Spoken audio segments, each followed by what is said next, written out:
3 days earlier. At a bustling Pokemon Center, two trainers faced off in an intense battle. One trainer, with a Charmander by his side, struggled as his Pokemon was knocked out by the opposing Poliwag. The boy hurriedly recalled his fainted Charmander and rushed to nurse Joy. While Charmander rested in the infirmary, another boy approached the defeated trainer. He had spiky orange hair and an air of arrogance, accented by the X-shaped necklace hanging from his neck. "I told you to ditch that useless lizard," the orange-haired boy sneered. "It can't even win against the weakest Pokemon. I already gave you a better fire type, so why do you still cling to it?" The blue-haired boy flinched at the harsh words but managed a stammered reply. "I told you, Charmander was a gift from my father. He worked hard to get him for me. Do I look like I care?" The orange-haired boy snapped, cutting him off. His tone turned threatening. "This is your last warning. Get rid of that Pokemon, or stop following me. Remember what I told you when you wanted to join me. To not hold you back." "Exactly," the orange-haired boy growled. "And right now, you're dragging me down. Get rid of it, or I'll get rid of you." With that, he turned and stormed off, leaving the blue-haired boy trembling. Later that evening, the boy returned to Fire Lizard Rock, a secluded spot in the forest. Charmander stood there weakly, still recovering from the earlier battle. "I'm sorry, Charmander," the boy whispered, tears threatening to spill. "I can't keep taking care of you. Please just stay here and be safe." Charmander, exhausted and confused, let out a soft, char, char, as the boy placed some food on the ground before running off into the night. Charmander misinterpreted the boy's actions but decided to wait at the rock, watching the food quietly. #present time. After regrouping with Brock and Misty, Ash and Yellow enjoyed a hearty dinner before heading to bed. Tomorrow was a big day. Ash had scheduled a battle with Vermillion gym leader Lieutenant Surge. The next morning, they woke up, had breakfast, and made their way to the gym. Standing outside was none other than Green, dressed in her usual trainer attire. "Hey Green," Yellow called, running up to her friend. Green smirked. "Hey Yellow. And Ash? Let me guess, you're the one who booked today's match." Ash grinned. "What gave it away? Or were you planning to battle Surge and got rejected?" Green rolled her eyes. "Lucky me, one of my idiot friends rents the gym for the whole day, and then the other idiot rents it the next. Why don't you grab a seat in the bleachers?" Ash said, waving her toward the stands. "I promise this match won't last long." Famous last words, Green quipped. "Anyway, why are Brock and Misty tagging along?" Ash gestured toward his companions. Long story short, Brock here had a deadbeat dad who suddenly reappeared and took over the pewter gym. And Misty is the fourth of her sisters, stuck in limbo until she can officially become Cerulean's gym leader. "Hello," Brock and Misty said in unison, clearly unfazed by Ash's blunt summary. "You can get the details from Yellow," Ash added, nudging them toward the bleachers. "I've got a gym leader to crush." #Vermillion Gym. Ash pushed open the gym doors, stepping into the dimly lit interior. Two assistants, dressed more like bikers than gym staff, blocked his path. "Hey kid, what do you want?" one of them sneered. Ash's tone turned cold. "I'm here for my match. I scheduled it, so get your boss out here." The other assistant smirked. "You've got guts, kid." He called into the darkness, "Hey boss. Another kid here for you to beat up." Lieutenant Surge emerged, towering over Ash with his Raichu perched on his shoulder. "Well, what do we have here? Another wannabe challenger. First that kid yesterday wouldn't leave me alone, and now you." Surge clapped a massive hand on Ash's shoulder, testing his strength. A grin spread across his face. "Not bad, kid. At least you're not some scrawny brat. This might actually be fun." His gaze shifted to the Pikachu on Ash's shoulder. "Then again," Surge said, chuckling, "you brought that baby Pokemon. This'll be over quick." Ash stayed composed. "The name's Ash, and I've got 2 badges already." "All right, kid," Surge said, cracking his knuckles. "Let's get this started. League rules. This is a 4-on-4 match. No mid-battle switches for me unless it's through moves like Volt Switch. My arena uses electric terrain for balance." As Surge retrieved his Pokeballs, Ash prepared his first Pokemon. The gym assistants cleared the field, and the battle began. #the battle. Surge led with Electrode, a Pokemon equipped with a Focus Sash. Electrode, set up Light Screen and Reflect. Surge barked, wasting no time. The gym's electric terrain amplified Electrode's speed as it layered defenses. "Now Rain Dance." Ash responded quickly. Nidran Mail Sign, set up Stealth Rock and Toxic Spikes, twice. The field became a hazardous battleground, with traps covering Surge's side. "Volt Switch." Surge commanded. Electro darted forward, slamming into Nidran Mail Sign before retreating into its Pokeball. Magneton took its place, gliding onto the field and taking some damage from Stealth Rock.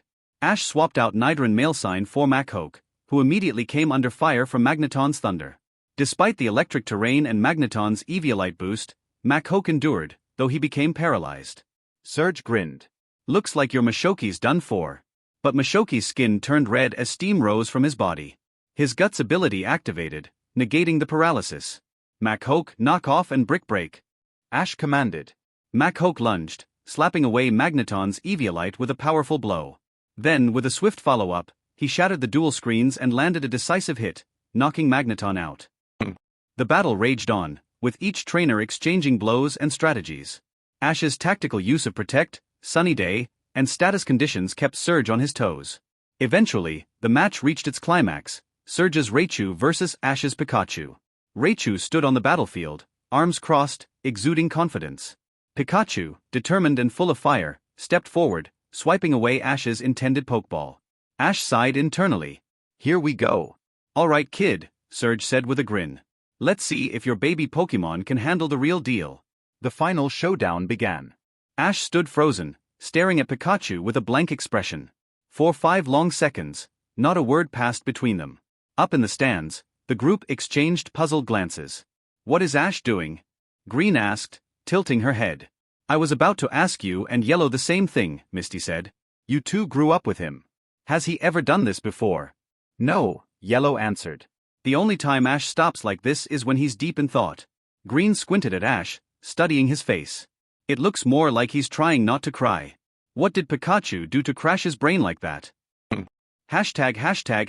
Meanwhile. In Ash's mind, a storm of thoughts whirled. Come on, think. If Pikachu loses, my plans fall apart. But if I refuse to let him fight, he'll misunderstand and think I don't believe in him. Ugh, I have no choice. The field is in my favor with spikes and toxic spikes, so I might have a shot. But that Raichu probably has Lightning Rod, which complicates everything. Overloading it with electricity could work, but it'll backfire if Pikachu takes too much damage. Finally, Ash slapped himself lightly on the cheek to snap out of it and refocused. Hey kid. Are you gonna send out your next Pokemon or stand there crying? Surge taunted. Raichu crossed its arms and let out a smug chuckle, further irritating Pikachu. Ash looked down at Pikachu, who was glaring at Raichu with electricity sparking from its cheeks. You really want to do this? Ash asked. Pika. Pikachu nodded firmly, determination blazing in his eyes. Ash sighed, but a small smile broke through. Alright, go for it, but you better not lose. Pikachu dashed forward onto the battlefield, lightning trailing behind him. Surge laughed loudly. You're really out of Pokemon if you're throwing that baby Pikachu at me. Don't worry, I'll give you a handicap to make this fair. He recalled Raichu to its Pokeball and immediately sent it back out, allowing the poison from the toxic spikes to set in. Alright Raichu, let's crush this pipsqueak. Dash in with Mega Punch. Raichu bolted forward, pulling its fist back as it charged a powerful punch. Pikachu, dodge and use agility. Ash commanded. Pikachu deftly leapt out of the way, vibrating with speed as agility kicked in. He now had the advantage. Electro Ball, aim for the ground. Ash called. Pikachu hurled a ball of electricity at the floor, creating an explosion of dust that obscured the field. Pikachu disappeared into the cloud. What the? Surge squinted into the smoke as Raichu stood at the ready. Don't get cocky, kid. Raichu, use Swift. Stars of energy formed and homed in on their target, scattering through the dust cloud and dispelling a few Pikachu clones that had emerged. Double team and use that move, Ash commanded. Dozens of Pikachu clones darted out of the smoke, scattering across the battlefield. The real Pikachu remained hidden as Surge narrowed his eyes. Cheap tricks won't save you.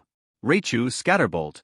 Raichu drew electricity from the terrain and fired rapid bolts in all directions like a minigun, cutting through the clones one by one. But even as the last illusion disappeared, Pikachu was nowhere to be found. What? Where? Surge's voice cut off as he noticed a hole in the ground. Pikachu had used Dig, tunneling beneath the battlefield to hide. Emerging behind Raichu, Pikachu struck with a devastating hit, sending Raichu stumbling forward. Nice move, Pikachu. Now, let's end this. Use Iron Tail and launch the Stealth Rocks. Pikachu leapt into the air, his tail glowing bright silver, and slammed it into the ground. The previously set Stealth Rocks shot upward, and Pikachu began batting them like projectiles at Raichu, pelting it with a barrage of sharp stones. Raichu struggled to stay on its feet under the relentless assault, until finally, it collapsed. ###victory. The gym fell silent as the electric terrain dissipated. Surge recalled Raichu, inspecting its Pokeball before breaking into a hearty laugh. Ha ha ha. Kid, I haven't had this much fun in a battle in years. Surge grinned. You won on your first try, against me, no less. Not bad at all. You remind me of those two monsters I fought back in the day. Up in the stands, Yellow jumped to her feet, cheering. Congratulations, Ash. You did it. Misty and Brock joined in with their own congratulations as Ash approached Surge. Surge clapped a hand on Ash's shoulder. I like you, kid. And that Pikachu of yours isn't half bad either. I've got an offer for you. Ash raised an eyebrow. An offer? Surge signaled to one of his assistants, who left the room. The SS and is hosting a cruise to announce the new Elite Four. It's an exclusive event, and they're bringing their ace Pokemon for a special tournament. Bodyguards and challengers are being selected, and I'm one of the 2 gym leaders attending. My main team is coming with me. He pointed to 5 Pokeballs displayed behind glass. Ash nodded. Okay, but what's this got to do with me? You impressed me today, Surge said. I'm allowed to sponsor a challenger for the tournament, and I want that challenger to be you. If you win, my gym gets a nice bonus. Plus, the prizes aren't half bad either. Let me get this straight. You want me to go to the SS and beat everyone there, and walk away with the rewards for both of us?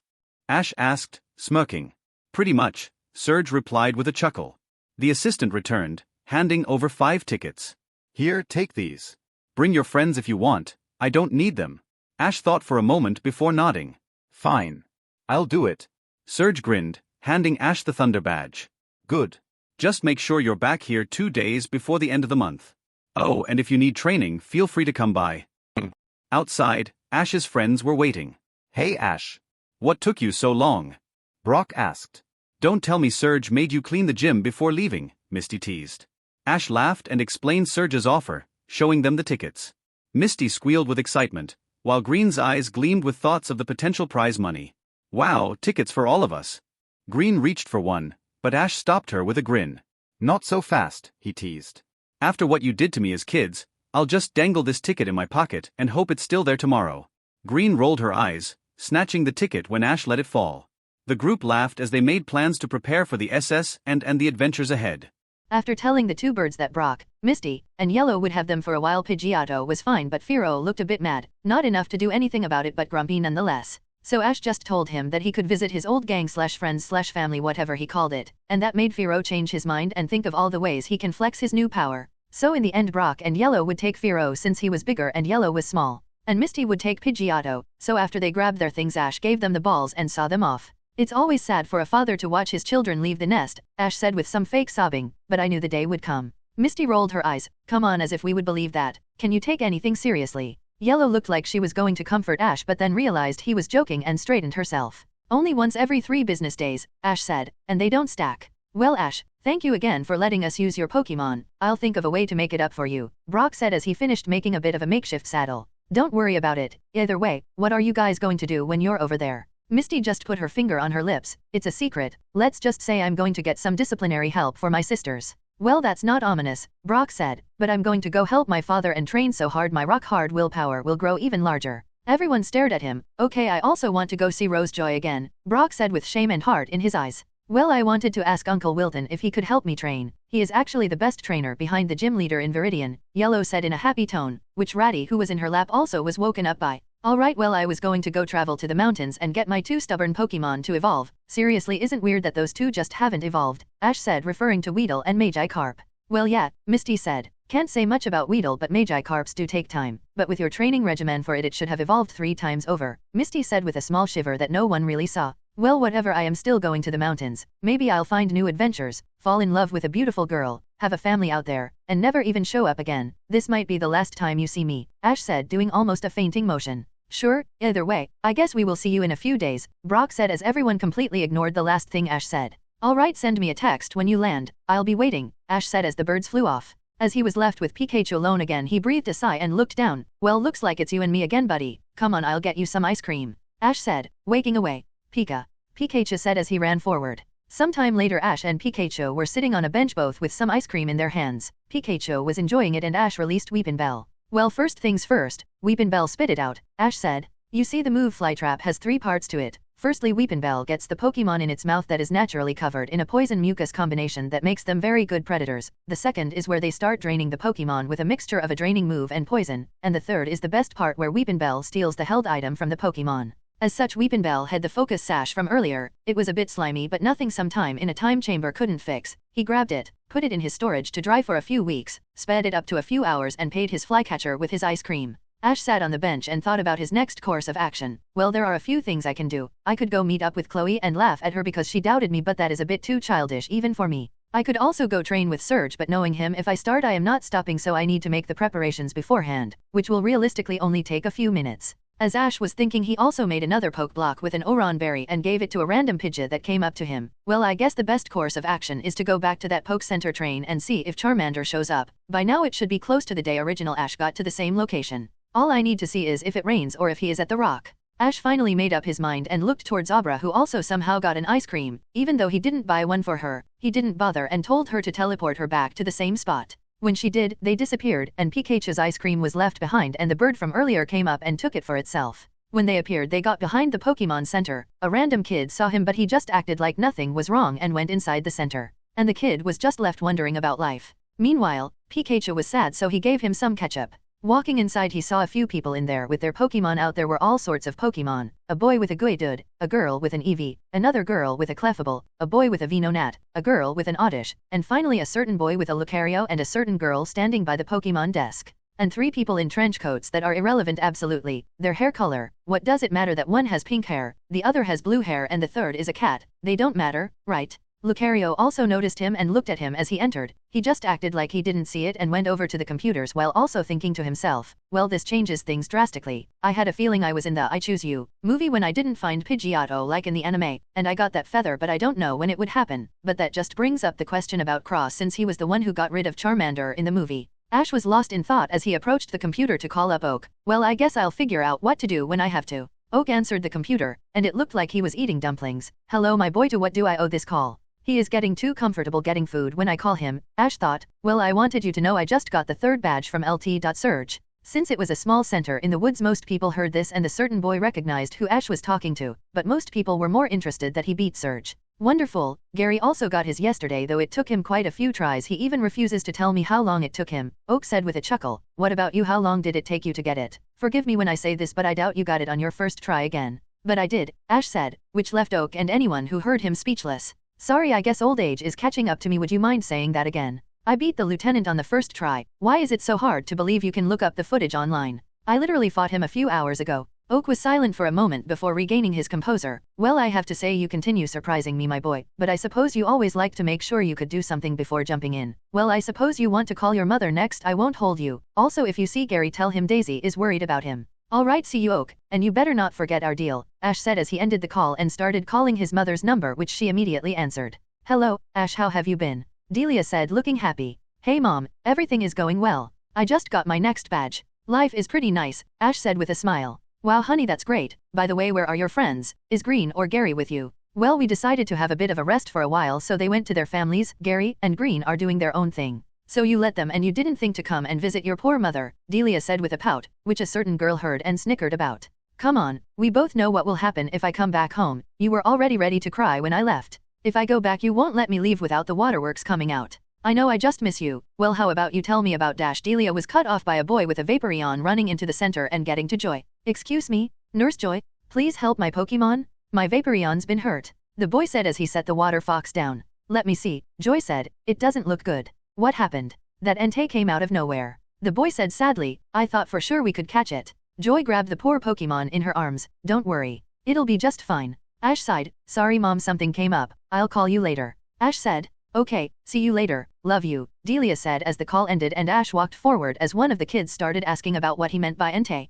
Yeah, one of the legendary Pokemon. They're so rare that nobody ever sees them. I tried to catch it, but it was so overwhelmingly strong. We were beaten in no time, and after that it. As soon as the words legendary left the boy's mouth, all the other kids started screaming about how they were going to catch it and how it was still probably close by. Ash sighed. Does no one actually follow basic common sense here? Sure, the legendary dogs aren't as strong as the big boy legendaries like Ho-Oh, but they are still pretty strong. One of them had a first form bug, for crying out loud. Ash thought this and looked at the 3 idiots sitting on the bench and also walked out of the center, but he actually knew where he was going. Meanwhile, back on the bench, the very unimportant people started talking. Did you hear that a legendary Pokemon? We should get it, the girl said. Yes, we still have some time before we have to go back to the base to prepare. Let's do it, the boy said. They won't even know it was us, the cat said. They both ran out, revealing the biggest plot twist. It was Team Rocket. Who could have guessed it was not me? Back to Ash, he was just a casualty going on a stroll when he eventually came to a rock with a lion dog thing was standing there. He found a rock and sat down as the girl from the Pokemon Center came running out from the woods, and the boy and his Lucario both making a beeline to it.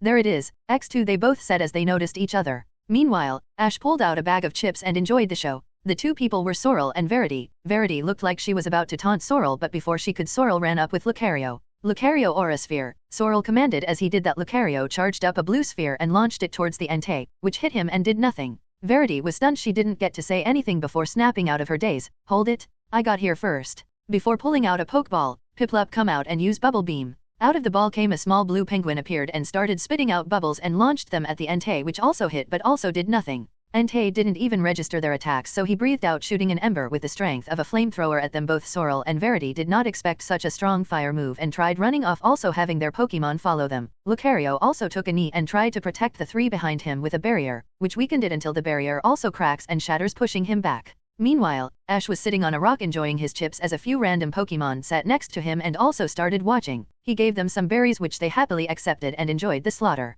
He was also looking around and scanning the rocks until he saw the Onyx, the one that somehow didn't wake up from the literal roaring, but somehow woke up with some water. He took note of it and looked back at the fight, opening another bag of chips baked this time. Back to the battle, they got up and Verity smirked. Piplup Hydro Pump. The penguin got up and puffed its chest and shot a large amount of water, which Entei dodged by jumping and got in front of the group. Verity fell onto her butt and Sorrel got up with Lucario. Bone Rush. Lucario put his hands together and when they separated, a glowing bone appeared which he grabbed, held like a staff, and dashed to try to get the Fire Lion dog. Entei simply dodged the barrage of attacks, though the last strike hit him but did nothing to his natural resistance. He just retaliated with a swift. Stars came out and shot at Lucario and Piplup, pushing their path, crashing into the tree near the Onyx. Entei, who was bored with the two, jumped away at a speed you wouldn't expect from such a large animal, and just as fast as it appeared, it disappeared. Sorrel got up and moved towards Lucario to try and see if he was okay. Verity also got up and turned towards Sorrel to accuse him. Way to go, because of you he got away. Sorrel helped Lucario to his feet and pulled out a Pokeball. You shouldn't blame me for your own incompetence. Lucario only got hurt because he was trying to protect you and Piplup.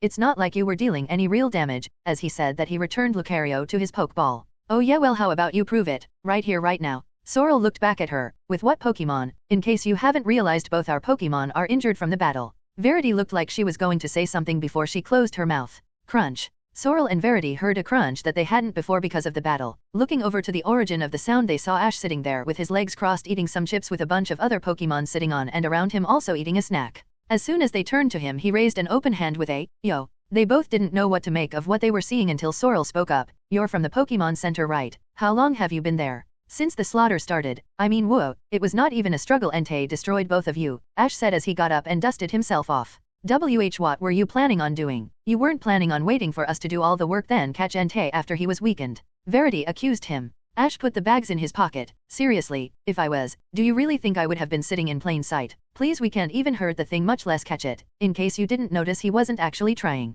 That's ridiculous, Verity argued before turning to Sorrel. Hey guy, you tell him. My name is Sorrel, and he has a point. He didn't have a single scratch on him and he never actually used a powerful move against us. Anything it used before was like he was dealing with a mild inconvenience. Oh, we're doing names, okay. I'm Ash, how about you? Oh, I'm Verity, Verity said before shaking her head. Wait, what do you mean mild inconvenience? Are you saying we didn't do anything to Entei? Sorrel, Ash, and Pikachu all nodded in unison, making Verity seem dejected. Well, I'm sure you probably have something to do, but we should get out of here, Ash said. Why? Well, for one, it is about to rain, he said when it started sprinkling. Wow, am I a wizard? Okay, but you said for one thing is another. Oh yeah, because that fight of yours woke up the Onyx. What Onyx? The second, Verity said that the large rock snake got up and stared at them. Immediately all the Pokemon that were sitting with Ash started running away and Ash yelled back to them, traitors. Also, we should probably run. Agreed, both of them simultaneously said as they started running, as the big rock snake started whipping around and moving through the dirt, also making its tail slap a rock, sending 2 idiots and a cat flying away, never to be seen again, until they do. Meanwhile, they started sprinting and Ash was just jogging, mainly by using aura to maximize his breathing and movement. Needless to say, he was not tired. Meanwhile, the two next to him started breathing harder. So should we keep running or do you want me to take care of it? Ash said, treating this as a game, on purpose. What are you going to do? Sorrel asked. Well, there are a few things I could do. I could take it down or I could just calm it down. I can do anything, Ash said. Can you try not to hurt it? It doesn't know what it's doing. It probably is just tired and angry. Someone woke it up, Verity said, also seemingly like she was ready to slow down as they were moving down into a canyon. Alright, hold my electric mouse, Ash said as he handed Pikachu to Verity and separated from the two and ran towards Onyx by jumping onto a nearby rock, waiting for Onyx to get closer, then jumped on top of it as it passed by and grabbed onto its horn. Thankful because he hangs out with Brock, he knows a lot about calming Onyx's down. All he needs to do is pat his horn. He even used some aura to calm the big snake down. With the constant motion of Ash's hand, it started slowing down until it came to a stop. Ash looked at it in the eyes as he was also upside down. Hey bud, you good now? Great, don't worry, we aren't the ones that woke you up. That Pokemon already left, Ash said. Onyx looked at Ash, who was on its head, and understood. He lowered his head so Ash could get down, which he did with a front flip. After that, Onyx noticed the rain and started tunneling into the rocks. Alright, see you. We should have lunch sometime, Ash yelled into the tunnel before turning back to his two new companions and grabbing his electric mouse back. Now that we are done with that, we should find some shelter. We are too far from the Pokemon Center, but I saw a cave close to here. We can get there if we run. He also reached into his bag and pulled out 3 retractable umbrellas and threw one to each of them. Use these or you'll end up getting sick. Both Sorrel and Verity had questions, but they did understand they should get out of the rain before anything else. So Ash led the way, leading the way, specifically going in the direction of Fire Lizard Rock. After running, he finally saw a small lizard sitting on the rock with its flame burning softly. Ash acted surprised and immediately stopped and moved towards the fire lizard and covered him with his umbrella. A Charmander, what is one doing all the way out here? Sorrel asked, going on a knee and examining its sorry state. It doesn't look like it's very happy, Verity said. Charmander weakly looked at the trio, then at the umbrella, then back down sadly, until he noticed something and happily got up and ran to a clearing. In the clearing, 2 boys appeared. One had orange hair and the other had blue. It was Cross and Damien, but Damien had a bandage on his face and was looking down. Meanwhile, Cross had his Lycanroc out. One of them must be his trainer, Verity said happily, although Sorrel and Ash were silent. Sorrel because he was wondering why he was left out here, and Ash because he knew what was about to happen. Charmander ran forward and looked like he was going to Damien. Damien saw him and tried to signal to Charmander to not come closer, but it was too late since Cross commanded Lycanroc to slap Charmander away. Hey, why did you do that? Verity asked as Sorrel also came forward. Meanwhile, Ash went over to Charmander and covered him with the umbrella. What does it matter? It is just a worthless Charmander, Cross said. Answer the question. Well, not that it's any of your business that Charmander belonged to this idiot behind me, so I made him get rid of it. Can't believe it was still waiting. What a pathetic disappointment. Cross said. What were you thinking? Charmander could have died. Sorrel yelled at Cross. So what is the problem? It is just a Pokemon. The only thing that matters is its strength, and that lizard was weak, Cross said. Ash was getting annoyed, so he released Bulbasaur and handed him the umbrella, and pointed to Charmander, which he immediately understood and grabbed the umbrella in his vines to take care of Charmander. Isn't it a trainer's job to help their Pokemon grow strong? Verity yelled at Cross. Nah, and what do you get for that work anyway? Cross said. You get to become friends. You're too soft. The only thing friendship does is make a Pokemon weak, Cross said as he started walking past. Well then I guess you and your Pokemon must be weak then. Ash's voice came from behind as he turned around. What are you talking about? Cross said. Well, if friendship is what makes Pokemon weak, then Lycanroc must be weak too. After all, for a Pokemon you got as a gift and trained, you two must have gone through thick and thin. Cross clenched his fist. You don't know anything, so shut up. Oh, but I do, Cross, Ash said, dropping his name. You are from Alola and received Rockruff when it was still a newborn, and the only other Pokemon you have is Incineroar as your official starter. Cross was getting angry as Ash stepped up to him. Ash stood taller than Cross, which made him even more mad. It looked like Cross was about to punch Ash. As the fist came, Ash grabbed his fist and threw him into the mud while still holding his arm up and put his foot on Cross. Lycanroc looked like he was about to attack Ash. Ash just gave Pikachu a signal, and Pikachu jumped forward and blocked Lycanroc's claw with an iron tail and pushed him back in the mud. Wow, a Pokemon attacking a human. You know, here in Kanto they take away your Pokemon for that, Ash said with the most menacing sight he could muster. Why you, Lycan? Cross tried to command Lycanroc, but Ash stopped him by pulling on his arm. Wow, you know, when you tried to hit me, self-defense was enabled, but trying to get your Pokemon to attack me, what are we going to do with you? Your crimes just keep stacking up, Ash said, actually making Cross start sweating. You know, we have a saying around here, there is no such thing as a weak Pokemon, only weak trainers. Now I wonder what that makes you. Sorrel and Verity were both standing there shocked at what Ash did. He had a carefree and childish personality before, but in an instant, he did a full 180 and was now holding Cross into the mud and holding him down as Pikachu held back his werewolf. The only thing missing from this was edgy music and for Ash to call him a dog. So then are you going to play nice or will I have to do to you what your father should have done? Ash said, still not letting his grip go. The best part was he was not using aura enhancement, this was his natural strength. Cross didn't know what to do. He couldn't grab his Pokeball and his Pokemon was being held back. He then looked at Damien. What are you doing, you idiot, do something. Damien was also shocked seeing what was happening. He knew firsthand that Cross was not weak and yet he was being treated like an amateur. Wow, begging for help from someone you called an idiot. Oh, how the mighty do fall. Well, now that we are here, how about you tell me how it feels to be on the other side, Ash said mockingly. He looked towards Bulbasaur who was tending to Charmander. Bulbasaur status on Charmander. Bulbasaur looked back at Ash. Bulletin. Well, it's your lucky day. It seems like I have better things to do, but before that, Pikachu, Ash said with a snap.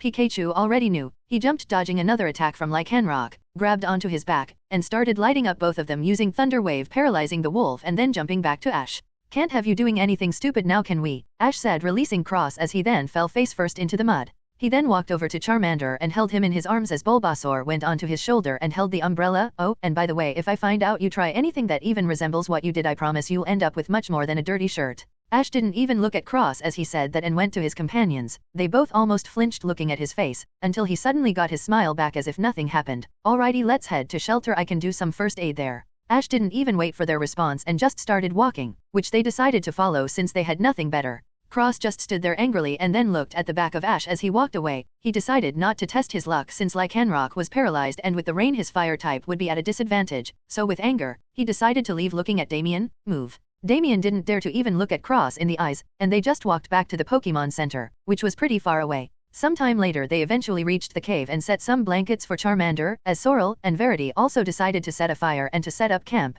They all decided to look at Charmander's condition. Looking at him, it was obvious that effectively he had fire-type sickness and his flames were weak. Thankfully the way to fix it was simple, so Ash went into his bag and pulled out some herbs and medicine for Charmander. Sorrel helped him mash it together and feed it to Charmander. Charmander immediately started looking better. That's a relief. As long as he stays warm he should wake up soon, Sorrel said. After that, Sorrel and Verity released Lucario and Piplup to get some treatment as well. They were both pretty much awake and fine after Ash and Sorrel gave them some medicine. They set up a makeshift drying rack. Ash and Sorrel took off their jackets to hang, and Verity let down her hair. Bulbasaur kept taking care of Charmander even though being so close to fire made him uncomfortable. He continued to tend to him. Ash relieved him of that duty and held Charmander close, which Bulbasaur was thankful for. As soon as everyone got some time to actually breathe, there seemed to be an acquired silence in the cave. Verity decided to break it. So you guys are pretty good at taking care of Pokemon? You're both like Nurse Joe at the Pokemon Center. Ash chuckled at her attempt to break the ice, so he decided to play along. Yeah, I took some medical classes before leaving on my journey. Any trainer worth their salt should at least know basic first aid. After all, Pokemon centers are a luxury. I'm hoping to become a Pokemon professor, and you need medical training for that, Sorrel said, adding to said conversation, also releasing he should ask something. By the way, Ash, can I ask you something? You just did. He immediately took the low-hanging fruit. Sorrel took a second. Can I ask you 2 questions? You just did it again. Sorrel was wondering why he was acting so childish. Okay, can I ask you 4 questions? Oh well, you shouldn't need to ask, to go ahead, Ash said with a smile. Also Verity was holding back a laugh. Sorrel had to take a breath. Okay, well, at the Pokemon Center I heard you talking to a professor. That wouldn't happen to have been Professor Oak? Yes. Sorrel almost fell over from how bluntly he answered. Well, how do you know the professor? I knew him for as long as I can remember. I mean, I did grow up in Pallet and he was my neighbor, along with giving me this thing, Ash said as he also held up his Pokédex. Sorrel looked like he was about to fall over while Verity was confused. What is that? Like a fancy phone? It's the Pokédex Lie Encyclopedia of all Pokemon, but more importantly it does double as a phone, Ash said like it was no big deal. It took a second for Verity to realize what he just said. Wait, all Pokemon? Like all Pokemon? Wait, more importantly you grew up in Pallet Town and you lived next to him? Sorrel asked, which Ash nodded. Sorrel and Verity almost sank back into the cave wall as they realized Ash was not normal by any means. Hey, now that I doxed myself, tell me about you guys. Why are you out here? No offense, but you guys don't exactly look like Cantonian, and your Pokemon aren't much help, Ash said. Oh, I'm from Twinleaf Town, but as for what I'm doing, well, it's a bit of a long story. Let's just say I'm sightseeing. What about you? Verity said. I'm from Veilstone City, Sorrel said, and I already said I'm hoping to be a professor. A wind came in from the storm, causing Verity and Sorrel to shiver. It's so cold. Ash grabbed into his bag and started reaching in, acting like he was sorting through it. We shouldn't let our Pokemon stay out here in the cold, Sorrel said, returning Lucario. Well, I guess you're right, Piplup. Verity tried to return Piplup but he swiped it away and hugged Verity. Lucario also forced himself out of his Pokeball. Well, I guess they don't want to leave us out here in the cold. Ash pulled out some blankets and threw them at Sorrel and Verity. Here, you guys seem like you need these. What about you? Verity asked. seeing that Ash was still the most soaked and didn't have a blanket himself.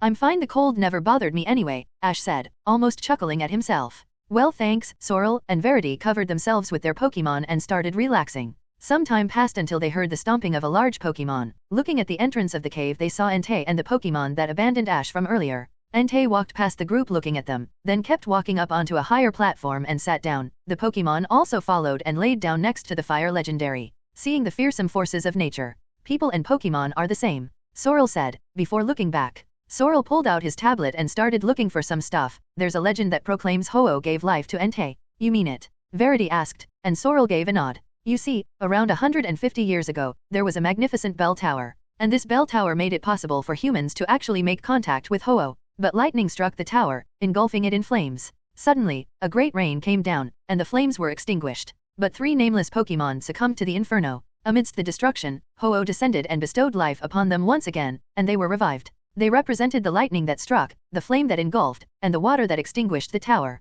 3 natural forces made flesh. Raikou, Entei, and Suicune. As he said in the last part, he showed pictures of the 3 legendary dogs. Oh, I just love Suicune. I've heard about it, but isn't it also heavily implied that the Pokemon that were trapped in the fire were Jolteon, Flareon, and Vaporeon, Ash said, which received a nod from Sorrel. There are a lot of variations to the legend. Some say that it wasn't 3 Pokemon, it was 3 species that were lost in the fire, and some say that no Pokemon died. But no matter what, there is one thing that remains the same, the protector Ho-Oh. Sorrel showed them a picture of the rainbow bird. They all stared at it and Ash went into his pocket. Actually, I saw Ho-Oh, just when I was starting he appeared before me twice, and on the second time he gave me this, Ash said, pulling out the rainbow feather. No way you got the rainbow wing. What's the rainbow wing? Few people have ever even seen Ho-Oh, and on rare occasions, Ho-Oh is said to bestow a feather on a human it particularly likes, Sorrel said. As he was saying this, a particular temper tantrum of a Pokemon was watching from Entei's shadow. I guess Ho-Oh likes me then, but what am I supposed to do with this then? There's a legend that explains it. It says there is a rainbow hero who is led by the rainbow wing to seek out Ho-Oh.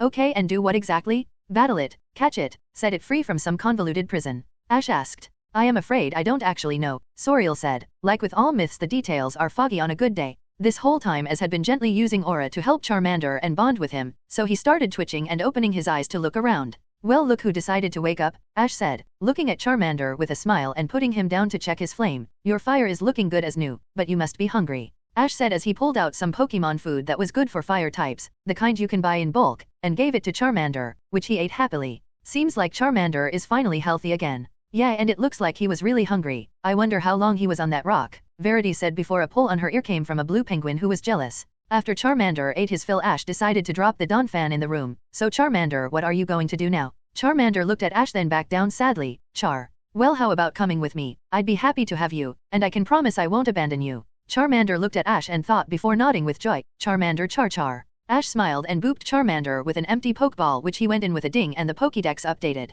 Charmander, M. Ability, Blaze Rightward Arrow Drought. Hidden ability, Tough Claws. Current moves, Metal Claw, Ember, Smokescreen, Dragon Tail, Dragon Breath, Dragon Claw. Mutation detected. Dragonborn. Well, that's a surprise, both of his mega abilities and that mutation. I need to find a way to get this thing to tell me what these mutations do. It just feels like they are flavor at this point, and yet I still don't know what any of them do. Well, whatever, I'll find out eventually, Ash thought when suddenly his Pokédex started loading something. Congratulations on catching the desired amount. The first reward will be given. Secondary will be given after the quality of the Pokemon is checked. Please stand by. I forgot about that. Okay, to be honest, originally it was going to be when he caught 10 different Pokemon, but then I thought it would be more cinematic if he got it after Charmander, and here we are. Also, guess what the rewards will be? A hint is that it will only appear on the Pokédex for obvious reasons. Ash was staring into his dex wondering what was going to happen. He had a few ideas of good stuff he might get, like a Pokemon radar, maybe a way to relocate a Pokemon's base stats, or maybe a better way to increase those stats. After all, even though he could get a base 200 stat Pokemon over 600, that would probably take an entire year, even with his improved training and diets to speed it up. Sorrel and Verity were watching Ash get a giant grin. They both looked at each other wondering if he was okay, so Verity decided to speak up. Hey Ash, are you okay? Ash snapped back into reality, realizing he wasn't alone. He put his Pokédex down and thought of an excuse. No, I'm fine, I just realized now I have all 3 of the Kanto starters. Ash said that and quickly pulled out another Pokeball and released both Pokeballs in his hands, releasing Charmander and Squirtle, and Bulbasaur ran over to introduce the two to each other. Both Sorrel and Verity looked surprised. I can see why the royal Pokemon of Kanto are very rare. How did you get all of them? Well, it's a long story. We have all night, Verity said, snuggling closer to the fire and grabbing Squirtle into a hug with Piplup, which they both didn't like. Alright, well, it starts with the village hidden in the forest. Some time passed and they exchanged stories about their journey, except Verity, and they felt bad for the starters for their past. Wait, you're telling me Charmander was meant to be your starter but that blue-haired guy got his dad to buy it, and in the end, he ended up abandoning it? Verity asked. Yep, don't know if I should laugh or cry. Suddenly he received a text from his Dex. Kanto Squad group chat. Amarillo, hey, I'm finally back in with my uncle. Rock hard willpower. Alright, so we all finally got back home. Forgotten sister, yeah, I've been here for the past few hours. I wish you guys could have seen the surprise I gave my sisters when I got back. Rock hard willpower. Well, that's not worrying. Anyway, Ash, how are you holding up? Pokemon enjoyer, wow, you guys finally decided to talk to me. I am cold in the wild after being abandoned by those whom I called my friends. Sad but relieved face, cold face. Insert picture of rain from the cave. Forgotten sister, wow, really? Are things going that bad for you? Pokemon enjoyer, nah, things are going great now that nothing is holding me back. I even got myself my fire lizard. Insert picture of Kanto starters together. Amarillo, wow, congratulations. Ash, smiling face with smiling eyes. Rock hard willpower. Honestly, I am not even surprised at this point. It seems like rare Pokemon follow you wherever you go. Forgotten sister, at this point, the only way we would get surprised is if he finds a legendary Pokemon. Pokemon enjoyer, don't be ridiculous. There is no way that would happen to someone like me. But anyway, how are my birds doing? Forgotten sister, Pidgeotto is currently sleeping on my side. Amarillo, Firo dropped me off and then flew away. Pokemon enjoyer, well, no point in thinking about it. He'll probably come back in time. Rock hard willpower, yeah, anyways, I gotta go. My siblings want me to cook since my father is so bad at cooking he burns cereal. Forgotten sister, yeah, I need to help my sisters rebuild the gym. They have done literally nothing. Amarillo, okay, bye everyone. Dash. Ash put down his Dex and looked over to Sorrel and Verity, who seemed like they were starting to doze off. He then looked over to his Pokédex to see if the update was ready. Quality of Pokemon checked, status above average. Choose your second reward. Pokeball making guide. Knowledge of farming guide. Wow, both of these are worthless. How are these considered rewards? Whatever, I guess, I'll take the farming guide. I can learn how to make Pokeballs in Johto. Ash thought as he made his selection and an application on his Dex appeared. Primary reward, nature update. You may now see the natures of Pokemon. New random amount of Pokemon selected. Well, that is a bit better but still slightly disappointing and concerning since I never learned about natures when I was studying and yet there it is. Well, I guess I should check my Pokemon. Thankfully I don't have to send them out. Info dump, skip if you don't care. Pikachu, M. Nature timid, plus SPE, ATK. Clefairy, F. Nature, gentle, plus SPD, def. Abra, F. Nature, adamant, plus ATK, spa. Weepinbell, M. Nature, quirky. Gloom, M. Nature, bold, plus def, ATK. Poliwhirl, M. Nature, relaxed, plus def, SPE. Sparkles Weedle Sparkles, F. Nature, docile. Magikarp, M. Nature, lonely, plus ATK, def.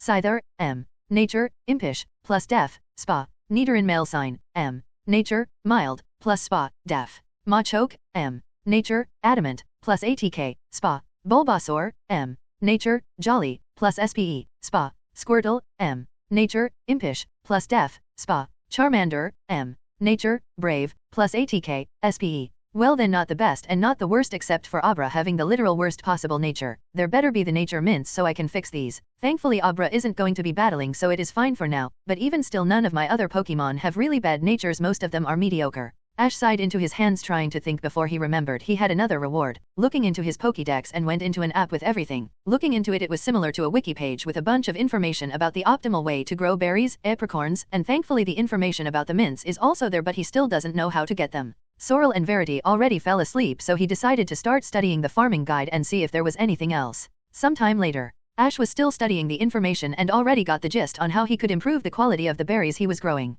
He continued reading through and was about to call it for the night when he heard a voice call to him, "Strange one." Turning, he saw everyone was asleep except Lucario, who was staring at him. "I know you can hear me. I can sense you have a similar power to me. Tell me, what are you?" He could hear Lucario, but he never moved his mouth. Ash realized what he was doing, so formed the telepathy line with Lucario. "I had a feeling you knew, but what do you want to know? I have met many Pokemon and even some humans with aura, but you have even more than I do, not to mention your impeccable control. Who taught you?" "I am self-taught. The only place I could get a teacher would be in Rhoda, and unfortunately I am not planning on going there for a while." Lucario squinted his eyes. "What is this Rhoda, and why is that the only place you could learn anything?" "Well, Rhoda is a place where the Aura Guardians all go. Ever since the incident they only ever appear in Rhoda." "What do you mean by the incident, and how can you use aura so well?" "Let me tell you a story." A while later. And that's what happened. Any remaining Aura Guardians went into hiding in Rhoda. Ash finished up the story as Lucario was sitting there contemplating what he heard. "So what of those shadow Pokemon? Were they ever thwarted?" "It is unclear, but based on the fact we are all still alive, I am assuming they didn't get the Tree of Beginning."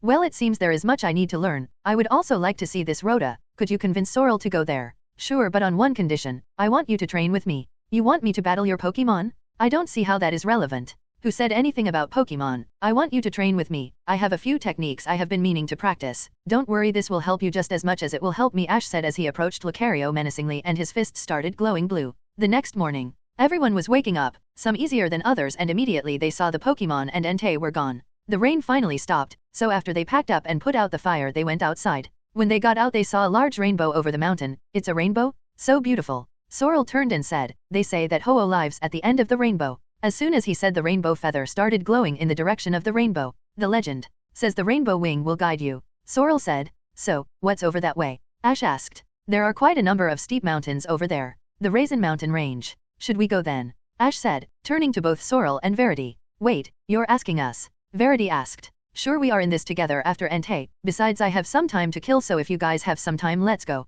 Ash said as Pikachu jumped on his shoulder and agreed loudly. Pika. Yeah, I'd love to meet Ho-Oh. Verity said. So would I? Then I can determine for myself whether the legend of the rainbow hero is actually true. Sorrel agreed, but Lucario just looked blankly after the incident last night. Alright then, let's go. It has been a few days since Ash, Sorrel, and Verity left the cave in the direction of the mountains. Ash decided to drop off some of his Pokemon in his private PC for the time being. Now there is a difference between going to the PC and being sent to Oak. The PC is sort of a personal space where Pokemon could relax as much as they want without battling, while Oak would just let them roam the fields in his ranch. He could also choose to make it private so no one could see what was in it, which was a plus when he gave a few of his Pokemon a vacation. After he sent some of them to relax, he was left with Pikachu, Clefairy, Abra, Weedle, Nidoran, Bulbasaur, Squirtle, and Charmander still with him, though he could always pull them out at any moment's notice. Along the way, he continued trying to get Nidoran and Weedle to evolve while also making his starters catch up to the rest of the team. At night, he would drag Lucario away to practice more stuff with Aura and then heal him after he was done with him.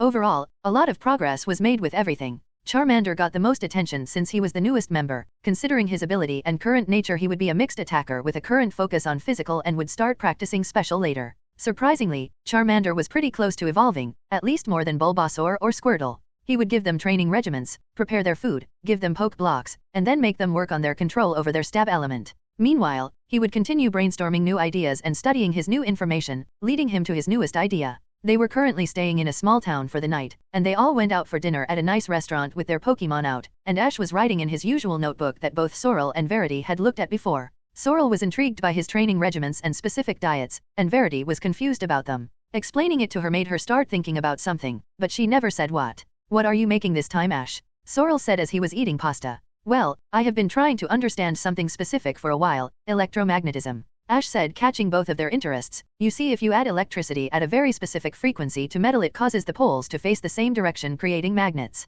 However, if you add a different frequency of electricity to the magnet, you get an electromagnet, and it has been that part right there that has stumped me for a while, Ash said as he showed a rough sketch of Pikachu using an iron tail and writing with different possible frequencies and calculations. Sorrel looked very intrigued. Fascinating on paper, it seems simple, but I can tell from all the work you are putting in that it is anything but. Verity on the other hand looked a bit dejected, seeing things she couldn't understand. She got up from the table and grabbed Piplup, who still hadn't finished eating. Hey guys, me and Piplup are done. We are going to head back to our room. See you guys tomorrow. Before Ash or Sorrel could say anything, Verity already walked off, and Squirtle started eating Piplup's food. Do you think she is like that because of us? Sorrel asked, staring at Verity's plate, which was only half eaten.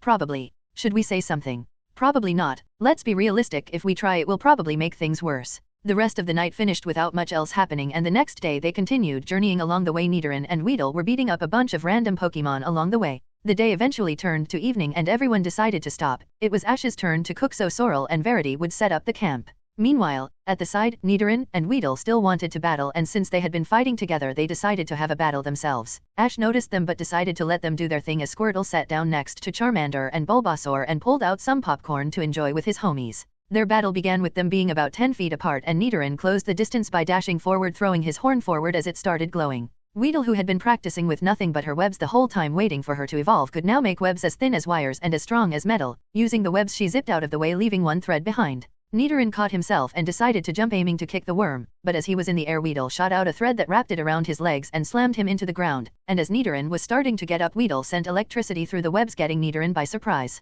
Nidoran refused to take that lying down, so he jumped up using his arms and ripped through the webs on his legs, deciding to send an ice beam at Weedle. Weedle started spitting a large amount of web onto the ground, leaving a mound in front of her to protect herself as the beam hit the threads and froze them, leaving her safe. She continued to zip around Nidoran, leaving behind small threads as she did. When she got above Nidoran, she sent a web to grab him and pull him up. Once Nidoran got up, she used a bug bite to his side and threw him back down. Nidoran got up, starting to get frustrated, and decided to charge a Thunderbolt. At this point, Sorrel and Verity noticed the battle between the two Pokemon. They were going to try to stop it until they noticed the Pokemon sitting down and watching. Verity still turned to Ash. "Hey Ash, your Pokemon are fighting, aren't you going to do anything about it?" "Why, they are just training. Besides, we have my cooking assistant Clefairy to heal them after they finish," Ash said as Clefairy jumped in front with a small chef hat. Nidoran shot the lightning bolt toward Weedle, but she threw one of her conductive webs, causing it to change course, leaving her safe. At this point, her preparations were done as she grabbed a thread close to her and jumped down. Nidoran saw this as his chance and charged his horn to get ready to charge, but as she reached the ground, Nidoran couldn't move.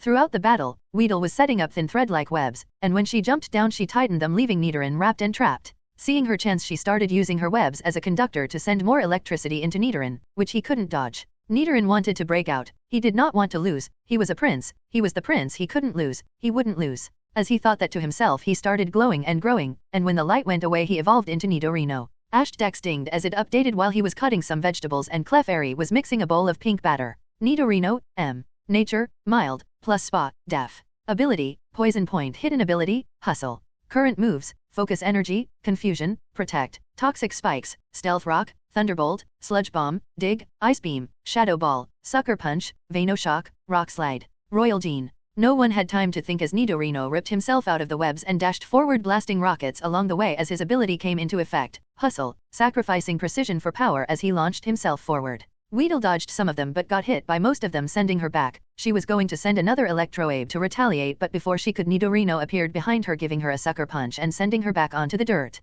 As she was getting up, Nidorino opened his mouth and started charging up another move, so Weedle sent a web and closed his mouth. Nidorino ripped the webs and sent a purple-pink ring at Weedle, hitting and making Weedle keel over, but forced herself up. She got up and started spraying webs around herself to form a cocoon shell that slightly glowed as Nidorino sent another ice beam. The beam hit the cocoon, freezing it over into a solid ball. Then he ran forward horn first and shattered through it. He looked around, and from behind him, she lowered herself as not a Weedle but instead finally a golden large Kakuna. Ash looked over as his dex updated again, as he was currently having Charmander help him by shooting fire into a wok. And Clefairy tried her hand at baking with the batter, getting dirty in the process. Sparkles Kakuna sparkles, F. Nature, docile. Ability, shed skin. Current moves, string shot, poison sting, electro web, bug bite, poison web, iron defense. Queen Bee mutation. Kakuna and Nidorino were both already getting tired from the prolonged battle. Nidorino started charging up a shadow ball as Kakuna started swinging and used iron defense to throw herself at Nidorino. The shadow ball wildly missed and Kakuna bashed into Nidorino, pushing him back as Kakuna sent another thread to grab his arm and try to pull him forward. But Nidorino took this chance and let himself get caught, as he then sent a thunderbolt through the silk, catching Kakuna by surprise as she was electrocuted by it. Nidorino pulled her to him, turning the tables before he slammed her into the ground, then at a tree, giving Nidorino the victory. At that moment a ding ringed as a timer went off as Ash finished everyone's dinner, as Clefairy was still trying to finish her cupcakes. "Well, I see everyone had their fun. Anyway, come on, grab Kakuna and bring her here," Ash said as he started plating everyone's food. Nidorino grabbed Kakuna by the threads and dragged her over to Clefairy, who was still staring at her cupcakes, so she just put her hand out and did a quick heel pulse, then waved them away. Sorrel and Verity looked at each other, wondering how often this happens, which Ash answered with, "More than it should, less than you think," which answered more questions than it should. Ash handed out everyone's food, and after everyone was done, Clefairy passed out her cupcakes with too much frosting that vaguely looked like a Clefairy if you squint at it. It was pretty good though. After which everyone went to sleep except Ash, who healed his Pokemon some more and then dragged Lucario away, both figuratively and very literally. The next morning there were very mysterious claw marks leading away from the camp that were probably nothing. Everyone just got up, packed up and left the camp, continuing the journey while training on the metaphorical road. But secretly a certain Pokemon was following them, focusing on getting to Ash. Or more specifically the Rainbow Wing. It knew it was meant to be the guardian of the Rainbow Wing, but something called out to it, making it want the wing for itself. So it watched and waited to see when it could influence Ash's mind. A camera turns on. The image is blurry. The only thing that can be seen are lines of blue and black with static heavily obscuring the screen. "Hello, if you are seeing this, send help. There's a maniac chasing me. I think that's him. Come on out. I am not done with you. We still have 3 more hours before either of us can rest." "No, no, no, no, no, no, no, no, no," the blue figure whispered while hiding. "Come on out, you can't hide forever, boy. Oh Arceus, I can't get caught by him. My physical and mental health are already breaking." Heavy breathing. "Wait, what if I call 9-1-1? The figure pulls out a small phone and dials the authorities. "Hello, emergency services. What department do you need?" Yes, hello, there is this trainer. Send police, send ranger, send dash. The figure was cut off, the static cleared revealing Lucario, and from the other corner was Ash. You better hang up that computer call, and get over here to face me, we aren't even remotely done. Wah dash. No homo. If you're hearing this, tell my mother I love her. Dash dash. The next few days were uneventful, just the same old formula of travel, camp, train, then go back to sleep. Each of his Pokemon has trained on random Pokemon on the road, and Ash himself replanted his berries to get more high-quality ones later. Overall, the path was uneventful. At the league, Lance was currently stressed trying to balance different phone calls and paperwork on his desk. He severely regretted taking the position of champion in 2 regions, not to mention the new threat of Team Rocket was making him put more attention into monitoring Johto while still having unfinished business in Kanto. He could only sigh as he kept working. He thought to himself that maybe he should hire a secretary, a cute girl, with glasses, maybe a miniskirt, before he slapped himself realizing he just described Lorelei and he refused to go after her, not since the first time. Lance shivered remembering the day he and Bruno fell victim to that woman. The fact is Bruno only left Kanto, his home region, to get away from her. Lance shook his head and sat back down in his chair to think about what he should do, when suddenly his phone rang. He picked it up revealing Oak. Hello Lance, how is being the champion? Is it everything you hoped it would be? Oak said in a joking manner. I hate it, I wish you would come back and take on the position, or maybe one of those two, Lance said, rubbing his eyes. No, I served my time as champion in my younger years and those two are currently traveling around. I am not even fully sure where they are, and I'm the one that sent them, Oak said before laughing. So spit it out, Oak. I doubt you called to make fun of my pain. Did they agree? Lance said, squinting his eyes secretly hoping they did. Ho, so serious, what happened to that young kid I gave a Charmander to all those years ago? Oak said before also getting serious. Yes, I spoke to Professor Willow, and he has agreed to let his assistants come out of hiding to assist the league. They are currently waiting outside your office, but there are 2 conditions. Lance sat back up in his chair. And what is that he wants? Money, influence, a new mobile laboratory unit. Oak shook his head. No, he agreed to if 1, you do not force them to summon those Pokemon for the personal benefit of the league, and 2, they want to reopen their factions and compete with each other. Lance's eyebrow raised. Really, I can understand the first part. If their secret got out they would be the next target, but to reinstate the teams, they were the ones that got rid of those. How am I supposed to bring that back? Oak shrugged. Don't ask me, you're the one that wanted to be champion, Oak said before laughing. Lance's eye twitched before he got an evil smile. Alright, see you, Oak. I'll be sure to tell Agatha that you miss her and that you asked her to visit more. Oak stopped laughing. No, you wouldn't. Lance looked away. Alright, goodbye, it seems like they are waiting for me. Don't you dash. The call was stopped by Lance as he also blocked Oak's number for a few days. Lance sighed before picking up a phone next to him and calling for the 3 assistants to come in. As he finished, through the doors of his office came Blanche, Spark, and Candela. A/N has it been confirmed whether Blanche is a guy or a girl? I haven't played Pokemon Go in a bit, but I'm pretty sure Blanche stayed ambiguous. Team Rocket main base. Giovanni was walking around his base to his scientists to see their progress. Project Mutuo was well underway, but before they could complete the last step he needed 2 separate parts. Reaching the lab he went inside, and sitting down while holding his bandaged arm in pain was Blaine. He looked up and looked at Giovanni with hate in his eyes. Giovanni, what are you doing here? You already forced me to finish this project. What more do you want? Relax my dear Blaine, I just came here to check on the progress you have been making. The other scientists are almost finished with their part, but I have not heard anything about you. Yeah, well, it's kinda hard to work here with this, Blaine said, holding up his bandaged arm. I should have left with Fuji when I had the chance. Ah yes, your childhood friend Fuji. I hear he has a granddaughter now. It would be a real shame if something happened, Giovanni said in a condescending tone. We made a deal, Giovanni. You better not touch a single hair on their heads. In case you forgot, I'm the only person in Kanto who can do this kind of project, Blaine said, standing up and getting face to face with the boss. Relax, Blaine. Fuji may have betrayed and left Team Rocket, but I can assure you I am a man of my word. You finish this and I'll let you leave, no grudges, but the offer still stands if you want to fix that arm of yours, Giovanni said before walking out. Blaine grits his teeth. The only thing he held over Giovanni was this unfinished project, but the longer he stalled it the less time he would have to fix his arm, and the more Fuji may be in danger. He did not like Giovanni, but he respected one thing about him: he would always keep his word, but everyone has their breaking point. He begrudgingly went back to continue working on the plans Giovanni needed. Meanwhile, Giovanni continued walking to meet with Archer to see how the preparations were going. Walking through the halls, any grunt that saw him would tense and salute him as he walked by. He eventually got to Archer's post. "A boss, to what do I owe the honor?" Archer said. "Archer, it is good to see you. I want to know your report, how the preparations are going." Of course, as of now Ariana has taken up her post in Johto, and our spies in their league have revealed to us that they are mobilizing in Johto. Excellent, with all their forces split, we will be able to get a foothold in Kanto, and once they find that out we will take one in Johto. Of course, senior, it shall be done, Archer said as Giovanni walked out of the room with a smile on his face. Before returning to his room, he stopped by a large test tube with a Pokemon inside, and he just smiled before walking off. Back with Ash. At night the group sat down for camp. There was a town nearby but they would not be able to make it in time, so they decided to call it a night. Sorrel would cook so Ash and Verity would set up camp. Setting up did not take long and Ash's Pokemon went to do their usual training routine. Then they ate and went to sleep. At night Ash would usually fake sleep for a bit before dragging Lucario off, but this time there was a problem. Lucario was currently hiding under a blanket when he heard someone talk to him. Well, it looks like we aren't doing training today, so you can go to sleep.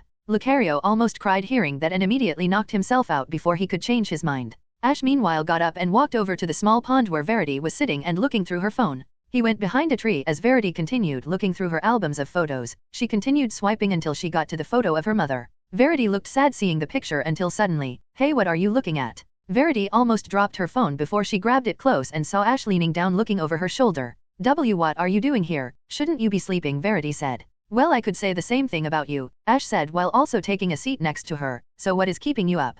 Verity put her phone down. "I was just looking through some old photos and I saw a picture of my mother. The truth is I have been thinking about her this whole time but we haven't spoken since I ran away." "Really? You want to tell me why?" Verity took a breath. "She's a famous Pokemon trainer back home. Nothing I ever do is good enough for her. That's why I got sad when I saw how much better you are than me." Ash laid down putting his arms behind his back. "Well, did she ever say you weren't good enough or did you just assume that based on what other people said?" Verity thought about it before realizing her mother never once told her she wasn't good enough. She would always be patient with her even when she failed. She only ever thought that because some other people would talk behind her back. You know, everyone always focuses on the victory, but no one ever cares about the 100 or so failures along the road. I wasn't born knowing everything I know now. I studied, put in the work, put in the hours until I could take what was mine. I am sure your mother was the same. No one is born perfect. Verity started thinking about what Ash said. Hey dash Verity was cut off as Suicune appeared before them walking on the water passing through then staring at them. Verity was mesmerized before she realized what she was doing and tried pulling out her phone to take a picture before Suicune ran away. "Wait, don't go," Verity said, almost stepping into the water. "Don't worry my dearest Verity, I took the picture," Ash said showing a picture of the water dog. "Now go to bed," Ash said. Verity chuckled a bit. "Are you momming me?" Ash also smiled. "Yes, I am momming you, young woman. Go to bed and call your mother more often. Do you have any idea how worried your poor mother has been?"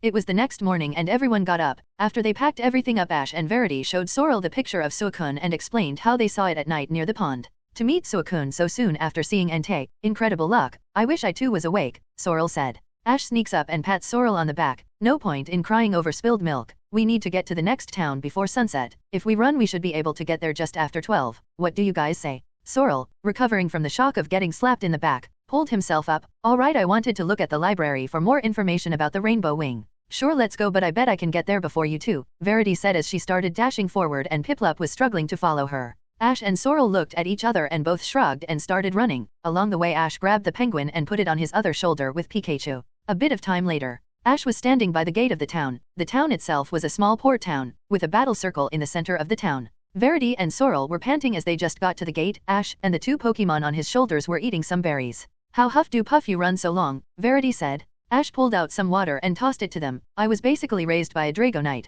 I either got strong enough to take it, learned to get fast enough to run away, or got some broken ribs. I got all of the above." After they drank the water and caught their breath they went into the town. They moved to the town center and noticed the stadium that was currently being used. By just asking a random person they found out it was a King of the Hill match until someone could get 10 wins in a row or it got dark. Whatever came first. "You guys wanna go at this for a while?" Ash asked. "I mean, I don't think it would be the worst thing," Verity said. "I do agree it may be good practice, but I doubt any of us would be able to complete the full 10 victories. I mean yeah, especially with back-to-back battles, but sometimes it is just nice to battle for fun," Ash said. The battles themselves went anything to write home about. Verity got through 5 before Piplup was out of commission. Sorrel and Lucario got through 8 with his new power boost, and Ash used Squirtle to get past 7 trainers before Squirtle was out of commission. After a few more battles, nighttime came and everyone called it a night, so the group went to the Pokemon Center to get healed up and then get a room. After they set everything up they changed and went downstairs to take care of any business they had. Verity said she was going to make a phone call. She didn't say to whom but it was obvious. Meanwhile Ash and Sorrel went over to the library to look through the stories of Ho-Oh. They both grabbed some books and started skimming through them. Ash particularly was looking through the stuff he remembered trying to find an actual reason for the Rainbow Hero's existence. Ash didn't find anything but Sorrel found a book. He called Ash over and started skimming through it. From high above, Ho-Oh watched over the many works of people and of Pokemon, and they experienced the aura of happiness. And they received energy from it. Sorrel turned the page and yet, the heart of evil stole strength from it. When the Rainbow Wing touches the heart of evil, its color vanishes. Ash could sense someone hiding behind the bookshelf, so he decided to make the most of it. Heart of evil. Well, seems like it would either need to be about someone so full of themselves they want it despite not being given the feather, or stupid enough to steal it despite the fact they didn't receive it. Ash could sense the person in the bookshelves getting annoyed. So what defines this evil heart? Is it someone who is always angry or one that has no friends? Oh, maybe they didn't receive enough attention as a child so they would want to take it out on everyone else and become an edgelord. Sorrel started wondering why Ash was saying everything he was but just shrugged it off. Perhaps, like with all legends, the specifics remain ambiguous, so there is no real way to say. Ash could sense the eavesdropper was walking away, so he pulled out his feather and started looking through the book Sorrel found. Meanwhile, Verity was currently at the computer and severely reconsidering calling her mother. She already put the number in, she just needed to press the dial. She was reconsidering her decision before Piplup jumped up and pressed it for her before she could stop him. Eventually, the screen turned on, and on the screen was Verity's mother, looking confused until she saw Verity. Oh, hi Mom. Well, look who finally decided to call. Do you have any idea how worried I was when you disappeared from home? Would it have killed you to at least call me once in a while? Verity was a bit nervous just standing there until Piplup jumped up on the screen to greet her mother. Oh, Piplup? Hi there. I hope you have been taking care of my rebellious daughter. So Mom, I guess you want to know what I've been doing, or at least where I am. Oh, yes, I want to make sure you're eating right. And eat your vegetables. It's very important. And what about laundry? You're not wearing dirty clothes every day, are you? Verity and her mother went back and forth for a little while catching up on what had been happening. At this point, Ash and Sorrel came walking back and Ash was holding onto the book for later reading. They both saw Verity getting scolded by her mother and debated whether to get in there to save her. They wanted to walk away before Verity noticed them and signaled for them to save her. They both sighed and walked into frame. Hello Verity, are you talking to your sister? Ash said, looking at Verity's mother. Ah, what a polite young man, and he even thinks I am Verity's sister. Oh, and there are two of you. Hello, may I know your names? Her mother immediately got happier. I'm Ash. I'm Sorrel. Well, I am Verity's mother, though I do appreciate your compliment. I hope Verity hasn't been causing you too much trouble. She's very rambunctious, but she's got a big heart. I hope you'll all be good friends. Mom, I wish you'd stop worrying. Verity mumbled just loud enough for everyone to hear.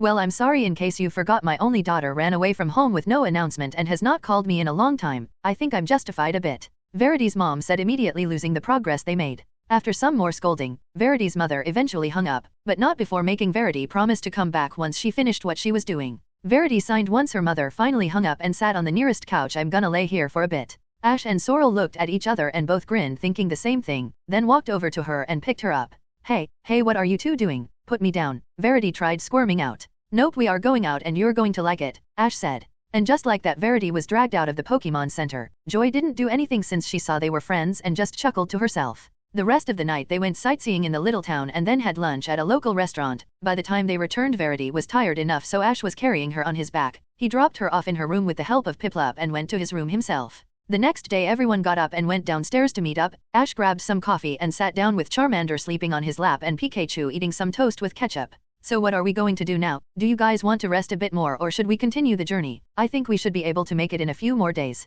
Certainly, if we take the fastest route we should get there in 3 more days at the latest, Sorrel said, looking at his map.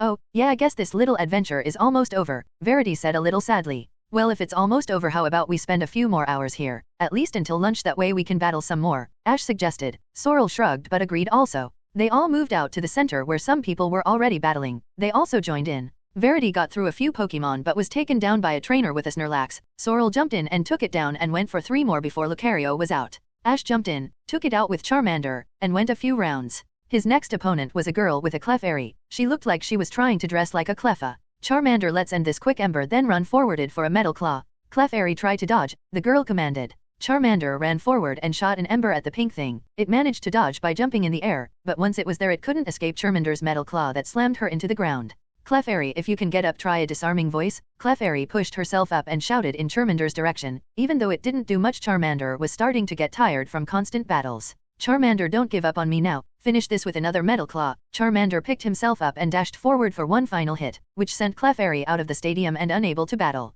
And that is victory. #9, the random announcer said. Does anyone want to try and take down this trainer from down under? I have an idea on who you should battle, a voice announced, and looking at the direction Cross was walking with Damien quietly following behind him, it also seemed like Damien had a new bandage. Oh, look who it is. Did you learn your lesson from last time, or do I need to school you again? Ash said, grinning, which just annoyed Cross more. Whatever, you only got the upper hand because you got me by surprise. Oh, sorry, I guess my memory is deteriorating, because I very distinctly remember you attacking me. Sorry then, my mistake, Ash said. Whatever, I see you picking up that worthless Pokemon. I guess the weak attracts the weak. Wow, is that why you teamed up with a rookie trainer? Whatever, it is about time I show you how worthless you and that lizard are. Ash smiled. By doing what? Battling me. Face it, if you win you beat a tired first form starter. If you lose you will be humiliated. Cross grits his teeth before he gets an idea. As if I would waste my time. You would lose even if you were at 100%. No, I think I'll let this. What did you say, rookie trainer? To beat you? Damien flinched a bit hearing that. Damien walked to his side but Cross was giving him his pep talk. Meanwhile Ash brought Charmander close. Hey buddy, are you ready? Charmander looked back at his old trainer Damien and was nervous. Ash got to him and gave him a head pat. You know, if you don't want to battle you just have to say so. You must be pretty tired, and you're about to face your old trainer. There is no shame in giving up now. Ash gave a smile and Pikachu also came forward to pat him. Pika. Charmander looked at Ash and Pikachu, then back to Damien, then Cross, before giving a resounding, Charmander. Alright then, tell you what, if you win I'll make you something really special tonight, Ash said, and Charmander looked excited and ran up to his side of the field. Meanwhile, Damien also stepped up and pulled out a Pokeball, then looked at it for a second before throwing it out, revealing a Ninetales. Cross was also behind him ready to backseat game. Ash was looking at the scene and analyzing what he could do. Charmander was tired and Ninetales had the advantage. Fire moves were out, and for a fire type it is surprisingly bulky. The only advantage he had in this situation was that he had better tactics. Meanwhile Damien only does what Cross tells him. When the match started, Damien commanded, Ninetales, try a Will-O-Wisp. 4 purple flames came out of the fox's tails and sent them blasting toward Charmander. However, they were slow, very slow. Dragon Claw and go nuts. Charmander's claws glowed purple as he dashed forward and started slicing the balls of fire, closing the distance.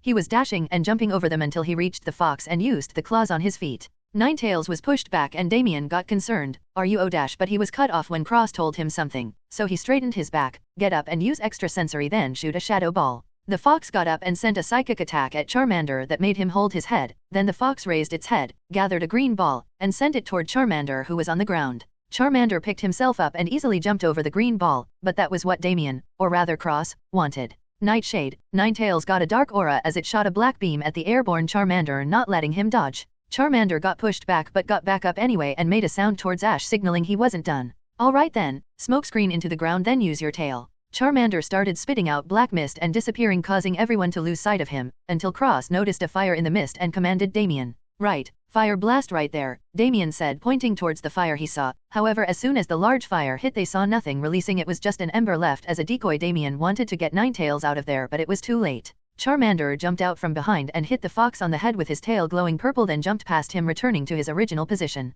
Ninetales was still standing but barely. Cross was getting angry that Ninetales was losing. He specifically made Damien train him in a very particular way. He grabbed Damien by the shirt and shouted something in his ear. Once Damien was let go he got back into the battle. Fire spin and trap Charmander now. Ninetales sent its psychic flames out to surround Charmander, trapping him in one space. And now finish this flamethrower full power. The fox started charging up a stream of fire in its mouth. Meanwhile Cross was grinning at Ash, acting like he won and getting ready to say his third-rate villain speech. Ash, however, was not worried. Charmander, let's finish this. You remember that one move we practiced? Charmander immediately smiled, knowing exactly what he wanted him to do, so he got into a stance. As soon as the fire came out of the fox's mouth it quickly approached Charmander and everyone got worried thinking this was where it was going to end, when suddenly a voice came forward. Charmander's claws started glowing. Iron Dragon's Claw, Metal Claw plus Dragon Claw. Charmander dashed through the flames and used his claws to split the fire coming at him. He was pushed back for a second before he started glowing and pushing forward. He grew larger and started dashing through the fire and the flames, revealing himself as a Charmeleon. As soon as he was through the flames he disappeared for a second and appeared on the other side of the fox, with the remaining fire almost forming wings behind him as Ninetales fell. The stadium was silent until the sounds of cheers erupted from the crowd. Ash got the 10th win, crowning him the king of the hill. Sorrel and Verity also came forward. Verity jumped up and put her arm around Ash. Wow, so that's what you have been doing. You have been practicing that and you didn't tell us. Indeed, that battle was impressive, and Charmander, or should I say Charmeleon, was very admirable. Charmeleon was listening to the praise and was happy but didn't want to show it. 3. Ash finally checked his dex to see what he was working with now. Charmeleon, M. Ability, Drought, Hidden Ability, Tough Claws. Current moves, Metal Claw, Smokescreen, Dragon Tail, Dragon Breath, Dragon Claw, Iron Dragon's Claw, Slash, Flamethrower, Shadow Claw, Dragonborn. The celebration continued and everyone was excited, but over in the corner Damien and Cross were standing. Cross was fuming and got up to Damien. What was that? I don't know, I just lost W dash. Damien stuttered before Cross interrupted him. I don't care, you lost, and in turn made me look worse. I said to never get in my way or I get rid of you. Well, you can get lost, I don't need a weakling following me around like a lost pup. Damien was about to say something before Cross interrupted him. I said get lost. Cross looked like he was about to punch Damien until a familiar hand grabbed his flying fist. Both Damien and Cross looked and saw Ash standing there with a smile. Well, it seems like my message never really got through to you. Do I need to give you another lesson? Cross immediately pulled his arm back, which Ash let him. You know, maybe he would have had a better chance if someone wasn't yelling commands in his ear. Cross felt angry looking at Ash talk with a carefree smile, but he knew he couldn't do anything to him, especially in a town, so he just grunted, whatever, and walked away. Damien looked back at Ash. Thank you, but can I ask a request? Depends on what it is. Can I apologize to Charmeleon? Charmeleon was standing behind Ash and kinda flinched hearing that. Don't ask me, ask Charmeleon. Ash wasn't really afraid of Damien trying to take his fire lizard. He didn't seem like the type this time around. Besides, even if he did, he already did a lot of bonding with Charmeleon. Damien approached Charmeleon and then bowed. Charmeleon, I'm sorry. I know you probably don't want to see me after I left you, but I just wanted to let you know. Charmeleon looked surprised and then looked at Ash, but he just shrugged, letting him make the decision himself. Charmeleon looked at Damien, then put his claw on his shoulder and gave him a Maylion. Thank you. Sorrel and Verity also came forward at this time. So what are you going to do now that you got left behind? Ash said, half jokingly, you going to keep being a trainer? No, I'm done being a trainer. It's not for me. To be honest, I only started because my father paid the professor a lot of money, and he wanted me to be independent. Never mind, he inherited a few fortunes from his parents. Yeah, about that. Do you know how much money your father paid Oak? Ash asked since he never got an answer. Well, technically I'm not allowed to say it, but... Damien got closer and whispered something in his ear, which made Ash almost choke. Wait, like actually, did he throw in a few Dragonite eggs? Why would he pay that much? Damien shrugged. Beats me, but anyway, thank you, and please take care of Charmeleon for me. Here, just give me your number, that way you can see him when he evolves again, Ash said, holding out his Pokédex. Damien smiled, pulled out his phone, and taped them together, exchanging numbers. After that, Damien waved away and went on his way. Ash sighed and put Charmeleon back into his ball. Alright then, let's get healed up, then let's get some takeout. Back on the road they got the Pokemon's version of Chinese. Ash also got Charmeleon some spicy food. Pikachu wanted to try it, so he gave him a piece and immediately started crying. Pikachu took a water bottle and drank all of it, then looked at Ash in betrayal. Hey, you're the one who wanted to try it. Pikachu, Pika. Sorrel and Verity were watching the scene unfold and laughed at Pikachu. Alright, here, this one's for you. He handed him a sweet version which he actually enjoyed. Pikachu, Pika, Omega. They sat down and looked over the cliff to see that Butterfree was flying around going in a direction. Hey look, why do you think all those Butterfree are going to? Verity asked. Don't you know, Butterfree mating season is coming up? Sorrel said while pulling out his tablet and showing the event that was going to happen soon. Yeah, during this time trainers release their Butterfree so they can go and find their other half. Boy oh boy, I would really hate to have a Butterfree right about now, Ash said jokingly. It really doesn't seem that bad, besides if other trainers are doing it. Besides, I'm sure eventually the trainers come back to get them after it finishes. It only lasts a few days, Verity said looking at Sorrel's tablet. I mean, yeah, as long as a trainer can remember to come back for any Pokemon they leave behind. I mean, what kinda idiot forgets Pokemon they said they'd be back for? Ash said, chuckling to themselves. Sorrel and Verity looked at each other wondering why that felt personal before he changed the subject. Look, it's a pink one, Ash said, painting at that one pink butterfly that was never explained. Cross was walking through the forest and punched a tree in frustration. How could that idiot lose? That stupid trainer, he has done nothing but be a pain in my ass.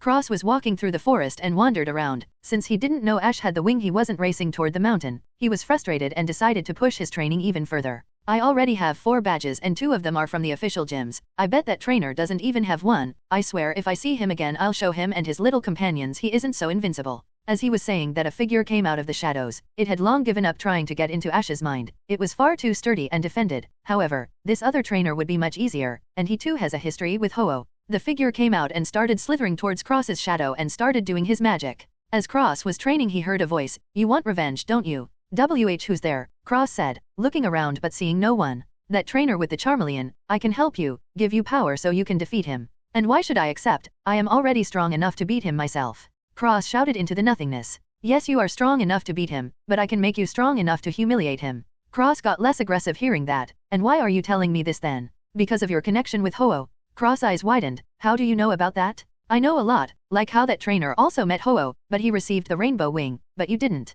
Why did that weakling get the wing but I didn't? Cross said before punching another tree. I can tell you, but it doesn't matter. All you should care about is beating him and taking it. A dark aura started enveloping Cross. Yes, I won't beat him. I am going to humiliate him. Then I'm taking the wing and summoning Ho-Oh myself. Echo Ash sneezed while riding atop of a Lapras, specifically Verity's Lapras, which she revealed so they could swim through the river fast. You okay? Sorrel asked. Yeah, I'm fine. Weird though, I've never been sick before. It's probably nothing then. By the way, have you guys wondered why the legendary dogs are here? Shouldn't they be in hiding according to the legend thingy? Verity asked. Well, yes, actually you bring up a valid point. I guess we just never bothered to wonder, Sorrel said, looking through his tablet trying to find an explanation. I wonder if something happened. It probably has something to do with Ho-Oh probably, Ash said, thinking about what might be happening in Johto. In Johto. Before anything I knew that in the anime Ethan is Jimmy and Marina is Chris, but that's stupid, so they are called Ethan and Chris. Also I am using their manga personalities because the anime did them dirty. Chris was back in New Bark Town after returning from the Bell Tower. She was being comforted by Ethan and Vincent, and she was crying, blaming herself for what she did.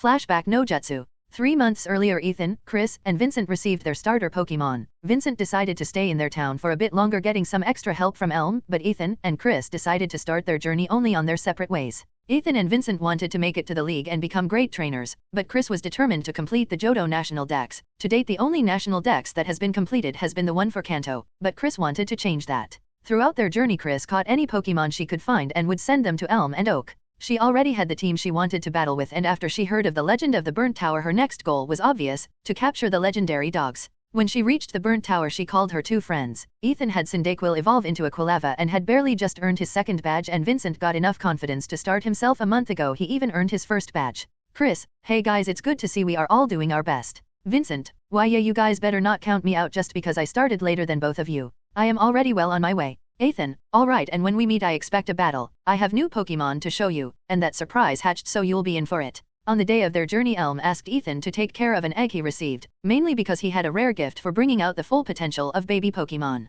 On the other hand, it was no secret that Vincent had a crush on Chris. Ethan also had one not as crazy as Vincent. Heck, they were currently blushing on the screens, she knew, but was always playing like she didn't to see how far they would go, and they formed themselves a rivalry for the right to ask Chris out, which was stupid, but hey, at least they weren't treating her like an object to be won, so she never stopped it. Chris, well, I will be sure to show you guys my progress. Right now I have a score to get, see you. Both Vincent and Ethan raced to say goodbye first, but she already hung up. Chris sighed at her friends and decided to make her way to the Burnt Tower. On the way she ran into a man with a cape calling himself Suicune. He explained how he was a researcher specifically for the 3 legendary dogs and wanted to learn more about them by coming to the place they were born in. Chris was a little annoyed hearing an eccentric man act like he was the next Oak, and the fact that it seemed like he was flirting with her didn't help. So she decided to run into the tower before him. Suicune realized what she was doing and tried to stop her. Wait, you can't just enter, you don't know what you are doing. Just try and stop me, the legendary dogs will be mine, Chris said, yelling behind her and opening the doors. Before releasing she ran through a hole and fell through. She fell through multiple floors before landing at the bottom of the tower. As she opened her eyes she saw a dark room, but 3 things were looking at her through the darkness. It was the legendary beasts Raikou, Entei, and Suicune. It seemed like they were sleeping, but the sounds of Chris falling made them wake up. They looked at her and she was almost too stunned to speak before they all jumped out of the tower in one jump. She stayed there until she heard a voice. Are you alright down there? I saw the beasts jump out, but I had to be sure you were still alive. Suicune appeared holding onto his jump loft to make his way down. Yeah, I'm fine, but the legendaries Raikou, Entei, and Suicune got away. Not necessarily. Although Raikou and Entei have escaped, Suicune is running towards the Bell Tower. If we work together we may be able to capture it. What do you say? Suicune held his hand out. Fine, but I get to throw the Pokeball, Chris said, grabbing onto Suicune and floating out of the basement floor. As they got out, Chris sent out her Arcanine and Suicune sent out his Electrode. They both started running to get Suicune. Eventually, they found that it was climbing the tower. Despite their best efforts, however, they couldn't even hurt it. They barely made it slow down, but it never stopped to counterattack. They continued running through the tower trying to catch it until Chris got hit with some debris, knocking her out and off the tower. Suicune noticed it, but it was too late as she fell down multiple floors, hitting the rock bottom of the tower. Thankfully, with the help of her Nata, she slowed down enough to survive. Suicune also jumped down to grab Chris and tried to take her back into the tower, but when he got to the top with her in his arms, he saw something that truly shocked him. Ho-Oh, or at least its figure, flying away. Based on the direction it looked like it was heading to Kanto. Suicune was standing there looking frustrated, seemingly having missed Ho-Oh before they could meet. He glared at the two before jumping off in the same direction.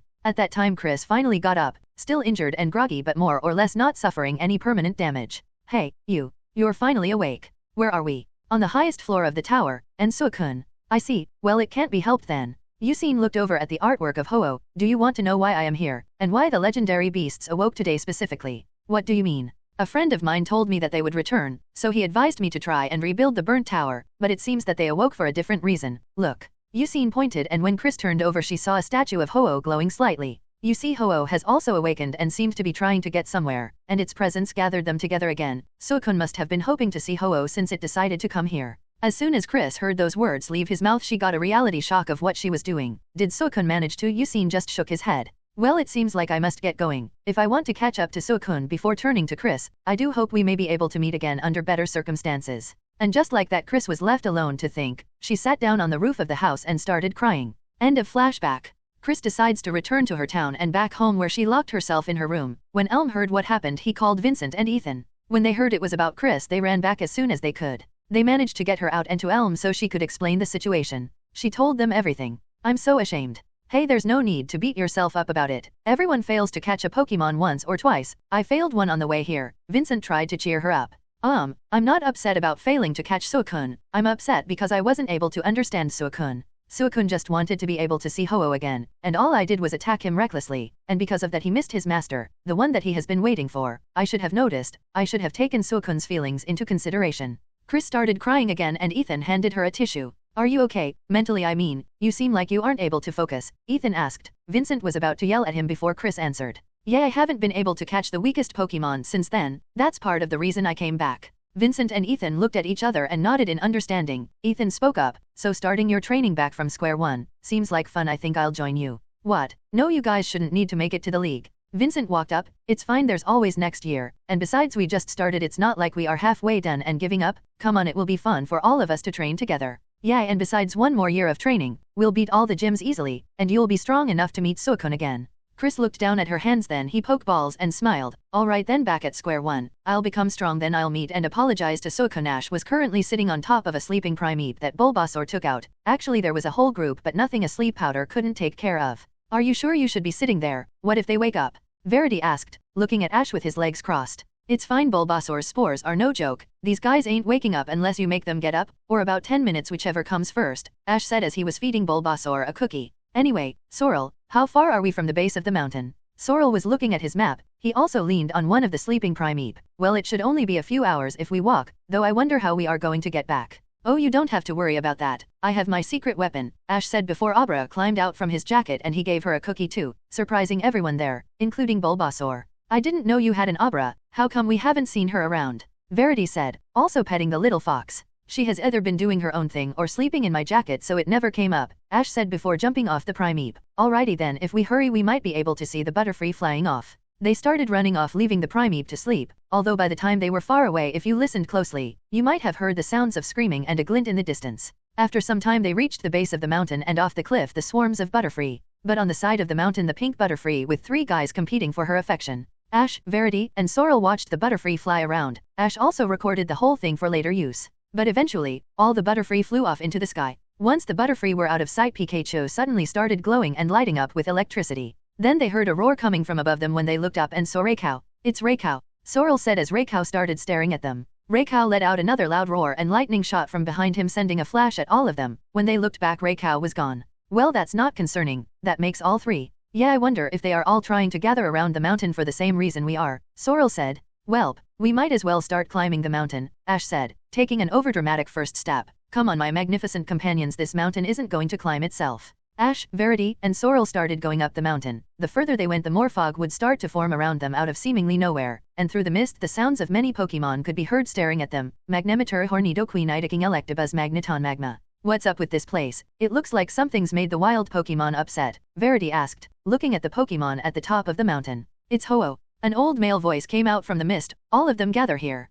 All of these wild Pokemon want to receive power from Ho-Oh. From the mist a short man with a big bushy beard jumped down and started sniffing the air around Ash. It's faint, but I'm catching a whiff of Ho-Oh. Ash pushed his face back. Respect the 6-foot rule, before pulling out his feather. Here, this is probably why. The man looked like his eyes were about to fall out of his eyes. Wow, it's the rainbow wing. Sorrel stayed quiet for a bit, thinking to himself before he realized something. Hey, I know you. You wrote the book. What was your name? The man stroked his beard. Hee. Why don't you just call me Bungie? For the past 20 years I've been on a quest, searching for Ho-Oh as part of my research. 20 years? Verity asked. You see, I've pulled data from many places, which led me to this mountain for Ho-Oh's next appearance, Bungie said, spinning around. Then let's all go together, Verity suggested. Bungie stared at the rainbow feather. Hee. That shine is the shine of youth. How I missed it. It's almost too beautiful for me to look upon. It's probably thanks in large part to the rainbow wing that you were able to come across Entei, Suicune, and Raycow. What do you mean? Sorrel asked. Before Bungie could answer, Ash cut in. Walk and talk, guys, the daylight is fading. They all blinked in surprise but also agreed to talk as they walked.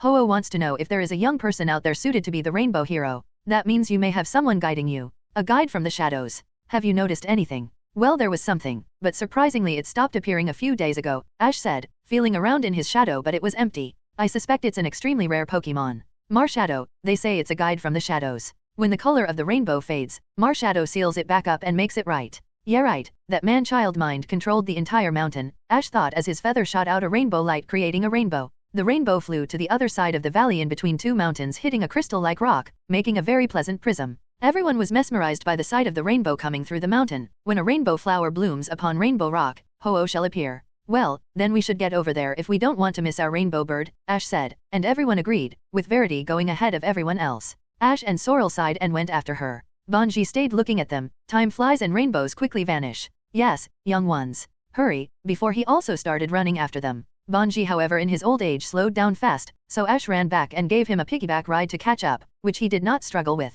By the time they got to the crystal, Ash managed to get in front of them with Banji on his back. Verity and Sorrel caught their breath and Banji was still on Ash. Do I even weigh anything to you? No, it's like holding a couple of berries, Ash said, doing a few squats and putting him down. Sorrel caught his breath first. That's where you should place the rainbow wing. Alright then let's see Ho-Oh, Ash said approaching the stone but was still cautious in case Marshadow tried anything. Immediately he felt a tingle in his senses and managed to jump back before an Incineroar came crashing through the mountain, almost hitting him. From behind him, Cross also stepped out with Lycanroc. I'll take that. The trainer who battles Ho-Oh is the strongest, and that trainer is me. Cross said. Well, Cross, why might you be here? Didn't you learn your lesson the first or second time? I guess I have to try a little bit harder. Shut up. Those don't matter. The only thing that matters is that you hand over the rainbow wing the easy way or the hard way, but do choose the hard way. I want to pay you back for everything you've done. Sorrel tried to intervene. That's not how it works. Now look. The one who gets to battle Ho-Oh is the chosen one. The rainbow hero. I don't care anymore. Might makes right and I will take what I deserve and right now I deserve that feather, Cross said and Ash saw a brief showing of some dark aura around him. So that's what happened. Ash put his arm out to stop Sorrel and Verity. It's fine. This is the only way anything is getting resolved. Ash stepped forward. So I guess you're planning on using Incineroar. Well then your fire type versus mine, Ash said, throwing out Charmeleon. It doesn't matter. Flamethrower now, Cross commanded as Incineroar gave a pelvic thrust shooting a stream of fire from his belt. Charmeleon dash forwarded with a smokescreen. Charmeleon started running forward and as he approached the stream of fire he shot out some black smoke into the air. By the time the fire cut through the smoke he was gone. Now Dragon Claw. Find him now. Incineroar started looking around trying to find the fire lizard before he came from the top ropes and gave a glowing slash straight to the back. Cross grit his teeth. Incineroar throat chop. Slide under him and slash his legs. Incineroar made his arms start glowing and tried to give Charmeleon a clothesline, but Charmeleon slid under his attack and on his way through hit his legs sending him on a knee. Cross grits his teeth and gives a look to Lycanroc. Incineroar grab him. Before Ash could give a command Lycanroc tried to dash forward and get to Ash, but was barely blocked by Lucario who came forward. Meanwhile, Incineroar grabbed Charmeleon in a bear hug and started squeezing as hard as he could, with Charmeleon squirming. Hey, what are you doing? This is meant to be a one-on-one Pokemon battle. Why did you have Lycanroc try to attack Ash? Verity said getting Piplup ready. I don't recall agreeing to a Pokemon battle. Besides this is a battlefield. If you thought this would be a fair fight, that is your own fault, Cross said as more of the dark aura came from him and some started leaking out of Lycanroc and Incineroar. I can take care of him here. Can you guys take care of Lycanroc? Ash said as Pikachu also jumped off and faced the wolf. Leave it to us, Sorrel said as Verity, Piplup, and Lucario nodded. Whatever Incineroar Fire Fang. With no time to react he gave Chameleon a good bite on his shoulder. Charmeleon used Dragon Breath and break free. Chameleon blasted and shot out a bluish fire from his mouth and shot it into Incineroar's face. Meanwhile Charmeleon was pushing with his legs against the fire cat. Eventually, he was able to break free jumping back as Incineroar had to grab his face. Now Dragon Tail, as Incineroar was trying to recover from the point-blank blast, Charmeleon did a front flip and slapped him with his glowing purple tail, sending him face first into the ground. Meanwhile, Lycanroc was pushed back by Lucario as Pikachu also jumped over his shoulder and slammed it with an iron tail making him separate from them. Piplup Bubble Beam. Lucario Aura Sphere. Both Sorrel and Verity commanded for their Pokemon to shoot a combination at the Pokemon, dealing heavy damage, but the more it was hit the more dark aura started exuding from him. Lycanroc quickly recovered and gave a loud howl then dashed forward throwing rocks at them, and as they got distracted dealing with those it came forward in front of Lucario and gave it a good hit to the jaw. Lucario took the hit then grabbed onto Lycanroc's arm as his fists started lighting up with electricity sending it into Lycanroc, then throwing him over his shoulder to Pikachu who gave another iron tail towards the wolf. Sorrel was surprised since he didn't know Lucario could do that but snapped out of it since he was still in a battle. Meanwhile Cross was getting madder since the battle was not going his way, so the being in his shadow started spreading its influence through the mountain, and with the sound of tremors Pokemon started appearing from the top of the mountain and jumping down to join the battle. Cross meanwhile had a huge smirk on his face, and when he spoke it sounded like there were two voices as he said, "The true battle begins." Sorrel and Verity watched Pokemon starting to jump down. Although they wanted to stop the ones that were aiming to get to Ash, they were occupied with Lycan Rock, which despite getting jumped was still going. But they could do something. "Pikachu, go help Ash, we can take care of things here," Sorrel said as Lucario was grabbing the frenzied wolf. Pikachu looked back at them and then at Piplup, who gave him an overly dramatic gesture. Pikachu nodded and started running. Meanwhile, Ash was looking at Cross and laughing like a lunatic. "Congratulations, you have earned your third-rate villain card," Ash said, clapping for him and also pulling out his Pokeballs from his belt. "Shut up, you chose this. You could have just given me the feather, but instead you chose to battle." Cross started monologuing. Ash did not pay attention. He just released his Pokemon and gave them orders. "Kakuna, Nidorino, you two take care of the Nidoking and Queen. Squirtle, Bulbasaur take care of the rest." His Pokemon nodded. Squirtle hopped on Bulbasaur and rode into battle, and Kakuna shot a web at Nidorino as he charged. Meanwhile, Ash was preparing to pull out some more Pokemon if he needed them. "Hey, are you ignoring me?" "Yes." "Darkest Lariat now," Cross yelled out as Incineroar's fist started getting covered in darkness, and he dashed forward with his arm out, aiming for Charmeleon's neck. Slash, aim for his elbow. Charmeleon took advantage of his smaller size and moved around, aiming his strike at the elbow, landing and making Incineroar fall off course and into the mountain wall, hurting him in the process. Through this battle, Ash has told Charmeleon to specifically counter Incineroar's attacks. If Incineroar can get one good combo, then he is going down, especially with Charmeleon's base 58 defense. Meanwhile, Squirtle and Bulbasaur got to some of the marching Pokemon. The Pokemon in front of him were currently Magmar and Electabuzz. Squirtle launched himself with a rapid spin and Bulbasaur shot out his vines. Meanwhile, Electabuzz started charging at the spinning turtle to give him a punch, but as the punch landed it couldn't even push Squirtle back, and he continued spinning into Electabuzz's face. He then got out of his shell and shot a scald into Electabuzz's face. The boiling water made the Pokemon reel back in pain. Meanwhile, Magmar aimed a punch at Squirtle, but Bulbasaur's vines grabbed his friend and pulled him out of the way, making Magmar punch Electabuzz in the face, sending him reeling back. Meanwhile, Bulbasaur used the momentum and sent Squirtle flying back into Magmar, and Squirtle prepared the move he had been practicing. Charging up his fist, he delivered his own bootleg version of Jet Punch. The speed of the water fist sent the Magmar face first into the mountain next to it. Meanwhile, Electabuzz finally moved its hand only to see Bulbasaur shooting a purple-black ball of goop at it. That was the lights for the electric Pokemon. Meanwhile, Squirtle jumped back and started charging a bluish ball, and threw it. Then he turned around as it hit the fire type and it exploded, as he made a pose.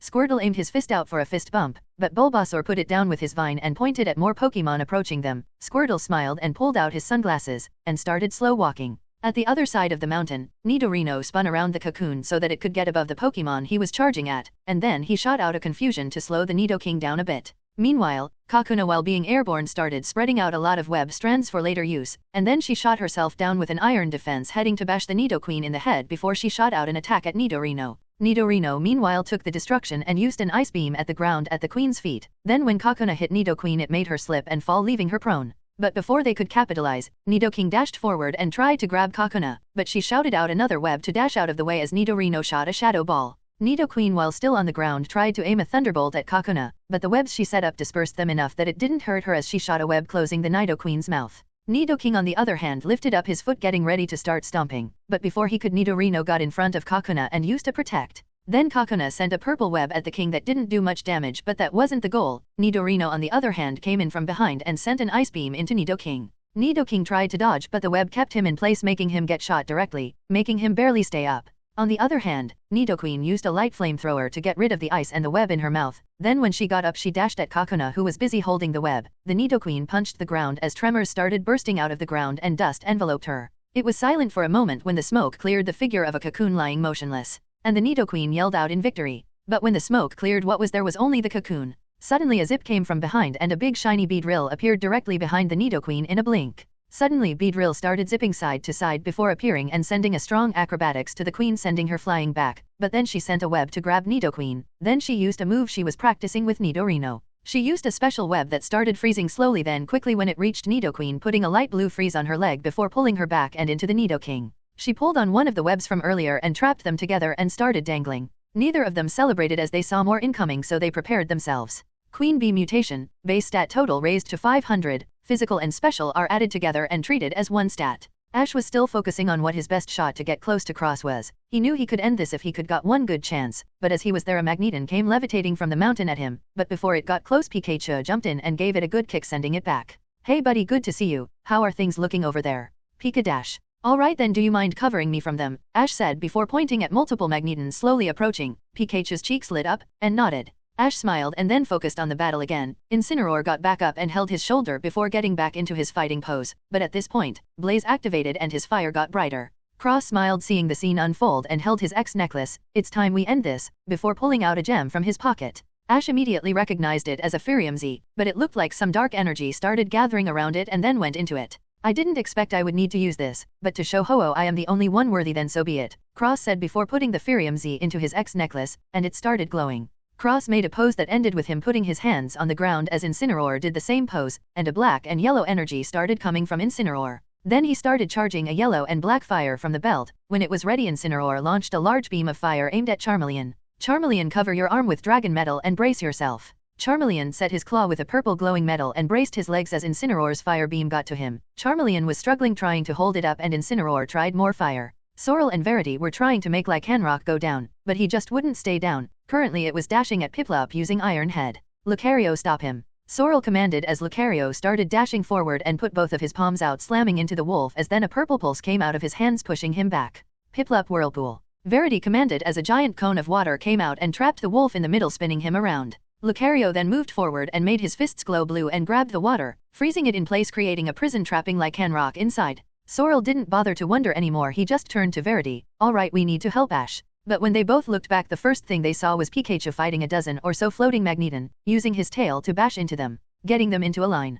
Pikachu saw Sorrel and Verity approaching, so he decided to end it. He sent a specific thunderbolt with a different frequency that ended up moving between all of the magnets, making them slowly float down onto the floor each. Now that they finished, they all focused on Ash when they noticed a flaming cat with red and black flames shooting out from his belt and Charmeleon trying to hold it back. Charmeleon was struggling under the strength of the fire. The more he pushed, the more he would get pushed back as well. He didn't want to lose, not again. He wanted to be strong, so strong he would never lose again. Charmeleon's heart was beating faster and faster until it went back to its normal beat, almost in sync with something. Then he started glowing and pushing through Incineroar's fire. Incineroar started sweating and pushed with all his strength, shooting into the Charmeleon, which created an explosion where he was. The area went silent for a second, but Cross started chuckling, until Ash said one thing that shut him up. Why are you laughing? This battle isn't over, because my Pokemon hasn't gone down yet. From the smoke a strong gust of wind pushed it down as an orange figure moved out from above. When they looked up, what they saw was Charizard with his flame glowing brightly. Now Charizard, I think we should show him our inferno. Charizard smiled as his fire also started flickering red and blue. He started charging fire from his gut. Then as he released it,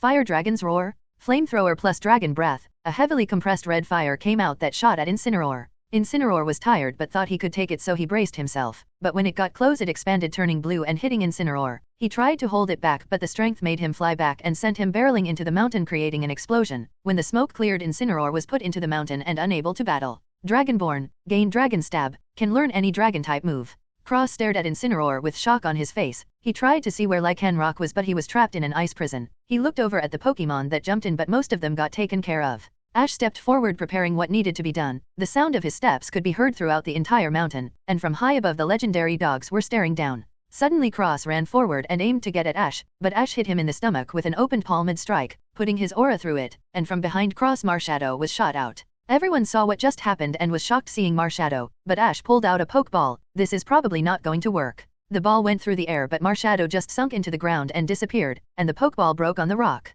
Can't say I'm not surprised. As soon as Marshadow disappeared, a lot of the dark energy surrounding the Pokemon disappeared. Not all of it though. Charizard was currently wearing an arbok like a scarf. Cross was currently groggy and on the floor holding his head. What happened? You don't remember? You got your mind taken over, you idiot. Ash was crouching and flicked Cross's head. What took over? By what? How long? Cross was still groggy to talk but was coming to his senses. It was Marshadow, and you were probably corrupted back when we were in the town. Sorrel walked up and asked, wait, so Marshadow did this? Why would it do that? Isn't it meant to guard the rainbow wing? Ash shrugged. Why are you asking me? I barely know what I'm going to do in the next 20 minutes. Maybe there is a mistranslation in the legend, or maybe we were late and he wanted to speed up the process, or he might be evil. Each one are valid options. Ash was nodding along to himself. Wait, so then this entire time Cross was being controlled by Marshadow. That explains why he was such a jerk, Verity incorrectly concluded. Ash tried to say something before he was interrupted. Yes, no one could be that cruel to Pokemon. That is the only explanation, Sorrel also incorrectly assumed. You see, Ash was interrupted again. I don't know what is happening, but if what you guys say is true, then that has to be the explanation, Cross also concluded. Ash just flipped his hands in the air and started walking to the rock. Banji, who was hiding behind some fallen rocks, peeked out seeing most of the fighting had died down, and finally walked over to watch. Ash signaled Charizard, who was currently choking the snake, and pointed towards Lycanroc, who was still trapped in ice. Charizard slammed Arbok into the mountain, leaving the imprint of its face, and walked over to free the wolf as Ash walked away. Ash just jumped up onto the glowing rock and stabbed the feather into it. Immediately a wave of rainbow energy erupted out and any Pokemon that were still aggressive calmed down. A rainbow formed through the mountain and everyone was mesmerized watching it. Banji looked over through the mountain. When a rainbow flower blooms upon Rainbow Rock, Ho-Oh shall appear. As soon as he said that, from the rainbow a bird came flying majestically, and as it flew overhead it released a green glow, healing everyone's injuries. Verity looked happy seeing their Pokemon were healed. Looks like everybody's healthy again.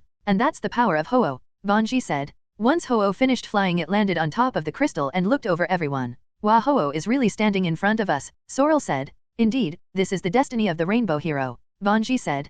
Cross was looking over Lycanroc and Incineroar. He was also looking at what would happen next. After a moment of awkward silence, Ash spoke up, so what now? Everyone blinked, releasing what he said. What do you mean it's Ho-Oh and you're the rainbow hero? Sorrel said, and Banji nodded along. Okay, but what do I do? Throw a Pokeball, battle it, try to climb on top and fly on it, because I know for a fact I can't do any of those things. Well, I can, but they won't work. Banji looked down. I don't know, I never got this far. I just assumed whoever received the feather would know. I mean, I could talk to it. It doesn't seem to want to attack us, which is good, Ash said. Yesy, if Ho-Oh wants anything, Verity said as she pushed Ash forward. Ash gave a side eye and Verity gave the dumbest face she could give. Ash sighed and moved closer. Hey Ho-Oh, remember me? We met back in the forest. You gave me your feather. That seemed to get Ho-Oh's attention, so he continued. So is there something I'm meant to do here? Ho-Oh didn't answer, but he did go into his feathers and pull out two feathers. One was a similar rainbow feather, but there was also a second silver feather. Both feathers flew out and curled around Ash's hand, forming a ring on his index finger. The ring was silver with different colored accents, and as soon as Ho-Oh gave him the ring, it started flying away into the rainbow.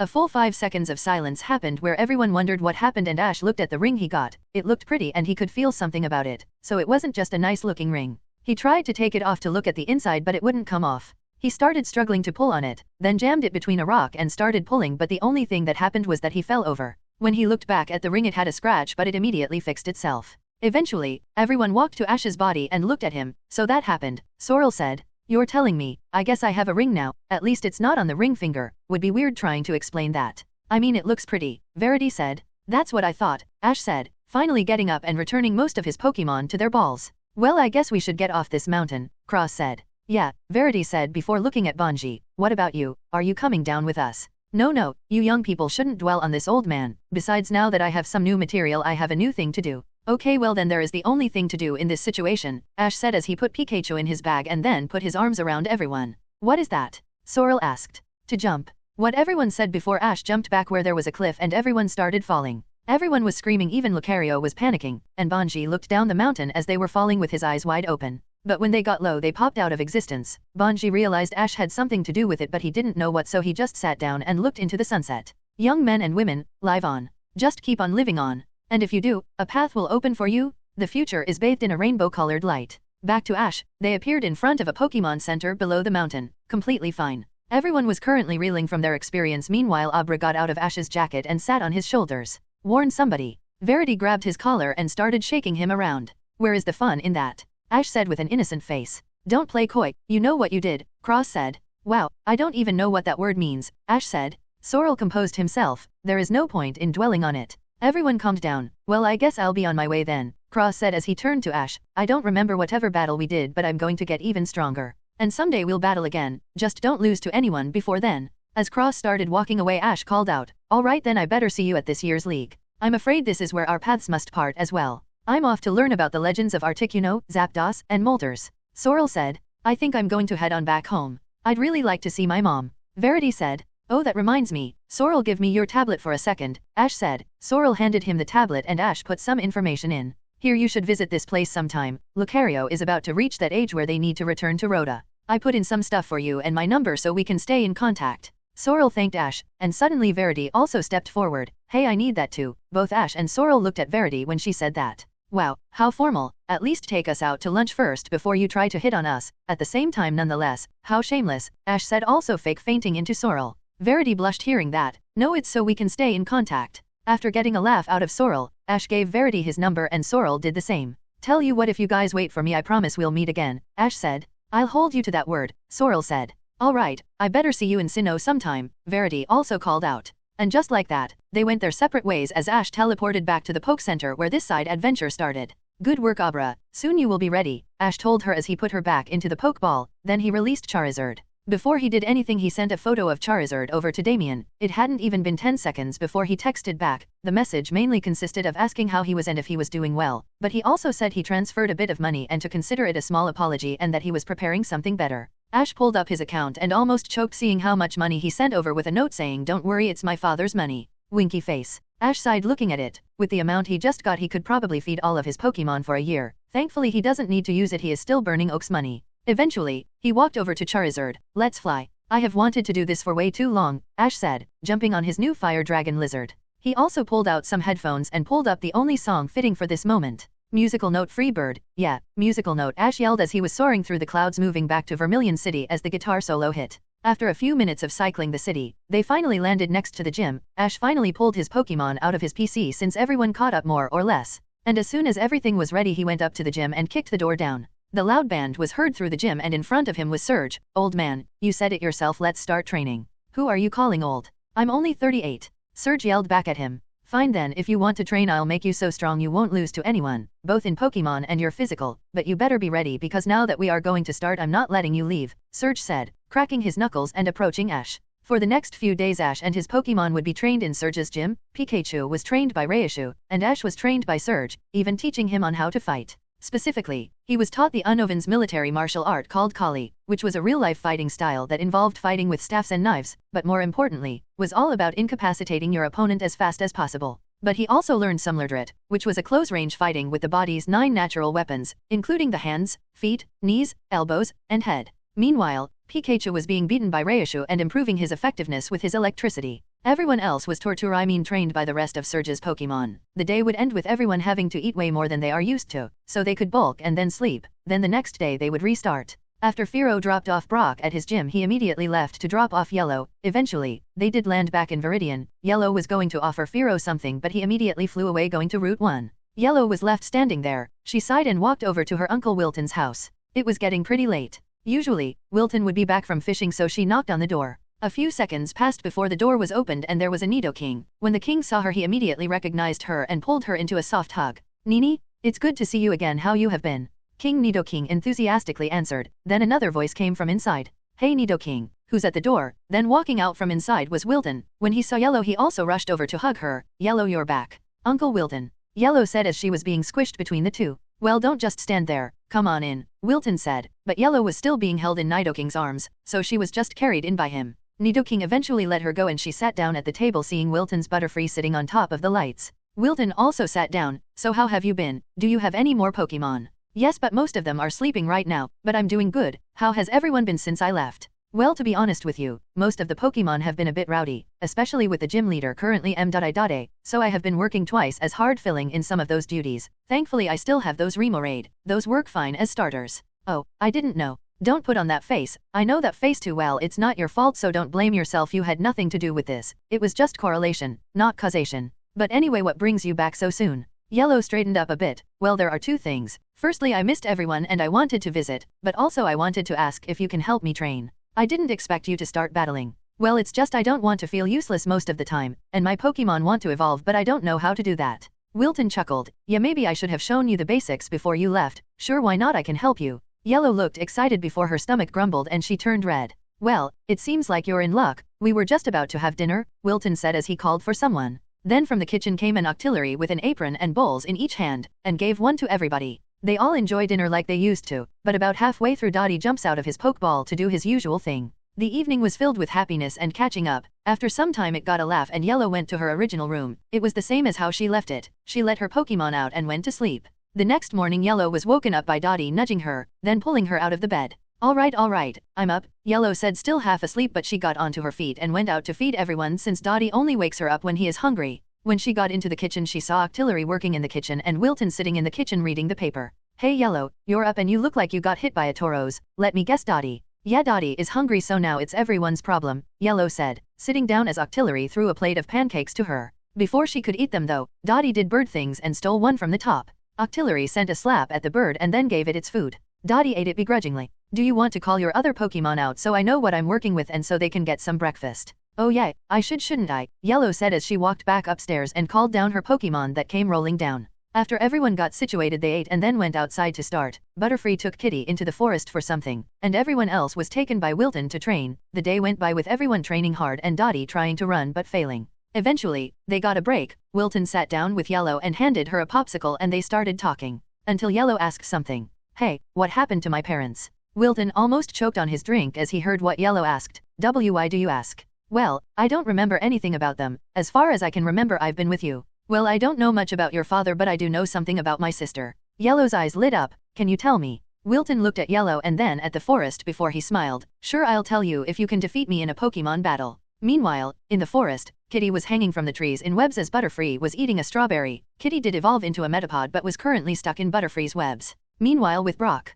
It has been a night since he returned. His siblings almost climbed onto him as Forrest went to greet him properly. But Flint almost went on the floor and begged Brock to cook dinner. Brock agreed and everyone in the house had their first decent meal in almost 3 months. Flint almost cried as he ate and his siblings did the usual, giving him 100 requests including but not limited to sewing ripped clothes. Eventually, they all got tired, and Brock made sure to tuck them all into bed. By the time he was done only he and Forrest were awake in the room. You really should work less hard, Forrest told Brock. Brock was yawning, but he turned to his brother Forrest and gave him a kind smile. You of all people should not be saying that, especially with how hard you're working. You need more rest than I do. I still need to talk to father. Forrest smiled at him. Well, you know somebody has to take care of the gym in case dad tries running out again, and we don't want mom to turn this place into a water gym again. Remember the first time? Forrest joked. Brock chuckled. Yeah, the league almost took the gym. Despite popular belief, the Pewter Gym holds a high standing in the Kanto Alliance, and the position of gym leader provides them with more than enough money to have twice as many people as they do. But gyms are more than battle domes. They also hand out starters to new trainers. After all, not every town has a professor to hand out overpowered Pokemon. Pewter Gym specifically has a breeding facility for Guidud. It's actually where Brock has most of his experience in being a breeder. However, the term breeder is misleading. Breeders don't do what you think. Instead, they mainly incubate eggs, provide specific diets for Pokemon, tend to them/beautification, and raise them to be strong, although it is not always for battles. In fact, one of the 2 legends of Kanto, the trainer Blue, was considered to be a breeder. But the Pewter Gym also takes care of the Pewter Museum, which is actually where he was originally given his fossil for his Kabuto. Brock shaked himself out of his thoughts and he also sent Forrest to bed as he went to go see Flint. Flint was sitting at the table and drinking some coffee waiting for Brock. When Brock arrived, Flint stopped drinking and stood up to speak to Brock. Well, I see things are going fine since I left. How many badges have you given out? Brock asked as he sat down. 3, though the first time was because I had to use a different team I wanted to. After that Forrest helped me practice, Flint said. He certainly is doing better than I did at his age, Brock said. That's probably my fault. No children should have to live without their parents, Flint said. Yeah, about that. Have you called mom? Yes actually, but she went to another region so she won't be back for at least a few more months. Brock sighed and looked at his father. Hey dad, I think we need to help each other. Flint nodded since he could already guess what he was going to say. You can't do normal housework and I need better training for my Pokemon, so we should help each other. After all, you do have more experience training rock types than I do. Yeah, I'm sorry about that. I should have been here to teach you about them instead of leaving, but better late than never. Let's do this. In Cerulean City. After Pidgeotto dropped off Misty, he actually stayed around. Misty looked at her broken gym and sighed, and went inside. There she was greeted by her sisters sitting in beach chairs. Misty sneaked behind them and when she was behind them she spoke up. Well, I see you 3 are having fun. The sisters almost jumped out of their chairs looking back at Misty as she gave them an evil smile. Misty, what are you doing here? I thought you were traveling with those 2 guys and that girl, Daisy frantically said. Yeah, I was, but we decided to separate for a bit so that we could visit our families, though it seems like you guys have purposely not tried to fix the gym. Well, you see, there is a very and reasonable explanation to why, Lily said. Oh really? Well then can you tell me the explanation? I don't know, I didn't think I'd get this far. Well, it seems like we need to start together now. After all, if we don't we might lose the gym, Misty said, grabbing Daisy and Violet by the scruff of their shirts and dragging them away. A few days later the 4 sisters were working on the gym along with some other people who were hired to help rebuild the gym. Daisy, Violet, and Lily only agreed after they were told they could remodel the gym, but they still weren't happy about it. After the working day was over and everyone else went home, the sisters sat down to relax a bit. I'm honestly surprised you guys are doing as well as you are. I was half expecting one of you to complain about a chipped nail, Misty said, chuckling. Well, you shouldn't underestimate the sensational sisters, Daisy said overdramatically. And besides, we haven't been able to go get a pedicure in a week. That's like twice as long as we usually do, Lily said. Oh, that reminds me, Misty, I need to tell you something, Daisy said. What? Mom and Dad are coming back. What? That's like what we thought, Violet said. Wait, is Dad coming out of retirement, or is he just passing by? Daisy just shrugged her shoulders. They didn't say. I'm not even sure they know what happened with, you know. Well, when are they going to get here? When is who getting here? A male voice came out from the hole in the wall. They all looked at them shaking. At the door was a handsome man with black hair. He had a compact but powerful swimmer physique with Viridian-collared eyes. He was wearing what looked to be a button-up shirt. Next to him was also a beautiful woman with orange hair and large attributes. She was probably in her early 30s yet only looked like she was in her 20s and had blue eyes. So does anyone want to tell me what happened while we were gone? In Empty Moon after Jesse, James, and Meowth blasted off the last time they were launched in the middle and had to get out. But currently, they were lost. Jesse, are you sure we are going the right way? I'm pretty sure we passed that boulder 3 times already. James said. Quiet, James. I don't see you doing any better. Besides, I know exactly where we are, Jesse said confidently. Yeah, sure, you said that the last 3 times, Meowth mumbled. What was that? I'll have you know the exit is just around the corner. Jesse was cut off when suddenly they were all thrown down a hole leading to a deeper part of the cave and they were trapped. Well, just our luck. Now we are definitely going to be late. We are going to get in so much trouble with the bosses, James said as he struggled to stand comfortably. Can't you let Coughing out to help us? Of course not. It is far too narrow for Coughing to even move. If I let him out, he will only get stuck with us. Well, then I guess we are stuck. Just our luck, Jessie said dejectedly until she heard something. Looking up, she saw a small Cubone looking down at them. Bone. Jessie looked hopeful. Hey, can you help us? I can give you something. Maybe a treat or something. Cubone stared down and disappeared, and despite Jessie's pleading, he was gone for about 10 minutes when a rope came down and fell on her head, showing that the little one had come back for them. After some struggle, they managed to get out and Jessie was snuggling the little one, which turned out to be a girl. Jessie put the Cubone down and looked around. Hey, are you alone? Cubone looked down at her bone and teared up. They looked at Meowth and he looked uncomfortable. Let's just say she is new and leave it at that. Jessie looked at the little Cubone and asked, do you want to come with me? You know my mother also had a Marowak and I lost her too, so we are like 2 peas in a pod. Jessie said with a smile, holding out a Pokeball. Cubone looked up at Jessie and cried as she hugged her, then pressed the button going into it and clicking shut. When she was released, they asked about the exit and she led them on the way out. In Cerulean City, Pidgeotto was sitting on top of the gym yawning. Inside the gym, all 4 of the sisters were sitting on their knees as their parents were sitting across from them, after they were told off because of the broken wall and their half-baked excuse. Needless to say, their father was more than a bit upset. Speaking of which, their father was called Kai. He was the gym leader before the sisters, and their mother was called Marigold, the first water-flower mermaid. They met when they were younger and then merged their 2 professions, creating the gym and show. But they went into a pseudo-retirement, if you could call it that. They weren't old by any means, but they had to tend to other duties that went beyond the gym stuff. After all, they had an entire private island with a mansion and servants, so they handed the gym early, hoping that they could handle it. They were wrong. What gave it away? The gym's lowered reputation, the hole in the wall, the fact that Misty was basically the only one putting in any effort, all of the above. The answer is yes. Kai was shaking his head. What am I going to do with you all? Do you have any idea how many times the PIA contacted me trying to condemn the gym?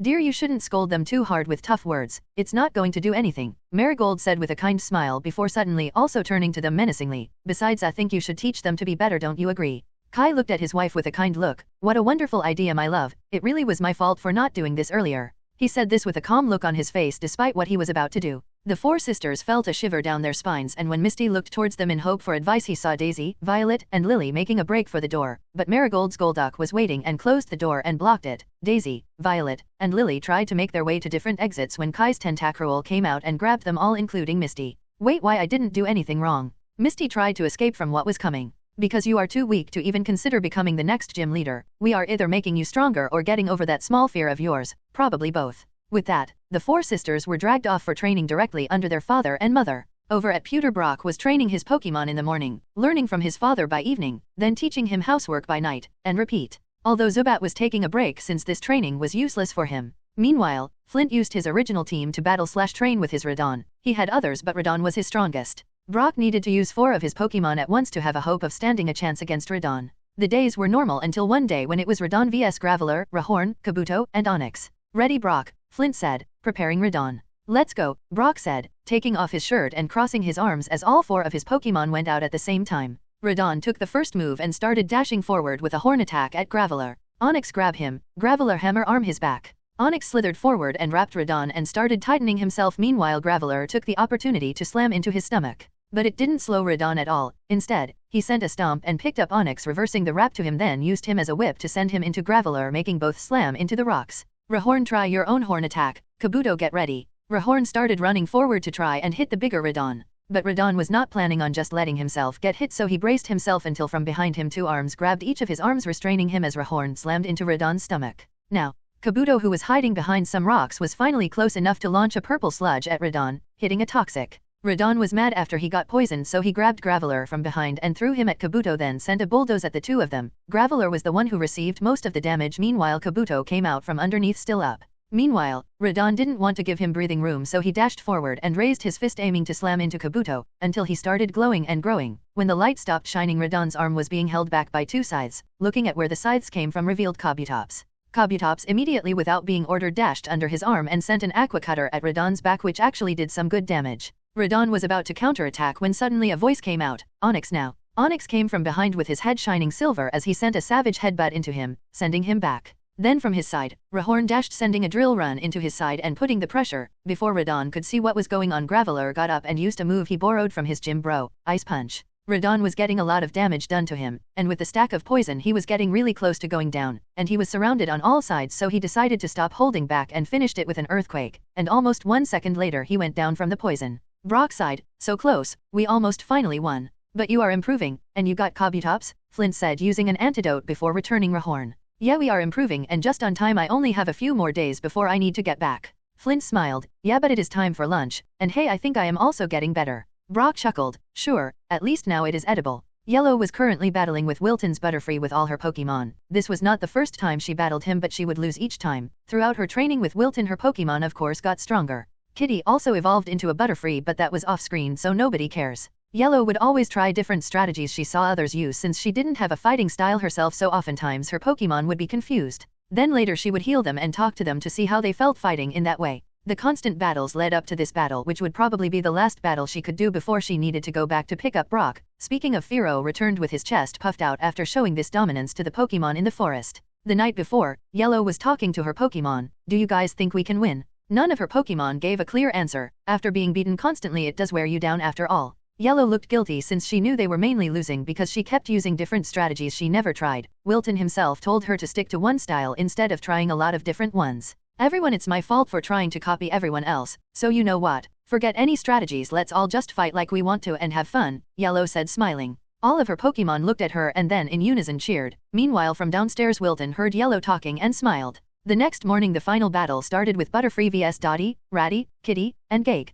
Butterfree gussed everyone. Butterfree flew forward and gave one strong flap of his wings, sending air currents in the direction of everyone. Everyone scatter. Ratty quick attack. Ratty the Rattata started dashing and jumped forward, getting onto Butterfree and making him go down a bit. Gage, Dottie now. Gage the Guidud and Dottie the Doduo both dashed forward. Gage launched himself using rollout, meanwhile Dottie launched a pursuit in case he tried to dodge. Wilton smiled. "Butterfree, let's kick it up a notch." Psybeam. Purple energy came out of Butterfree that grabbed Doduo and pushed him into Gage's way. Then he flipped, throwing Ratty off his back. "Are you guys okay?" Yellow shelled out as they all weakly got back up. Meanwhile, Kitty was preparing something. "Come on, Yellow, remember why you're doing this," Wilton said, making Yellow look at him. She thought about the reason. Originally she was just following around her friends, just passing the time. Then she started training her Pokemon because that was what they wanted. But what did she want? It was a question she never thought about. She was always happy supporting everyone else. But since she came back she has been trying to beat her uncle. Why? Because she wanted to know what happened to her parents. They were always a mystery to her. Nobody talked about them, and when they would come up everyone would look at Yellow sadly. What she wanted was to find the truth. Suddenly Yellow's iris shined for a moment as her Pokemon started getting healed out of nowhere and got stronger. Her ability activated when she got serious. She could temporarily raise her Pokemon's level. Dottie run in with a drill pack. Ratty cover Dottie. Dottie jumped up high and made a dive aiming at Butterfree. Butterfree was going to stop him with another psychic move until Ratty appeared and bit his wings, then jumped off as Dottie got Butterfree. "Gage, your turn." Gage grabbed dirt and stone from the ground and threw it, then rolled forward. Butterfree, Wilton called out as Butterfree flapped his wings, creating a whirlwind, getting rid of the debris, but it was just a distraction for Gage to get behind and grab Butterfree. Butterfree tried to fly up, but with the extra pressure, it was difficult, which became even harder when Gage started glowing and grew 2 extra arms which latched onto the ground, stopping Butterfree from escaping. As Gage evolved and became Gravy, finally, I hated that name. Ratty then ran forward and jumped at the immobilized Butterfly with a Hyper Fang, but Butterfree spit out a stun spore hoping it would stop the rat. However, what he didn't expect was that as soon as the spore hit him he started steaming and glowed red, activating Guts. As he launched himself he also started glowing, and from the light came a large round yellow-orange tan rat that bit into the Butterfly, dealing a large amount of damage. Butterfree was barely up, but with what energy it did have, it managed to slip out of Gravy's arms and flew up, preparing one final attack. Suddenly his arms and wings were trapped in a web, and from behind Kitty was holding them, ready to get his payback. He used a move from his good friend Weedle, the now Beedrill at this point. The web started lighting up and shocked Butterfree for a good 4 seconds, and by the end, Butterfree was down. Yellow was standing there in disbelief for a second before celebrating and jumping on her Pokemon as they cheered with her. Wilton smiled, returned Butterfree, and walked over to Yellow. Congratulations, you won. I meant what I said. I'll tell you a bit of what I know. Misty was flying over on top of Pidgeotto, making her way back to the meeting point they all agreed on. She was currently looking down at her Pokeballs. She went in with 4, left with 3, but only 2 of them were originally hers. She thought back to the day she swapped them.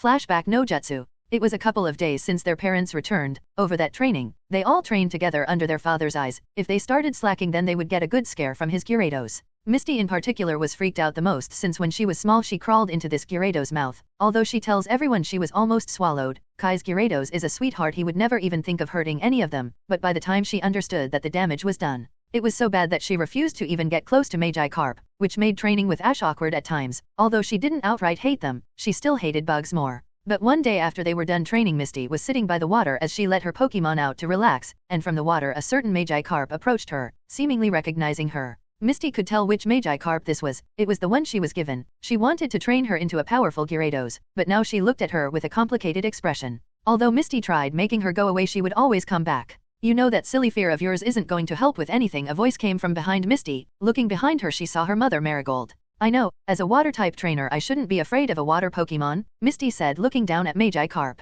I was talking about your fear of bugs, but I suppose that is also a problem, Marigold said, chuckling slightly. Misty's eye twitched a bit but said nothing. I don't understand you, Misty. You realized it was your fault and Gyarados was never going to hurt you. He even apologized to you, and yet you are still afraid of them. You even refused to train the Magikarp we bred for you. Misty looked at Magikarp swimming around her. I know, but dash. Marigold put her finger on Misty's mouth. No buts, we are having an intervention. You can't hope to be a proper water trainer with this fear of yours. Misty was dragged away by her mother to meet with everyone and went through her therapy session. The last day before Misty would leave again came. Over the time she was there, she let Seal stay at the gym with Steryu since it was a bit redundant to have both of them with her other Pokemon.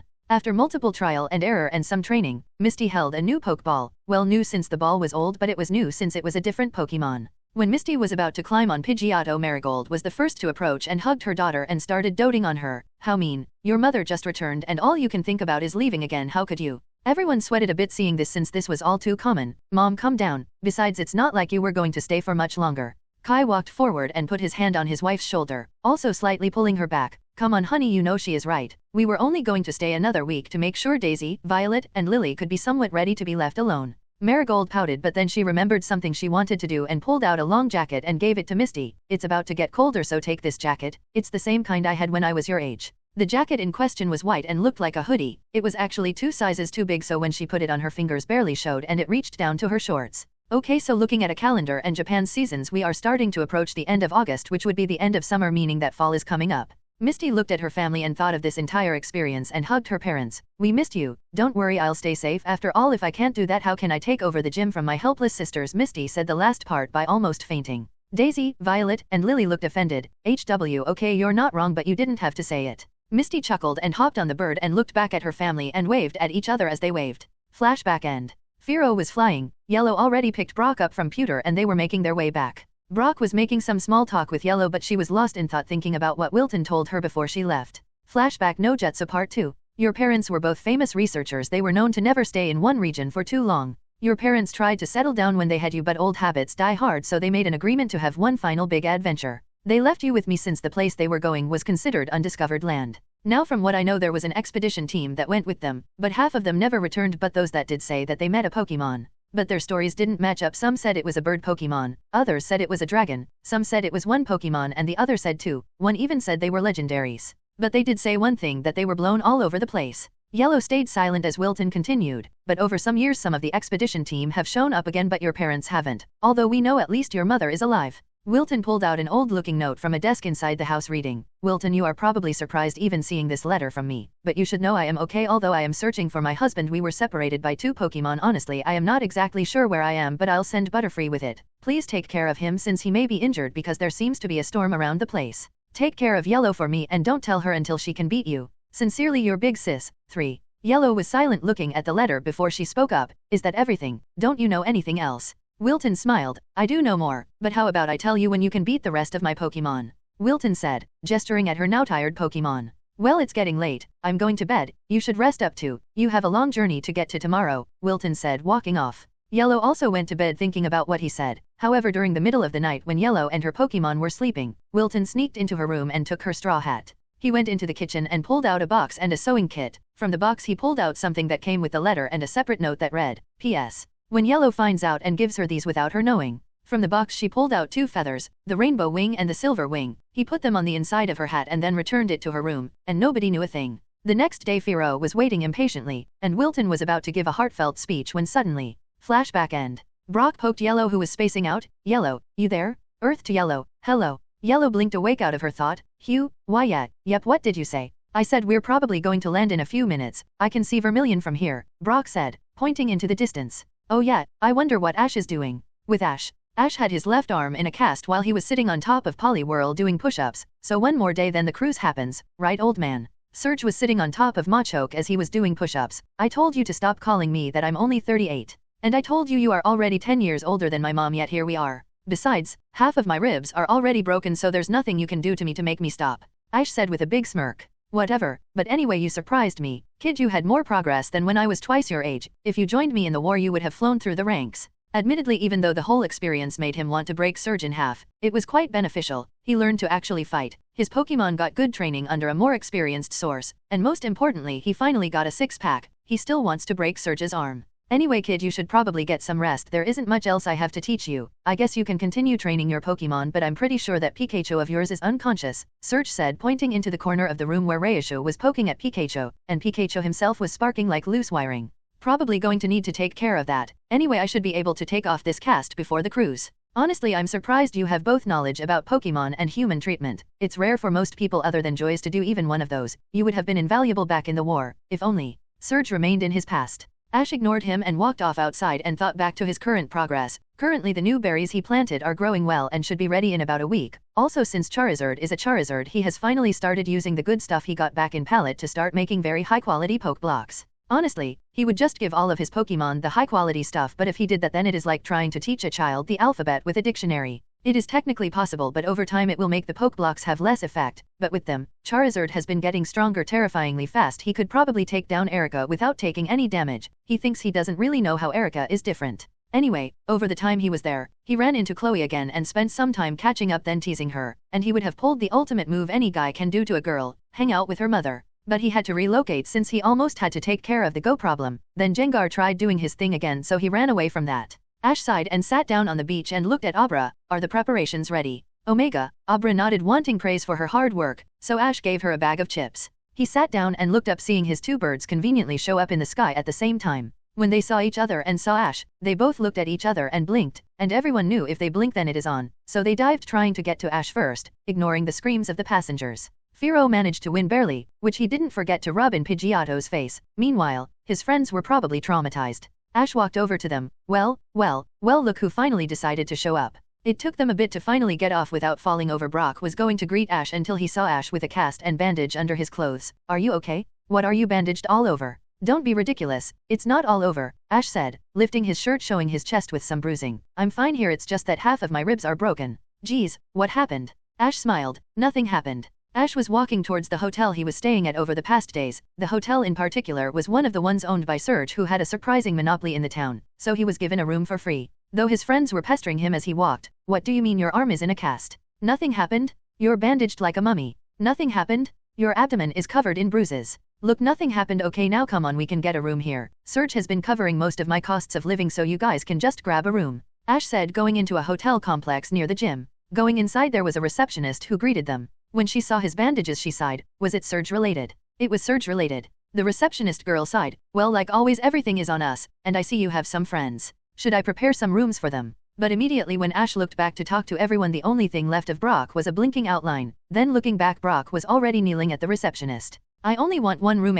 Before he could finish his sentence, Ash and Misty covered his mouth and pulled him back. Brock, listen, can you dial it back just a little bit? You are dancing on the line between flirting and harassment. Just a little bit. I don't want to pay for your bail, Ash told him while Misty continued holding him. Ash also turned to the reception. Yes, a room for everyone. I'll take Brock here to the one next to my room. The girls can choose whichever they want, okay? Before anyone said anything, Ash grabbed Brock and dragged him away. Everyone looked at them, then the receptionist showed Misty and Yellow to their rooms. The night and the next day passed by without much happening. They just caught up on everything they did. Brock just spilled the beans on everything he did. Yellow told the group her experience training with her uncle. Misty told them about their parents coming back and making her train. And Ash talked about the side journey he did and checked his birds.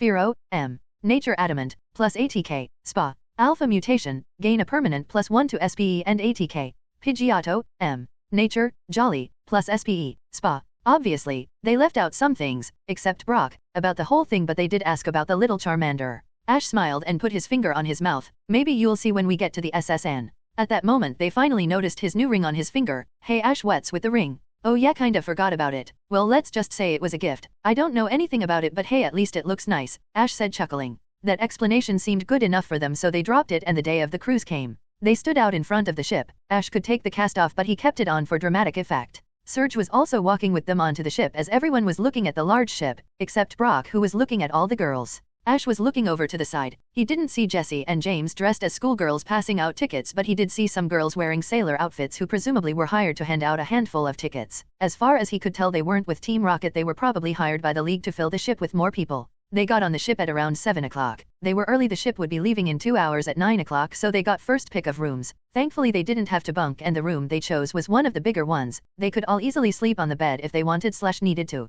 Thankfully they didn't. Serge pulled them all aside before anything. Alright, I'm going on ahead to make some preparations, you guys can go do whatever you want. Also, there's no dress code, but if you want you can change. I really don't care. Serge then walked away, leaving them to think. Ash sighed and looked at everyone. Be honest, did any of you bring anything that could remotely be considered fancy? Misty was going to raise her hand before. Fancy swimsuits don't count. When none said anything, Ash sighed again. Next time you go shopping, I'm going to buy you guys more than one pair of clothes. But whatever, let's go look around. This is the most famous ship. Yellow seemed to be the most excited, looking over even though the ship wasn't moving yet. I wonder what we can do here. I've never been on a cruise before. I've barely seen boats before. Brock was equally as excited, not because of the ship, but because of all of the beautiful women wearing eccentric clothes. Misty was walking by Ash, keeping her composure. I can't believe Brock. He can't just calm down sometimes. I wonder who the youngest is. Yellow, I get, but still maybe she shouldn't be so hyper. Ash leaned in and whispered in her ear, I hear Lorelei of the Elite Four is coming. Before he could even finish the words, Lorelei was enough to make her join Yellow in acting like they've never been outside.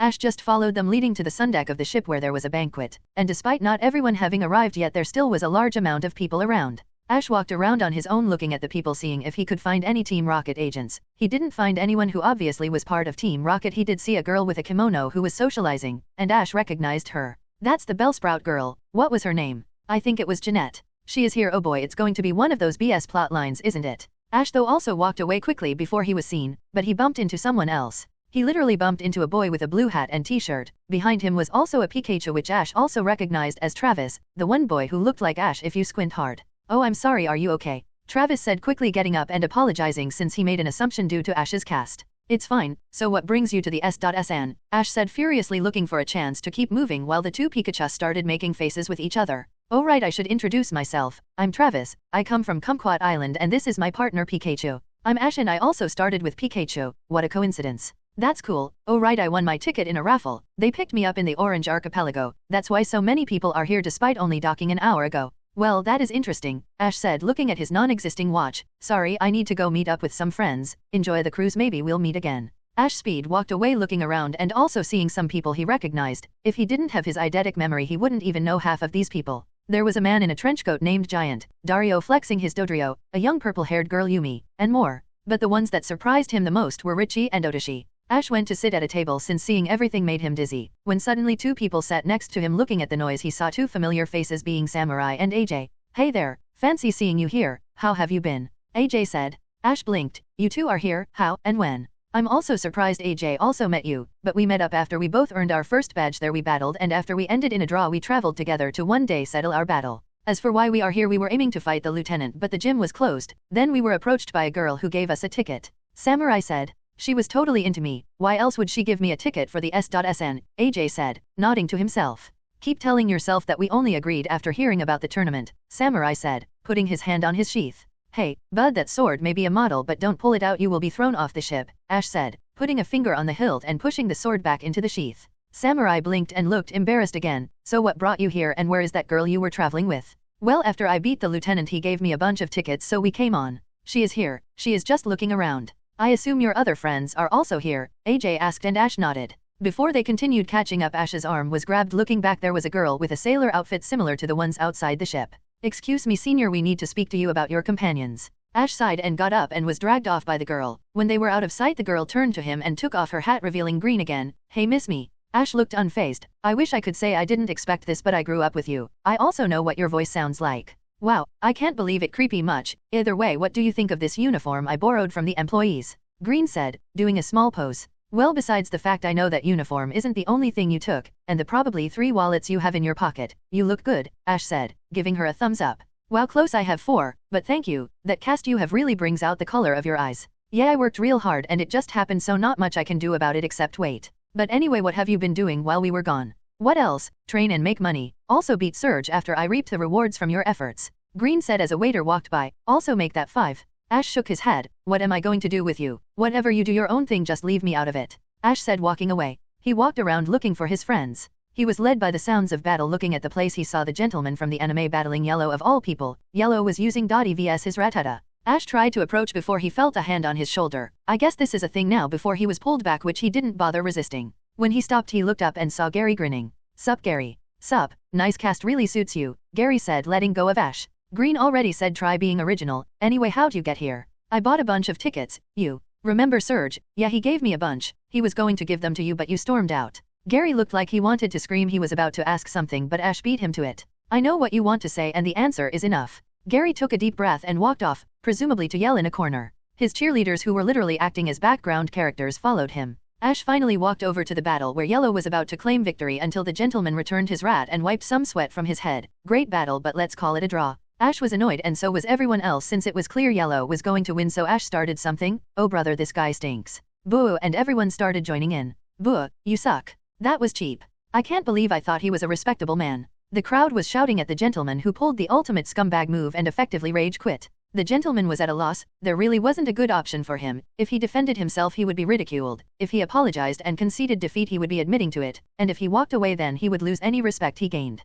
By the end, he decided to walk out with his head down and go to sit down for a while. And seeing this, the crowd saw no one was planning on continuing the battle, so they scattered. Ash finally got to walk over to his friends. "Yo, congrats Yellow, you completely destroyed him." Yellow looked a bit flustered. "And no, I didn't even win. He said it was a draw, so I really haven't won anything." Ash patted Yellow on the head. "Don't listen to him, he only said that 'cause you were winning. Everyone here thinks you won. Have some confidence in yourself." "Ash is right, you totally kicked his butt," Misty said, putting her arm around Yellow as Dottie also walked forward and snuggled both heads onto Yellow. Okay, thanks guys," Yellow said, slightly blushing at the praise from everyone. The group decided to continue looking around the giant ship, since at this point they only had about 1 hour before everyone arrived and 30 minutes after that until the ship would leave, so they made the most of the ship while they could still walk comfortably. Over the way, Ash saw Green acting like an employee and scamming people in any way she could. On the other side, Gary was depressed since he spent way too much money because he was an idiot. Sucks to suck. There were also some people setting up some stands, and he saw a certain Magikarp salesman that he had seen before, selling special Magikarps from Hoppy Town, which were not from Hoppy Town. They were just painted and marketed as such.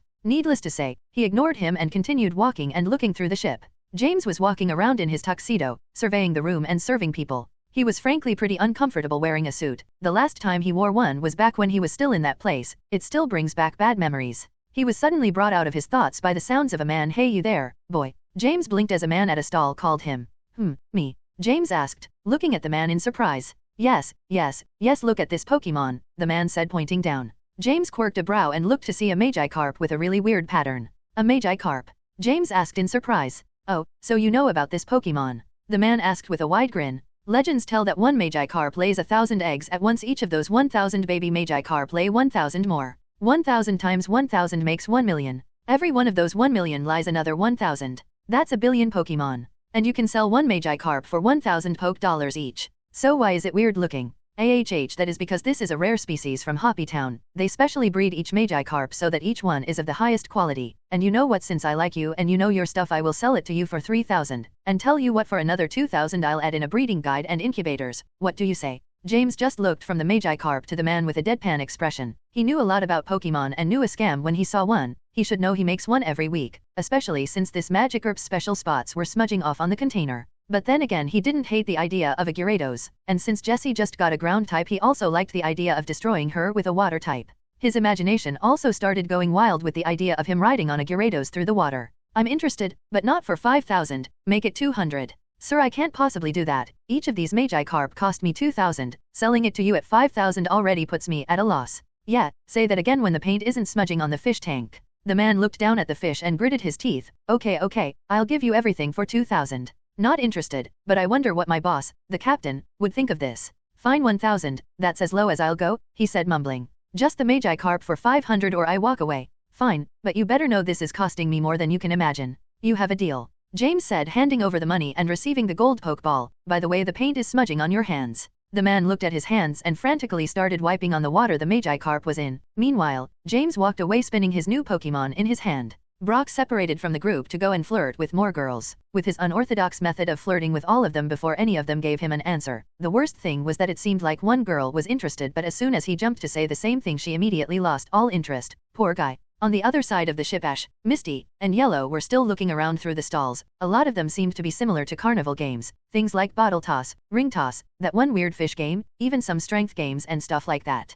Yellow was just looking around at all the games, and Misty was staring at the prizes. Makes sense because in her words she was only given the old toys her sisters didn't want. Ash was about to offer to pay for them to play whatever they wanted before he noticed something. Over next to the door that led to the captain's quarters stood a large man in a muscle suit. And talking to him was a beautiful woman wearing a sailor outfit, but she also looked like she was above the other girls walking around. They spoke a few words, then she left. Ash felt like he had seen them somewhere before, but he couldn't remember where. They weren't in the anime or manga, but they still seemed like they were important. Hey, Ash, are you listening? Ash was shaken out of his thoughts by Misty. Sorry, what did you say? We were asking if you wanted to play one of these games first. They all look fun. Yellow cut in. I don't really have a preference, but you should probably know most of these are rigged, Ash said, looking over to a line of stalls where he literally saw a person glue the cups in the ball throw. Yellow looked like someone just shattered her world. What, that doesn't seem very fair. You're right. Oh, were you expecting me to continue? No, that's it, they aren't fair, but I know how to cheese them, Ash said, putting his finger on his mouth. As soon as he said that, Misty grabbed him by the shoulders and pushed him over to a stall. Great, then you won't mind getting us some prizes. I want the big Oshawott. Ash was pushed to the ring bottle toss. He turned and gave Misty a have you no dignity woman stare. Before he got the stall owner's attention. How much? The man looked over and looked at Ash. He immediately smiled. You know, usually it is 100, but for you 50 for 3. All right, here. Ash handed him the money, then got the rings, then almost immediately threw them, each landing on one of the bottles, leaving spectators speechless. I'll take the Oshawott. The man looked panicked. Well, you should have said that sooner. The big prizes need something else, he said before pulling out small red rings and handing them to Ash. You need to use these. Tell you what, since you didn't know and you got all 3, these are your prizes and you can use them. Usually it's 1 per person. Everyone around could see this was a scam. Someone was about to say something before Ash flicked them out one by one, each perfectly landing on the bottle. Alright, so we get 3 big prizes for them. Yellow, you want something? You may ask how he did it. It is simple. Although he doesn't have telekinesis like Yellow, he can create a pseudo-invisible hand to cheat, and no one could prove a thing. Misty got her Oshawott, Yellow took a Pikachu, and with one left Ash grabbed a Clefairy for later use. After that they spent some time playing games and cheating to get prizes. You know you succeeded in life when you get banned from stalls. They cleaned them out and Misty and Yellow were carrying a mountain's worth of plus highs with them to their rooms, and by that I mean they made Ash carry them all. After all the plus highs were safely placed in the rooms, they walked back to the dining room to look for something to eat, where they found Brock and some others crying. For what reason? You get 3 guesses and the first 2 don't count. So they let him cry his sorrows away with some new friends. Meanwhile, they want to enjoy some of the banquets. Surprisingly, there was a large amount of variety, and surprisingly there was even normal food like a regular lobster. He found out that normal animals aren't extinct, just crazy expensive, but he never really thought about it before. He didn't think about it now either and kept looking. You could probably name any Pokemon type except Dragon and Fairy, and they probably have something similar. Also, Pikachu finally woke up from his nap after smelling food. So he jumped out of Ash's bag and went out, grabbed a bunch, and fled back into the bag. They sat down and ate before more people arrived. Eventually, people arrived and the ship set sail. The boat quickly got filled up, and Brock went back to flirting. After a few hours of hanging out and showing the gentlemen away, a person in a suit went up on a podium and got everyone's attention. Good evening, ladies and gentlemen. The host spoke gracefully, his eyes shining brightly at the audience in front of him. Welcome to this beautiful night at SSN. I hope you all have a lovely travel experience. The entire audience clapped at his welcoming statement, as he continued. As most of you have heard, this cruise will last a full week. During that time there will be a tournament. Anyone is allowed and welcome to join in, and of course, there will be prizes. The crowd started cheering loudly and the announcer had to wait to speak again, but before any of that, let's welcome the real reason you all are here. Let's give a warm welcome to the new Elite Four of Kanto. The crowd started cheering and clapping as 4 people came out from the back of the ship. Approaching on the walkway, 4 figures came walking out from behind the stage. The first was a beautiful woman with red hair and glasses. She was wearing a one-piece dress that radiated elegant. It was announced to be Lorelei. Next to her she released her as her Lapras, causing most people to cheer, mainly simps and the fangirls. The next that walked out was a man who looked to be in his late 20s. He wore a custom suit that still showed off what appeared to be a spell tag design on the undershirt. On his waist there were also 3 different spellings, and a dream catcher. The announcer called him Damien, the new ghost expert, and from his shadow, his Jengar appeared. The third member was a young man, probably 15 to 16. He had tan skin, his hair was black with red accents, and he wore a black suit jacket with a red undershirt. Next to him was his Nidoking standing proud. He also looked smug, like he was better than everyone else. He was announced as Darwin, the ground type expert. The final member was a young girl. She wore a green and yellow dress with a white hat. She looked like she was probably 14 to 16. Next to her was surprisingly an Electivire, which most people on the ship had never seen before since the Electivirizer is usually only sold in Sinnoh. The announcer called her Tempest, the electric type expert. On the side, 2 people were making noise. The first was Surge, and the other was the Poison Gym leader Janine, a girl with a purple scarf and a ninja outfit. She had purple hair tied back into a spiky ponytail. They both held signs, albeit very cartoonish, with Tempest's face on them. The announcer continued, "These are the new Elite Four, and to commemorate this even the league has prepared a tournament. This tournament will be double elimination. Those who win will move on to the next round. Those who lose may still gain a chance to redeem themselves. Anyone is allowed to join in the tournament. There are no limitations except for a size and weight limit to your Pokemon."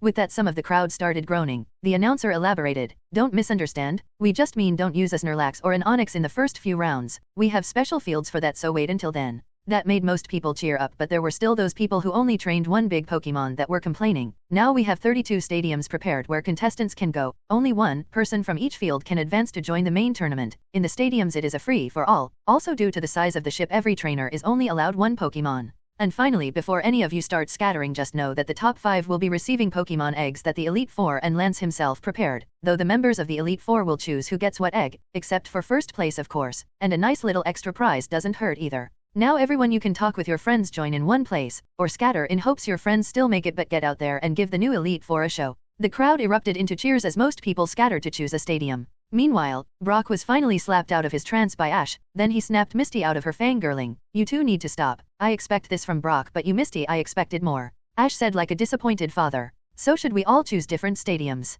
Yellow asked. "Well, that's kinda obvious, though I don't trust Brock not to try and flirt with a girl," Ash said, making Brock feel physical pain. "Do you really think that I would do that?" "Yes, X2, Misty and Ash said. Pikachu nodded. Ziu Brock's Zubat came out of nowhere and also nodded. "Whose side are you on anyway?" Brock yelled at his bat. "Well then, I will leave Brock in your care. Be sure to make sure he stays focused, and I give you full permission to bite him," Ash said to Zubat, then walked away as Brock was complaining. Ash meanwhile walked to the farthest stadium. He saw some, but those had people he knew and he wanted to see what would happen, so he found one with only mob characters. Surprisingly, next to the one he chose he saw Gary in the Nest Stadium over. "Hey Gary, what happened to your cheerleaders? I doubt any of them are trainers," Ash said, standing next to him as they waited for their respective stadiums to open. "Yeah, they went up to the stands to cheer, but honestly they are probably having a drink or just sunbathing." "Well anyway, you think this will be any challenge at all? Do you want the honest answer or the modest answer? That actually answers most of them, but anyway you better not lose. I promise you with every fiber of my being, if you lose to somebody with a Butterfree or a Charmander, I will not let you live it down." Gary laughed. "Yeah, and the same goes for you. If you lose to a Pikachu, I will never let you forget it." Ash laughed and went ahead to his stadium to start the battle. "Anyway, I hope you at least let me beat you in the quarterfinals if nothing else."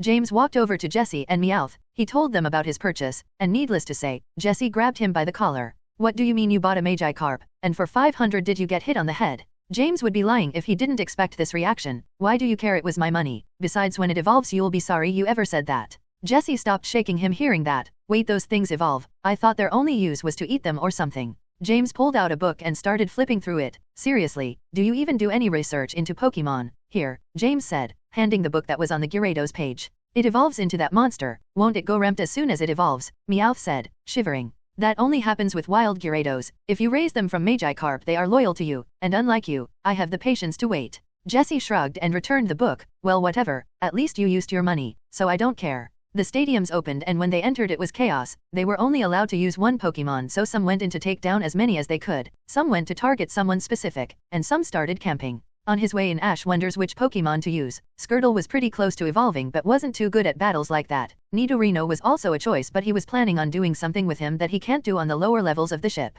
So he decided on Scyther to brush off the rust. As soon as he got into the room he could feel people staring at him since he still had the cast on. Even with the large Scyther next to him, at least 3 Pokemon immediately dashed to battle Scyther. The 3 Pokemon in question were Horsa, Slowpoke, and Exeggcute, who each launched an attack at him. Scyther however had been practicing with Ash, so he was more than ready. Agility to dodge, then swords dance into a slash. The Pokemon hid an afterimage of Scyther and he appeared behind them where a single slash sent all three of them flying out and got eliminated. The three trainers who just got eliminated looked stunned as Ash just walked past them and Scyther cleaned his blades approaching stronger enemies. He approached a Persian and Tauros clashing, the two kings of Gen 1. Give them a Fury Cutter, and don't let up. Scyther dashed forward with the additional +2, getting their attention. Tauros received the first slash sending him sliding back but still up. Meanwhile Persian aimed a slash of its own, and Tauros was ordered to charge. Scyther simply dodged and sent another slash toward Persian, then another with his offhand towards Tauros, sending them down. 5 down, about 20 to go. This is going to be fun, Ash said. Whether he meant that sarcastically we may never know.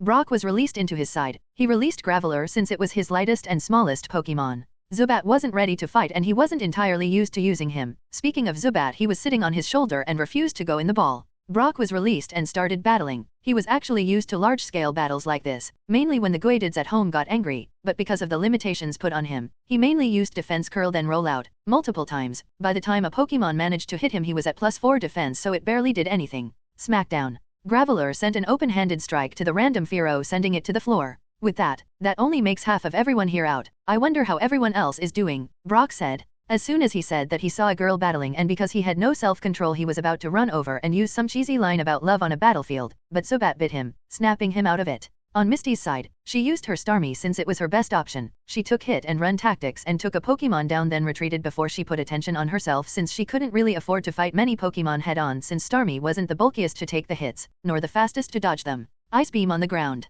Starmie spread out an ice floor to stop the charging Sandshrew, which made the small Pokemon slip out. Now rapid spin and get out of there. Starmie started skating across the ice floor it made, which was not the most surprising thing about the battles going on around her. Starmie itself had not sustained too much damage, just a few small hits from smaller Pokemon. Misty was still looking at her best chance to advance to the next round. For the time being all they could do was continue battling, so Starmie went after a random Growlithe. Power Gem. Starmie shot out a beam from its center crystal, landing on the Fire Dog. With Yellow she was probably the most worried about the battles to come. She used Kitty, which already brought attention to herself since Kitty was shiny. Yellow was looking around trying to see everyone around her, and she immediately saw at least 5 trainers staring at her. T.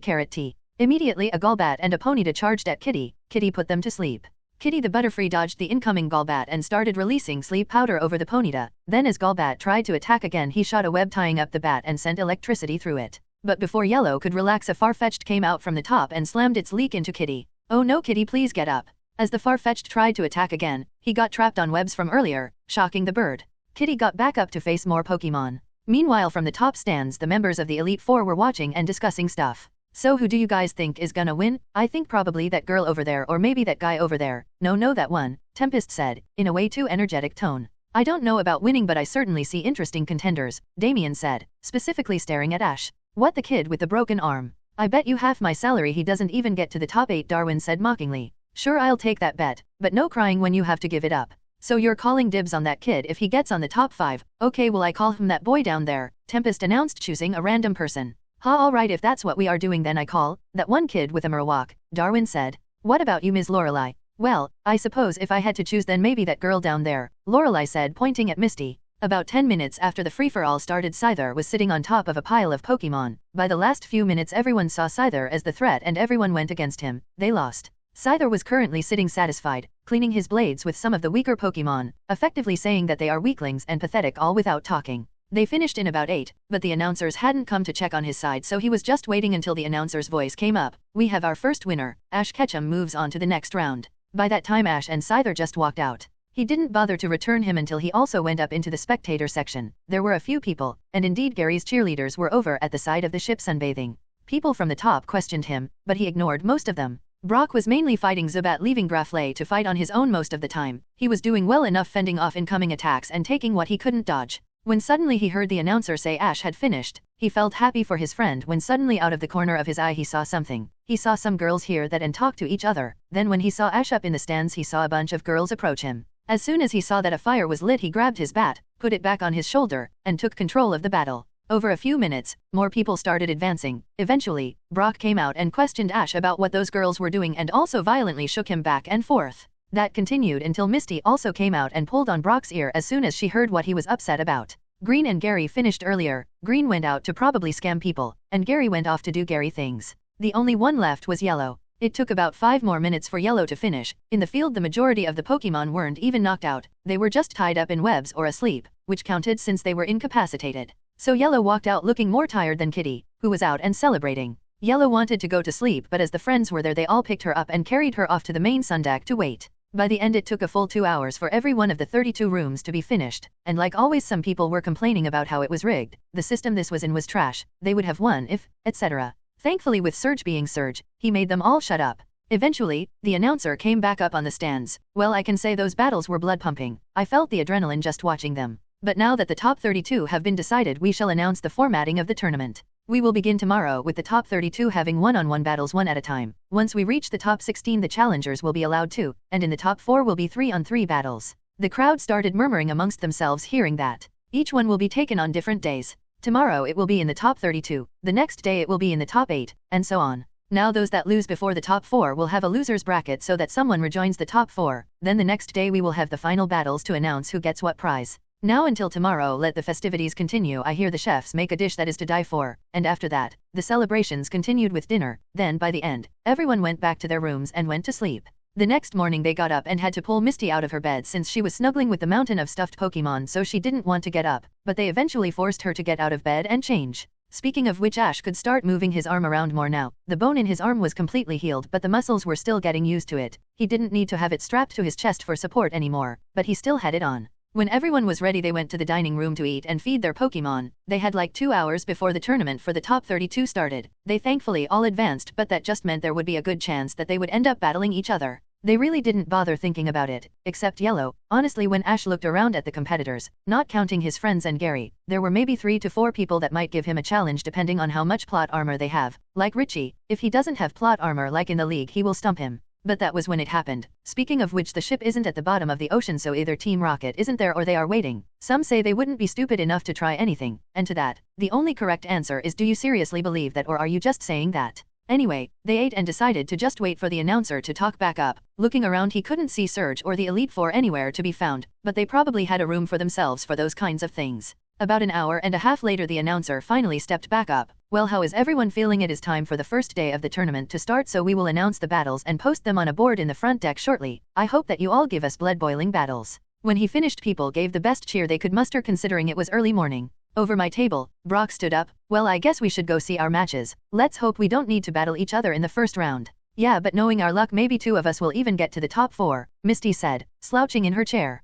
Well, just be sure to not lose immediately. Only I'm allowed to bully you all, Ash said scurrying away. Misty took a second and then began shouting at Ash as Brock held her back. And Yellow fell asleep on the table halfway through the speech. Over by Ash he went ahead and saw a crowd of people swarming the board, so Ash had to squeeze in to snap a picture then dip out. He went over to find somewhere to sit and saw Gary sitting over by a bench so he took a seat next to him but not too close. Looking over the picture he saw what battles would happen. He also saw something else, so we are on opposite brackets. Yep, so if we want to battle then we need to both make it to the finals, but at least Green is at your side, Gary answered back. Yep, to be honest, how many trainers on this ship do you think could make you put in effort? I don't know, maybe 5 to 6, then they're Yellow, which everyone except me knew about for some reason, but anyway I don't know about her, Gary said, slightly glaring at Ash. You never asked, besides we haven't sat down to talk except your usual text at 1 in the morning flexing how you are paid to win. Sounds like a skill issue to me, like my great role model always said you need to spend money to make money. You don't have a role model and you haven't made enough money to justify everything you've bought. Oh yeah, then tell me one thing that I have bought that has been a complete waste of money, and you can't say the cruise, the car, the fancy hotels, the visits to restaurants, everything I've paid for my cheerleaders, buying overly expensive Pokemon food that probably isn't even worth the price I got it at, evolution stones, tutors, and anything else I can't think of off the top of my head.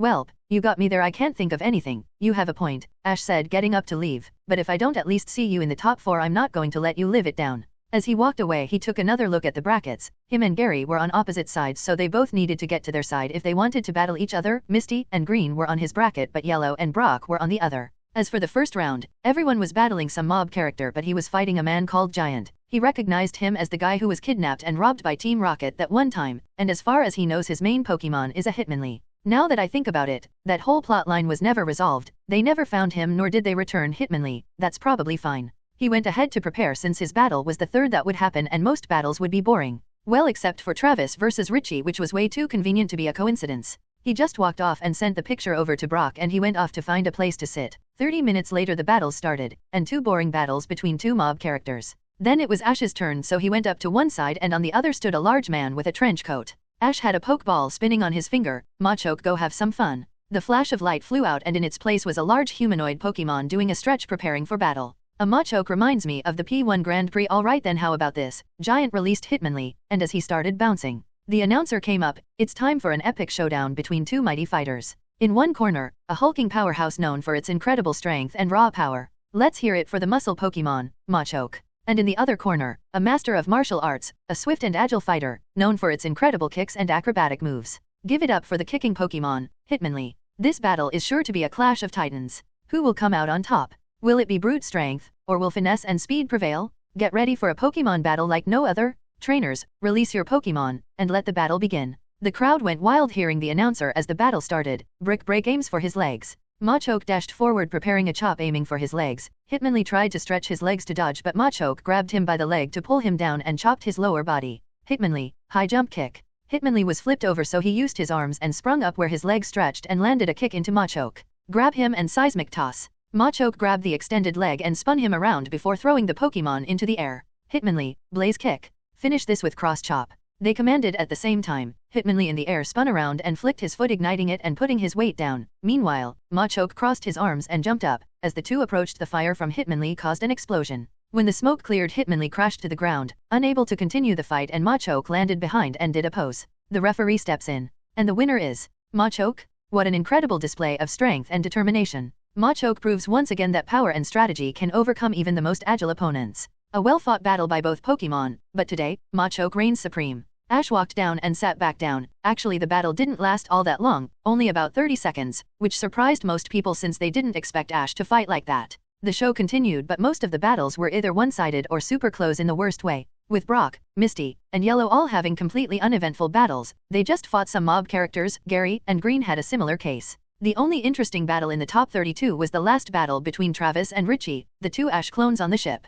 Richie climbed to the red corner and Travis moved to the blue corner. Alright, then buddy, let's give it our best shot, Travis said as his partner Pikachu jumped off his shoulder and into the field. Oh cool, you have a Pikachu too. Well, let's give them some variety. Zippo go, Richie said, releasing his Charmander. Gather around everyone for the final battle of the top 32. We have two remarkable Pokemon ready to face off in an epic battle that will test their strength and skill. Are you ready for some Pokemon action? The announcer said, getting cheers from the crowd. In the red corner, weighing in with fiery determination, it's the flame Pokemon, Charmander. And in the blue corner, with a heart full of courage and a powerful electric spark, we have the electric mouse Pokemon, Pikachu. The stage is set, and the trainers are ready. Get ready for a thrilling Pokemon battle? Trainers, get ready, and let the battle begin. Pikachu, Thundershock. Zippo dodge, then scratch attack. Pikachu sent out small electric bolts at the fire lizard. However, Charmander nimbly dodged and sent a light scratch. Great, now Zippo jumps back and rapid fire ember. Pikachu, get out of there, quick attack. Zippo charged embers and started spitting them out as fast as he could. Meanwhile, Pikachu was dodging for his life, barely staying unscathed until one singed his tail.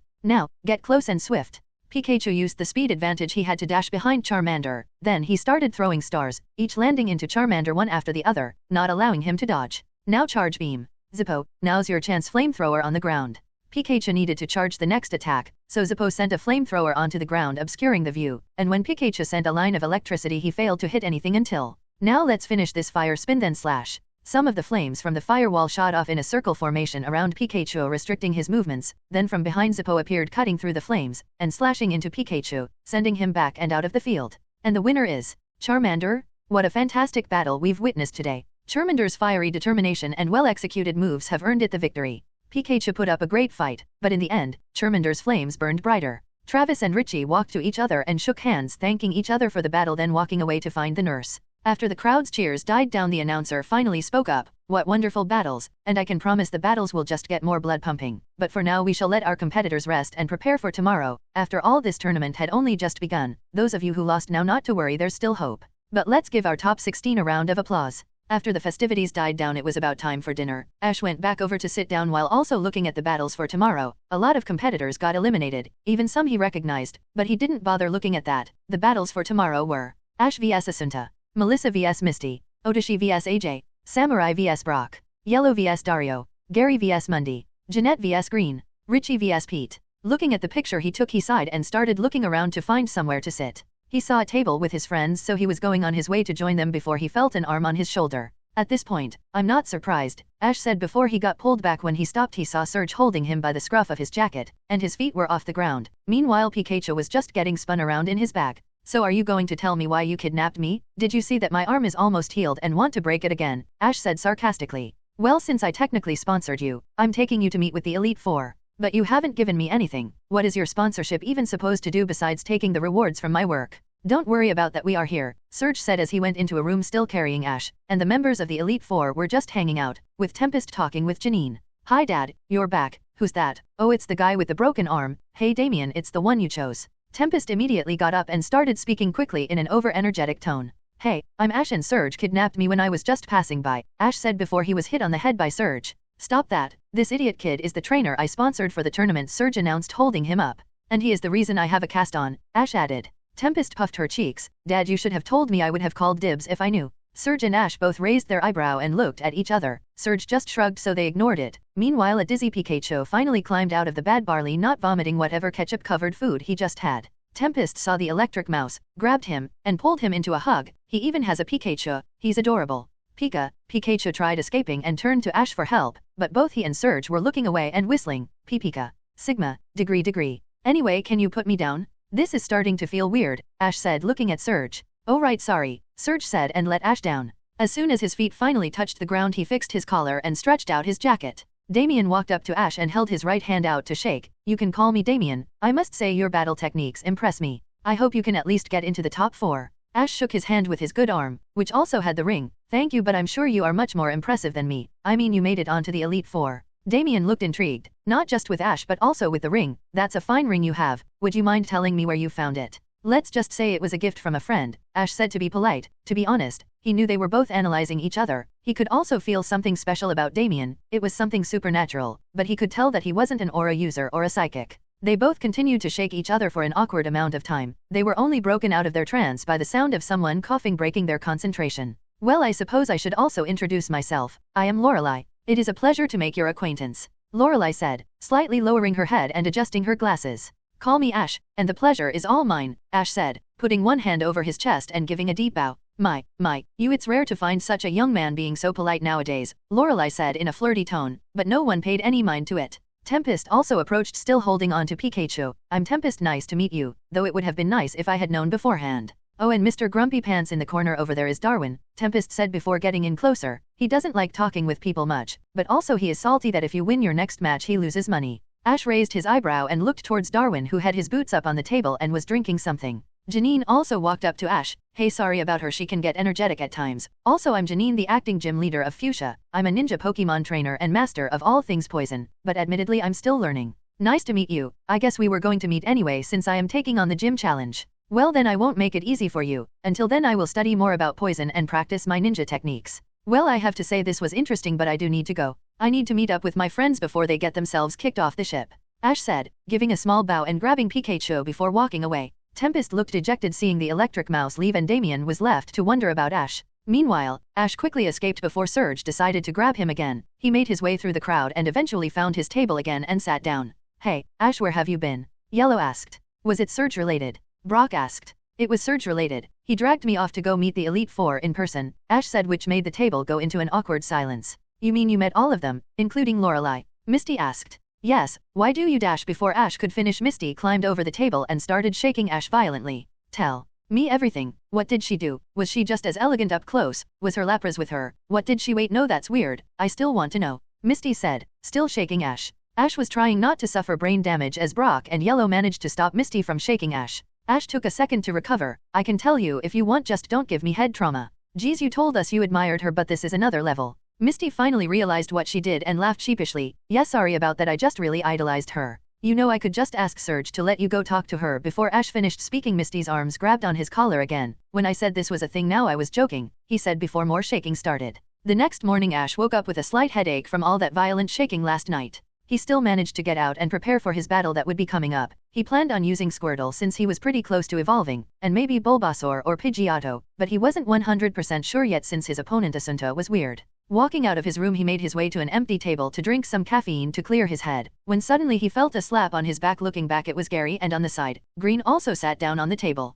Sup guys, Ash said in an exhausted tone. Hey Ash, what do you think about the battles coming up? Green asked. Ash shrugged. Probably not going to be too eventful on my side. How about you two? Gary has a wannabe magician who I think is currently trying to rizz up his cheerleaders, and you have that one girl with cheerleaders and a literal red carpet. Green laughed looking back at Gary's cheerleaders and Mundy, a boy with blue hair and a pink jacket doing magic tricks to impress anyone and everyone. Well, I think the battle with that weird girl should be easy. She doesn't seem like she had any particularly good Pokemon. It seems like both my opponent and Gary's are full of themselves. That's like the first thing we learn not to do. Gary meanwhile looked over and shrugged. That guy has just been showing off third-rate magic tricks since he came on the ship. I don't even know how he got this far. He looks the kinda guy who would act cocky for days before a tournament and get beaten by a single Pokemon. Well, whatever. I think I do probably have it the hardest, and I doubt I will even struggle, so that says a lot about everyone here. After Ash finished, the announcer walked up onto the stage. Welcome everyone for the next round of the tournament in the top 16. After yesterday's battles, the expectations could not be higher. As promised before, battles will now be 2-on-2. The matches have been decided, so let's see who will go first. A screen started randomizing matches and it eventually landed on one match. Otoshi vs AJ. A few minutes after the first match started, Ash walked closer to the stadium. Green and Gary already went to get a better view above deck. The stadium was more specialized instead of the basic ones from before. This one was made specifically for any tall Pokemon and powerful ground-type moves like Earthquake on the off chance anyone does have it. Looking around, Ash saw Samurai close by, so he walked over next to him. Sup, my dude? Samurai looked a bit surprised and reached for the handle of his sword before he realized it was Ash, so he calmed down. Greeting, Ash. I assume you are here to witness the battle between AJ and Otoshi. You would be correct in thinking that. So what are you thinking? Do you think that AJ can win? It is a tough decision. I have traveled with AJ, so I know his strengths. However, I have seen this Otoshi and he follows the way of the samurai just as I. In any case, I hope to battle the winner, but I can't be certain who will come out victorious. They continued chatting for a bit when both Otoshi and AJ came up on each side of the stadium as the announcer spoke up again. Let's get ready for the first battle for the top 8. Who will come out victorious, the noble Otoshi or the tough AJ? Only one way to find out. Both contenders send out your Pokemon.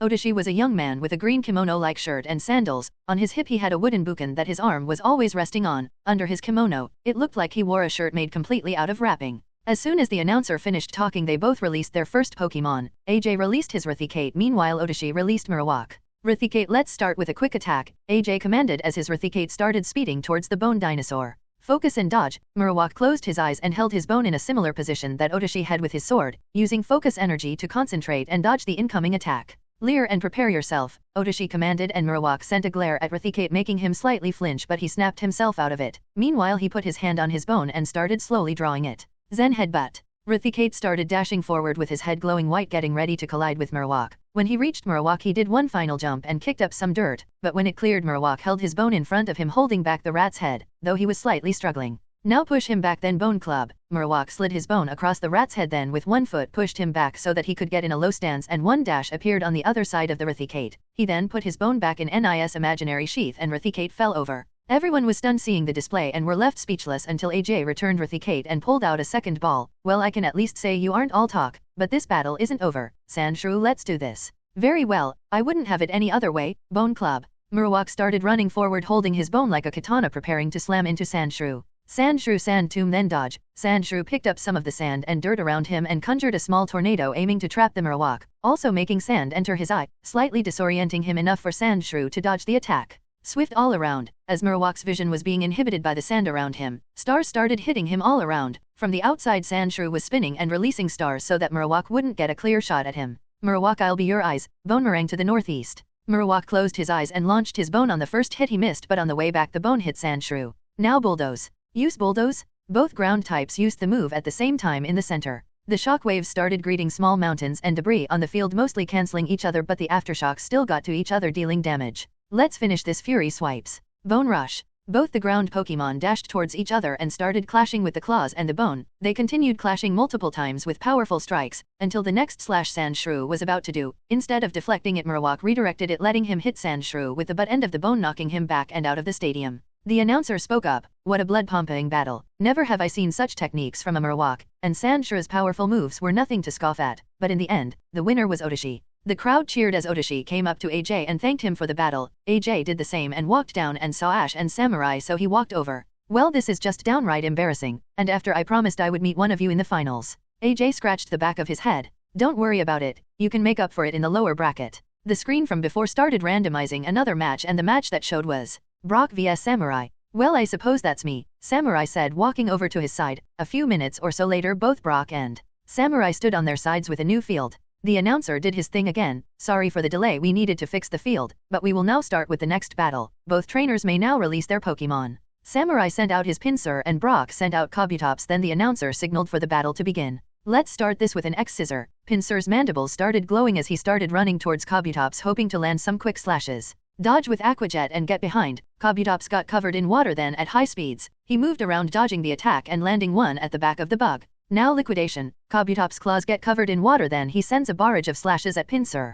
Pinsir Vice Grip, then Brick Break. As Kabutops was slashing into him, Pinsir sent his mandibles and grabbed the fossil and seized as his arm glowed red, and he sent a super effective strike sending him out of the claws. Kabutops got up, but it stumbled a bit before getting ready. Slash. Kabutops could still move fast, and he used that greater speed to get to Pinsir and deliver a critical slash, making him also slide back. Pinsir was stumbling and barely standing, but he still stood up, getting ready for one final exchange. Pinsir, show them we won't go down that easy. Brick Break. Stop them with your sides, then Aqua Cutter. As Pinsir's red fist collided with the blue blade, the second came in to perform another critical slash, finally making him go down. Samurai returned. Pinsir, I see your battle prowess matches your father, however, I will not give up. Scyther, go. The green mantis appeared brandishing his blade arms and getting ready. Meanwhile, Kabutops was still tired from the previous battle, but he picked himself up and got ready. Slash. Slash. Both Pokemon dashed to each other and started colliding with their blades, though Scyther had an advantage as he started getting pushed back. Now Scyther tossed him into the air with wing attack. Scyther's wings extended as he delivered a weak slash with his wings, making Kabutops airborne.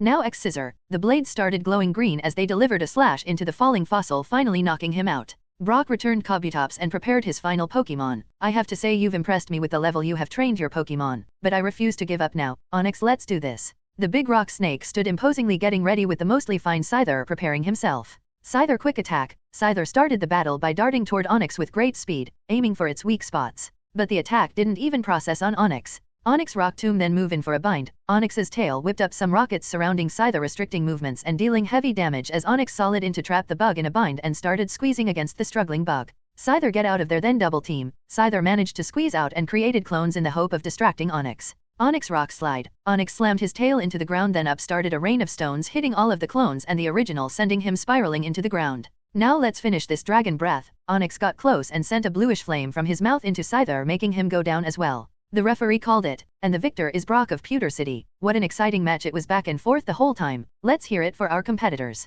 As the crowd was cheering, Samurai walked up to Brock and gave a respectful bow. Brock was taken aback for a second and also gave one. Samurai then walked back down to AJ and Ash, where Ash comforted him and AJ teased him about not winning like he didn't also lose. The screen started spoiling again, and on the screen, the next match was announced. Green vs Jeanette. Ash looked over to talk with the two next to him as he saw AJ blushing looking at the picture of Jeanette. Ash waved his hand over his face, but AJ was just gone. Wow, he has gone full simp. Does he do this often? Ash asked Samurai. Yes and no. He has a bad habit of going to flirt with any woman he sees, but it isn't this bad, though I admit this Jeanette is quite attractive, Samurai said, also slightly blushing looking at the approaching girl. Ash's eyes twitched seeing his two friends get goo-goo eyes for a girl they had never seen. Over by the stadium, the two girls stood on opposite sides and prepared. And by the bottom of the stadium, a group of cheerleaders for Jeanette appeared and started cheering, and somehow Brock found a shirt and flag with her face on it and joined them. Let's give it up for the next round. Two lovely ladies will be battling it out for a spot in the tournament. On one side we have Green, and on the other Jeanette.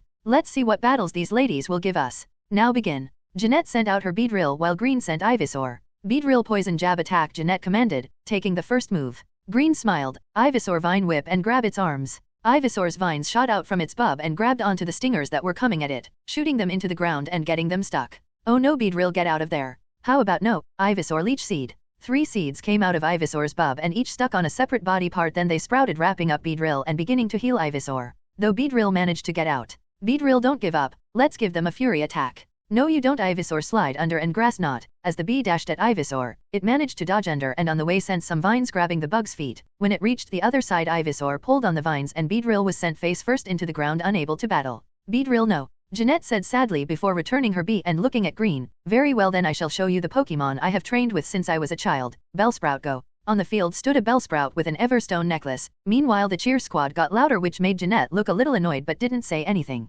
She composed herself and got ready. Bellsprout quick attack. Alright then, Ivysaur Razor Leaf. Ivysaur sent out multiple leaves, but on the way, Bellsprout dodged them by leaning back a full 90 degrees, all of them being close, landing a strike. For the next few moments, Ivysaur was shooting attacks at the Bellsprout, but it continued to dance around and landing chip damage from weak moves. Green looked for an opportunity then smiled once again. If all you do is dodge then I won't let you dodge. Magical leaf. Ivysaur sent a rainbow leaf out, and Bellsprout dodged it until it turned around and followed the plant to hit it off balance. Now in this battle, Sludge Bomb as the Bellsprout tried to get back up a large purple blob of gunk was shot at it sending it flying out of bounds and unable to battle. And the winner is Green. Despite Bellsprout's incredible evasion skills and Jeanette's elegant tactics, Green and Ivysaur's resilience and tactics have made it the victor in this challenging battle. The match had ended. Green was almost jumping with her grass frog and Jeanette looked sad but still approached Green and gave her a bow as a thank you for the battle. Meanwhile, her cheerleaders were pretty much crying but Jeanette didn't pay attention to them, being more annoyed at them than anything else as she walked off the stage.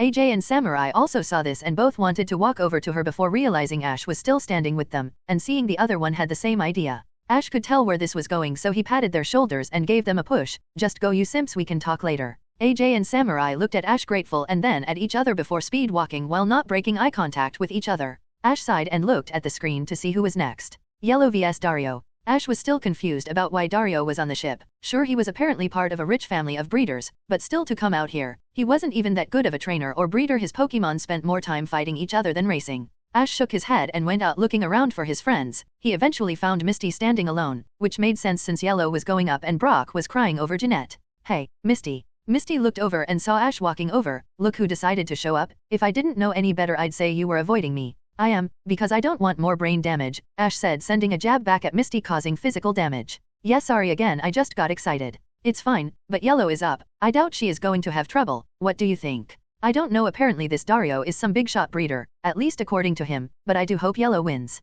They continued going back and forth when the announcer finally spoke up. We will now start the next battle. On this side we have Dario, the self-proclaimed master breeder. On the other we have the gentle Yellow. Are both challengers ready? Let us begin. Yellow released Dottie and Dario sent out Dodrio. Dario immediately started smack talking. Ha, you bird hasn't even evolved yet, this is a waste of my time, but since we have to battle don't lose too fast. Yellow didn't have too much to say, but looking at both birds there was a clear difference. Dottie's heads looked in sync and ready, meanwhile Dodrio's heads looked like they wanted to murder each other. Dottie Fury attack. Dottie immediately started rushing forward with both heads ready. You even named your Pokemon, how pathetic. Dodrio drill pack. Dodrio's middle head's beak started glowing until the left one bumped into it trying the same. The middle scolded it, then the right one started charging, leading to the three heads being distracted. Dottie took this opportunity and started pecking at each head multiple times, pushing the larger bird back. Dario looked shocked. What are you doing? Get yourself together and try attack. The heads started arguing a bit before all three of them shot out different colored orbs shot randomly. Dottie, please quick attack to dodge. Dottie dashed around each elemental ball, then when he got close they sent a combination pluck on the middle and right head.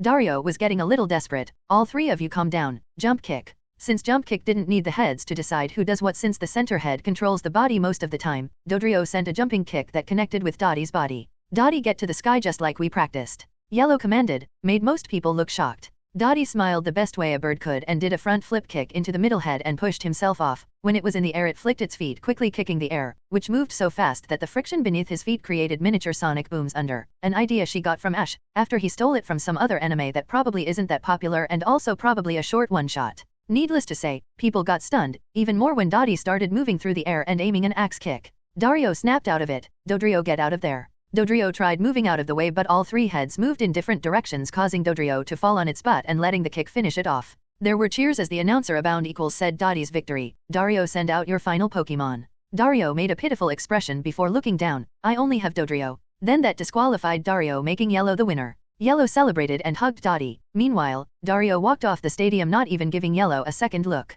The next match started randomizing and it revealed the next battle. Misty vs Melissa. BTW, I am going to flip a coin. In JP Melissa, Yoshiki, was a guy, but in the West Melissa was a girl, so heads boy, tails girl. Tails, so Melissa is a girl. Also, before anyone asks if it was heads, I was just going to make Melissa a last name. Misty looked at Ash with a sorry look, but Ash just interrupted her. Yeah, say hello to Yellow for me, and then Ash walked away. Ash looked around. Brock was still looking upset but also picked himself up seeing Melissa, and cheered for her, making Misty give him a side eye. Ash immediately decided to find somewhere else to watch, so he went away to sit alone. Meanwhile, the announcer prepared himself. Let's all hear it for the next battle. The elegant Misty vs the tomboyish Melissa. Are both challengers ready to let the battle begin? Misty sent out Shelder and Melissa sent out Nidorina. Melissa wasn't one for small talk, so Misty took the first move. Ice Beam. A light blue stream of frost came out of the opening in the clam. Nidorina now run double kick in the ground, then on Shelder. Nidorina bounced up with the force of her first kick, dodging the beam. Then as she came down, the second kick came with a dynamic entry.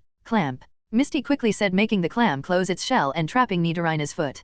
Kick out quickly. As Shelder was squeezing, Nidorina started using double kick multiple times with her one leg until eventually Shelder got knocked away. After she was free, Melissa spoke up again. Now Mud shot into a poison sting. Nidorina shot out multiple globs of mud, each shooting into Shelder. When one got into its eye, Nidorina started running and stabbed it with its poison horn, poisoning Shelder. Shelder, don't give up now. Icicle spear. Shelder shot out a spear of ice that Nidorina couldn't dodge, but due to skill link, where there was one there were 4 more icicle spears, each landing into Nidorina as Shelder took a chip of poison. Now hydro pump. A large amount of water is shot out from the clam and moved at such a high speed that Nidorina couldn't dodge and got blasted into a rock, unable to battle. As the announcer was about to call it, Shelder fell over with its cheeks purple from the poison, finally falling to the chip damage. Double knockout. Astounding. Both competitors may release your next Pokemon, starting with Melissa since Nidorina fainted first. Melissa returned her Nidorina, and pulled a second Pokeball, and released it, revealing Graveler. Misty almost laughed in joy as she released Starmie. Starmie Water Pulse. A Water Pulse shot into the Graveler, dealing X4, but neither Graveler nor Melissa seemed worried.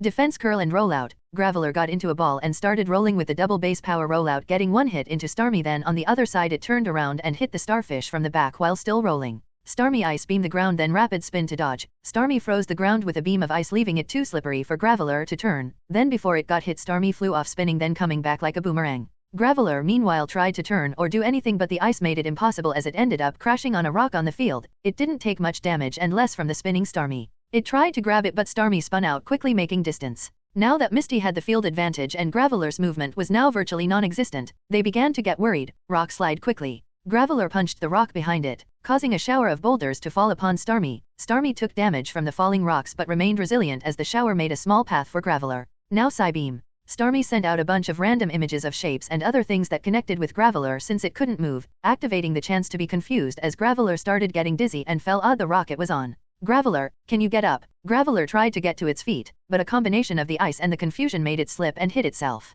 Perfect. Now let's finish this. Hydro Pump. A powerful and big stream of water was shot out from the gem, and since the Graveler couldn't move, it landed directly, sending it into a rock and then breaking through that same rock from the strength of the water. The referee called it. The victor has been decided. What a chilling battle, it left me shivering in my boots, but the winner is Misty. The crowd cheered. On the screen, the next battle was announced. Richie vs Pete. Ash was sitting down with Squirtle, who was warming up its shell by laying in the sun, and Bulbasaur enjoying the sun. Wow, talk about anticlimactic. A battle between 2 cannon fodder. I don't even remember who Pete was. No wait, I do, it was that one guy who was beat by an untrained crab. Ash shook his head, eventually seeing Misty and Yellow walk over, so he raised his arm. Yo guys over here, congrats on your battle. When they noticed Ash, they walked over. Thanks, but I'm not sure if I should be happy with that battle. Dario's Dodrio didn't fight that well. They battled each other more than me, and he didn't even have another Pokemon. Yellow said. So Ash went over and gave her a pat on the head. Stop doubting yourself, you did great. You even managed to get Dottie to fly with a random idea I gave you. That is more than impressive. Yeah, that battle was so cool.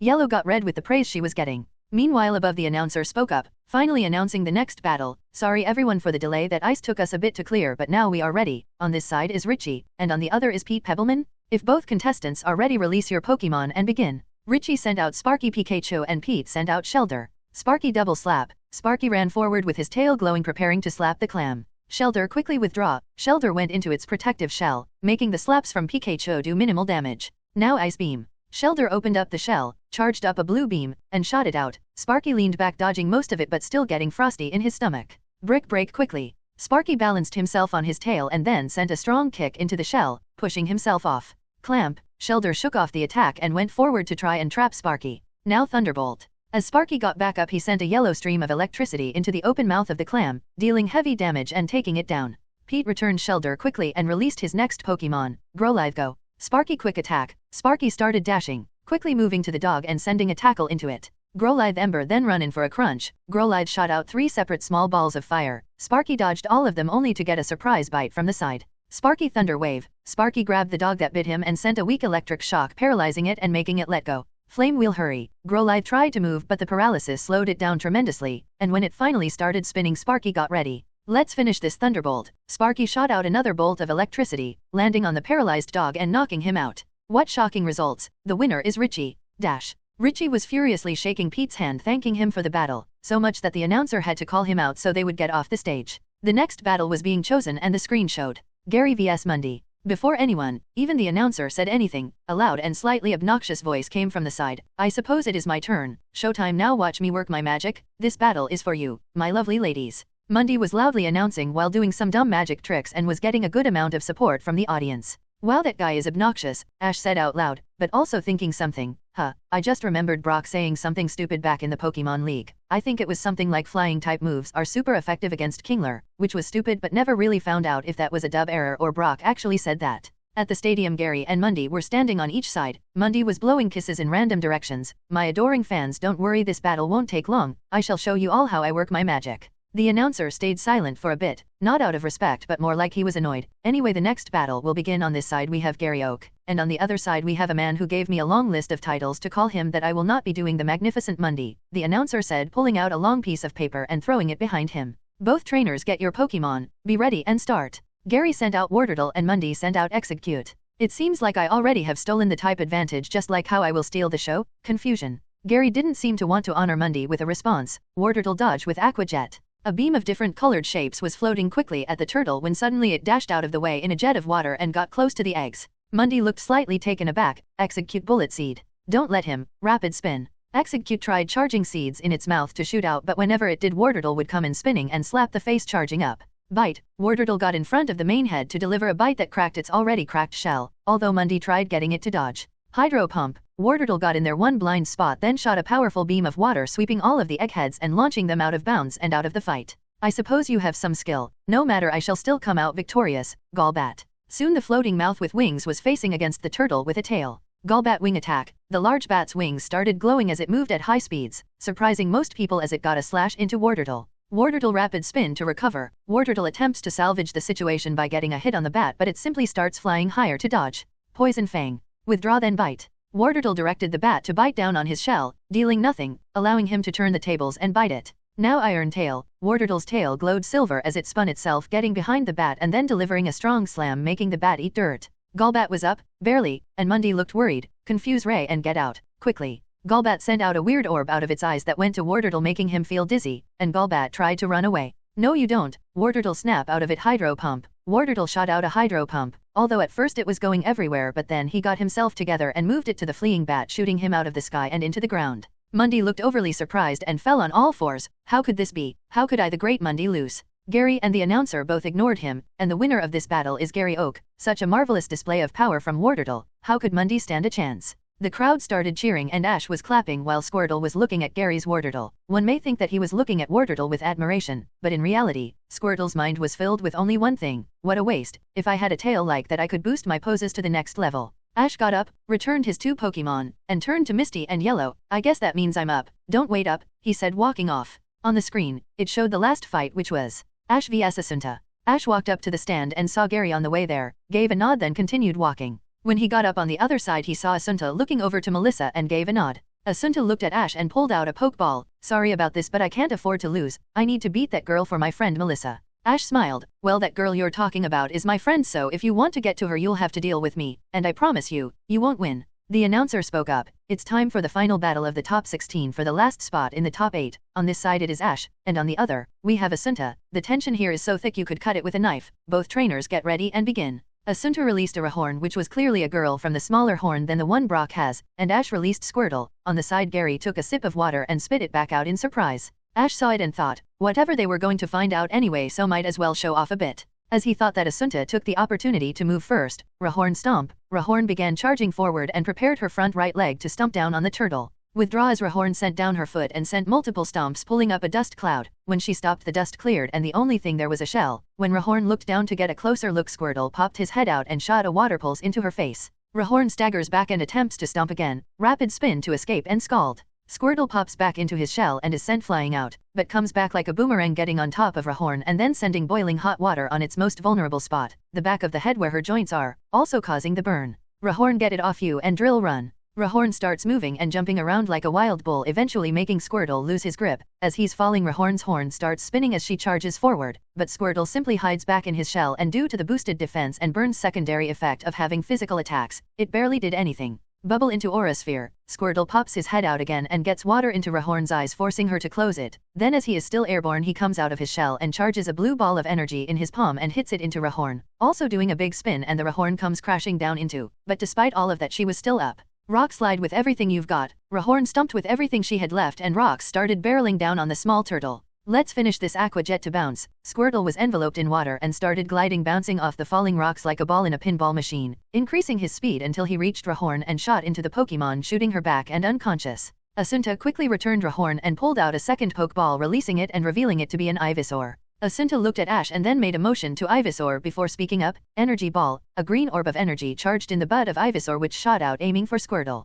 Aura Sphere then get in close. Squirtle smiled and pulled out his glasses to put them off, then raised his arms to shoot a blue orb. The two balls crashed and tried to overpower each other, but the two orbs of energy continued to push on each other. Meanwhile, Squirtle used a rapid spin to get behind Ivysaur. Ice Beam. By the time Ivysaur turned around, Squirtle was already charging a blue beam which shot into the frog. Ivysaur was pushed back after getting hit by a super effective move, but it did not deteriorate. Ivysaur Ingrain, then Vine Whip, Asunta commanded. Ivysaur pulled out 6 different vines. 4 went into the ground and seemed to start absorbing something, and the other 2 shot over to Squirtle. Squirtle on reflex hid in his shell, but the vines weren't aiming to whip him, they were meant to grab him, which he made easier. Squirtle bumped out of his shell and looked at his situation, so on reflex he took a bite into the vines hoping to get free. It didn't work. Meanwhile, Asunta continued. Solar Beam. Ivysaur's vines grabbed onto Squirtle harder as energy started overflowing from it, gathering on the bud, also getting extra healing from the Ingrain. Squirtle started rapidly spinning in hopes of escaping, but Ivysaur held on like its life depended on it as it kept charging until the beam was ready.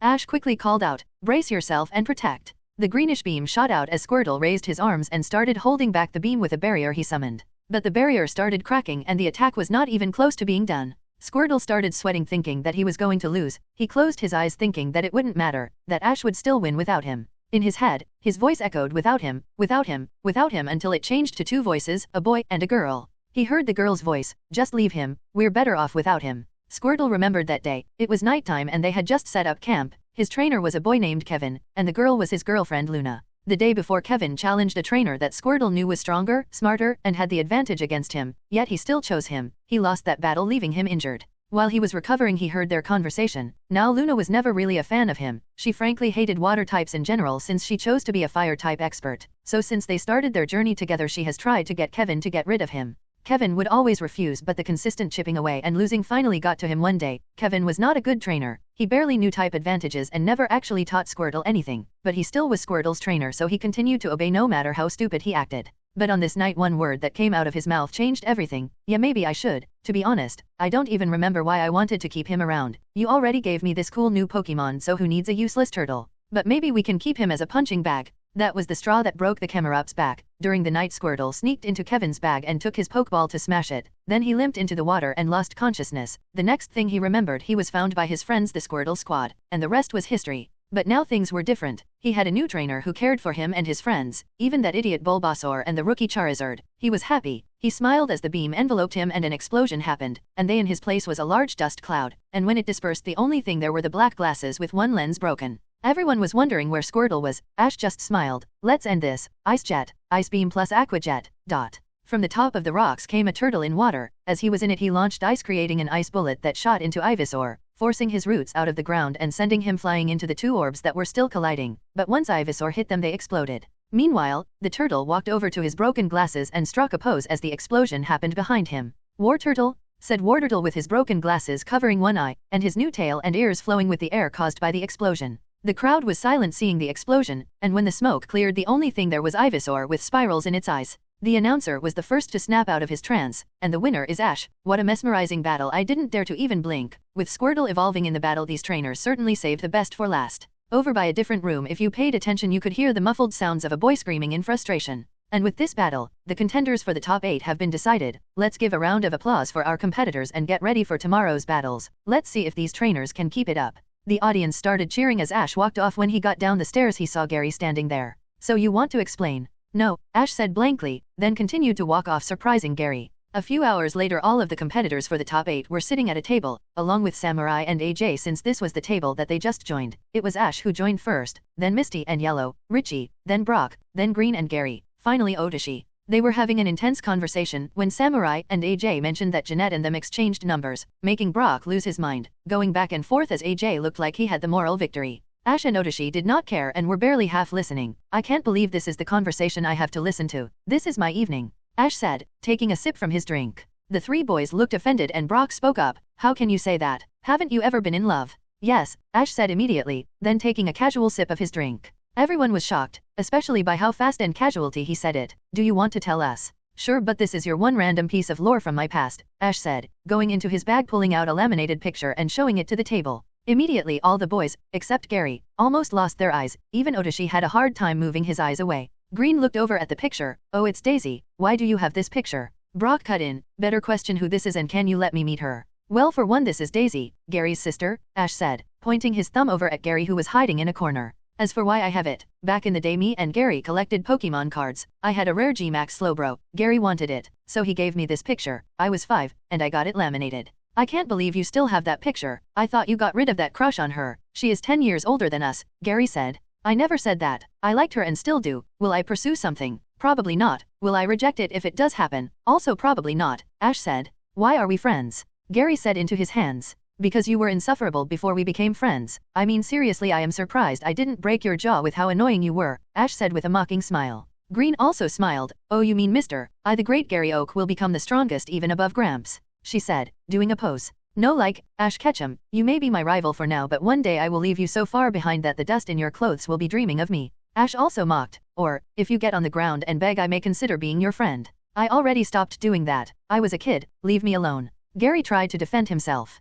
Yeah, 'cause I drop-kicked you, then told you if you didn't stop I would tell everyone about the picnic incident. Immediately he said, we swore to never speak about that. You swore. I said I would keep it a secret as long as it's convenient for me, Ash said. Wait, what is the picnic incident? Green asked. I grew up with you too, and never have I heard either of you say that. Well, you remember that one year you refused to go to camp with us. It happened there, Ash said. That's enough out of you, Gary said, putting his hand over Ash's face. Let's change the topic. Everyone looking at the two lightly chuckled and they continued and all had dinner. By the end everyone went off to their room. Ash went into his room and laid on the bed. He looked at his bag where Pikachu had been sleeping for the whole day, woke up to eat snacks, then went back to bed. He looked at the picture he had taken and gave a quick look to see what the battles would be. Ash vs Misty. Yellow vs Green. Otoshi vs Brock. Gary vs Richie. Ash saw the battles and sighed. The battles would be 3-on-3 from this point forward. He had an idea of how the battles would turn out, but that all depended on how much plot armor BS everyone had. Obviously, Gary should destroy Richie, but Ash in the Indigo League should have beaten Richie, and he still didn't know what Misty did in her training, but he had an idea, and that made the corner of his mouth slightly raise. The next day, Ash woke up to the feeling of Pikachu's stomach on his face. He nearly suffocated with the lazy mouse. He just picked him up by the scruff and put him on the bed, then put some food next to him for when he woke up. Ash meanwhile walked out of the room to go eat breakfast and look around. His friends were still sleeping and the deck was mostly empty as they continued sailing. Ash did his usual thing, wake up in the morning and then secretly release Poliwhirl to swim by the boat, to see if he evolved. Like usual, nothing happened, so he returned him and went to feed everyone. A few hours later Brock showed up and also sat down with him. He was tired and took coffee. They didn't talk much, they just gave each other a nod, and some small talk. Eventually, the room was filled and the announcer finally went back on stage to announce the next rounds. Hello everyone, thank you for bearing with me. Today we have the top 8 battling for a spot in the top 4. You know them, so I'll just announce the changes. Firstly, battles will be 3-on-3 from now on. Secondly, the battles will take place on a special field. Competitors are no longer restricted on what Pokemon they can use. The battles will commence shortly, so until then let's see the first battle. The screen randomized a match and it eventually landed on Gary vs Richie.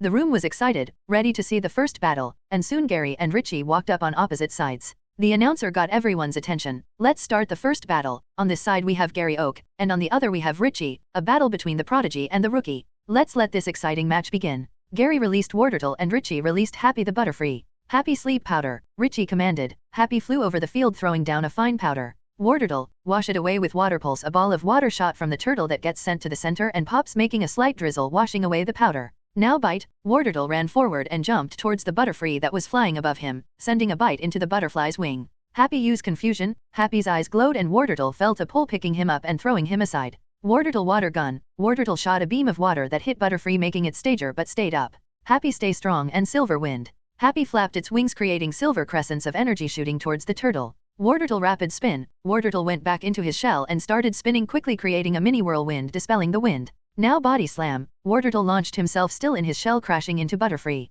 Happy no, get away with Bug Buzz. Butterfree sent some vibrations, stunning Wartortle for a second, enough to move away. No you don't, snap out of it and finish this with Hydro Pump. Wartortle slapped himself and shot a big stream of water, blasting the bug Pokemon and launching him into the ground. Richie returned happy, then looked over at Sparky. What do you say, buddy? You want to have a turn? Sparky nodded enthusiastically and ran forward, getting ready. Wartortle was starting to feel the fatigue but was still ready to go. Sparky quick attack. Sparky ran forward at high speeds. Withdraw, Wartortle hid in his shell avoiding the damage. Now water gun. Wartortle popped his head out shooting pressurized water into the electric mouse's face. Electro Ball. Aqua Tail. Both Pokemon dashed forward and clashed the two moves, but the Electro Ball was slightly more powerful, overpowering Wartortle, but they both still took damage. Wartortle was barely standing but refused to stay down. Aqua Ring then withdraw. Wartortle shot out some water that gave him some slight healing and got ready to retreat. No, you don't, it's my turn, Sparky Thunderbolt. Sparky shot out electricity that connected with the turtle, getting boosted by the water already around the turtle. By the time it was finished, Wartortle was done.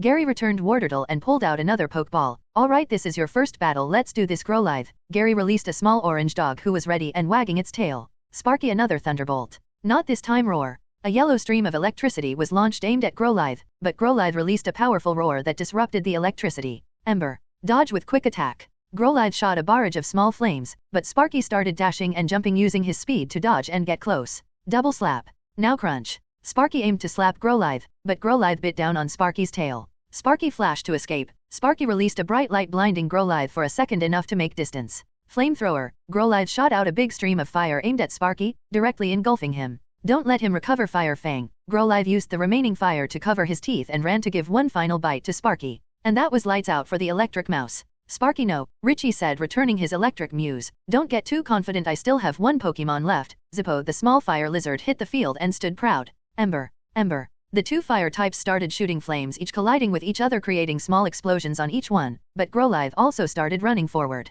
Zippo, smokescreen. The fire lizard shot black smoke into the ground. When Growlithe hit where Zippo was, there was nothing there. Then out from behind he got hit by a scratch. Growlithe burn up. Growlithe's body begins glowing bright and a stream of fire erupts from the small dog. Zippo gets caught in the explosion of fire and most of the smoke gets dispersed, but after the fire disperses, Growlithe's fur was less bright since he lost his fire typing, making him what is referred to as type or typeless. Zippo get close and bite. Zippo runs forward to bite the tried dog, which connects and gets the SP defense drops, but it activates Growlithe's ability, which is justified, making Growlithe erupt in a yellow light as he stands taller and gets ready to continue. Gary smiles. Alright then, let's finish this flare blitz. Growlithe's body becomes surrounded in light orange flames and it shoots like a missile at the opponent, slamming into it. Then when he gets to the other side, the fire is left behind. Zippo tried to stay up but he staggered and then fell. The announcer strapped in. What an exciting match with such a great display of firepower. Truly these competitors came to one-up themselves. The winner and first trainer in the top 4 is Gary Oak. Gary returned his fire dog and did the courtesy handshake with Richie, who seemed way happier than he probably should have been. After Gary got away from the hyperactive child, the screen shuffled through the battles. Odashi vs Brock. Brooke looked up. Well, that's me. Hey Ash, you think I can win? Ash shrugged. Maybe, but you're definitely at a disadvantage and we don't know anything about his team. /__/.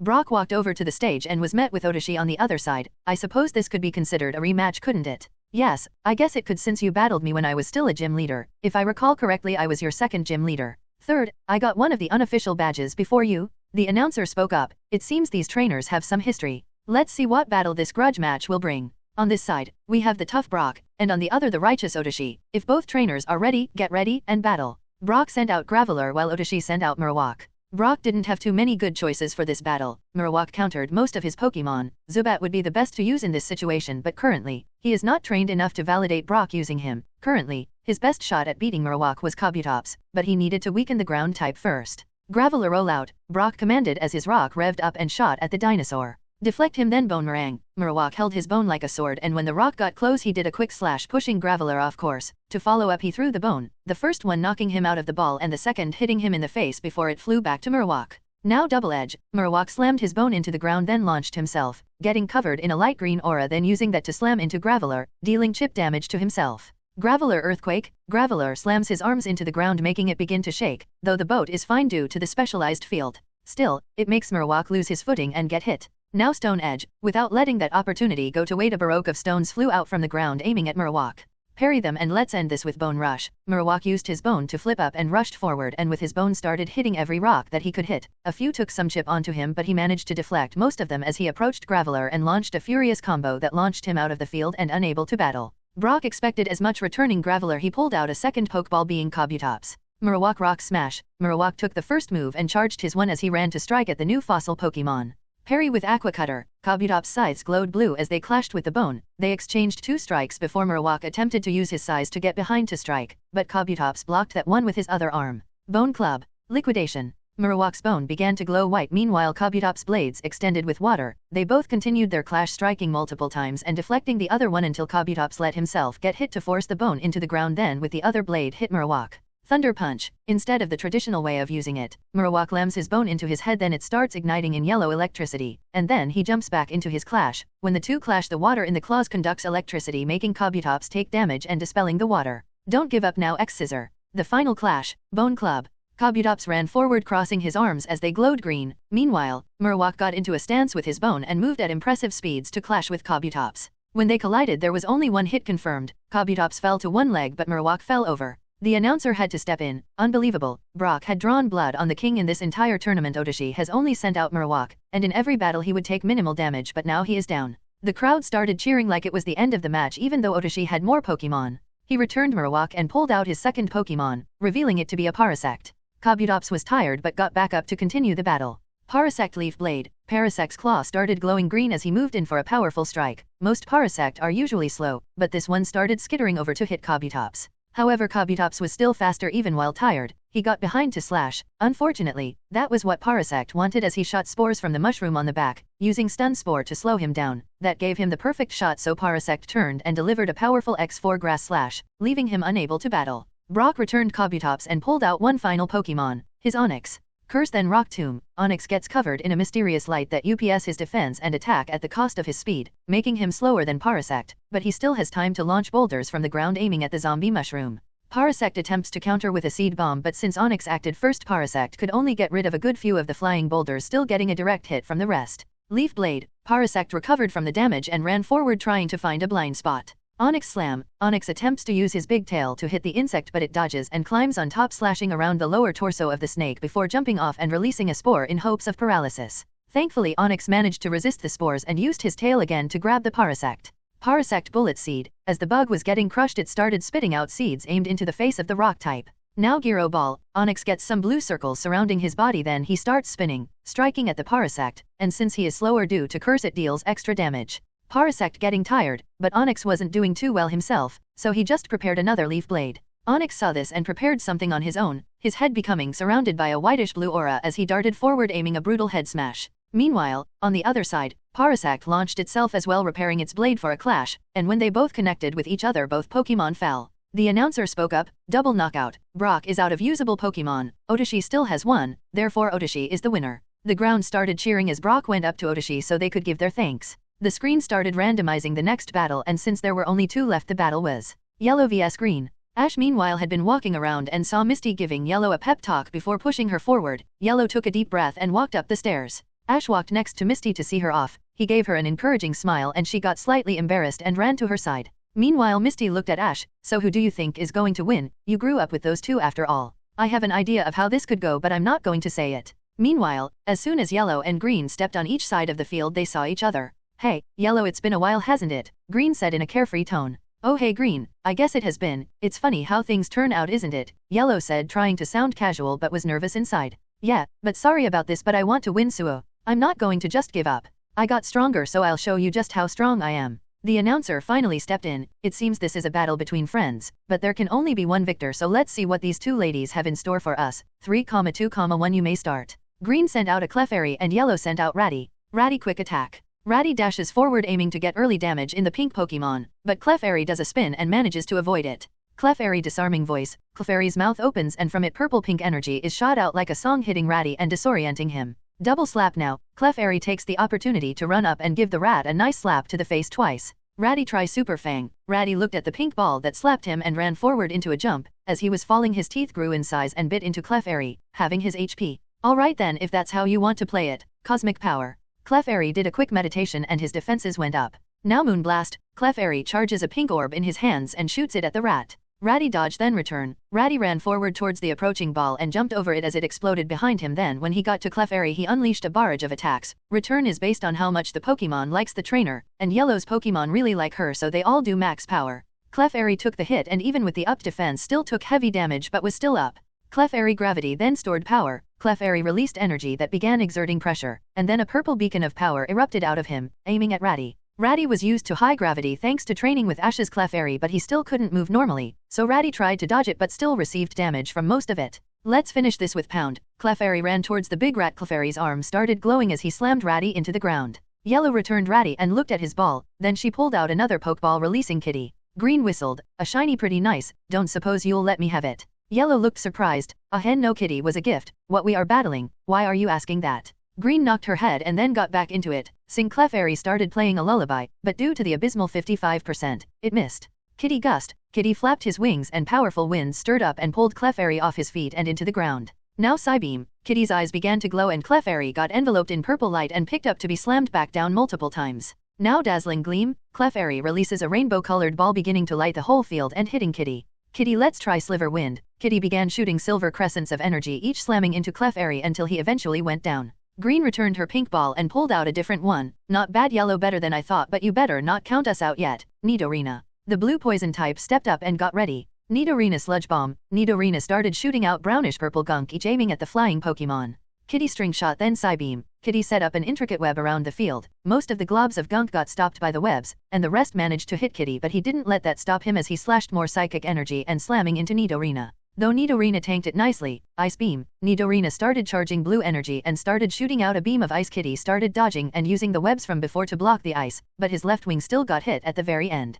Kitty was barely still up, he was probably only still able to fight because of the adrenaline that was beginning to wear off. Kitty Electroabe. Kitty shot out a web that grabbed onto Nidorina and pulled her into the web, getting her stuck. As Kitty started blanking out, he used everything he had left to shock the poison type, and the room started lighting up, and by the end Kitty fell to the ground, and Nidorina was unresponsive with both having spirals in their eyes, meaning both of them had one Pokemon each. The crowd was getting excited seeing how close the battle was. Both Yellow and Green pulled out one final Pokeball. Green released Ivysaur and Yellow released Dottie. Green was being playful because she didn't expect the shy little girl she grew up with would be this good, but started getting a little more serious. Ivysaur Leech Seed. Dottie Whirlwind. Ivysaur attempted to shoot out 3 seeds aiming to latch onto Dottie, but he started running quickly at Ivysaur, then started running circles around him multiple times, making him dizzy. Now Peck. Dottie gets behind the plant frog and gives a stab with its beaks, then runs back. Ivysaur snap out of it, then Vine Whip, then Leech Seed. Ivysaur shakes his head, then gets focused and shoots out his vines, each grabbing onto Dottie's legs, stopping him from moving. Then new seeds shoot out of Ivysaur's bulb and latch onto Dottie, starting the timer.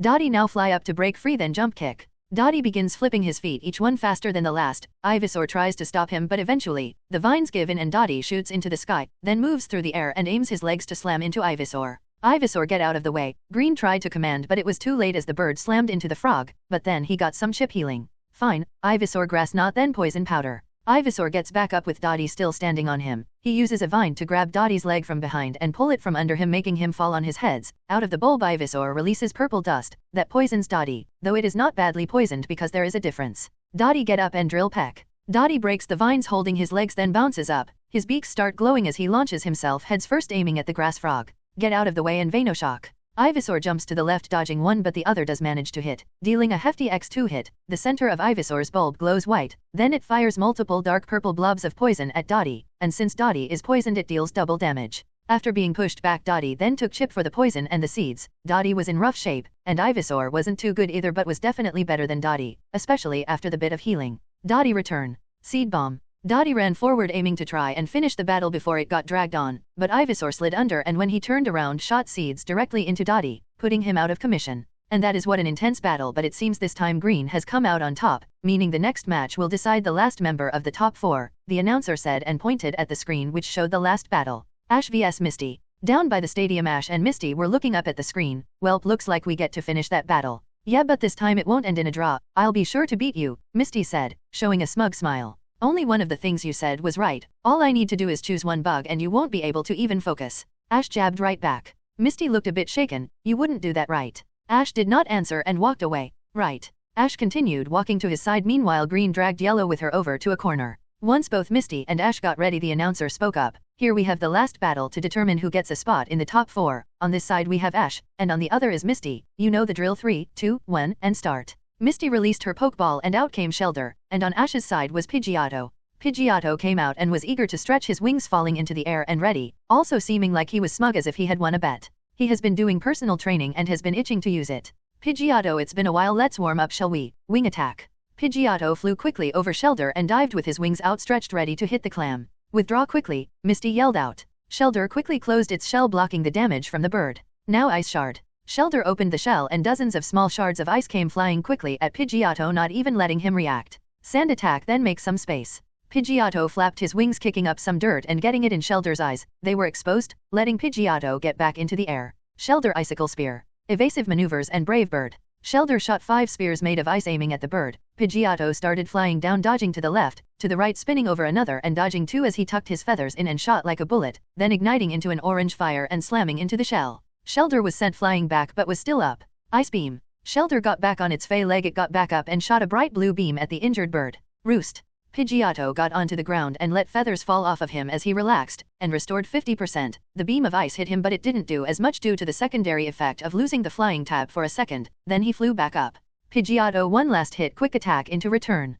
Pidgeotto dashed at high speeds at the Shellder, not letting it or Misty react, then used a combo that ended with Shellder getting kicked with those bird feet and out of the ring and unconscious. Misty returned Shellder and released her next being Starmie. The purple starfish got ready with a spin. Starmie rapid spin, Misty quickly commanded. Starmie read up and launched itself at Pidgeotto at a speed he couldn't dodge, so he got slapped by a raw shot. Starmie used power gem. Starmie's gem started glowing as stones got picked up and surrounded Pidgeotto and shot towards him. He tried to dodge on instinct but still got hit. Pidgeotto tailwind, then whirlwind. Pidgeotto charged up his wings and in one swing a stream of air started pushing on his back and pushing Starmie, and on a second swing a small tornado enveloped the starfish and started forcibly spinning it. Pidgeotto wobbled over and slapped the starfish out with a return. Starmie get up and thunderbolt. Roost again. Starmie's gem glows yellow, then electricity shoots out at the bird, but Pidgeotto lets feathers fall from him again and he loses the flying type temporarily and heals, then takes the thunderbolt that still did damage but not nearly as much. Starmie use hydro pump. Let's end this battle. Pidgeotto steel wing.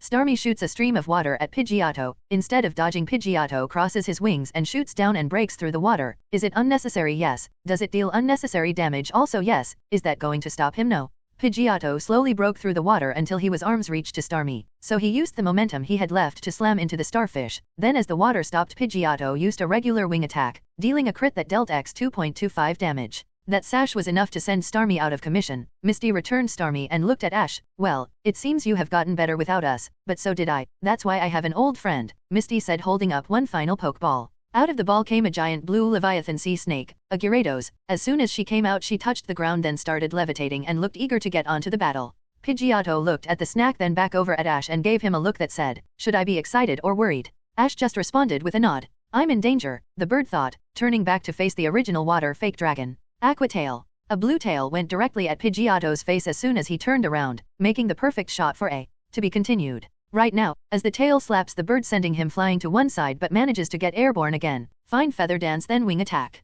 Pidgeotto shoots out feathers from his ruffled chest at Gyarados, then he shoots himself, aiming to slash into the side of the body. It connects but doesn't do as much damage as you would think. Meanwhile, Gyarados goes down to bite the bird, except it wasn't a bite, rather it was an ice fang that the tired bird couldn't dodge, so he got trapped in the jaws of the dragon snake until he was unable to battle with swirls in his eyes. Ash returns his poor bird and looks over at Misty and gives his best evil grin. You said you wanted to see the little Charmander, right? Well, just so you know, he isn't a Charmander anymore. Ash pulled out one specific Pokeball and threw it out. From the ball came a large fire dragon that flew into the air, and there ready to battle was Charizard. Those who know about Charmander, Brock, Gary, and Green spit out whatever they were drinking and Misty had to take a double take. So that's why you didn't tell us anything. Doesn't matter, I still have the type advantage. Hydro pump. Gyarados prepared a large blast of water aiming at the flying fire lizard. Split the beam with air cutter. Charizard did a flip and on his way back forward his wings glowed as they shot multiple blasts of wind that dispersed the water being shot at him, only leaving multiple droplets in the air. Now Dragon Dance into Dragon Tail. Charizard did what looked to be a spin maneuver, then around him violet flames started dancing on his body as he flew down with his tail ready and slammed into Gyarados. Crunch him now that he's close. Gyarados managed to pull her body up and landed a bite on the flying lizard's shoulder. Charizard took it, felt the pain and just looked down at her. Grab her and Dragon Breath. Charizard grabbed onto Gyarados' face before she could escape and shot a purple beam of Dragon Fire point blank, then slammed her into a nearby rock. Gyarados used Thrash. Smokescreen. Gyarados got back up and started violently slamming her tail in all directions, aiming at Charizard. As he was dodging, he released a black smoke surrounding the field. When Gyarados hit the spot where Charizard was, he was gone and nowhere to be seen. Let's finish this with Thunder Punch. Charizard appeared behind Gyarados, his fists glowing yellow. Misty tried to warn Gyarados but it was too late. Charizard punched her in the back, then grabbed her as his fists were still shocking and slammed her into the ground. And that was all she wrote. What an exciting battle, two behemoths going head to head, but only one could come out on top, and this time it was Charizard, which means Ash gets the final spot in the top 4. The announcer said, making the audience cheer. Before Ash and Misty could recuperate and get off the stage, the announcer spoke up again. Also, we have an announcement to make. Due to the fact that we didn't take into account how little time each round would be, we have decided to change the formatting. Today everyone who lost will be allowed to participate in the losers bracket, and tomorrow we will have the semi-finals and the finals. Why? Because this is our tournament and we make up the rules as we go. The audience heard this and started cheering louder since they would get more battles. Misty turned to Ash. Well, sorry, guess we have to talk later. I need to go to the nurse so I can try to redeem myself. Then she ran off. Ash went over to find a table and saw most tables were empty, so he took an empty table and thought to himself, seems like I get to do this sooner than I thought. Then he reached into his pocket and in there was a clicker. He pushed the button twice, signaling for Pikachu.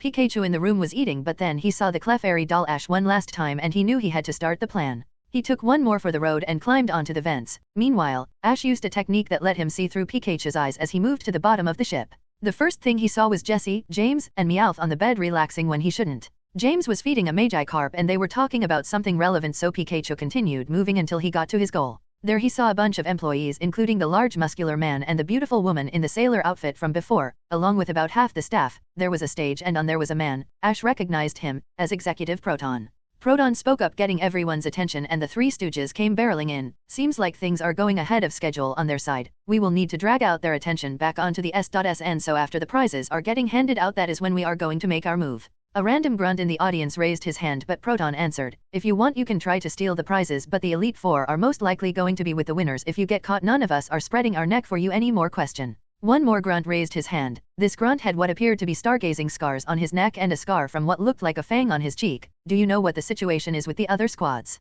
Proton nodded at him. In Johto, they are getting a lot done, but here in Kanto they are waiting for us, because if Lance or the Elite Four finds out, this entire thing has been a bust. One last question. Meowth raised his hand, but Proton just said, no, dismissed.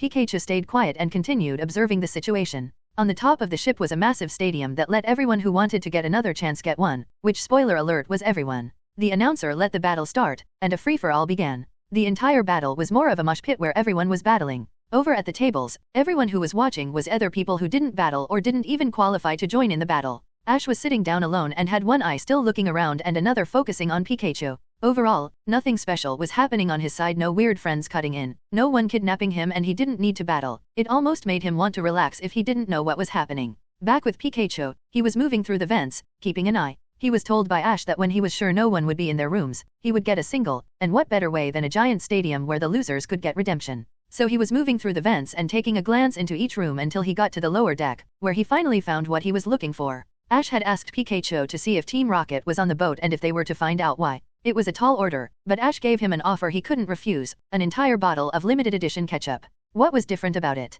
Don't ask him, but he wanted it. So currently he was overhead in the air ducts, doing his best not to be seen. Looking over everyone, he saw that they were planning to hijack the boat from just the talks from the random grunts. Continuing forward, he saw the man who seemed to be in charge talking with 3 other people, 2 of whom he had seen before, and the third was a young man dressed as a DJ. He couldn't completely hear what they were saying because he was so high up, but he heard some things like Johto, Sylph, Operation Me, Radio, Black Tie, and other things, but Pikachu felt a feeling in his body telling him to get back. So he ran as fast as he could, and as soon as he hit again, a Golbat appeared. He was looking around until that grunt with the scar on his neck and a fang mark on his cheek yelled up, Golbat, what are you doing? Get down from there. The bat retreated, and Pikachu sighed. Ash, who was also looking over Pikachu, also got relieved since he didn't know if that would have worked. Pikachu decided not to push his luck and decided to run back. It had already been some time since he left, and the battle should be ending by now. So Pikachu retraced his steps, had another close call with a random Rattata, and got back into his room to finish his food and take a nap. Back on the sun deck, the battle was indeed over, and the one who won was Misty. A/N. Okay, so because I didn't want to choreograph that fight, I made a wheel, put every named character who lost, and one random guy for the fun of it, and spun it, and the result was Misty. Misty had Gyarados beside her and put the white jacket that was too big for her back on as she celebrated. The announcer spoke up, and on an outstanding turn of events, the winner of the losers bracket is Misty. What an exciting battle. I would hate to have missed that. The crowd was also roaring in celebration. Thank you all for coming, and tomorrow we will have the final 3 battles of our tournament. After that, everyone scattered, and Misty walked over with a smug expression and said, it looks like I still get the prizes. You can't get rid of me that easily. Ash yawned and stood up, walked over to Misty, and patted her head. That's nice anyway. Emma, go feed everyone. Don't wait up. And so he did, as Misty looked stunned for a second about what happened. When Ash got back to his room, Pikachu was sleeping again. He just picked him up and put him on one of the pillows. Meanwhile, Ash sat on the bed and released everyone to get their food as he thought about what Pikachu saw. Of course, they are here. Why wouldn't they? Things can never be simple, can they? Well, let's see. From what Pikachu saw, they are going to strike after the awards are given out. I also can't signal from out here, so we are on our own. Ash looked over to Abra. Well, it's a good thing we prepared for a situation like this, but looking at the SSN size, it is similar to the Titanic, so theoretically it should take 2 hours and 40 minutes to sink, which would be more than enough time to do what I am planning on doing. Ash sighed, and when everyone finished eating he returned, picked up the sleeping Pikachu and went out to get dinner. The next day, Ash woke up and had his bag with him holding the sleeping electric mouse. He already had everything ready, he just needed to wait. He sat down at a table and was joined by Gary, Green, and Otoshi, since between them they were all going to be battling. They all already saw the brackets for the battles being Ash vs Green, Gary vs Otoshi, and then the winner of these battles would fight the other one and then the winner would be decided. Not too complicated. Meanwhile, at the table, they were all making small talk when the announcer spoke up. Welcome to the final day of this tournament. I hope you are all ready to see the end, because this time we have something different to try out. Both battles will be taking place at the same time in different fields so that we can get to the main event as soon as possible. I'm sure you've all been waiting, so place your bets now and let's make this final battle the best one yet. A/N, tell me how I do. I want to test this out now to see if I can do more things like this later. Well, I guess that means that's us then, Ash said, getting out of his chair. Yep, don't suppose I can convince you to let me win, Green said, getting close. I'll go on a date with you. If that didn't work when we were kids, it's not going to work now, Ash said, walking over to his side.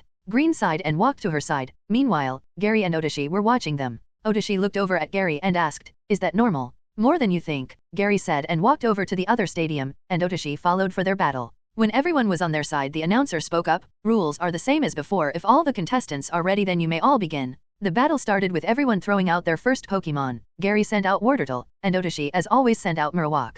Meanwhile, Green sent out Clefairy and Ash sent out Gloom. Wartortle Rapid Spin. Marowak Focus Energy. Both Gary and Otoshi commanded at the same time. Wartortle launched himself forward, spinning in his shell. Meanwhile, Marowak got into a stance and closed his eyes. When Wartortle was close, he pulled his bone out and blocked the turtle. On the other side, Clefairy used Dazzling Gleam. A rainbow-colored light emits from the pink ball and energy is launched aiming at Gloom. Protect, then Sunny Day. Gloom makes a barrier that blocks the fairy's move, then he shoots a light into the sky, causing a small sun to appear, also activating his ability Chlorophyll. Now Growth, then Solar Beam. He absorbs the sunlight and then launches a beam of light all in a single motion. Oh yeah, Moon Blast.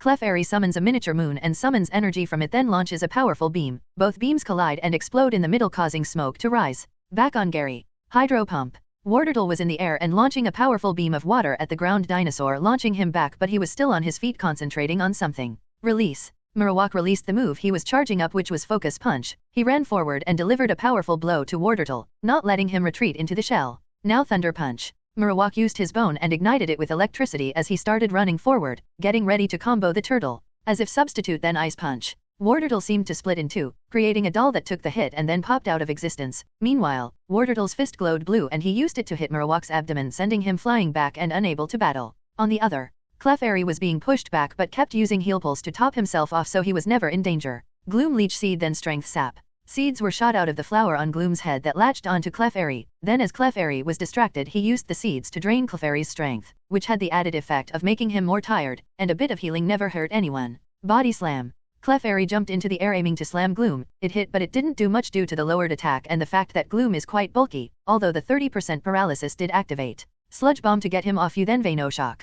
Gloom shot out multiple brown balls of sludge, rapidly hitting the pink ball and activating the poison, then Venoshock got doubled and slammed into the fairy. Clefairy was about to get up to heal himself, but the poison and Leech Seed did him in. Back to the other stadium. Wartortle was getting slammed into a corner by Otoshi's Parasect, who had just used a Leaf Blade. Wartortle Ice Beam. Gary commanded. Light Screen. Otoshi quickly responded. A blue beam launched out of the turtle, but the crab set up a clear wall that took most of the damage. Now Swords Dance and X Scissor. Swords appear around the bug type, then it rushes forward with its claws out, and when he reaches the other side his arms are in an X position and Wartortle goes down. Back to Ash. Green sent out her Nidorina and was currently doing a flying kick at Gloom. Gloom didn't have many options since his moves couldn't do that much against a poison type. Gloom get back up Mega Drain. Dodge, then Ice Beam. Small green orbs were sent at the blue Pokemon. She just dodged and sent a blue beam at the flower, dealing good damage. Gloom, if we're going down, send them a goodbye gift. Stun Spore the Leech Seed. Gloom sent out yellow spores that Nidorina breathed in, paralyzing her, and then seeds latched onto her. But Green just gave a smile back. Perfect. Finish him with Facade. Nidorina used a powered-up Facade, glowing orange, and moving forward to hit a powerful tackle into the flower, sending him out. Ash returned gloom and pulled out a second Pokeball. Well, time to get serious I guess, then threw out the Pokeball revealed a giant shiny Beedrill. On the other side, Gary released Growlithe, who could deal X4 damage to the bug grass type and was currently pushing him back. Growlithe now Flamethrower. Growlithe shot out bright orange flames at the bug. The only thing that was keeping him up was the light screen from earlier and even that was starting to wear down. Reflect then Cross Poison. Parasect put up a second screen, and then Parasect's claws glowed purple as he tried to launch himself and slash at the fire dog in front of him. No, you don't dodge then Psychic Fangs. Growlithe jumped behind the charging bug and charged his teeth with purple light. Growlithe jumped forward to bite. The screens reappeared and tried to block the fire dog, but Growlithe was able to break through the screens and bite into the bug type. Now end this with Flame Charge. Growlithe stands up on his hind legs and then slams them into the ground, causing a large cloud of dirt and dust to kick up and cover his body. His body then becomes surrounded by an orb of red and yellow flames and it charges at Parasect. Growlithe then slams into Parasect and his speed was raised. Parasect however was sent flying out leaving the score. Ash, 2. Green, 2. Gary, 2. Otoshi, 1. Beedrill Acrobatics then Electro Web. Beedrill moves at high speeds around the field confusing Nidorina. Then she swings down so fast an afterimage is left behind. Then as Nidorina gets shot back Beedrill pulls out a web between her needles and shoots one out grabbing onto Nidorina so that Beedrill can pull her back in and slam her into a rock on the field, then releasing the electricity. Nidorina was bulky but with the extra leech seed chip, she was not doing so well but still got back up. Nidorina Thunderbolt. Nidorina used up as much energy as she could and shot out a bolt of electricity aiming at the flying bug, but Beedrill has had practice with this before. She retracted the webs and made makeshift lighting rods out of them completely dispersing the electricity. Beedrill didn't wait for a command and just threw the supercharged webs back at the poison type returning the electricity and ending with Nidorina with spirals in her eyes. On the other side, Otoshi released his final Pokemon, a Doduo. Doduo Quick Attack. The bird was ringing at high speeds aiming at the fire dog and sending a tackle into him. Let's stop him from moving Fire Spin. Growlithe shot out a circular stream of fire that surrounded the bird in a tornado that didn't let it move around. Now Fire Fang. The fire dog's mouth got covered in orange flames and went in for a bite at the left head, also pushing it into the fire-inflicting burn. Meanwhile Green released her final Pokemon her Ivysaur. It also benefited from the sun from earlier but it would disperse in a moment so Green tried to take advantage. Beedrill was making flips in the air dodging a barrage of quick solar beams. She may resist them but it was still a base 120 with no drawbacks in sun, along with the boost from Ivysaur ability Chlorophyll. Poison Web. Beedrill greeted a net of purple webs between her stingers and shot it at the grass frog. It did neutral damage but it also slowed Ivysaur down. Now Poison Jab. Ivysaur was still spamming solar beams but the sun was starting to fade, so Beedrill flew down still dodging any beam that tried to hit her. When she was 5 feet away Ivysaur shot the last beam which did hit her in the side but she worked through it and stabbed the grass frog. Ivysaur Synthesis then Fury Cutter. Ivysaur absorbed any sunlight that was left from the sun that disappeared and was healed, then used a vine to slash at the bee. X Scissor. Beedrill took the weak slash then took her stingers and made an X with them and slashed into the frog. On the other side, the fire spin ran out and Doduo was delivering a barrage of kicks at the fire dog, though they were weaker than normal due to the burn. Now Drill Peck. Doduo's beaks glowed blue as both hit the fire dog. Get out of there with Flame Wheel. Growlithe, who was getting tired, curled into a wheel and hit the bird in the body, letting him bounce back to Gary's side. Let's end this with Thunderfang. Growlithe's teeth glowed yellow as he made a bump at the bird aiming to bite and finish it off. At the same time, Ivysaur continued to use Fury Cutter, eventually raising its power to 160.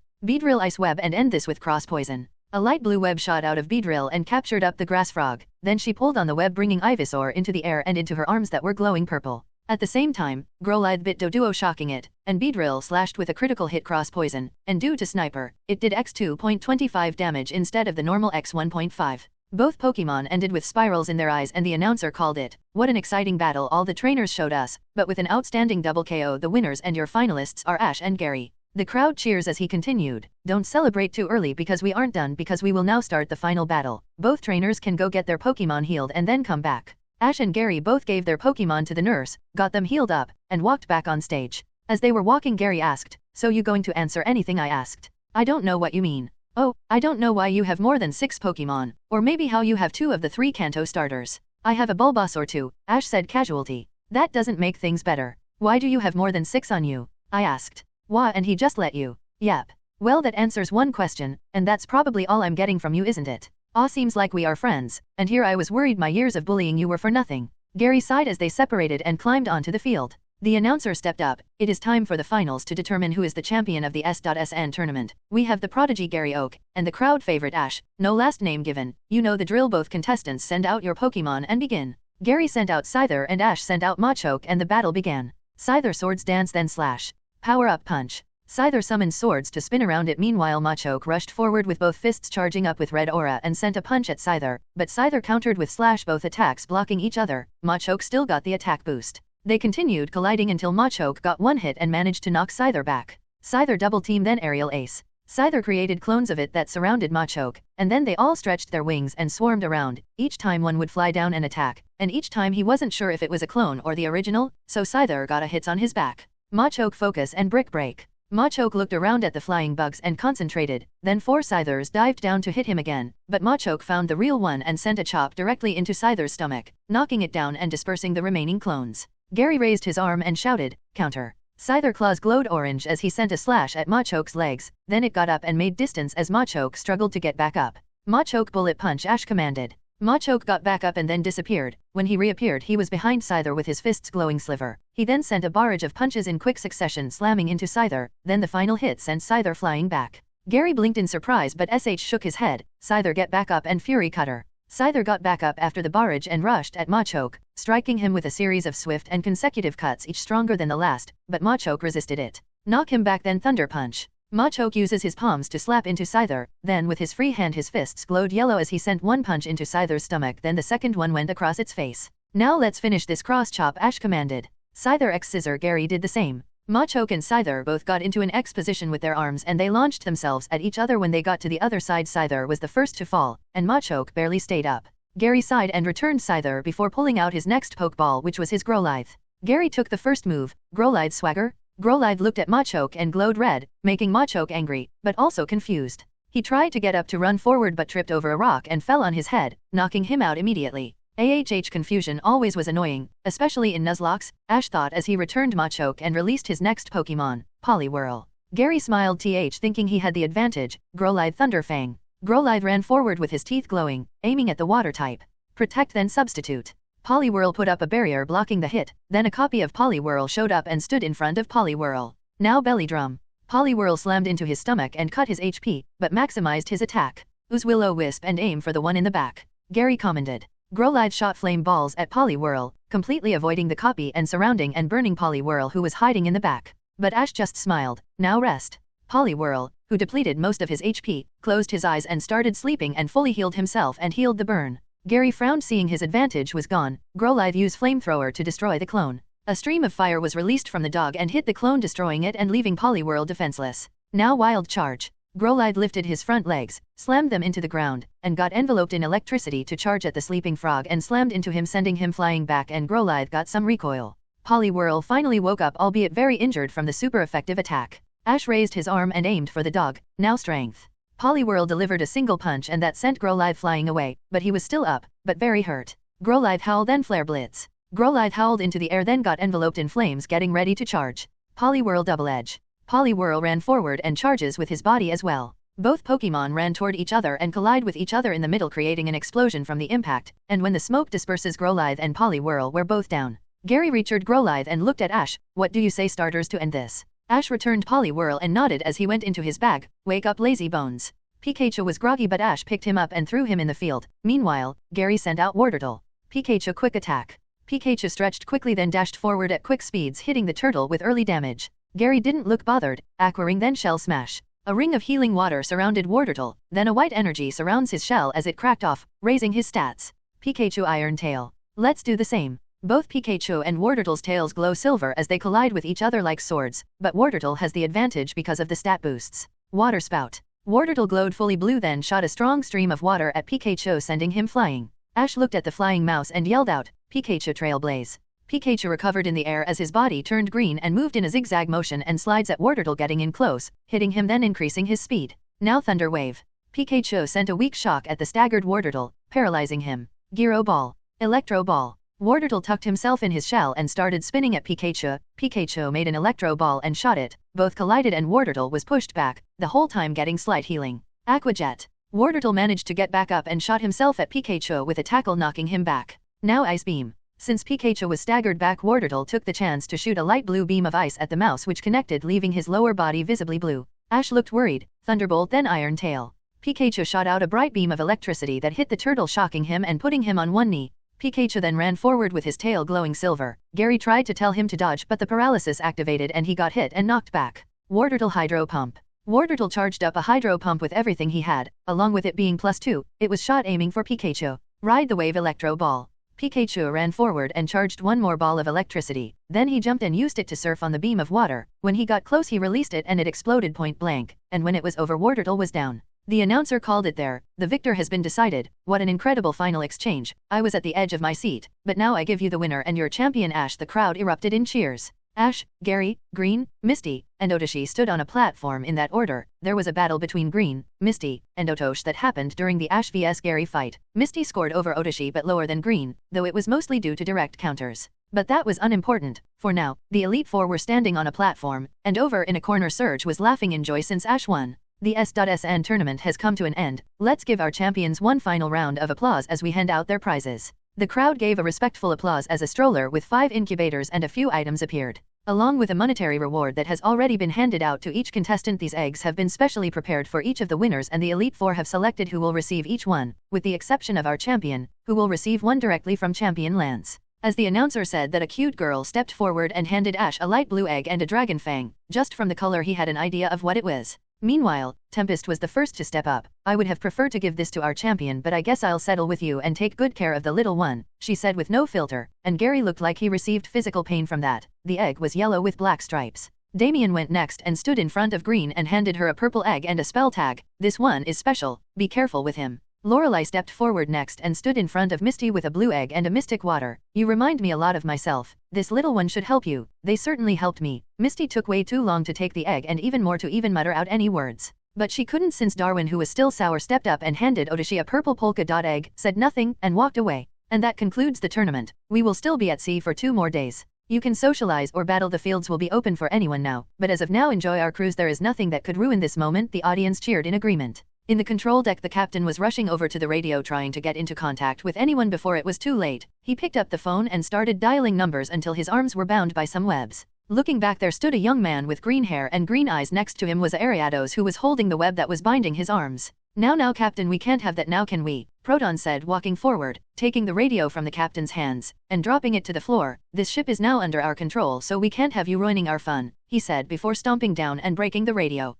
Why are you doing this? You know the Elite Four are here, the captain said, slightly shivering, looking at the spider holding him. Why, that's a good question. Why would a Team Rocket take over a ship? But what you should be asking is why we are doing it now. I'm sure you've already guessed we have been here the whole time, so why now? The captain looked through for a moment before his eyes widened. Why you wanted all this? You knew. Seems like you're not stupid. Shame thing, might have been better for you if you were, Proton said, snapping his fingers, and a wheezing came from the shadows and shot green smoke into the captain's face, knocking him out with the foul stench. They still needed him alive after all. Proton signaled for his spider to wrap the captain up and pressed onto a communicator in his ear. The captain has been secured. The ship is officially under our control. Initiate Order 3909-04. Ash was just waiting for things to go downhill. He didn't know what they would do and he didn't know when it would happen. He just knew that it would happen after the rewards were given, and that just happened. Ash was snapped out of his thoughts by the sound of a voice. Hey Ash, are you okay? Ash. Clearing his eyes, he saw everyone again since he sat down at a table with everyone. Yellow snapped him out of his thoughts. Yeah, I'm fine. I was just thinking what's in the egg. Ash made up an excuse.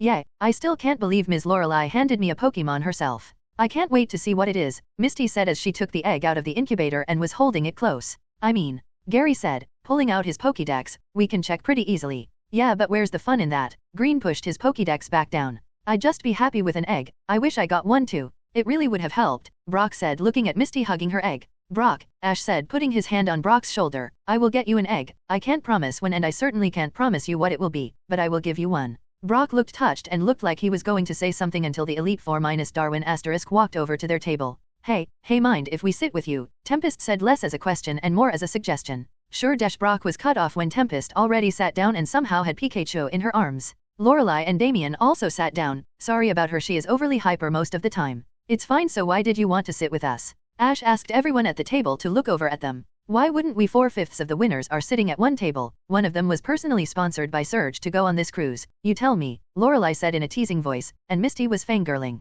But in all seriousness, we wanted to ask you all something. What is dash? Before the question could be said, everything was interrupted. Static began to form the big screen from before, making a lot of people cover their ears, and they heard laughter on the intercoms. People looked around and a few were asking, is this part of the cruise? On the screen a man appeared. It was Proton, and next to him was the captain. We will now accept your surrender. This ship is now under our control. Most people didn't recognize him, but they did recognize his uniform, Team Rocket. Proton's uniform was very similar to the standard black grunt uniform, but with white gloves and boots, a belt around his waist, and the standard grunt cap. Most people just believed he was a grunt. Over on one side of the ship, Surge frowned, saw what was happening, and started trying to make his way to everyone. Janine saw him and followed. Now we don't want that now, don't we? Proton said, snapping his finger. Then suddenly about half of the staff ripped off what they were wearing and showed they had Team Rocket uniforms underneath. It seems you don't know the situation you are in. You have lost. We have taken over this ship and cut communications with the mainland, Proton said in a mocking tone. Meanwhile, as this was going on, an old man on the counter of the ship holding a cane pushed a button, and a signal was sent out.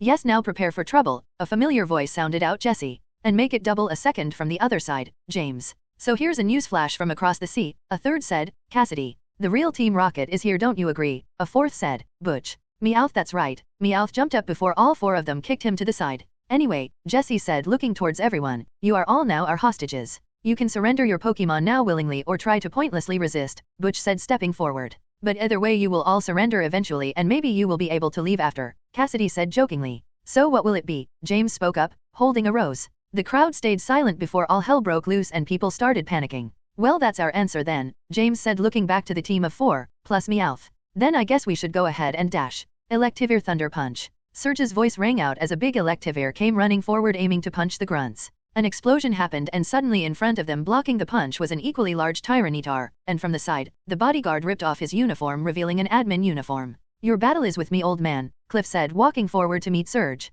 Who are you calling old? You're older than me. Surge yelled over. Who are you calling old, Grandpa? Cliff immediately yelled back as both Pokemon started clashing. Janine was behind Surge and released her Ariados to help Surge when suddenly a fast red blur went forward and blocked the spider. From the side, the DJ walked forward and put on a Team Rocket hoodie, revealing Arlo. Sorry girlie, but I'm your challenge right now, Arlo said with a smirk as his Scizor punched Ariados with its claws. In the private room, Darwin walked out of the room and had an evil smile. Good, I was looking for something to blow off some steam. Darwin released his Nidoking and sent him to attack some of the grunts when a voice on the side spoke up. Well, if that's the case, maybe I'll suffice. A woman on the side took off the sailor costume and revealed her white jumpsuit. Sierra walked forward and released her Houndoom. Darwin scoffed. At best you're an admin. Do you really think you can beat someone from the Elite Four? You're right, I couldn't beat you. Too bad you only have one Pokemon, don't you? So I think I'll take my chances. After all, I am the strongest of the admins. Darwin snapped his tongue. Please, my Nidoking is more than enough for you and your dog, and don't call this unfair. After all, you're the strongest admin.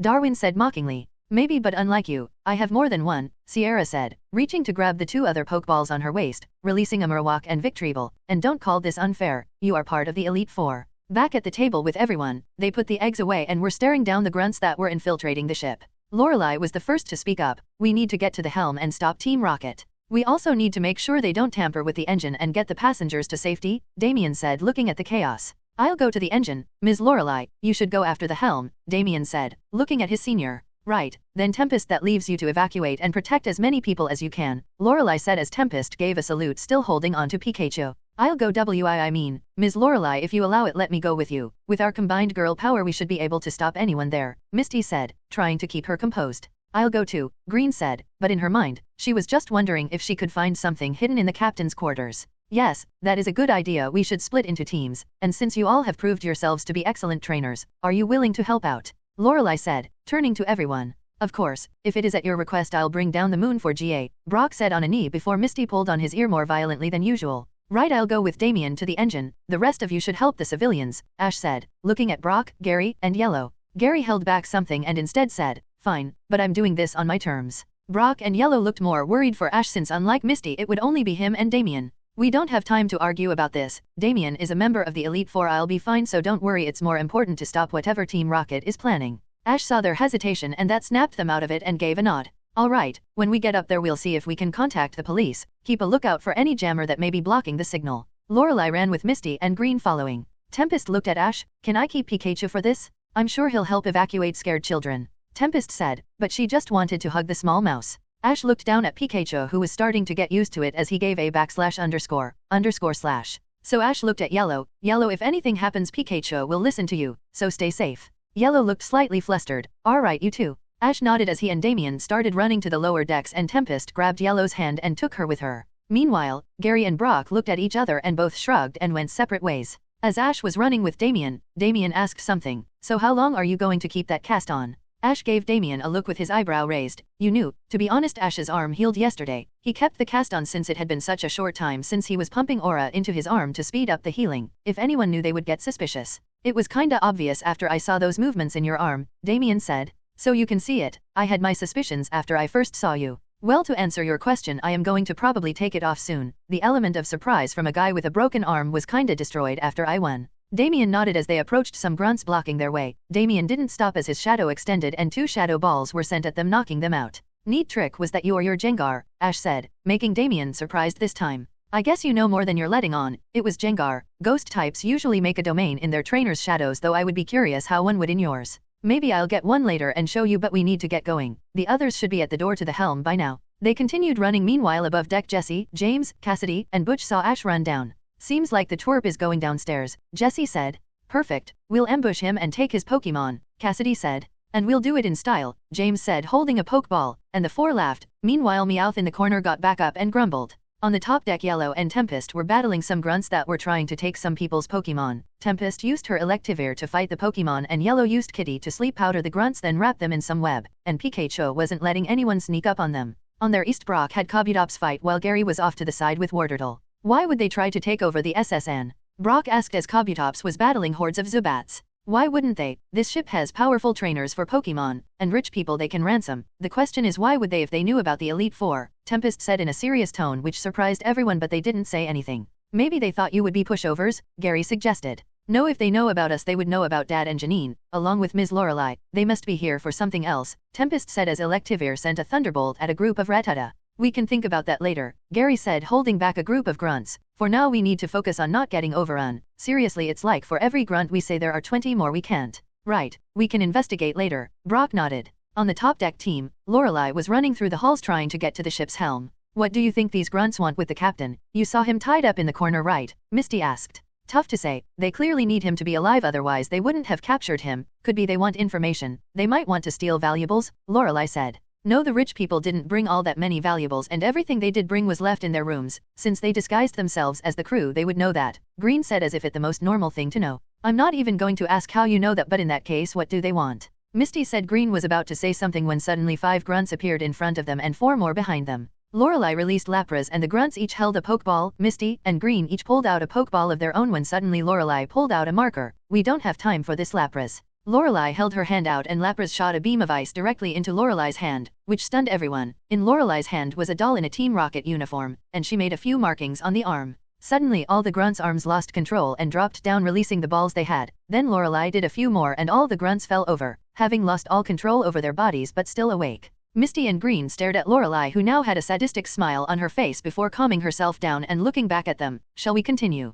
Misty and Green didn't even respond. They just continued following as they started going up more stairs. On the other side of the ship, Surge and Janine were fighting back the 2 admins, Arlo and Cliff. But on both sides they were struggling, since Cliff could counter Surge and Arlo could counter Janine. It was almost like they directly chose to battle them on purpose. Electivire Ice Punch, Surge shouted out as he was also fighting Cliff himself. Brutal Swing, Cliff said as he was grabbing Surge's arms and pushing on him. Electivire and Tyranitar ran at each other. Tyranitar's fist glowed black and Electivire's glowed blue. They both punched each other directly in the jaw, which caused the ship to shake a bit. Meanwhile, Surge and Cliff were evenly matched. By the side, Janine was on top of Ariados and Arlo was on Caesar as they were battling at high speeds around the ship. Ariados Electroabe, Janine called out as she threw a ninja star aiming at Arlo's computer. As if, Arlo said smugly as he pressed a button and a shield appeared around him and Caesar blocking both moves. Now Night Slash. Caesar dashed forward and slashed at the spider with his claws. Janine had to jump off as Ariados was pushed back, and then she reappeared as Ariados got up ready to continue. Both she and Surge were having trouble, but neither of them could afford to lose, so they continued struggling against the admins.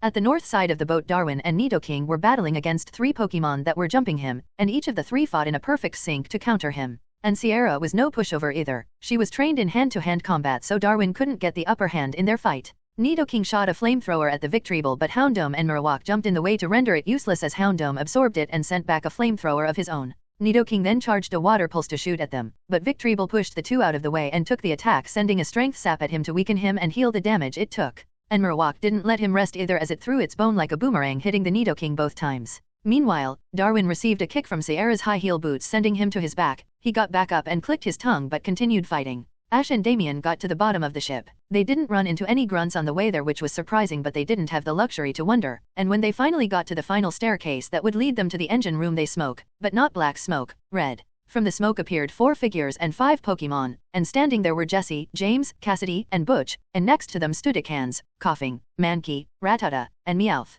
"Hello Twerp, hope you didn't forget about us," Jessie said. "We owe you big time after the embarrassment you gave us in MT Moon," Butch said. Damien looked at Ash. "You know them?" Ash shrugged. "We met like twice with 2 of them, though if I remember correctly I didn't do anything in MT Moon. They embarrassed themselves," Ash said as they both completely ignored the 4. "Hey, don't ignore us. In case you forgot, you're our hostage, so come quietly and hand over your Pokemon and..." "Wait, where is that Pikachu?" James said, and then Jessie also noticed. "I left him upstairs," Ash said, making Jessie and James sigh into their hands. Damien leaned into Ash. "So do we need to fight them or..." "You go ahead, I can take care of them," Ash said, and Damien shrugged and walked downstairs, completely ignoring the 4. Cassidy's eye twitched. "Stop ignoring us, can't you see you are outnumbered?" Ash stood in front of the stairs that Damien went down. "I'm more than enough, and this time try not to fight each other this time. Maybe you'll make me put in some effort." With Surge and Janine again, they were getting pushed back in both Pokemon and themselves. Janine got thrown her spider and Surge got headbutted and punched back. Both Surge and Janine were back to back with each other. "Why is this guy so slippery? And these barriers he pulls up are annoying. Why is this so tough?"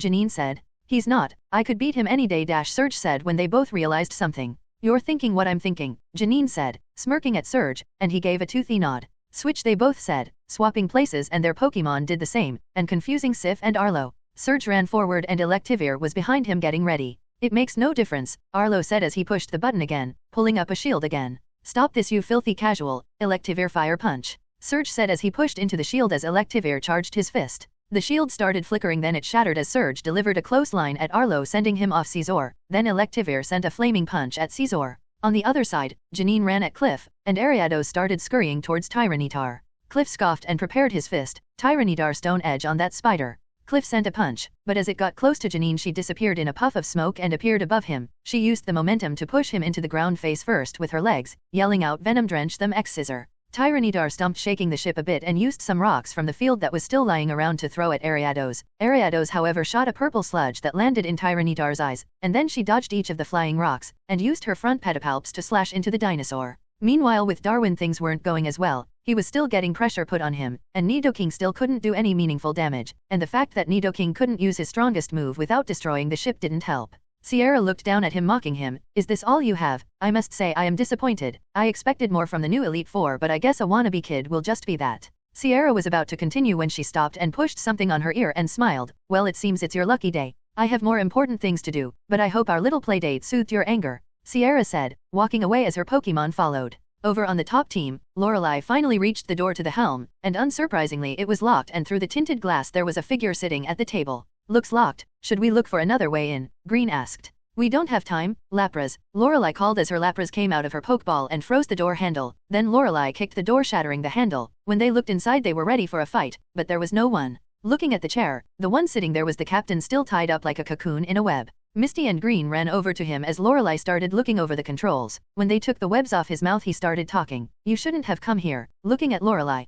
Lorelei looked back at him after picking up the broken radio. "What do you mean?" The captain looked over to a drawer. "He wanted to separate you all, the Elite Four." Lorelei grabbed the drawer and on the inside was a recorder. She pressed play as everyone started listening. "I hope you didn't actually think I was in the helm when the announcement was made. It was recorded much like this recorded message. I'm sure you've guessed where I am then, but it's too late, the plan has already started. Yours truly, the Executive Proton." Lorelei's eyes widened and looked toward everyone. "We need to go now. This has been a wild, far-fetched chase." "Wait, what do you mean, what is happening?" Misty said, looking confused, and Green was the same as they finally freed the captain. "He's not here. He was never here. I'll explain on the way, but we need to go," Lorelei said as she started running. Misty and Green followed. On the front deck, Proton was standing and was talking into his earpiece. "I have received word from Archer. We can now start Phase 2. Return to your original positions." As he said that, Sierra came back. "Senior, I have returned." Proton nodded. "Did you have any complications?" Sierra shook her head. "No, that Elite Four member was disappointed he didn't put up much of a fight." Proton nodded. "Well, I guess I have given them enough time. Let's start," Proton said as he pulled out something that looked like a pen with a button on top.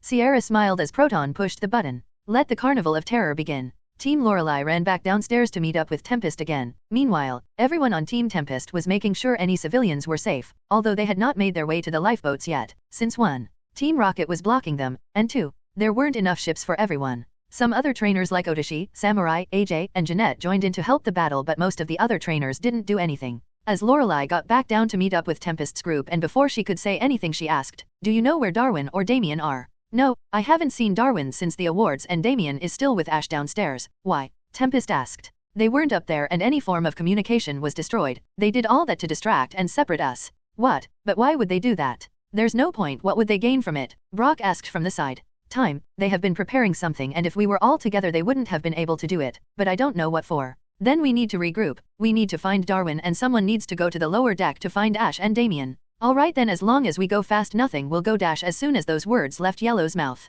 boom, there was a loud explosion sound and the ship began shaking. Looking at the source of the explosion, they saw it came from the lower deck, from the engine room, exactly where Ash and Damien were. They all just stared in silence. At the same time as the battle continued with Surge and Janine vs Arlo and Cliff, they were both starting to get bruised up and their Pokemon were down. They were about to release their next Pokemon when they stopped and heard something on their earpiece. As soon as that happened, they smiled and looked at their opponents. "Well, I guess this is the end. I gathered some valuable information, so next time you won't be so lucky," Arlo said, smiling. "I guess we need to finish this later," Cliff grunted. "Hey, this isn't over. There won't be a next time. You are going down now," Surge yelled at the two. "Sorry, but that's not your choice. We did what we needed to, and the real fun begins in 3,2,1, Arlo said, and as soon as he said that, boom, the same explosion ran out. Both Surge and Janine looked towards it, and when Janine looked back at Arlo and Cliff, they were already gone. Janine turned towards Surge. "We need to move everyone off this ship now," but there was no response. When Janine looked up at Surge, he had the most blank expression of horror. He was having Vietnam flashbacks. In the engine room a few seconds before, Damien kicked the door down that was unprotected. He planned on getting everything done and then going back up to Ash to help him with the 4v1. Looking at the room, he saw something on the engine. Looking at it, it was a single jammer. It would prevent any calls in or out, and it even would mess with the navigation system. Damien didn't know how to disarm it, nor did he have the time to safely destroy it, so he called up Jengar and had him take it into his shadow to be disposed of later. It was almost too easy, but Damien didn't care. He pulled out one of his spell tags and created some drawings in the air before slamming the tag into the ground, and his eyes got some black mist as he searched the entire room for anything else, and he found it. Moving over to the image in question, he looked at it. It was connected to the turbine engine. It seemed like any other engine, but looking at it closer, it wasn't connected to anything. No metal pipes, no steam coming out of it. It wasn't even hot. But then the second part of his tag jumped in. Future sight, specifically 2 seconds into the future, and he saw it. Damien realized what it was, a bomb. He quickly pulled out another tag and wrapped it around his hand. Boom, the room also exploded. A few minutes earlier, when Ash was left alone to fight alone, he sent out Nidorino and Bulbasaur in the front and Clefairy on his shoulders. Clefairy was ordered to set something up as Nidorino stared down the 5 Pokemon with a smile on his face, and Bulbasaur looked at his tag team partner. "Oh fun, another battle junkie," Bulbasaur said sarcastically. "Nidorino, Omega." Cassidy scoffed. "You really want to do this the hard way? Fine then, it's your funeral. By the end, you will be begging for mercy." "Meowth," Meowth said with his claws extending. Offshore back on the mainland, Looker was currently sitting in a coffee shop thinking about life. It had already been 3 years since he got the new girl killed. He should have known better. He shouldn't have shown pity. Nanu decided to retire back in Alola, the same place it happened, but Looker stayed in the field. He wanted to find a way to redeem himself. He was currently here because of the requests of the Kanto Association to try and track down Team Rocket, but as of now nothing. Looker sighed and drank his coffee. When his phone started ringing, Looker picked it up, not expecting anything. "Looker here." From the other side, he heard it was Annabelle, a new recruit to the International Police. Ironically, they found her after they escaped the wormholes. She lost most of her memories. She only remembered her name and that she was either from Hone or Kanto. She joined about a year ago and was currently stationed in the Kanto branch as a receptionist for the time being. Looker always wanted to do more for such a young girl. When they found her, she was about 11 to 12 years old. Now she is around 14, though her memories have been returning to her slowly. As Looker was thinking about the past, he was snapped out of his thoughts by a Looker. Looker nearly dropped his phone. "Yes, what is it? Did you not pay attention to what I just said?" "Fine, I'll say it again. We have word from the gentleman that Team Rocket has taken control of the SSN. All available officers are to report to Vermillion City." "Right, I'm on my way. How many more officers are being mobilized?" Looker said, putting some money on the table and running out, then running back in to leave a tip and running out again. As of now, about half of the forces in Kanto have confirmed they will move. The rest are undecided or have not been contacted yet. Looker released his Noctowl and hoped, "Right then, what about you? Then you aren't going to go against orders again?" Yeah, Dad. I already got scolded by the superiors after last time, so I'm stuck here." Annabelle sighed since she was bored. "Good, don't worry, you'll be back on the field in no time, just be patient," Looker said as he took off into the sky. Back with Ash, Nidorino and Bulbasaur were holding their own against the 5. Meanwhile, Clefairy was almost ready. And since Nidorino and Bulbasaur were poison types, they couldn't get poisoned by coughing or icans. At the moment Nidorino set up a stealth rock, and as they were laughing at him for using a useless move, Bulbasaur grabbed Coughing and Ekans with his vines and then dragged them through the rocks.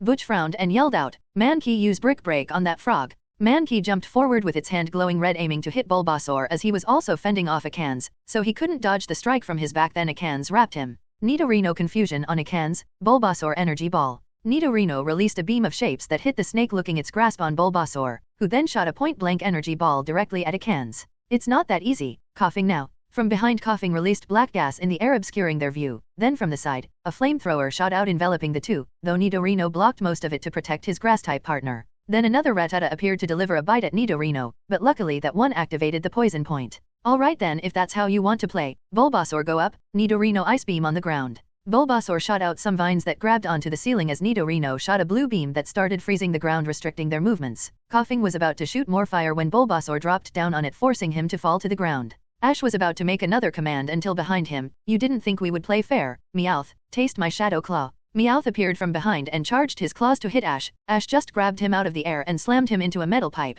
then threw him at Rattata. Meanwhile, Coughing forced Bulbasaur off and Rattata bit into him, with Nidorino Mankey was hitting him with a combo of punches as from behind Ekans bit down him. "Are you sure you want to continue? I'll admit you put up a good fight but now the tables have turned," Jesse said smugly. "Nah, to be fair I was just buying time," Ash said, stretching his arm. "Buying time for what?" James asked. "For her," Ash said, painting at Clefairy who had two glowing batons, and threw them at Bulbasaur and Nidorino. You see Clefairy has been setting up spamming cosmic powers and calm minds, creating two batons with the stat boosts, and using wish twice, Bulbasaur and Nidorino were back up better than ever. "So what do you think? A few boosts and a bit of healing will save you," Cassidy said as she commanded Rattata to run forward. Nidorino Venoshock.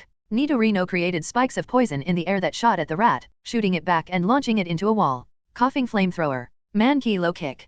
Coughing shot fire as Mankey ran forward both aiming at Bulbasaur. Bulbasaur stood strong and took it with the boosts to his defenses. They didn't do much. Vine whip and get that health back. Bulbasaur shot his vines to grab Coughing and Mankey. He threw Coughing at Ekans and Meowth. Meanwhile, he used his vines to use Mega Drain and heal up, then threw the monkey's unconscious body back onto the pile. "Let's finish this ice beam." Nidorino shot one final beam of ice and all of their Pokemon were in a pile so they all got hit, knocking down the rest and freezing Meowth. "We lost, this time for real," Cassidy said, returning her Pokemon and Butch did the same. "James, don't you have another Pokemon? Use it," Jessie said, shaking James's collar. "It's useless right now, and don't have another Pokemon. Why don't you send it out?" James grabbed Jessie's hands and pulled her off of him. "Are you crazy? I'm not hurting her," Jessie responded. As they were going to keep arguing they all heard something from their earpiece. They were confused since none of them knew what was going to happen but they knew better than to disobey orders. They picked up the frozen Pokemon and looked back at Ash. "You won this time but you won't get lucky next time," and then they ran away. Ash sighed as his Pokemon were celebrating. He returned Nidorino and Bulbasaur to rest but Clefairy jumped on his shoulders. He didn't care so he started running downstairs trying to see if he could find Damien.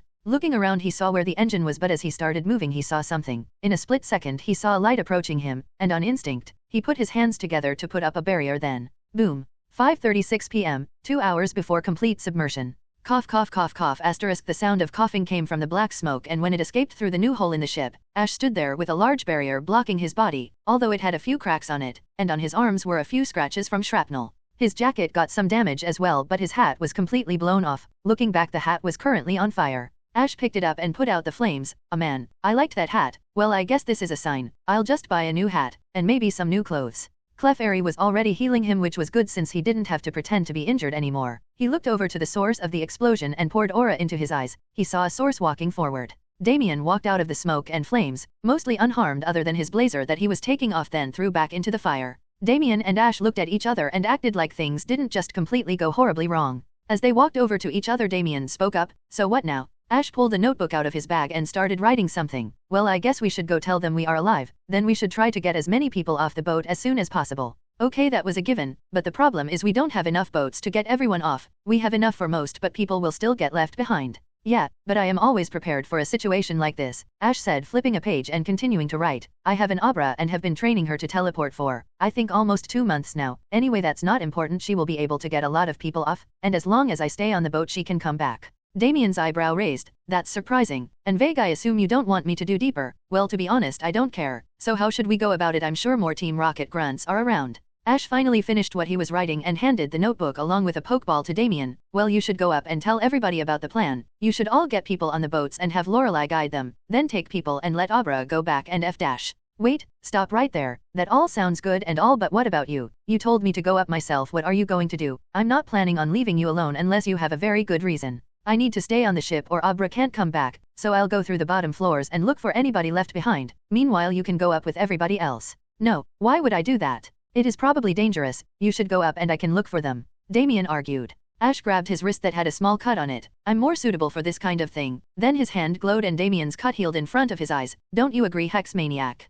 Damien sighed, took his wrist back and looked at it. Fine, I'll go up, but what's stopping anyone from coming down here to find you? Well, besides the fact that it is dangerous, that notebook I gave you has everything you need to say, Ash said, pointing to the notebook in Damien's hands. But how will I know what to say and when? Damien asked, trying to open the book. Ash closed it before he could see the contents. Trust me, you will know, so get out of here, we are taking water. Damien looked back at the gaping hole in the wall and nodded. Fine, but you have to make sure you get out if anything happens. I trust that you can beat most grunts, but if you run into an admin or anyone that looks strong, you get out, no questions. Damien said seriously. Fine, I wouldn't do something so stupid. I'm not a hero either, I know my limits. We need to move, Ash said. Damien did get a bit suspicious since he was offering to look for survivors, but he didn't say anything. They both ran separate ways. Damien went back to the top deck and Ash through the halls.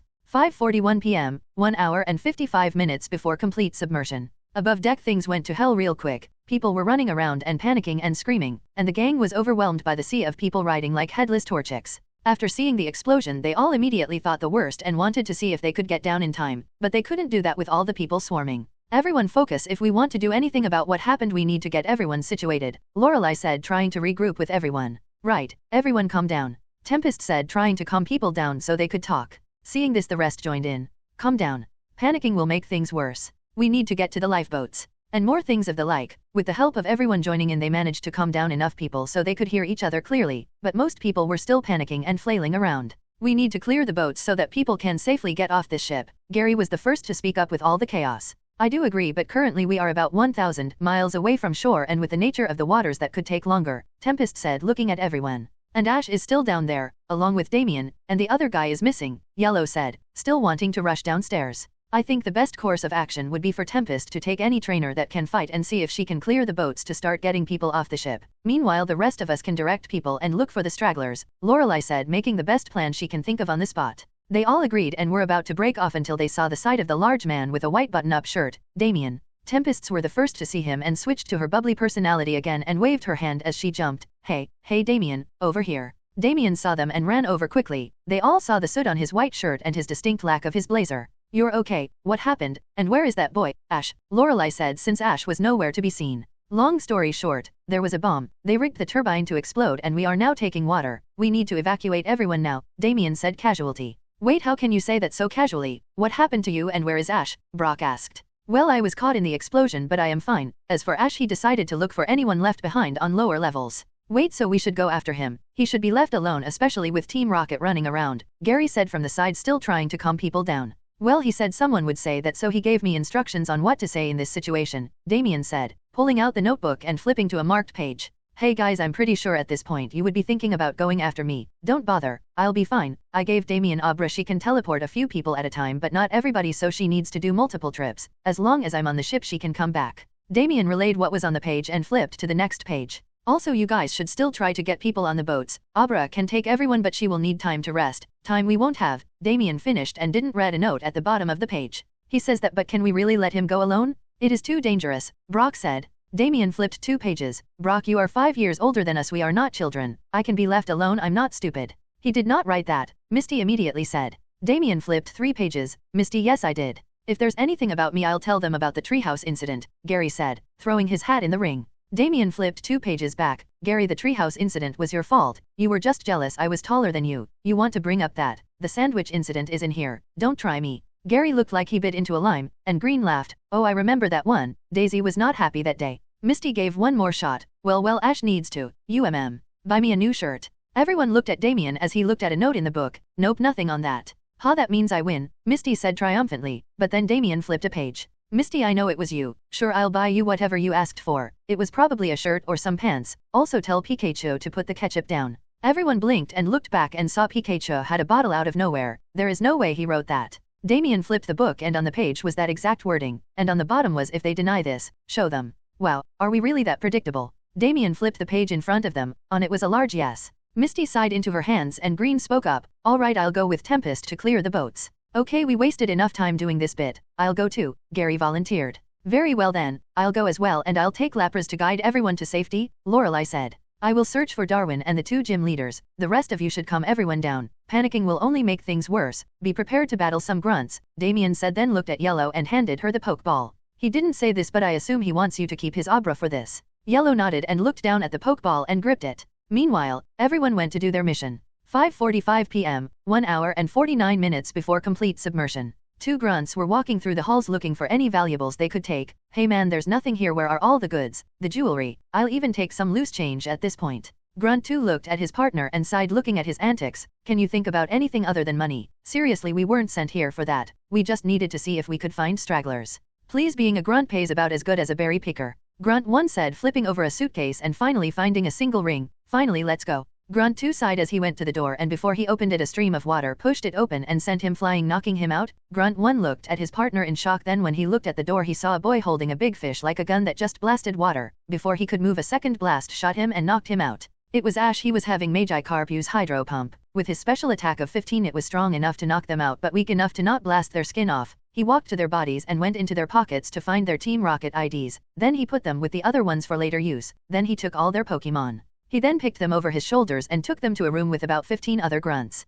He then took an Abra that one of the grunts had and released it. When it came out it looked more bored with a blank expression. Ash gave it its ball, take them to wherever, then you're free, just break the ball. Abra looked at Ash and seemed to understand. He could almost hear a thank you before he disappeared with all the grunts. Ash sighed and looked at his harvest. He had nearly 50 Team Rocket Pokemon and about 25 IDs, he would need them for later. He then used his aura to search for any more grunts or people. No one was left below deck, and everyone else was above, so phase 1 of what he wanted to do was finished. He now had to find that. He released his water Pokemon and went through a broken wall. Without anyone seeing him he jumped out and into the water, then he disappeared as everyone was panicking on the ship.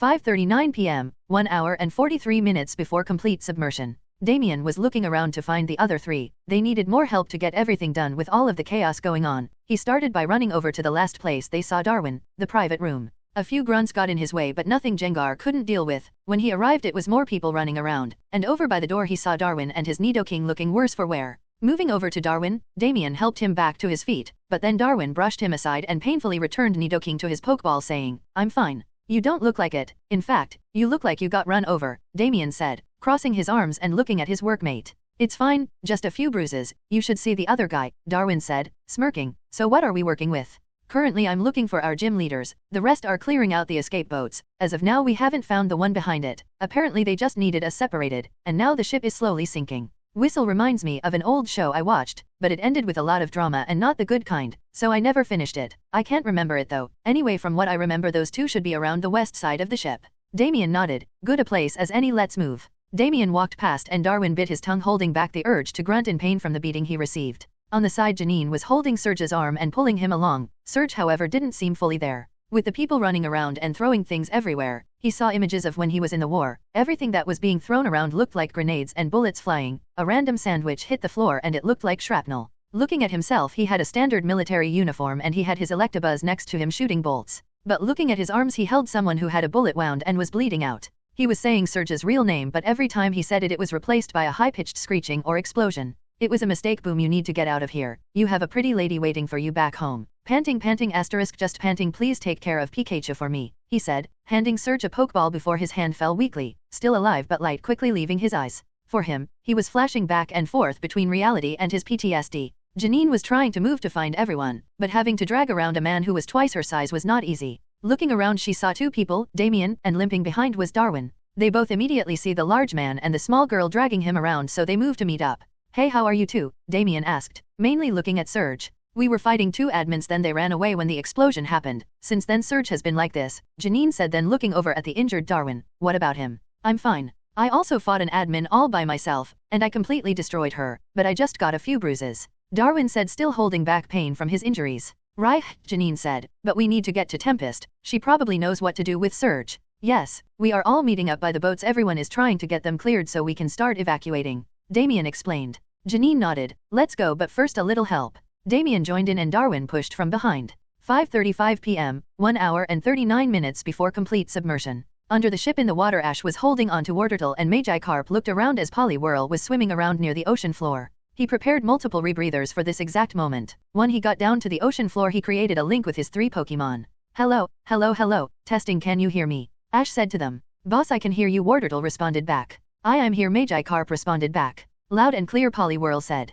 Perfect, so everybody remembers the plan, Ash said, to which they all confirmed. Alright, so get out of here. Ash let go of Wartortle and Maybe-Harem as they also started swimming away. Meanwhile, Ash was also looking around. If there was even a slight chance that they existed, he needed them. They were just too valuable. On the top, Lorelei, Green, and Gary were working on clearing the boats, and Misty, Brock, and Yellow would try to calm people down enough to get them to the emergency boats. Or rather they were, since with Lorelei they cleared the grunts quickly, so they were trying to organize people to maximize the space they had, starting with civilians that couldn't or wouldn't battle. Lorelei already released Lapras so that she could take people away. They were about to start letting people go into the water when a blast of water was shot in their direction. It didn't hit anyone, but it did destroy one of the spare boats, making everyone look over in the direction. In the front stood Cliff with a Poliwrath next to him. Aw, dang it, I missed. Looks like you are getting old. Maybe you should retire. Next to him was Arlo leaning on the railing. Enough of you two. We can argue about Cliff's deteriorating age later. For now, we have a job to do, Sierra said from the side. Yes, we can't let you all leave without a parting gift. What kind of hosts would we be? Proton said, walking up slowly from behind, and from behind him stood most of the grunts that were left. Lorelei frowned, staring at everyone. Are you sure you want to do this? You don't really expect to get away with this, do you? Maybe, maybe not, but then again everything that has happened has been according to plan. You have all been dancing in the palm of my hand, Proton said mockingly. Everyone was staring at this interaction with gritting teeth. They were all horribly outnumbered and Lorelei couldn't risk Lapras, and they were 2 gym leaders and Elite 4 members down. Well then, what is it you hope to accomplish? Lorelei said, trying to buy time. And why would I tell you that? But then again, if I did tell you, it wouldn't make a difference, Proton said with his Golbat sitting on his shoulder. Tempest turned to Lorelei and whispered something under her breath, enough for her to hear. Ms. Lorelei, take the civilians off the ship. We buy you more time. Lorelei didn't want to accept that as an option, but there were a lot of people who couldn't/shouldn't battle. She turned to everyone and then stared at Team Rocket. Will you all be okay? They agreed, signaling for her to leave, so with a heavy heart she went onto the railing and jumped onto Lapras as all the boats were released. Do you really think we would just let you, Golbat, go play with her? Golbat jumped off his shoulder, then at a speed that no one could react to was behind them and diving to try and hit Lorelei. Suddenly out of the shadows, a gonger popped out and sent a shadow ball point blank in the bat's face. A voice came from behind. Seems like we are late for the party. When they looked, it was Damien. Though anticlimactic, he was pushing Big Man Surge with Darwin and Janine.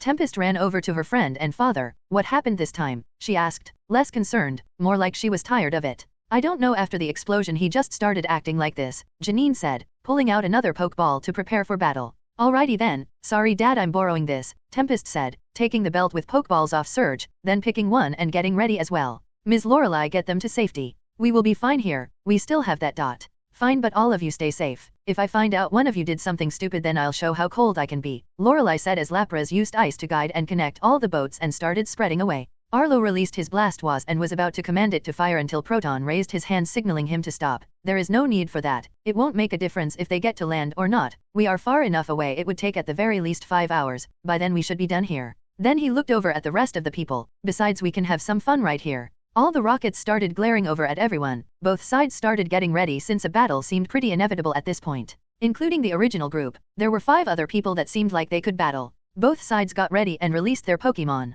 5:29 p.m., 1 hour and 33 minutes before complete submersion. Back underwater, Ash was excavating through dirt and stones trying to find the thing he was looking for. Wartortle was still by his side, Poliwhirl and Maybe-Harem were out of sight but still around. He was about to move over to a new area until he heard Poliwhirl talk to him. Something is happening to me, I don't know if this is supposed to happen. Ash immediately knew what was going on and started swimming over as fast as he could. When he arrived at Poliwhirl's location, he saw not a Poliwhirl but instead a Poliwrath. Hey, it's me, I don't know what happened, I was just swimming around and then I started glowing again, which I didn't know could happen, and now I am bigger, Poliwrath said, making quick hand motions. Ash immediately went to the ground and started looking around, also telling them, this is perfect, that means they're here, look around. Poliwrath and Wartortle looked at each other and shrugged, then separated around the area. They do exist. Well, it would be a shame to leave something so valuable unused, but I will need to hide them from everyone. If people find out about this, a war wouldn't be out of the question, Ash thought. After some time digging around, he felt a sharp prick as his hand got cut on a jagged rock. He quickly healed it before it got infected, but when he looked at where he got cut, he saw them. It wasn't a rock, it was a stone. Or more accurately, evolution stones, specifically the eternal evolution stones. Regular stones look like crystals with the symbol in the middle, but these are different. They look more like rocks that had the symbol carved into them. Digging up the area, he found all four: the fire, water, thunder, and leaf stones. He quickly shoved them into his pocket space and was about to turn around and signal for them to head back when he heard them say something. Boss, I found one. Wartortle said, swimming back. I found one too. Poliwrath said. Ash looked at them, and between the two they had an ice and moonstone. Ash immediately grabbed them in shock and inspected the stones, and indeed they were real. I guess it wasn't impossible for more to exist, but this might mean. Ash thought before his eyes opened and looked back at his Pokemon. Great work, there might be 4 more of these, keep an eye out. Both of them saluted and started swimming around again. Meanwhile, Ash started digging around again when suddenly something hit him. Hey, where's Magikarp?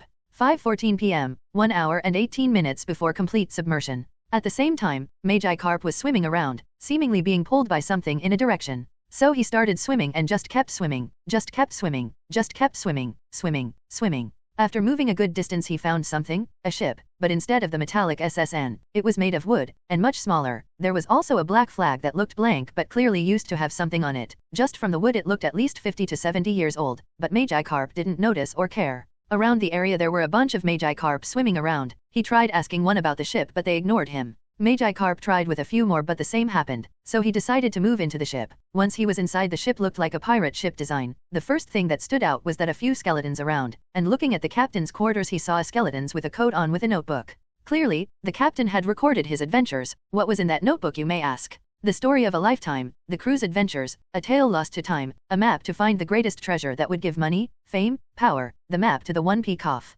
Well, it didn't matter because Magikarp completely ignored it and kept swimming. Moving down deeper into the ship he saw something. There was a pile of gold coins made into a bed, and sleeping on top of them was a Gyarados, and the Gyarados was coiled around a single small chest. Magikarp didn't know why, but he was interested in whatever was in the chest. He quietly swam over and tried to open it, but it seemed to have a lock, so Magikarp decided on something else. He used his teeth and grabbed the chest, then moved it out of the coiled water serpent. Gyarados moved a bit but didn't wake up, so Magikarp started trying to swim out. He did manage to get out of the ship until a Magikarp bumped into him and he dropped the chest that landed on the wooden ship. There wasn't a lot of noise but it was enough. Gyarados burst through the ship and started looking around and saw that Magikarp had taken his treasure and he got mad. Gyarados pulled his tail and launched an aqua tail aiming at Magikarp. Magikarp swam out of the way quickly but the random Magikarp that bumped into him got hit and blasted away. Magikarp stared at the Gyarados and realized why all the Magikarp didn't say anything about the ship. This Gyarados had been ruling over this area uncontested with an iron fist. Needless to say, Magikarp was not happy.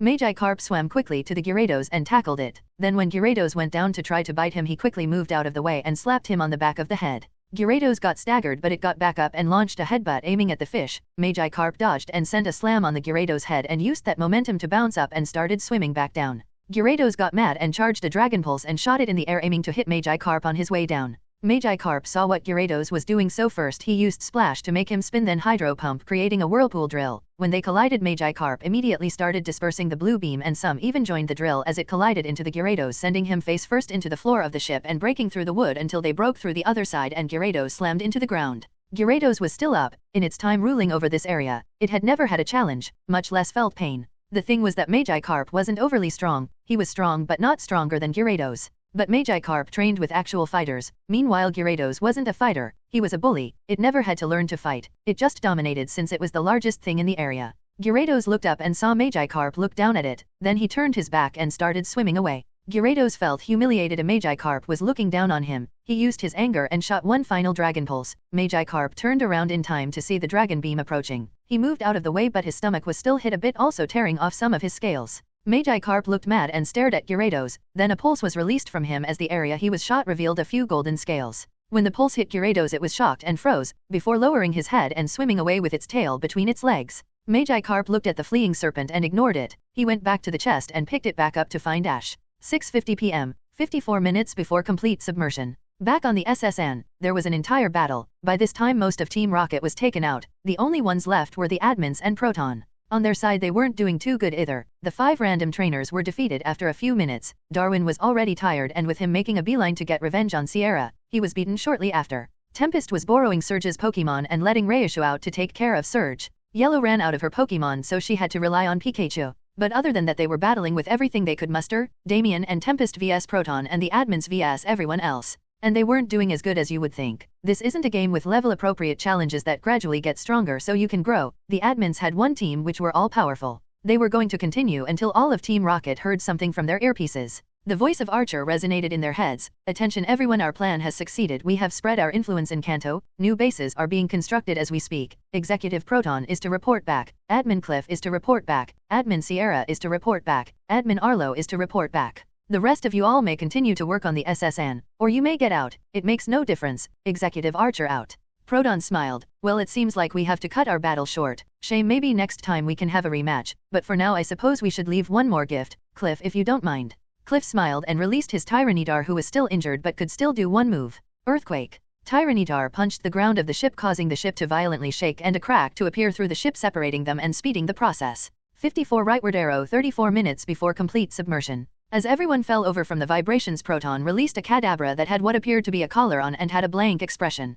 Let's go, Proton. Cliff, Sierra, and Arlo put their hands on the fox thing, and then it started gathering energy in its spoon, but a second before they teleported, a red blur went past and the spoon was gone. You all have done well, leave the rest to me, a voice called out. When everyone looked at where it came from, there was a well-dressed old man holding a cane, and an equally old-looking Arcanine holding the spoon in his mouth. The Arcanine also had a beautiful collar with a gem on it. The old man went into his pocket and pulled out a badge. Team Rocket, under the orders of the International Police, you're under arrest. A random grunt spoke up. So what if there is one of you and we have an army? How dare you interfere with Boss Proton? Let's get him. The remaining grunts yelled in unison and used the little strength their Pokemon could muster and moved forward when Arcanine disappeared and a second red blur moved through all of them. I am simply called the Gentleman, and you all need to respect your elders. Arcanine reappeared by his side and all the Pokemon fell. Everyone looked surprised, and Yellow realized something. So that's what he meant when Ash said never mess with old men. Cliff stared at the old man. So what? Do you think you can tell us what to do? Don't take us as those weak grunts. The gentleman looked at Cliff. Well, it seems like even the old generation is disrespectful to their elders. What a shame.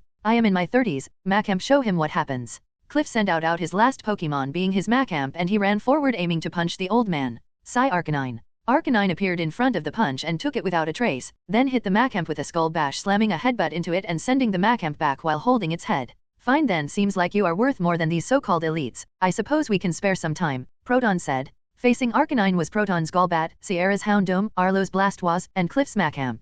But the gentleman and Arcanine looked unamused and ready to continue as both sides rushed to each other to clash. From the side, the group were talking with each other. We need to get off this ship, Darwin said. No, we are still missing Ash. We can't leave without him, Brock said. We don't need to leave. We just need to start getting people off the ship, starting with Surge and our random trainers, Damien said. Everyone looked at the group of trainers who were panicking again and Surge, who was still stunned. Yeah, the fewer people we have here, the less we have to worry. Let's get them out, Gary said as everyone looked at Yellow, who panicked and quickly released Abra from her Pokeball. Tempest picked up the small fox thing and put her on Surge. Come on, if you want to get out of here, touch the Abra. The 5 trainers immediately rushed over to touch Abra. When she received the signal, she went ahead and teleported. After a few seconds she came back, but it looked like she was sweating and breathing heavily. Of course, she was faking it to buy time, and as soon as she came back, Yellow grabbed her. I think she needs some rest, but I don't know for how long. Should we go downstairs to find Ash? Misty suggested. Maybe earlier, but after that, Tyranitar broke the entrance and collapsed half the ship, so we can't go down, Janine said. Does that mean he is trapped in the ship? Yellow asked worriedly, holding on to Pikachu.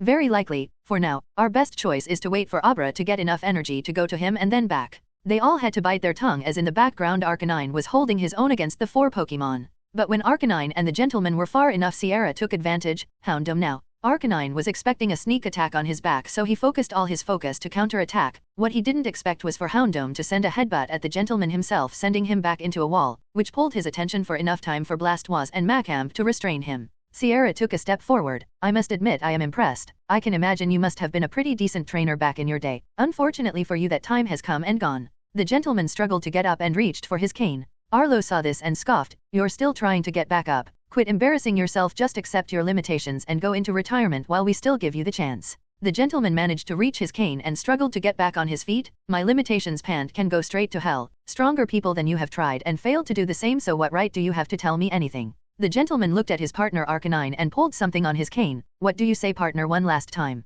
Arcanine heard this and released one loud bark. Well then, it's time I show you the difference in our experience, the gentleman said as he took off the top of his cane, and in the cane was a gem, or more commonly known as a keystone. Let's do this, Mega Evolve. From the collar, the gem released energy as Arcanine broke free and was enveloped in a white light, catching everyone's attention. The energy started releasing a powerful presence, and when it dispersed, Arcanine's coat took a darker color. There were clouds of smoke coming from his back, creating a nimbus shape as a cape, and from his nose and head came streams of fire. As soon as the smoke dispersed, in an instant Arcanine disappeared and then reappeared behind the blast, was launching a thunder fang in the neck. Macamp saw his partner getting attacked. He aimed a punch directly in the dog's face, but Arcanine jumped, then clouds gathered under his feet so he could perform a second jump, going over Macamp, and on the way down a slash with his claws. Houndoom from the side charged a shadow ball and aimed to hit a super fang after, so Arcanine jumped as the ball started following him. Then he bit down on the bat and forced it to take the hit. Overall, Arcanine was doing better against them, and he could probably win if it weren't for one thing. As the battle continued, the gentleman started sweating. Arcanine was also feeling fatigued but could still continue. But after years together, their stamina isn't what it used to be. Before they could hold it for a long time, but now they could maybe hold it for a minute or two. So he decided to try to end it now. Let's end this now. Flare Blitz. Arcanine started getting enveloped in light red fire with orange streaks of fire spiraling around it. In an instant, he jumped forward and reached them in the blink of an eye. Houndoom immediately tried jumping in front to take it with its ability Flash Fire, but the absorbing moves like Lightning Rod have a drawback. They can absorb the elemental attack, but if the attack is too powerful or it is too much, then the Pokemon effectively uses Explosion. This was both. So as the fire started going into the dog, it quickly wanted to run away, but Arcanine didn't let him. As Houndoom absorbed more and more, eventually, boom, an explosion of fire appeared, and when it cleared, Houndoom was unconscious, Macamp was unconscious, and Blastoise was unconscious. Arcanine was breathing hard and couldn't hold the transformation anymore and reverted back to normal Arcanine. The gentleman fell over thinking he won until a bat landed on his cane. Looking over, Proton was walking up. I must say I am impressed. If Golbat was caught in that, he would have also gone down. Too bad for you, but you have wasted more than enough of our time. I'll take this back. Proton reached into his shirt pocket and pulled out the spoon. And since we won, I suppose I'll take this too. Proton put his hand out as Golbat removed the keystone from the cane and put it in his hand as he walked away. Don't worry, you have impressed me, so I'll give you one final goodbye gift, Proton said as he nodded to the grunts, and they all immediately started getting into groups to teleport out. Meanwhile, he gave the spoon back to his Kadabra and pulled out a small flat button. Kadabra started charging as Proton pushed the button and dropped it into the water, and then they all disappeared. Underwater, Ash and Co. finally found the remaining stones, the sun, dawn, dusk, and shiny stones. He put them away immediately and praised his Pokemon. Then from the corner of his eye he saw Magikarp swimming over with a chest in his teeth. Ash raised his eyebrows and went to meet with him. Hey, what did you find? I found a weird ship and this was in there. I don't know what it is and I can't open it. Can you? He asked. Ash looked at the lock, then with 2 fingers he snapped it off,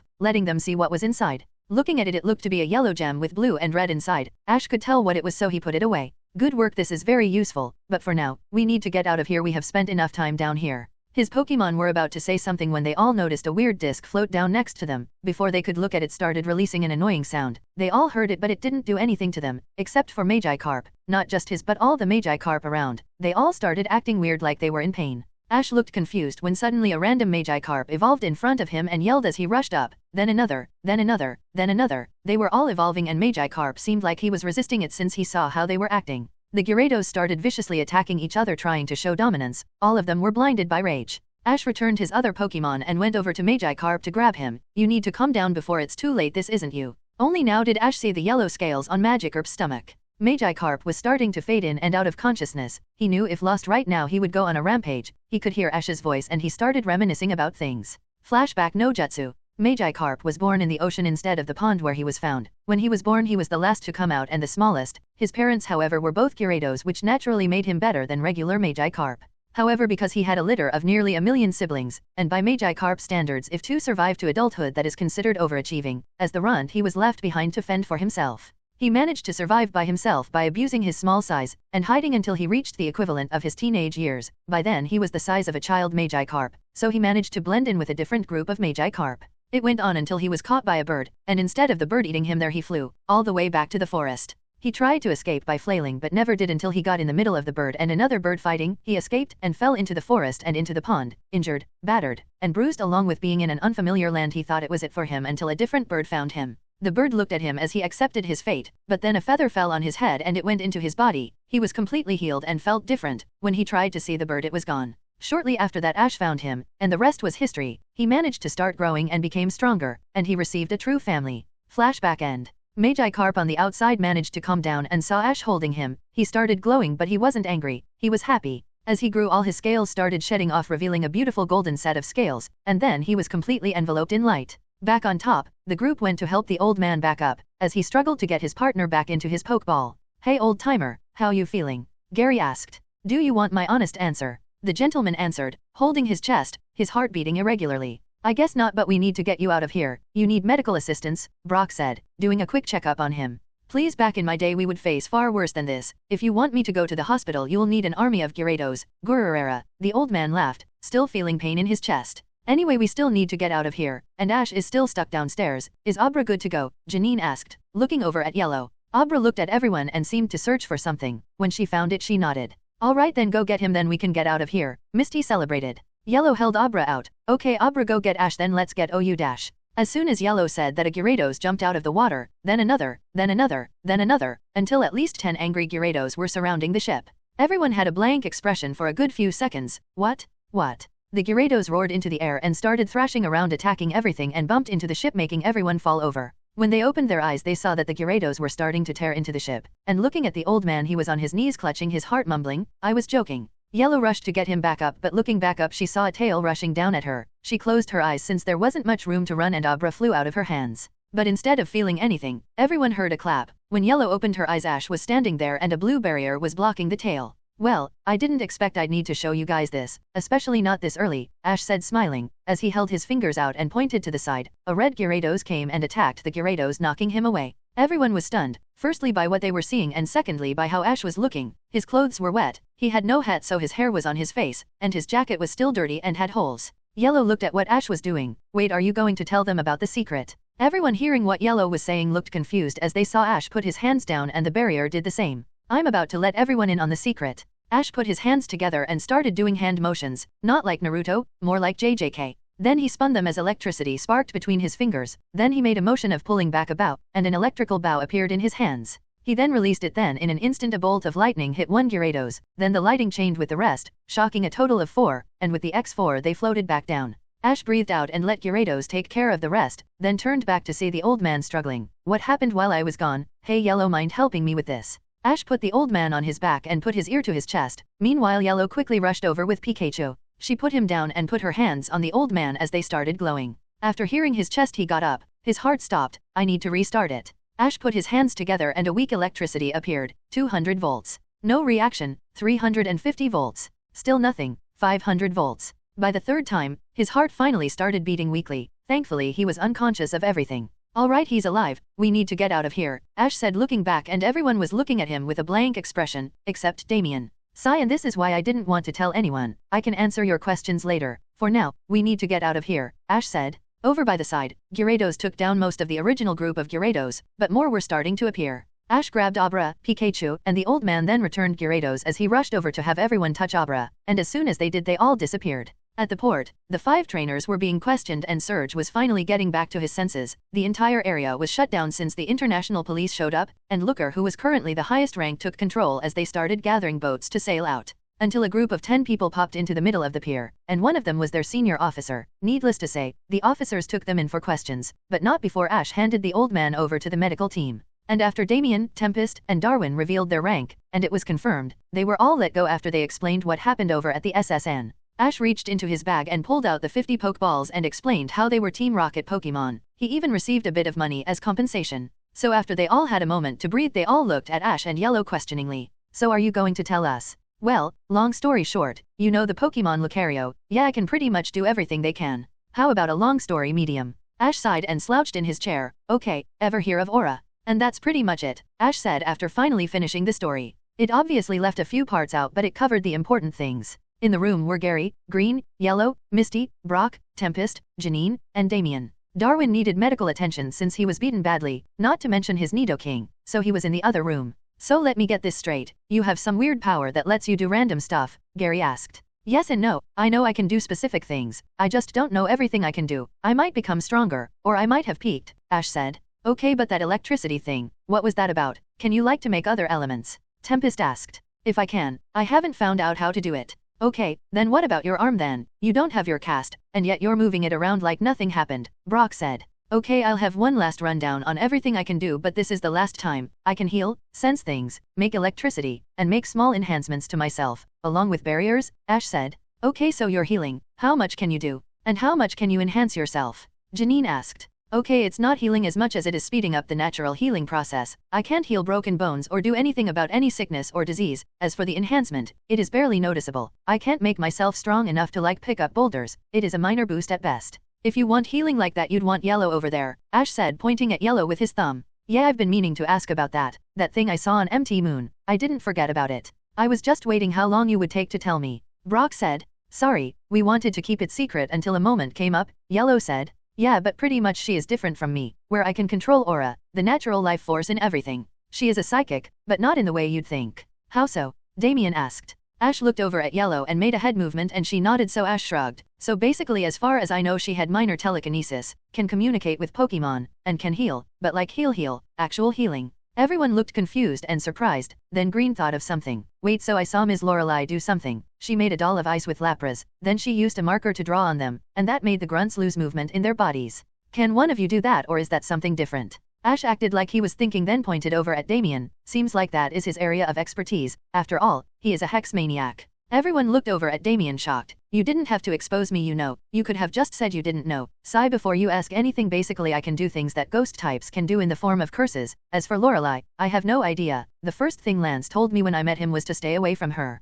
Before anyone asked any other questions, Darwin stumbled into the room. Hey, I got into contact with Lorelei. She wants to talk with everyone. Everyone looked confused but still went over to the other room, where there was a monitor with Lorelei on the other side. Oh good, you are all okay. How was it? Did anything happen? She asked, looking at everyone. We're all fine, more or less, but where are you? Tempest said, jumping in front of everyone. That's good. I am on a series of islands called Porta Vista. We made a stop so we can get a proper ship and make it back to the mainland. Though things seem fishy around here, they are making a park that is breaking all sorts of codes, and the first thing that I got when I got here was a contract to exterminate the tentacle population. As soon as Lorelei said that, Misty jumped right to the screen. What? No, why would they do that? The tentacle are innocent creatures. How could they want you to do something so horrible? Lorelei smiled, seeing Misty's concern. Relax, I turned it down. Basically, they claim it is because they are destroying and delaying ships, but I have reason to believe that something different is going on. Anyway, until we sort things out here, all the passengers are here with me. We should get back by the day after tomorrow. Misty sighed in relief as in the background Ash was using Yellow's Pokédex to show her what tentacle was. Anyway, I wish you all the best, and I hope we may see each other again. Goodbye, Lorelei said as she hung up. Well, that's something, Gary said. I'll say, your cheerleaders are stuck on another island, so you need to stay here until they come back. Serves you right for traveling with like 7 other people at one time. Green jokingly said, while elbowing Gary. Well, anyway, what are your plans? Ash asked. Oh, I was planning on going to Fuchsia. I need to prepare some stuff for something, Green said with the Anya smile. Well, that's not ominous. Anyway, I was going to go to Saffron. Since the gym leader has no public information out on them, might as well get it out of the way with a weaker team. Okay, that's perfect, cause I was going to make a pit stop in Saffron then go over to Celadon to challenge the gym there, Ash said. Neat, so we might not see each other for a bit. Alright then, let's see who can get their badge first. Winner gets to make a request from the losers, Green said mischievously. Sure, I'm game. This time you won't beat me, I will win, Green said, poking Ash's chest. Not before I do. Our battle on the ship was a fluke. Just wait until next time I'll beat you. Ha, you'll never beat me. After all, I alone am the honored one, Ash said, raising one hand over his head. You wanna take that back, bud? Gary asked, staring at Ash.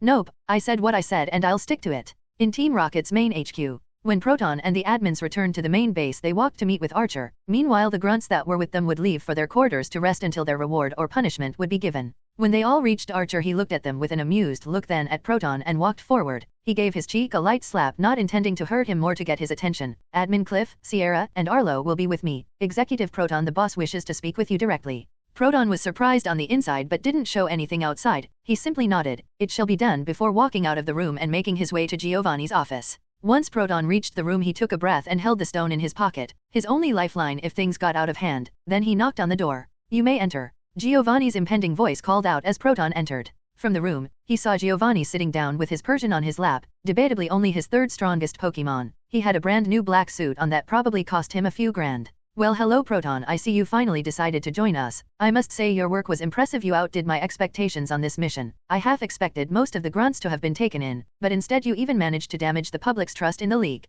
Ha ha ha. Proton remained silent. You praise me too much. I only did what I could, and I even made mistakes. Giovanni looked at Proton and smiled. Yes, you even failed to arrive on time, but I assume there is a reasonable explanation. After all, you may be new but you aren't stupid, Giovanni said as the atmosphere became heavy. Yes, a member of the international police, I believe a senior member showed up and delayed our exit, but we managed to take care of him and even brought a prize. Proton pulled out the keystone from his pocket and held it out for Giovanni. Giovanni looked surprised, then took it to have a closer look. If they had this, it's no wonder you were delayed. The fact that you even came this early is quite impressive. Very well, you are forgiven and will be rewarded accordingly. Yes sir, you are far too merciful, Proton said. And you are too humble. Not even Archer produced such results during his first mission. You will go far, you are dismissed, and have your report on my desk by the end of the day. Proton nodded and exited the room. Ash was currently in a clothing store alone. He went alone to get new clothes after they were damaged. Thankfully Surge went back to normal and sent him to a store that had just gotten a shipment of clothes from Unova. After looking through the options, he picked out a white and red hoodie, with a black, red and white hat. He also got a long-sleeve black shirt to put under the hoodie. Since it wasn't cold yet, he kept it open, but it had a zipper so he could close it when it did.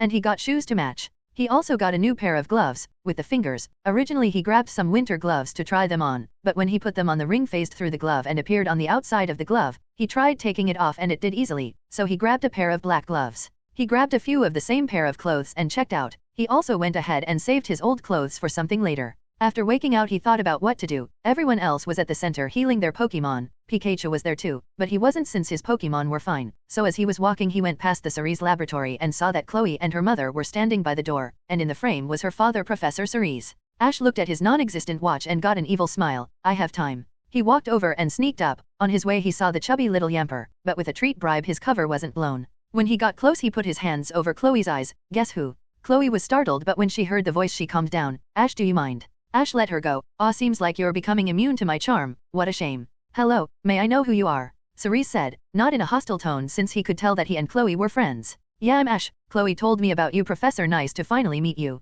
Ash shook his hand with a goofy smile. Oh Ash, yes, Chloe told me about you as well. You ranked top of your class. Quite impressive. You would have been a gift for us researchers, but I can respect the drive to become a trainer, Cerise said, reminiscing. Hello Ash, it is nice to see you again. How have you been? I see you had a change of wardrobe. I must say it suits you, Chloe's mother Talia said. You flatter me, Talia. I just threw something together. It's nothing special, but you're looking as beautiful as always, Ash said, doing a bow, making Talia and Cerise chuckle a bit. Chloe looked embarrassed. Okay, so what are you doing here? I thought you left a while ago. Ash smiled as Chloe fell right into his trap. Of course I came back to see you. Every day there was a pain as my heart sank being away from you, Ash said, doing an overdramatic pose. Talia and Cerise both immediately caught on to the joke and played along. Oh, and why is that? Isn't it obvious? Ash said as he put his arm around Chloe and pulled her in close. Chloe was beet red. What are you doing? I'm sorry, Chloe. I know we said we would keep our relationship a secret, but I couldn't hold it any longer. Oh, what a shame it is to see a daughter be taken away by a boy, but if it is you, I suppose I can let her go. Just be sure to take care of her, Cerise said. Dad, aren't you meant to be against this kinda thing? Wait, never mind that. What are you talking about? We don't have a secret relationship. Ash let Chloe go and held his heart. Oh, I'm hurt, and after everything we did together, I gave you my heart and you just ripped it apart. Oh, the agony, Ash said, putting one hand over his head. Then Ash fixed himself. Well, it was a pleasure meeting you, but I need to go. If I don't hurry, I might not get into this year's league. Goodbye. Chloe was still red as Talia and Cerise waved him off. As Ash walked back to the center, he finally met up with his friends, and Pikachu jumped on his shoulder again, and seeing a hood he snuggled inside and used it as a hammock. Alright, let's get back on the road. Ash looked at his friends. Wait just a moment, a voice came from behind them. When they looked back, they saw a man with a trench coat that Ash knew as Looker. When Looker arrived, he took a quick breath. Thank goodness you are still here. I already talked with the others, but you all were missing. My senior told me what happened on the SSN. Due to all of your assistance, there have been no confirmed casualties, so we wanted to give you all a reward. He then reached into his pocket and pulled out a small sack and handed it to them. We weren't sure what Pokemon you all had, so we brought a few. You may all choose one. We may have a few at the base, but we still only have a limited amount. When they all looked in the sack, they all saw a variety of different stones, mega stones, even ones Ash didn't recognize. The group was walking on the road. Ash was holding a stone and looking down at it. It was yellow and brown. Back when they were given the choices of the stones, they were specifically for Pokemon that the international police used. So no Charizard, no Blastoise, no Venusaur, no Gyarados Megastone. So he took the safe option and took one he did recognize, the Alakazam Megastone, and he also guided Brock to a certain silver and blue stone. Meanwhile, Misty and Yellow took random ones, but knowing plot armor, they will probably be able to use it. Well, it doesn't matter yet, they don't even have keystones. But speaking of which, the stone Magikarp brought was a Gyarados, which was convenient but still useless since he didn't have a keystone. Eventually, when they stopped for lunch, Ash took advantage since it was Brock's turn to cook. He released his Pokemon and pulled Poliwrath and Gyarados aside to finally scan them. Poliwrath, M. Ability, Water Absorb. Hidden ability, Swift Swim. Current moves, Hydro Pump, hypnosis, rain dance, power-up punch, rest, wake-up slap, protect, substitute, belly drum, strength, focus punch, submission, flip turn, drain punch, liquidation, bulk up. GY error, override code 3768, updating error, inaccurate information, fixing problem momentarily. Sparkles Gyarados Sparkles, M. Ability, Intimidate, hidden ability, Moxie. Current moves, Bounce, Hydro Pump, Waterfall, Dragon Tail, Bulldoze, Aqua Tail, Ice Fang, Crunch, Dragon Dance. Fury from the Deep. When facing an opponent, if the opponent sees Gyarados as stronger or an equal, they gain a -2 to both physical and special attack. If the opponent deems Gyarados overwhelmingly stronger, they will lose all will to fight, no matter what. Well, that's neat. Also new, so not only is Gyarados shiny now, but he gained a mutation. It is painfully long, but it seems to just be an upgraded Intimidate. Does that mean I can give Pokemon a mutation if I do something? Well, I guess I can't think about it much now, Ash thought to himself as both the water brothers were playing in a pond, and by that I mean they were sparing since this was the first time they could fight each other. Misty and Yellow walked up next to Ash. Hey, I've been meaning to ask, but is that the same Magikarp from before? If so, why is it so big and a shiny? Misty asked, pointing at his water snake. Most Gyarados average around 2104 feet, a bit more than 6.5 meters. Even Misty's is on the shorter side with it being at around 20 feet, but Ash's is at a whopping 30 feet, a bit more than 9 meters. Ash shrugged. He is the same one, and I guess he is shiny. I don't know, I guess he was always one. Something happened, he shed his red scales and they became gold, then he evolved and now he is red. Ash said as he pulled out a golden scale and showed it to them. That's weird, I haven't seen something like this, but I guess anything can happen, Misty said as she inspected the scale. Wait, but what about your Poliwrath? Don't you need a water stone for that? They are pretty rare. How did you get one? Misty realized looking at his muscular frog thing. They may look similar, but as a self-proclaimed water-type expert, Misty could tell the difference. Ash simply answered, you guys were gone for a long time. I didn't just stay in Vermillion, completely dodged the question, but it did make Misty drop the subject. At the time Brock called everyone for lunch, so they went to eat. Then Ash had to prepare the new diet now that they had 2 Gyarados, one being massive and supposedly still growing, and a big fire lizard. Now that he thought about it, if Oak wasn't sponsoring him, he probably would have only been training maybe 4 fully evolved Pokemon at a time. It's expensive, but thankfully he can sap out as much money from Oak as he wants as long as it is considered an expense for his journey. And he ain't going to say a thing about it because of what he did, and it didn't even matter anyway. He still got his fire lizard. Though he does have a long and short-term plan to make money, since Oak will probably only cover Kanto and Johto, maybe Hoenn and Sinnoh if he stretches it, but the point is he won't have a infinite money tank forever. But his short-term plan for steady income involves all 30 Tauros, no matter how stupid that sounds on paper. Also on the matter of the eggs, everyone still had theirs thankfully. Misty decided to carry hers out of the incubator and in her arms, despite Ash and Brock telling her that it would take longer to hatch without it. But she didn't care, claiming that Lorelei entrusted her the egg so she would keep it safe. She even rejected the offer to find out what it was. Ash on the other hand said he would keep his in his bag, and put it in his pocket space, then changed the time in there to be as fast as he could make it. He already had a pretty good idea what the Pokemon was even without checking it, and so it would take a long time for it to hatch, potentially a year depending on how fresh it was, but with this it would hatch in a month at most. They understood and didn't say anything, but Brock and Yellow still asked him to pull it out every now and then so they could look at it, for Yellow's curiosity and because Brock wanted to study it since it was the first time he saw an egg that wasn't a rock type. Ash obviously didn't mind, so he let them. After they ate they set up camp for the night, and then they all went to sleep, almost all of them. Ash got out of his tent around midnight. There he let out Gloom and Weepinbell. Both of them were still half asleep, but then they heard something. Hey guys, you wanna evolve? Ash said. As soon as he said that, a yellow background appeared behind the 2 Pokemon, and Entei appeared as they both tilted their heads. He didn't have to make a connection to tell that both of them were thinking. Say again. I said if you wanna evolve I have a stone, Ash said as he went into his storage and held out the stone in his left hand, the hand that the ring was on. Both Gloom and Weepinbell looked shocked and stared at Ash with admiration as they both nodded furiously. Ash showed off as he threw the stone in the air and caught it, hoping to do a cool pose as they both evolved, but as soon as the stone touched his ring, the ring glowed brightly and disappeared. All 3 of them stood frozen for a second when they all looked at the ring, then all collectively went Sigma, degree. Thankfully it was still night so no one woke up, but they were still panicking as quietly as they could. Ash looked at the ring and on it was the image of a leaf and a dial thing that would make it spin around. Weepinbell used some vines to pull his hand towards them as they both started looking at the ring, panicking.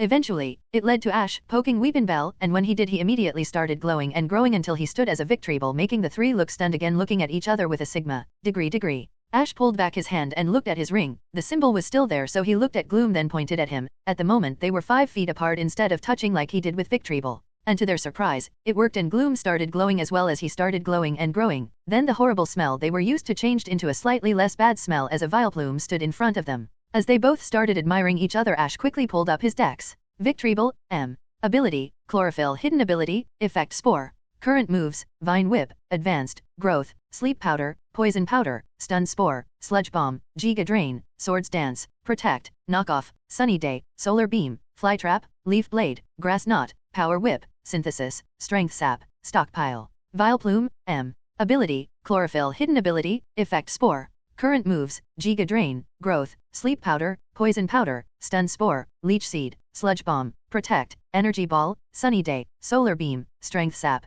Venoshock, Teeter Dance, Toxic, Grass Knot, Synthesis. Ash nodded, seeing their new move pools, and with the power boost they would still be useful for a bit. Ash returned them to their Pokeballs as he went back to his tent and looked at his ring. He looked at it curiously and then pulled out a normal moonstone and poked the ring with it. Nothing happened. So he pulled out the Eternal Moonstone and did the same, and just like before there was another image on the side. Ash thought about it spinning and it switched. So Ash spent the next few minutes trying them all on it, and when he was done he had no stones and an image of each on the ring. This is weird. This can't be everything this thing can do. Ho-Oh gave me this thing, so there has to be something about it. But for now it seems like they are compatible with the stones. I wonder why. Did Ho-Oh figure out the only reason I agreed to go on the SSN? So it gave me something that would help. No, this can't be it. There has to be something more. Ash thought before giving up and going to sleep. The next morning during breakfast he was looking at the map. In the original work Ash was stranded on an island, then like 3 episodes later came back to the mainland, but instead of going to a city he went to Maiden's Peak, so he had to find his own way or find it on the map. Brock saw him looking at the map, so he went over and sat next to him. Do you have a plan?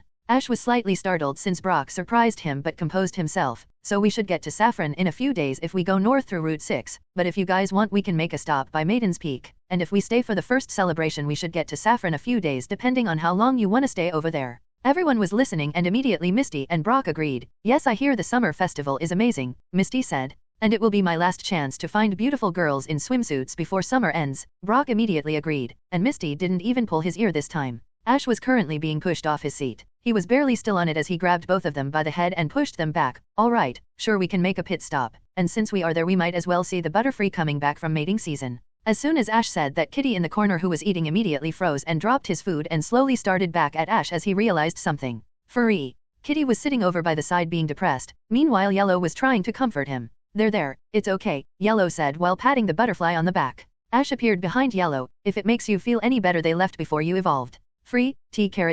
I guess not. Brock, go comfort him, Ash said. What? Why me? Brock immediately asked. Because you're also depressed from not being able to get a girl, so you can both bond over being maidenless, Ash said, and that statement caused Brock physical pain as he appeared next to Kitty and Yellow walked over to Ash. Was that the best idea? Yellow asked, looking at the 2 lovebirds crying in the corner. It's fine, it's better for them to get over it now than later. Anyway, you want pancakes, Ash said, stretching his arm over his head. Misty then appeared from nowhere and jumped to put her arm around Ash. Only if you make them how I like them. Ash sighed. Fluffy with an illegal amount of sugar, an Alolan classic. Sure, why not? Give you more energy, he said as he took Misty off his back. After a few minutes, it was ready and everyone ate. Brock and Kitty appeared again looking like they bonded after finally getting over their distinct lack of maidens. After breakfast, they packed up everything and started walking again. A few days passed since they started walking again. The road they took was different from the ideal path, but they were doing this for the journey, and they had no time limits, except for the bet Ash made, but he wasn't panicking about it. Not because of arrogance, but because Fuchsia was much farther away than Celadon, and if Gary wanted to fight Sabrina, good luck.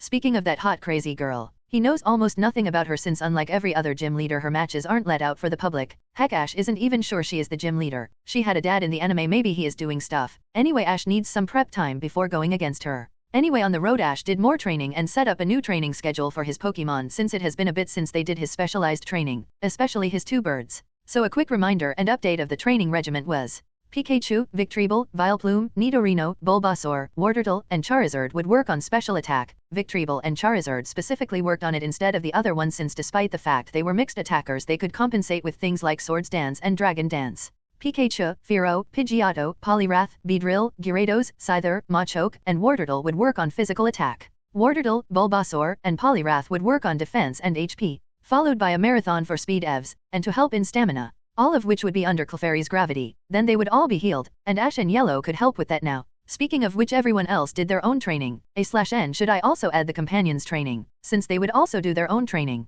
Then Ash would hand out their specially made poke blocks for each of them, followed by training to control their specific element, then another poke block. Clefairy and Abra just sat in a corner eating snacks since they didn't need to train. As for progress, they were getting stronger, but Ash didn't teach them new moves yet, and ever since Ash told Gyarados he could fly he has been trying to lift off into the sky, but as of now, he could only float maybe 2 feet off the ground. Also speaking of which, Misty's Gyarados seemed to have an interest in Ash's, whether it be a crush or admiration, Ash couldn't really tell with the big snakes that constantly looked angry. But anyway, all that happened and there were no setbacks along the road until they finally saw Maiden's Peak, at least the mountain. There it is, Maiden's Peak, and we made it just in time. It seems like they are putting the finishing details. Misty yelled out in excitement. Yeah, and that must be the most beautiful mountain I've ever seen. I wish I could see the woman she was based on. Brock swooned over the rock. Ash was also staring at Brock and the mountain, and to his surprise and suspicion he didn't see anything. There was no mirage of a woman, so Brock was normal, well, normal for him. When they finally got inside the town they started looking around. So what should we do? We never had any festivals back home, so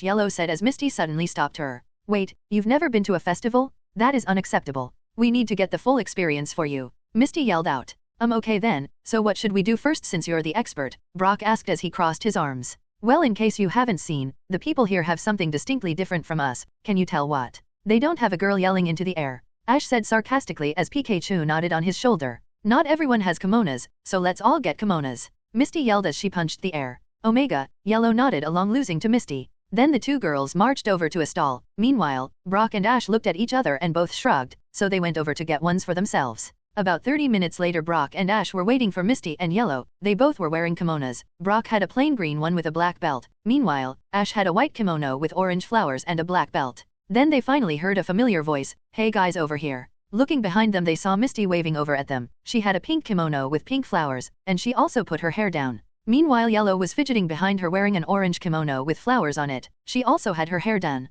Whistle, you guys look good. Those kimonos suit you, Ash said, making Misty slightly blush and Yellow hide her face. No, this isn't much. Speaking of which, I didn't expect you guys to clean up so well. I half expected you two to be wearing bathrobes. Missy jabed back. No, Ash is right, you two look good. But who did Yellow's hair? Brock asked. Oh, there was this nice old lady who offered to do both of our hair, but I told her just to do Yellow's so we wouldn't keep you two waiting. Also, I think my hair is a little too short, Misty explained. Well, it looks nice, Ash said with a smile, making Yellow hide behind Misty again. This is too easy, and way too fun, Ash thought. Anyway, what should we do now then, Miss Festival Expert? Brock said jokingly. Alright then, let's go grab candy apples and hop on the Ferris wheel, Misty said as she grabbed Ash and Brock by the wrist and pulled them along. Yellow quickly followed. As they were doing that, a shadowy figure was looking down on the town next to the stone. It saw the town and unfogged itself and formed a giant haunter. Though this one had a much spikier appearance than regular haunter and its claws and teeth appear sharper. I rest for a few years in that accursed tower, and these humans are getting more bold. Well, I suppose I need to remind them that their god should not be ignored. Jijijij, the haunter said as he put his hand on the face of the statue of the maiden and crushed it as he laughed maniacally.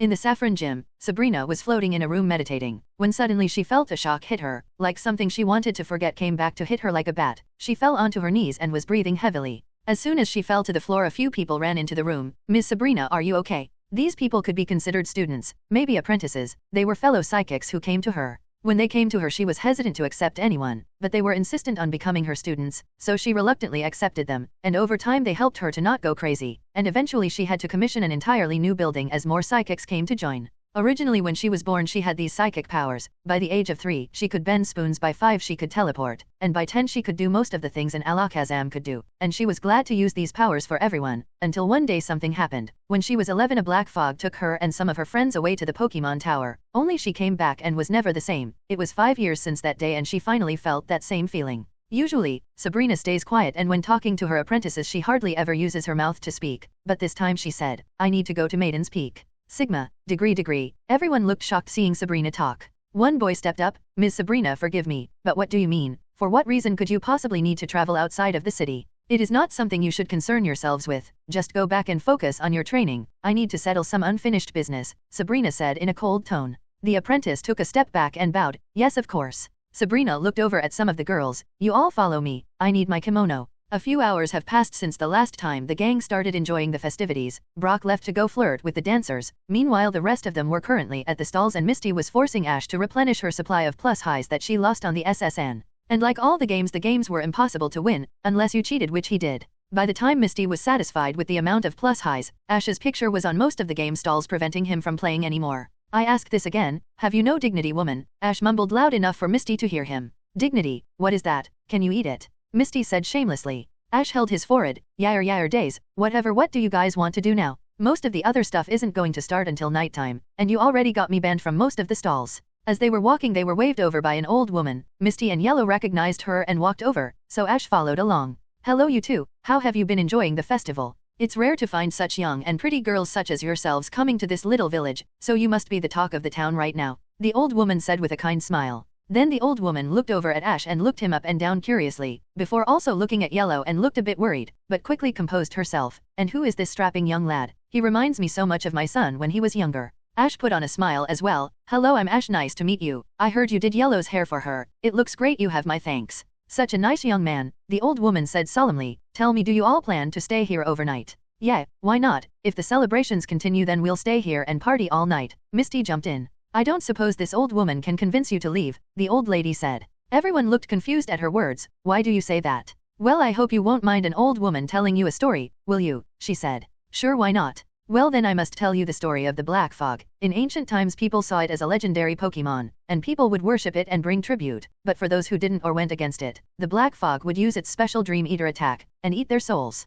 Many Pokemon and people were taken by that monster, but its favorite treat was people born with special abilities. As he said that, Ash raised his eyebrow wondering if she knew. So what happened next? Many years ago, before even I was born, they managed to seal it inside the Pokemon Tower, and that seemed to work, making people gradually forget about it. However, with age comes decay, and over time the seal became weaker and weaker until the Black Fog could send out parts of itself to capture people and Pokemon in hopes to become stronger and escape. And you have a feeling that potentially the Black Fog may finally escape this year and come to this town to wreak havoc? Ash said. Precisely so, even though I may not have the right or authority to say this, but I must insist that you should reconsider, at least stay away from here during the night, that is when you would be in the most danger. Before they could process what she said, a female voice came from behind. Interesting, I don't suppose you can tell us anything else, can you? When they all looked in the direction of the voice, and standing there was a woman wearing a kimono that was red below the waist and white with red accents above, with a gold belt. The person wearing it was a slim young woman of medium height. She has long black hair with shorter layers around her face and a fringe and small reddish-purple eyes. Ash could immediately tell who it was. It was Sabrina. A few minutes ago, Sabrina teleported to the outskirts of town, the place where she felt the Black Fog last, but she had no idea where to start, and to not raise suspicion she decided to blend in with a kimono. The kimono in question was one her mother got her as a present. It was a bit much for her. She preferred simple solid-colored clothes, but her mother always said she was pretty enough to be an actor or model, so she always tried to dress her like one. The kimono was the only exception because her mother begged her to keep it for celebrations, like New Year's or her birthday. As she was walking in, she looked around at the festivities. As much as she wanted to remain serious, she immediately saw candy apples and almost floated to them with a expression. She had a thing for sweets since she was small. She told everyone it was because of her psychic powers, but they never stopped teasing her about it. So she went to one stall, then another, until she held her sweet treats and kinda forgot what she was there for. When she was on her last candy apple and was looking for a new stall for more sweets, she heard something that caught her attention. Black Fog. Hearing that, she almost dropped her last apple as she remembered the entire reason she was there and walked over to the direction of where she heard the voice.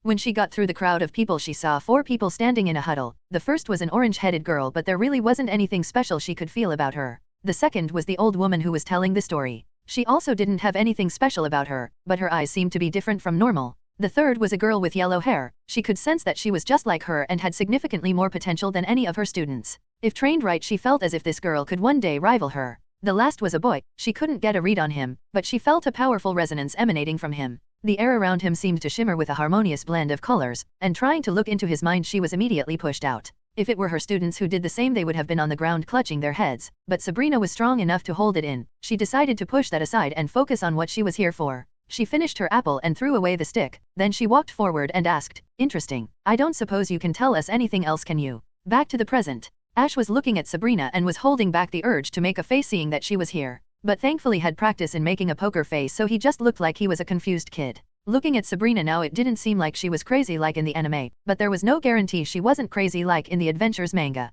So he still had his guard up ready for anything. The old lady looked at Sabrina up and down and frowned, but quickly fixed herself. "I'm sorry, young lady, but why do you ask? I need to know as much as I can about the Black Fog as I can. Simple as that," Sabrina said. The old woman frowned. "And may I ask why?" Sabrina stayed quiet. "Because I need answers, and I want to stop this monster, one and for all." "What makes you believe I have these answers you seek?" "I know you do. You know something about the Black Fog, and you know about a way to stop it," Sabrina said, crossing her arms. "Sigh, I suppose you found my secret, haven't you, Lady Sabrina?" The old woman said. "Yes, I do know something, like how the Black Mist has awakened, and I have reason to believe it will be targeting this town today." "What makes you so sure about that?" "If it escaped, wouldn't the best course of action for it be to attack Lavender Town where it was being kept?" Sabrina asked, getting suspicious. The old woman looked at Sabrina with a dumbfounded look. Oh, I don't know 3 special people, one of which is debatably the strongest psychic in Kanto, and 2 more, I don't even know what they are. Besides that, if it doesn't think they haven't prepared a counter for it, then it would be dumber than a bag of slowpoke tails.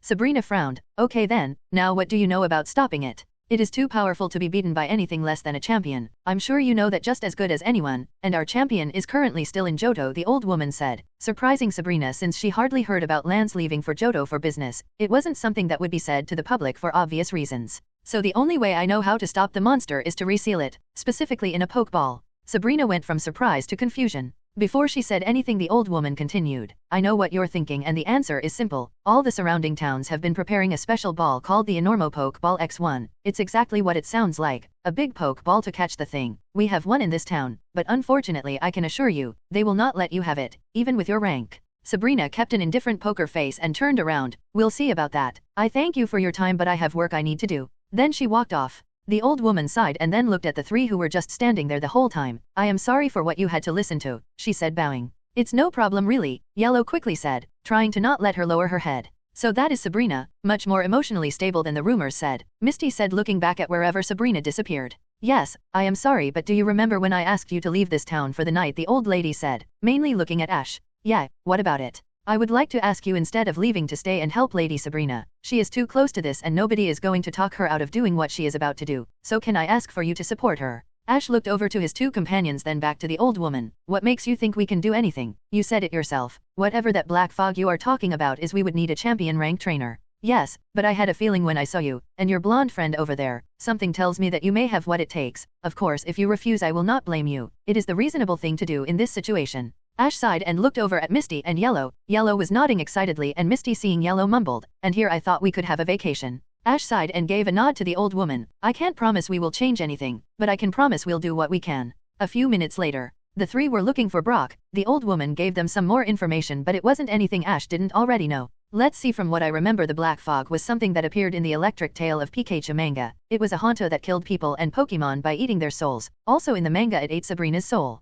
But from what I remember, it happened in Lavender Town, not in a random tourist city. Also, the giant Pokeball didn't even completely work, it just severely weakened it. But then again, I only know about as much as that, so all this could just be random nonsense. As he was thinking about things, he was snapped out of it by Misty poking his cheek. Hey Ash, Earth to Ash, anyone in there? Yeah, what? Do you think when she talked about special people, she meant like what you and Yellow are? Don't say it like that, it defeats the whole purpose of trusting you guys with the secret. Also probably, Ash said the first part more enthusiastically than the second. Sigh, only you can still act like a carefree toddler when something like this happens. Anyway, what do you think of the whole conversion between those 2? It's kinda obvious. Sabrina has a history with whatever the black mist is, so much that she left her gym duties to come all the way out here. Wait 1 second, Yellow said, getting both of their attention. That lady was a gym leader. Both Ash and Misty sighed, forgetting that Yellow was a sheltered potato. Yellow, I don't know if I say this enough. Never change, Misty said, putting her hand on Yellow's shoulder. Yellow looked more confused than before. They continued walking around looking for Brock and found him dancing with a few of the girls. Then after the dance was over, he did the special, got to one knee, and confessed his love. Misty was about to go over and drag him away, but Ash stopped her and pointed behind Brock.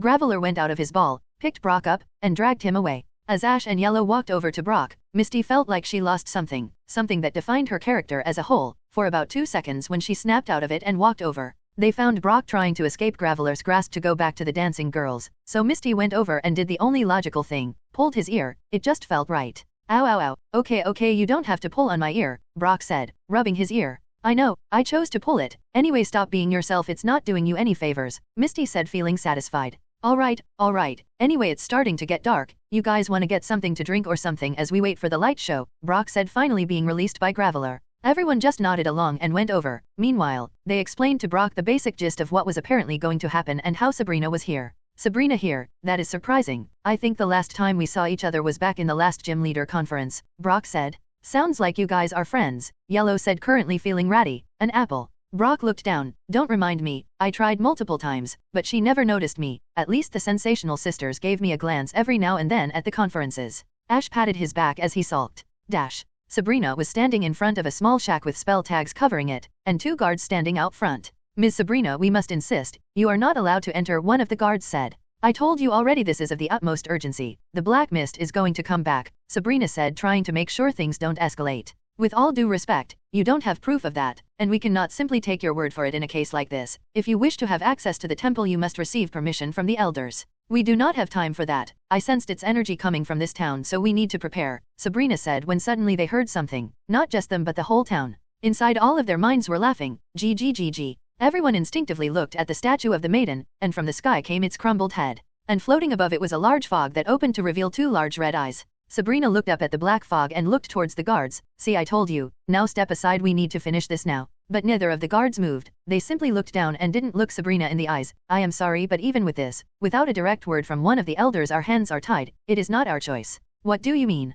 The black fog is right there and is about to wreak havoc on the city. How can this be your main concern? Sabrina looked at the guards looking for an answer that never came. Fine, then go get someone to unlock the temple. I'll fend this thing as long as I can. Or is that against your traditions as well? Sabrina said, not even waiting for a confirmation. She teleported. One of the guards looked towards his comrade and nodded and ran off as he stepped in front of the door. The black fog was looking down on the people. No one dared to move under the giant red eyes. GG, I hope that I haven't cut this celebration short, but it seems like you humans have forgotten your place. But now I am back and I will accept your immediate surrender now. Everyone was staring at the sky, then collectively everyone started running away. Good, the more fear the more flavor. I suppose this much should restore some of my power, the black fog said as a bit of the mist condensed into a fist and dozens of small ghastly erupted from it, aiming to find the citizens. Most people in the town didn't have Pokemon for battling. Most were just used to help with work, so the Pokemon that they did have also started running. The only people that fought back were other people who came to visit the village for the festival. The ghastly flew around and were about to reach the civilians when suddenly a yellow blur moved across, taking half of them down, and standing in front was a Hypno with its fists crackling with electricity. The red eyes stare at the Pokemon, insignificant creature, nothing more, but a nice snack. Then a second was formed and started releasing Haunter, and both the remaining ghastly and the Haunter moved to attack the Hypno. Suddenly all the ghosts were covered in purple energy and they all stopped in place. Then a large purple ball was formed and all the ghosts were forced into it, making it explode, making them disperse. And teleporting next to Hypno was Alakazam wearing a necklace holding Sabrina. Sabrina stood in front of her two psychic Pokemon and the eyes looked down at her. As she spoke up, I never thought I would be able to face you again, not since what you did. Every day I hated you for what happened, but now I can finally get my revenge. The eyes looked down on her. I don't even know who you are. Sabrina almost fell over but straightened herself. Don't you remember? I'm the one who got away before you could devour my soul all those years ago. Wait a minute, you're the one that escaped, aren't you? But now we are meeting for a second time, and it seems you are exceptional even more than before. GG. Sabrina stared down the eyes as a mouth also formed into a large smile. Seems like I will get to have some fun. Then the smoke from the previous ghost Pokemon started condensing and then absorbed back into the fog. But to make this even more interesting, let's play a game. Let's see what you care about more. Then the two hands clap and erupt from them come Gengar and Haunter, who spread into the town all laughing. Sabrina doesn't even give them a second look. It doesn't matter. As long as I deal with you, everything will be fine. GG, interesting. I needed a good warm-up. No, this will be your end, Sabrina said as she pulled a stone from her pocket then pressed it. Back in the town, people were running around and panicking. The group was looking at the chaos. Then appearing in front of them was a Haunter who pulled out its tongue and made a face. Brock and Misty turned purple and were stunned. Meanwhile Ash and Yellow just looked at the thing, then Ash just punched it back into smoke. Wow, these things are weaker than I thought, Ash said, looking back at the two scaredy cats that were currently holding each other and shaking. Ash and Yellow looked at each other for a second, then both sighed and walked over to pull them apart. After way more effort than it should have, Misty and Brock were separated. So what now? It looks like Ms. Sabrina is doing fine by herself, so do we really need to help? Yellow asked, looking at Ash tilting her head. Ash looked over at the big battle and then at all the smaller ghosts. Well, I don't know, but you never know, so we might as well stay around. I mean, even if Sabrina doesn't need help, everyone else does. As he said that, a random Gengar was picking up a civilian. Ash just pointed at it and Pikachu sent a bolt at it, making it drop the civilian and disperse into smoke. Misty picked herself up, finally calming down. Alright, but this is the last time. I want a month-long vacation from this at the least. Next time something happens, I will just walk away, Misty said, crossing her arms. Then a second Haunter appeared behind Misty and copied her. Everyone was looking at it and Misty noticed. There is one behind me, isn't there? Then shaking, she looked behind her only to see the ghost pulling on its cheeks. In fear she jumped into Ash's arms. The Haunter laughed and covered its eyes with its hand. Ash just looked at it and punched it with Misty still holding on. So are you going to get off or do I need to drop you? Misty saw what she was doing and jumped off Ash. Right, well, I see a few over there, then she scurried off. So besides that, should we try to find that Pokeball they were talking about? Brock asked. Ash smiled and put his arms around Brock and Yellow. Come here for a sec. Whisper, whisper, whisper. Then I can whisper, whisper, asterisk, alright. Brock nodded and Yellow was confused. Then Brock and Ash pulled out one Pokeball each and threw them at each other to swap. Ash then released Charizard and hopped on. Meanwhile Brock grabbed Yellow's wrist and pulled her to find Misty. Ash then started flying up, Charizard ramming into half a dozen ghosts on the way, and flew towards the big ghost. Back on the ground, Brock and Yellow regrouped with Misty and told her what Ash said. Misty released Starmie, Brock released Kabutops, and Yellow let Kitty out. They ran through the town beating any ghosts that they saw on the way and helping people get to safety until they reached the building that had the people in authority. Immediately in front of the building they saw one of the guards talking to some old people pleading, "Please, elders, we need to take action. The black fog has finally returned just as you predicted, and now it is here causing terror." "It doesn't matter," an old grizzled old man said. "Even if we brought it out we would need to hit the thing, and to do that we would need to battle it, and no one in this town has a properly trained Pokemon. With all due respect, I must say you are wrong. We have travelers who are battling against them, and the gym leader Sabrina is helping us. With her help surely we can succeed." A second old person with streaks of white in his black hair looked up. "Morale alone will not win a battle, young one. It takes strategy, skill, and strength. We may have skill and strength with the help of Lady Sabrina, but we have no plan. Without a plan we might as well just lay down on a plate." But surely but he was cut off. "Enough," the oldest in the room said, an old man with a white beard that reached his waist. "It is clear you are only here to ask for our artifact. We will not release it unless you can tell us through a shadow of a doubt that our intervention is required."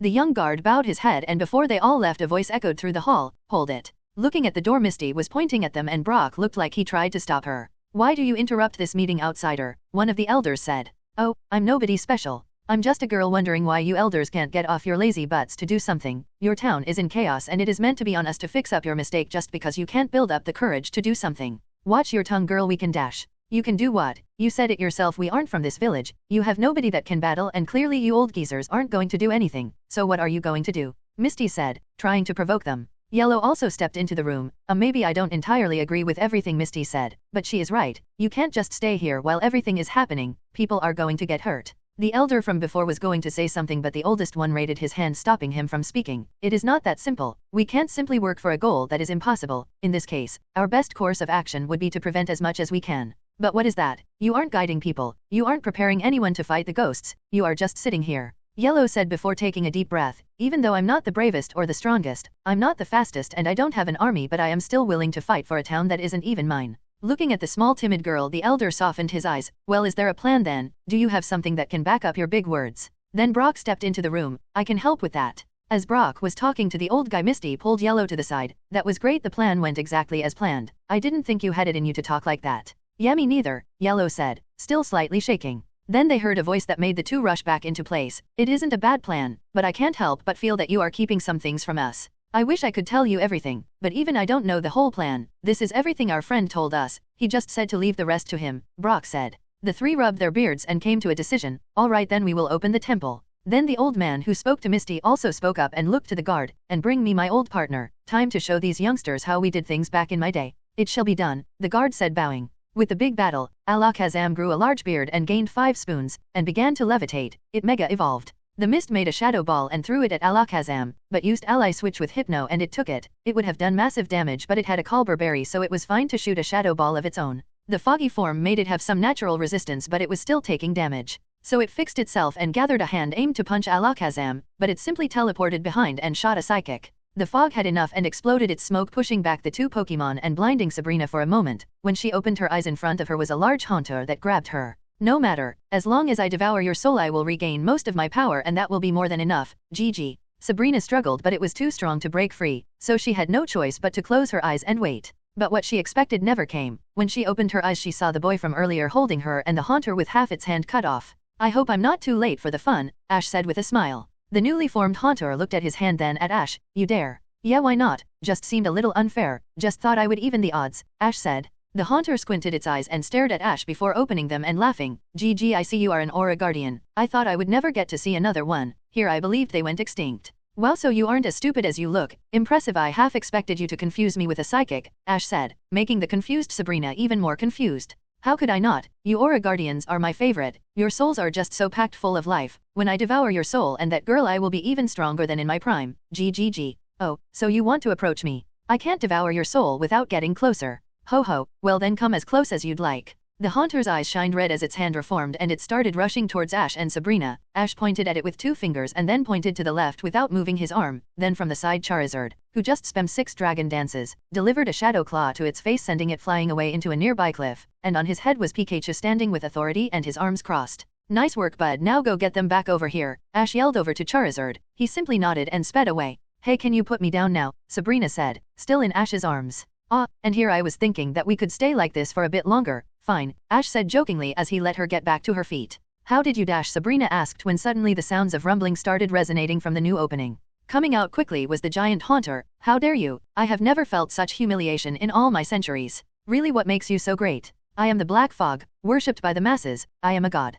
Really, because all I see is an overgrown child who couldn't evolve, so decided to overcompensate and pick on anyone weaker than you, Ash said. Why, you little, I will enjoy your screaming, Haunter said when suddenly he was stopped by an invisible barrier. I don't expect this to hold you for long, I'm just stalling for time, Ash said, snapping his fingers, as a box appeared around the Haunter keeping it in place. Besides, you said it yourself, you are weaker than you were all those years ago. The Haunter simply used its hands and broke the barriers. Pitiful party tricks are useless. Wow, impressive. I guess I still have work to do. Well, anyway, I did my job, I'll leave it up to them, Ash said before putting his arm around Sabrina. Hey, you mind? Sabrina looked confused, but when she saw the giant ghost rapidly approach them, she immediately grabbed Ash and teleported to the top of a separate cliff as its fist destroyed the cliff they were on. At the same time, Charizard came back with Hypno and the Mega Alakazam on his back flying at high speeds. Alakazam noticed what it was doing and teleported to the back of the Haunter and summoned a Shadow Ball in between its hands. Then it closed its hands and released them, making the Shadow Ball grow to 50x its normal size, and threw it at the ghost. Haunter noticed it in time and tried to push it back, but still took the brunt of the damage, but it fixed itself and put its hands together and formed black and purple rings, releasing a dark pulse.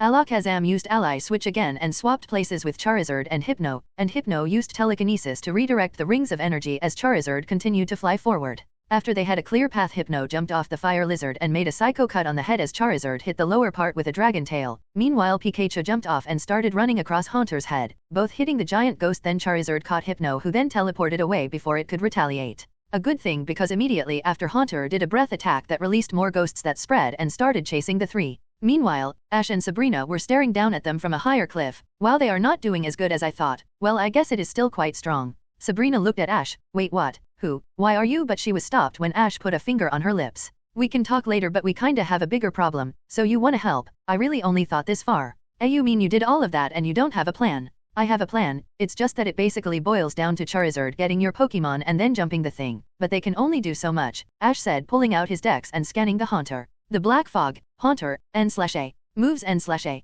Dream Eater, Master. Dream Eater, able to devour souls even if the opponent is awake. Mutation, Eternal Nightmare. Wow, I actually got nothing. This is not going to be fun. Well, what can you do? Ash sighed and looked at Sabrina. So is your entire plan just to fight this monster? Sabrina asked.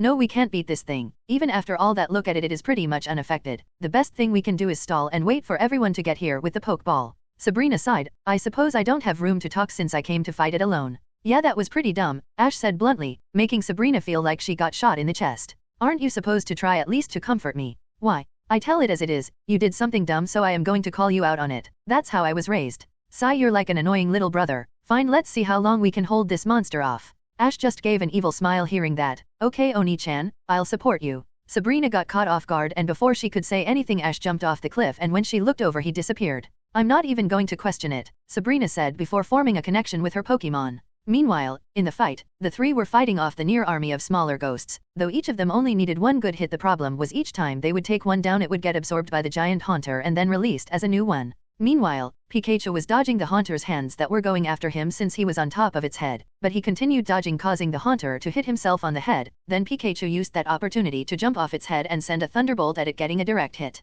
Pikachu then jumped on one of the ghosts and forced it to move towards his fire lizard companion, also getting followed by a dozen ghosts. When he was close, they noticed each other, and Pikachu used an iron tail to hit the ghost and jump back onto Charizard, who then shot a flamethrower at the ghosts, dispersing them all. Then as they were recovering, the two heard a familiar voice in their head. Sup my guys, how are things going for you? It was Ash. Wow, this is weird, I did not think that water turtle was being serious, Charizard said in the link. Try hearing about it from that Chunibia. Seriously, we need to put a leash on her or something. Pikachu said. Anyway, it would be easier if it wasn't for all these extra ghosts. I can help with that, I just need about 10 more seconds. Oh, and by the way, fly to the left. WHO Arceus. Charizard said as he dodged a giant fist from the Haunter. GG, what's wrong, running low on steam? Hypno, who was on top of Charizard, spoke up. Hypno, so what? You're nothing more than a coward that uses others to fight for you and run away when things get tough. In a one-on-one, I'd always bet against you. Haunter's eye twitched as he got furious. He held his hand out and absorbed all the ghosts he released, including the ones wreaking havoc in the town, but as he said that, a blue halo appeared around his hands. Then he put his hand forward. You will all die screaming. Then nothing. Everyone, including Sabrina, who was standing above, was confused, and then everyone heard the sounds of laughter. Shishishi. Looking down they saw Ash smiling and laughing with Abra on his shoulder. What's wrong? Is there a problem? What can little old me do for you? What did you do? Haunter said less as a question or as a command. I told you, I'm here to even the odds, Ash said, giving him the cheekiest smile he could give him, then put up a sideways peace sign and teleported away as Haunter rushed to his location. But before it could get far, Hypno took the chance and jumped towards it and grabbed its back, and using telekinesis under its feet for leverage, did a German suplex, allowing Charizard to perform an uppercut with a fire punch and Pikachu to help out with a thunder punch. Then before Haunter could recover, Alakazam used Ally Switch to swap the two, allowing Hypno to push himself up to deliver a Zen Headbutt, with Charizard and Pikachu pushing it farther down with a Thunder Punch combo. Then from the top, Alakazam connected all its spoons and charged electricity between them. Meanwhile, it used its own Psychic to hold it in place and the other to perform one final Ally Switch. Hypno was given the opportunity to send another Psycho Cut to its stomach as Charizard flew up to pick it up and teleport away as Alakazam finished charging with its spoons, releasing a Zap Cannon that the Haunter couldn't dodge. For a moment it was silent as the Haunter fell, but it started levitating again before it hit the ground. Why, you little, if you think you can defeat me with just this, you have another thing coming. I may not be able to use everything with these things, but that won't stop me. Then in its big hands, a shadow ball was formed and it was thrown, not at any Pokemon but at Sabrina. It went so fast that none of the Pokemon could react in time, and just as it was about to hit Sabrina it stopped, and around it was a light purple energy. Everyone was surprised until they heard the sounds of someone. I don't think that is allowed, don't you agree, partner? Looking at the direction of the voice, it was the old man, and standing next to him was a very old-looking Golduck.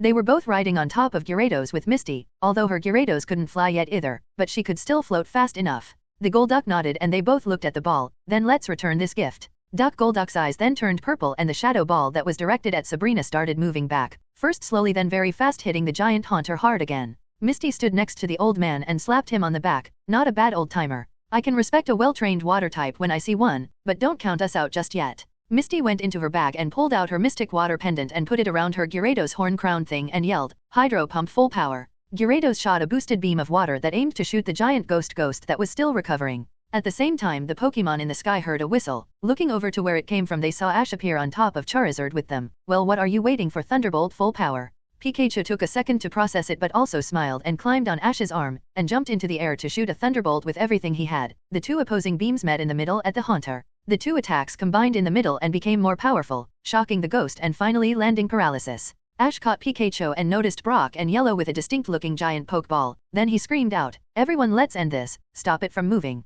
Brock and Yellow released 3 Pokemon in total, both their Gravelers and Ash's Machoke, and between the 3 they picked up the ball and prepared to throw it. Meanwhile, Golduck, Hypno, and Alakazam, along with Sabrina, combined their psychic power to start restraining the giant ghost. Because of what Ash did, it couldn't turn intangible or become gas, so it started exerting force and it slowly began to move until from under it Brock's Onix and Ash's Gyarados appeared and wrapped around it and its arms, completely leaving it open. At that moment the trio threw the ball, and for a few seconds everything was silent until the ball hit the giant ghost and opened. Then large pink chains were quickly released and started wrapping around the ghost's head/body and hands, letting the 2 snake-like Pokemon flee and everyone to release their power as the ghost struggled. Everyone held their breath at that moment. After all, if it failed they had nothing left in the tank. Most of them were tired and the Haunter only looked like it was at half HP. But more chains came out and started slowly pulling the Haunter in as it struggled violently, trying to destroy the chains or the ball to no avail. No, how can I be restrained like this? I refuse, I won't be captured by humans. Then the black fog looked around and made eye contact with Ash, then it pointed its hand directly to its face. I will never surrender to you humans.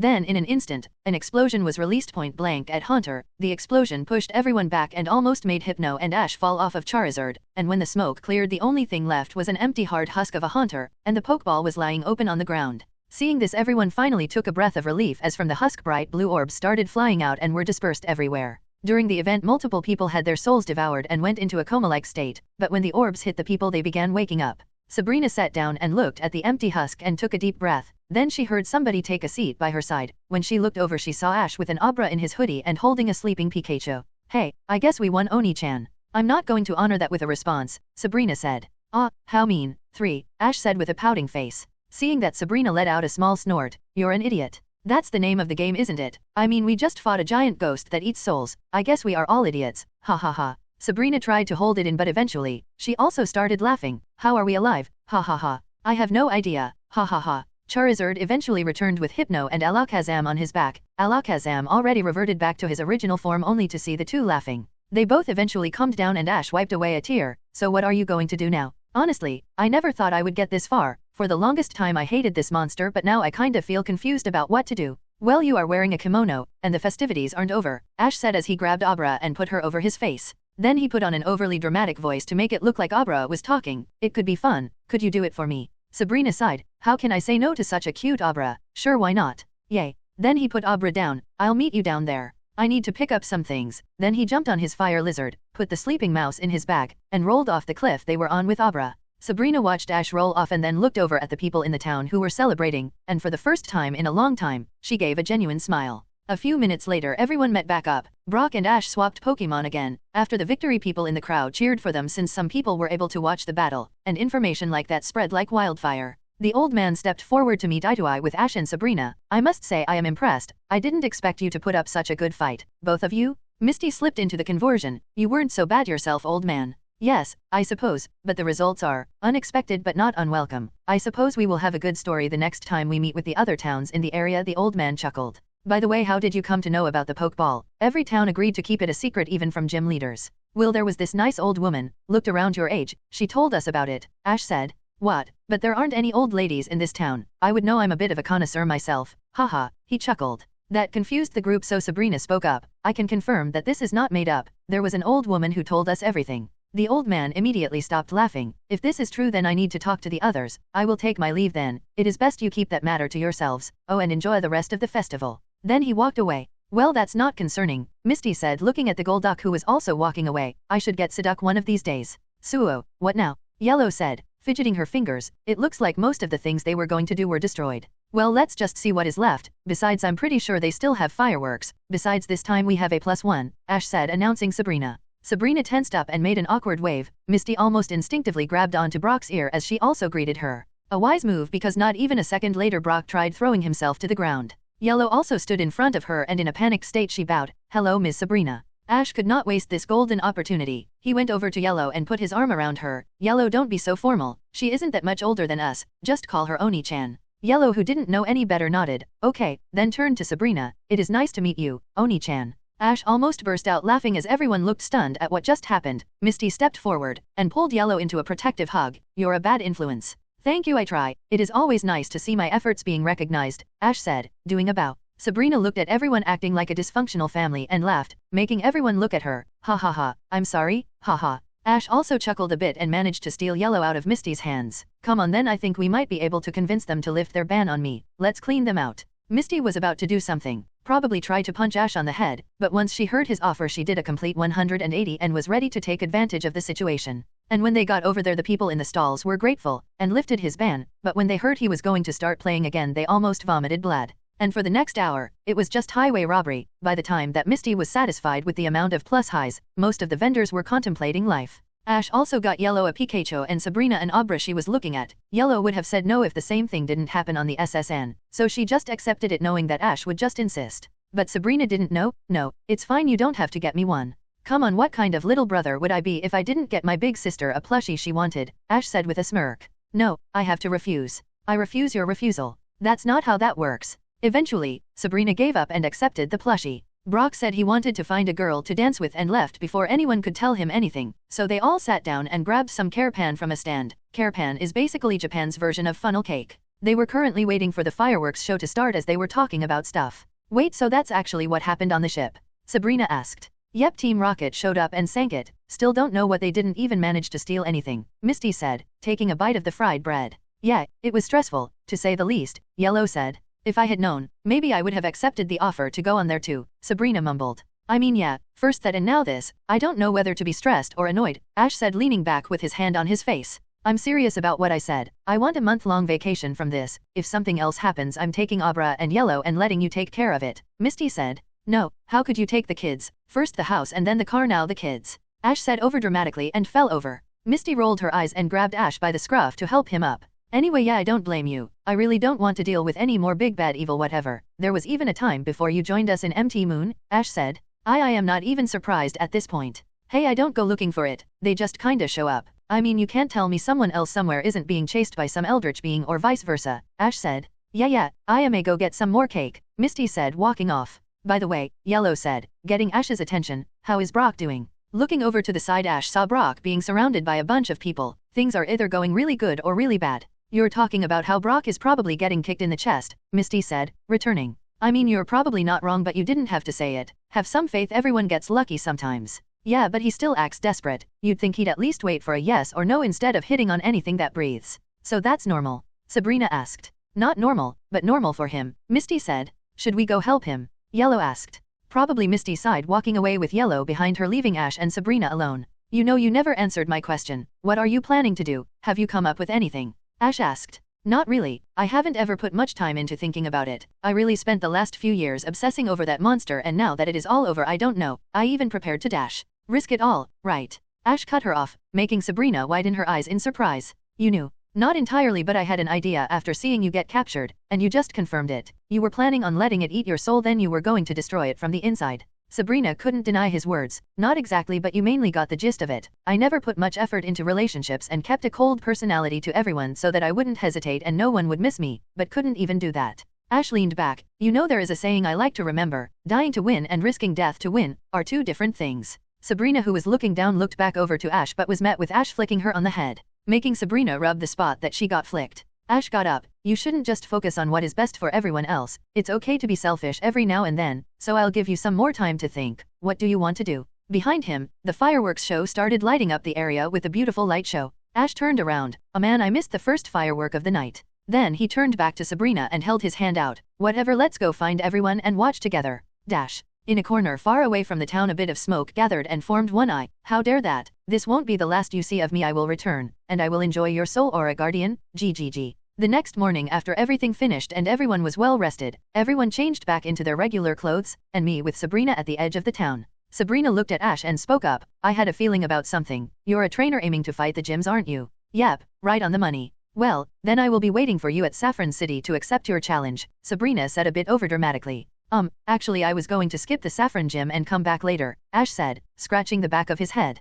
Sigma, degree. In the village with the three old men, the second one with slightly red hair in his beard returned and told them about what he heard. Are you sure? The oldest man said with a serious expression. The man with slightly red hair in his beard continued. Yes, if it was just them I wouldn't have believed it, but Sabrina herself confirmed it. The third quiet man also spoke up. You don't think it's her, do you? It isn't, it can't, right? It very well might be, but we can't be sure, nor do we have a way to confirm or deny it, so there isn't anything we can do. But what of the young ones? If she met with them, what will happen to them? Can't we do something? There's nothing we can do. The three could only grit their teeth and hope their suspicions were wrong. In Johto. Alright, I get it, said a red-haired man holding a phone. It was Lance. Okay, we'll get what we can here. Continue the investigation. Lance hung up and then broke the phone in his hand. Damn it, we were set up. He just received a call from the International Police telling him about the situation with Team Rocket. He tossed the broken phone and walked over to his team, which involved some members of the International Police and Koga. In the middle of the circle was a tied-up purple-haired man. It was Petrol. When they found him they had to make a choice of him or a dozen grunts to chase. Obviously they focused on him but still sent a few men to follow the grunts.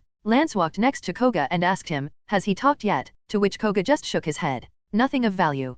Petrol was sitting there with a stupid smile and his arms bound to a chair. Ha ha ha, seems like you are a failure, isn't it? We separated your attention this much. Lance walked up to him and put his hands on the arms of the chair to push it back a bit. Well then, if we are failures, then what does that make you? He said, trying to provoke him. No, I didn't say you all are failures. I said you are a failure. You got tricked by some grunts, and what did that get you? A temporary victory. I'll be free by the end of the day. Lance frowned and Koga stepped in. No, you are captured and there isn't anything you can do to escape, and we will get every piece of information your pathetic head has. Petrol chuckled to himself. Koga, the previous admin who abandoned Team Rocket turned Elite Four member. You want to know the only problem with that? Oh, then enlighten me, because last I checked, I've been in your head before. I know how you think. I am the only one who can contain you. It's quite simple. I'm already gone, ha ha ha. Petrol said as he started laughing like a maniac and he started melting and turning purple. Koga reached his hand out to grab at the slime, only to grab a handful of slime, and a ditto took its place before breaking apart into small parts and scattering, the sounds of Petrol's laughs echoing from each of them. Haze in the walls, cough cough asterisk. I mean, don't let the ditto escape. We need anything we can get. Lance yelled out. But the attempt was useless as it all went down a drain. Lance could only watch as his eyes went dark and he punched a nearby wall, leaving a fist imprint in it. He pulled it out and rubbed his fist, then started walking. Contact the League and send a report. I need to get to Vermillion City to find anything I can. Koga put his hand over his chest and bowed, then, in one swift motion he disappeared. Meanwhile, Lance sent out his aerodactyl and hoped on to fly away. A few hours later Gary was waiting on the beach. The ship with everyone hadn't arrived yet and it had been a few days. Over the time he had done some training and research in whatever he could find about the gym and any counters he could come up with. He learned his lesson with Surge and didn't want to throw darts to the wall until something stuck, but currently, he was bored. He was wondering why he agreed to have so many cheerleaders follow him around. He didn't even like any of them. He did have a type and none of his cheerleaders fit it. As he was contemplating just leaving, he finally saw the boat with all the people and Lorelei leading the way. He mumbled under his breath and prepared everything. Over on the side, the international police were still performing an investigation, waiting for the men who went scuba diving to try and get inside the SSN. He was going to leave when he suddenly saw a shadow pass by him. Looking up, he saw an aerodactyl, and on top was the champion, Lance. He jumped off and walked up to Looker to discuss the incident. Eventually the conversation caused Lance to look at him, making him strengthen up as he walked up to him. "Hello, Gary Oakright? I hear you were on the SSN. Would you mind answering a few questions?" Lance said. "Alright, yes, I mean I'll tell you what I can," Gary said, almost saluting. Eventually, when he told him about Team Rocket, he was cut off by Lorelei jumping in. "Hey, what you boys talking about?" Lance shivered. "Hey Lorelei, fancy seeing you here, hee hee. Oh, I do hope you didn't think of avoiding me. That would be quite mean, don't you think? After all, I was also on the ship, so shouldn't I also be questioned?" Lorelei asked, giving a malicious smile. Lance tried to escape but was grabbed by the cape by Lorelei and dragged away. Gary breathed a sigh of relief and looked at all the people coming back. There were quite a few boats, and most of the people, as soon as they got back on land, they just left, since most of them were not native to Vermillion. The only interesting thing he saw was that girl Jeanette seemed to decide to tag along with Samurai and AJ. Gary also saw them walk over to Surge's gym, and almost immediately Surge picked up the two boys and dragged them in.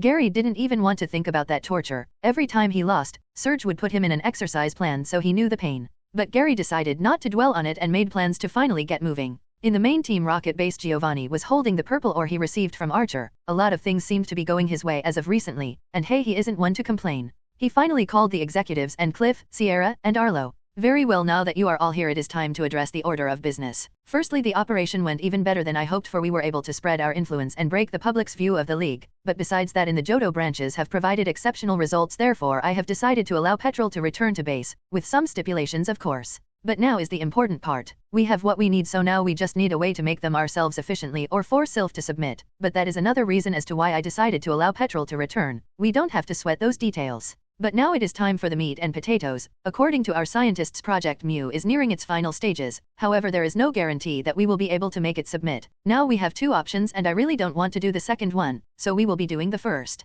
Giovanni then turned to the three admins in the room with him, "And that is where you three come in. It is time we restore the legendary bird operation." Most of them were surprised by that. Archer spoke up. "Sir, forgive me, but why? We have tried the operation and it has fallen. I don't blame you for thinking that, but this time we need the original ones, not the clones flying around." It wasn't common knowledge, but most legendaries had one main body that all the rest come from, so there would be multiple weaker clones of them while the main bodies were somewhere else. In the case of the legendary birds, although there was a trio in each region, no one knew where the main body was. And like I said, that is where you all come in. Our spies tell us that they are back in Kanto, so your mission is to gather them. He was talking about Blanche, Spark, and Candela, who had a connection with the legendary birds and as such were the only ones that could bring the legendary birds to them, and Cliff, Sierra, and Arlo each had a history with them. Sierra spoke up. "It shall be done. Do we have a time limit?" "Yes, before the end of winter. Any more than that and people will become suspicious," Giovanni said as the three were dismissed. "As for the rest of you, I will be personally taking a visit to Sylph. Ariana, you're with me. Archer,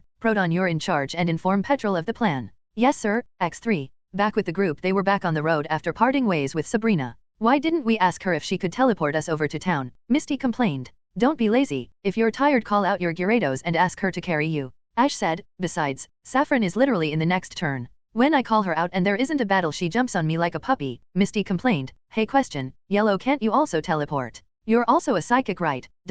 I don't know. I never tried," Yellow said. Then she closed her eyes and started concentrating and trying to push something. Ash took her straw hat and gave her a light knock on the head. "Don't do that, you'll give yourself an aneurysm. If you want to know how to do it, go ask Sabrina." "But we don't have her number. She just left after you told her you weren't going to go to battle her right now," Yellow complained, slightly rubbing her head and taking her hat back. "Oh yeah, well then talk to Abra," Ash said, pulling her out from under his jacket. Yellow gave a slightly nervous forced laugh and said, "That's okay, I don't need to know how to do it, I'm fine," since she knows how Abra talked. Ash shrugged and let the fox thing back into his hoodie, bumping into Pikachu, who was sleeping in the hood like a hammock. "Hey guys, we're here," Brock said, making everyone look over and see Saffron. Saffron was undoubtedly the biggest city in Kanto, and also probably its most famous, the gym towering above most buildings with the Sylph building. Next to it was a second building, the contest hall, that looked to be getting set up for something, but obviously not the contests since the ones in Kanto were cancelled this year for the build-up of the new Elite Four. Across town, there was a large complex that Ash recognized as the Fighting Dojo, not the game Fighting Dojo, but Journey's Fighting Dojo.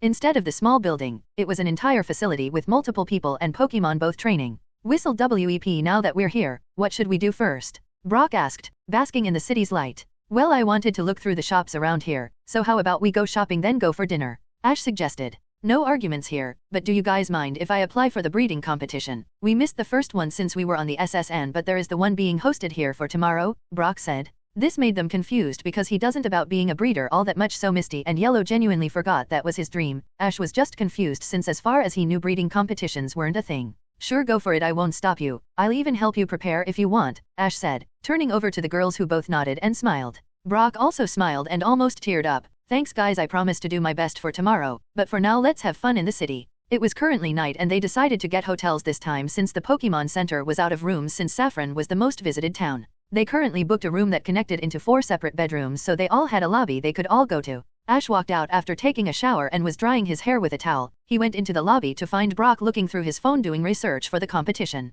Ash sat down in a nearby chair and Pikachu jumped up and made himself comfortable on his lap. So how is your research going? Let's just say I wish I didn't procrastinate so much when we were traveling. Yesh, that's bad. Well, the offer for my help is still out there. I appreciate it, but I want to achieve my dream on my own. If I end up winning but it turns out that it was because of you guys, then everything was useless. Well, you might want to word that differently, but I understand. It is probably different than my whole thing. Well, how about a piece of advice? Sure, that's fine, I think. Whatever it is can't make much of a difference, so shoot. Ash leaned on the chair he was on. Remember poke blocks? Well, they have a secondary effect, one that they were originally designed for but mostly forgotten by everyone except top coordinators. Brock finally took his eyes off his phone and looked at Ash. Really? What is it? Ash smiled and shook his finger. You should figure that out yourself. I will say there is no downside, but there is a limit, so work fast. As soon as he said that, Misty and Yellow walked out of their rooms and into the lobby. Misty held her egg wrapped in her jacket. Misty plopped into one of the chairs. Hot water is so nice. We should go to a hotel every time we get into a new town. Yellow also sat down, but she didn't have her hat and was trying to dry her long hair with a towel. Yeah, it is nice, but wouldn't it cost a lot? Well, 1. We don't have to worry about money. Oak is sponsoring me. As long as it can be considered a business expense, I can buy whatever I want. And 2. Not every town has nice hotels, Misty. Heck, in my hometown there aren't any hotels. Ash said, leaning back into his chair. How can you be so fun yet such a killjoy at the same time? Misty said, slouching into the couch. It's a technique trained over centuries. I must be true neutral at all times or I will lose it, Ash said, looking deeply into nothing. Misty rolled her eyes and looked over at Brock. Hey Brock, what have you found out? Well, as far as I can see, most of these competitions have a variety of different competitions ranging from riding to cooking. This one in particular is split into 2 rounds. Firstly, we bathe and groom a random Pokemon that the judges give us. That one will be easy for you, right? You always tend to our Pokemon, Yellow said excitedly. Right, but the second one will be a small battle with our Pokemon to see our bond, and that's the part I'm nervous about, Brock said, slightly worried. Why, you're a former gym leader, so it should be a breeze for you, Misty asked. Well, yeah, but look at my team. Most breeders have a diverse team and I still have a mostly mono-rock team, and Zubat is catching up, but I am not all that good with flying types, since you know birds and rocks, Brock said. Well, it didn't say you have to win, just that you're testing the bond, and your Pokemon love you, so cheer up, Yellow said, trying to get Brock to calm down. Yeah, you're right, but winning would probably also give some points. Riao. Brock was stopped by Misty giving him a chop on the head. Stop that, you. Don't stress out about it. If you do, you'll end up worse, and even though it would be funny to watch you fumble it, you still are our friend, so calm down, Misty said, also taking away Brock's phone. Brock smiled. Yeah, guess you're right, but can I get that back? Fine, but no more stressing about it. I'm serious, Misty said, returning the phone. Ash was watching everything unfold and checked the time. Pikachu was currently sleeping on his lap. All right, I'm going out, Ash said, picking up his mouse and putting him on the couch. Why, where are you going? Brock asked. Yeah, I was just about to order a bunch of stuff I can't even pronounce from room service. Misty also asked. I was going to fly over to Lavender Town, Ash said. Why can't it wait? Misty asked. Do you want to deal with more ghosts? Everyone shivered a bit. Good point. Come back before tomorrow. Right, I will. Don't worry, Charizard is fast, but don't wait up. Especially you, Brock, you need to be 100% for tomorrow. Take care of Pikachu, by the way, Ash said, grabbing his jacket and leaving. After Ash got out of the building, he hopped on Charizard and flew out of the city. Then he landed and had Charizard spam Dragon Dance as he did something. Back when he was training with Lucario, they practiced a certain technique. Flashback no jutsu. Are you sure of this technique? I have never heard anything about it. Lucario asked Ash. Yeah, according to what I have heard, it should be possible. If either of us can do it is a completely different story, Ash said as he looked through the information in his head. From the knowledge he received, there were a lot of techniques. Most of them were left unfinished, meaning that Sir Aaron never got the chance to perfect them. But Aura is the counterpart to Chakra, so he should be able to use the concept from the studio next door. The technique in question was making clones, actual clones that had a body, not like double team clones. Theoretically, the process should be similar to shadow clones or wood clones, just separate the energy and sever to split them, then push apart and... As soon as he did that, a puff of smoke appeared and there was a clone. It was milky white and barely standing up. It also was thin as paper and looked half dead. Lucario was laughing in the corner and Ash looked at the clone. He touched it. It was real, but he didn't know why it turned out like this. Feeling his reserves, he was at about 3/4. He tried to dispel it but nothing happened, so he punched it a few times until it disappeared. Something he noticed was that he wasn't hit with a wave of information. He could still see everything the clone could, which was disorienting but not something he couldn't get used to or just block out. Lucario was still laughing, so Ash looked at him with an evil smile. I don't know why you're laughing. We still need to train, and I'm feeling particularly ready today. Lucario stopped laughing and tried to escape but couldn't get away and was dragged away. Flashback end. A lot of time passed since then and he had almost mastered it, but there were some flaws. For starters, they weren't perfect replicas and couldn't have all his body parts, not a problem that just meant no genitals. The second thing was they kinda had and didn't have a conscience. It was complicated, but he found a workaround. And finally, they did have a time limit before they popped, but it wasn't a problem, it was long and he could just replace them. So Ash finally did the same process, separate the energy and sever to split them, then push apart and... A clone appeared in front of Ash. It looked almost perfect with a few differences, but that didn't matter. He wanted to test one final thing. He reached into his pocket dimension and pulled out a berry to take a bite out of it, then put it back in. The clone then pulled out a portal as well and reached in to find the same berry with the bite mark and tossed it back to Ash. It worked. This means I can abuse this, Ash said, rubbing his hands together. Then he turned to his clone that was just standing there and looking around. It wasn't standing stiff, it did look like a person, slightly fidgeting and looking around. Ash pulled out a trench coat and a scarf and handed it to the clone. You're me, so you know the plan. Get out of here, Ash said. Fine, but I want rights, the clone said, putting on the clothes and starting walking. At the same time, Charizard was done dancing, so Ash jumped on and started flying over to Lavender Town for two reasons. Firstly, he wanted a ghost type to make his operation easier, but also he wanted to find Mr. Fuji to confirm some things. Lavender and Saffron were very close. It only took a few minutes to arrive. Landing in the town, he immediately saw most people walking home and some walking towards the tower, so he just blended in with the crowd. The tower in question is known as the Pokemon Tower, a large 7-story tower for burying deceased Pokemon. On the lower levels are the actual graves that people are allowed to visit to pay their respects, but the higher floors are the ones Ash is interested in because that is where ghost Pokemon are. Walking into the tower, he is greeted by the sight of people crying and paying respects to their deceased Pokemon. He doesn't do anything about them, it was best for them to move on by themselves. As he got to the higher floors, it became significantly more foggy, and at one point he felt a touch on his shoulder only to look back and find nothing. But he knew that meant he was close. When he moved up to the next level, he immediately took a big step to his left, avoiding a falling chandelier. Immediately after, the fog in the room started making a vortex around him, but he really wasn't worried. He poured some aura into his eyes so he could see everything. And just as he thought, ghost Pokemon, mainly Ghastly, but there were a few Haunter circling around him. He immediately started scanning them, looking for one he wanted. He was looking for one that would keep Levitate once they reached their final form, because prior to Generation 7 Jengar would have the far superior Levitate instead of now where it was changed to Cursed Body. Cursed Body wasn't bad, but Levitate was better. That ground immunity on a poison type was far too valuable to give up, so he started scanning and released Scyther to get rid of the rest. He kept scanning and taking down ghosts. Ghastly, M. Levitate-Cursed Body. Ghastly, F. Levitate-Cursed Body. Ghastly, F. Levitate-Cursed Body. Haunter, M. Levitate-Cursed Body. Ghastly, F. Levitate-Cursed Body. But still nothing, so he continued moving up to the next floor and looked through everything until a blue gas cloud caught his attention, so he moved his dex to look at it. Sparkles, Ghastly Sparkles, F. Nature, Jolly, plus SPE, Spa. Ability, Levitate/Cursed Body. Moves, Confuse Ray, Lick, Hypnosis, Hex, Curse, Ominous Wind. Not bad at all. Well, kinda bad nature, but that can be fixed later. Scyther, that one right there. Ash pointed at the fog in the mist and Scyther nodded, then flew past all of the fog, taking down more ghosts as he moved across them. He finally reached the gas and delivered a knockoff straight to the back. The Ghastly got knocked out of her gas form and a blue halo appeared around it. Ash started walking towards him, so she thought to get away by going intangible and through the floor, but it didn't work. So when Ash got next to her, she was sweating bullets, looking up to see Ash cracking his knuckles and Scyther sharpening his blades, towering over her with tons of other ghosts on the ground. Then for the next minute, there was a jumping so atrocious that it made how he got Abra look like Talk no Jutsu.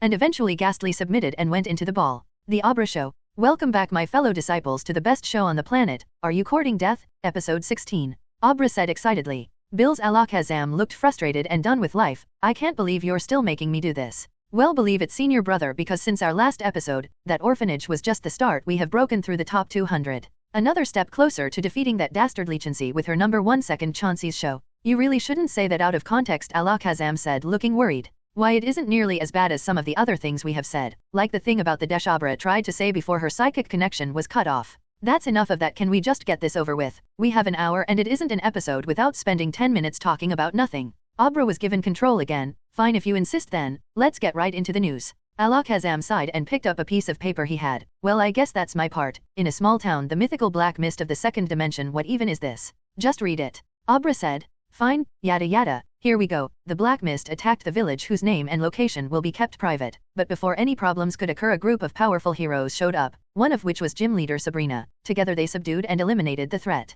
Why are you making me read it like this? Bad senior brother, you changed my script. I made that for you, Abra pouted. Anyway, let's talk about that and end this show before I have a mental breakdown, Alakazam said in a sleepy tone. Fuji was a man with an impressive portfolio, a renowned scientist, an ex-Team Rocket member, one of the founders of Sylph, the man who created the first prototype Master Ball, and a Pokemon caretaker. Of course, all but the last ones are behind him. These days he spends tending to Pokemon with his granddaughter Reina. But even on the most peaceful days, he remembers the day he left Team Rocket. Very well, for your contributions you will be let go of your position in Team Rocket. I promise no harm will come to your friends and family, and especially not your granddaughter, as long as you do not leak our information or get in Team Rocket business. Those were the last words that Giovanni said to him. Although he trusts Giovanni's words, he keeps thinking that there must be something he missed, a loophole that Giovanni would abuse. Those were the feelings that kept him up at night. But for the most part, he lived a simple and enjoyable life, until one day when he went to tend to the floors of the Pokemon Tower. He was told he didn't have to do it, that it wasn't his job, he should have listened.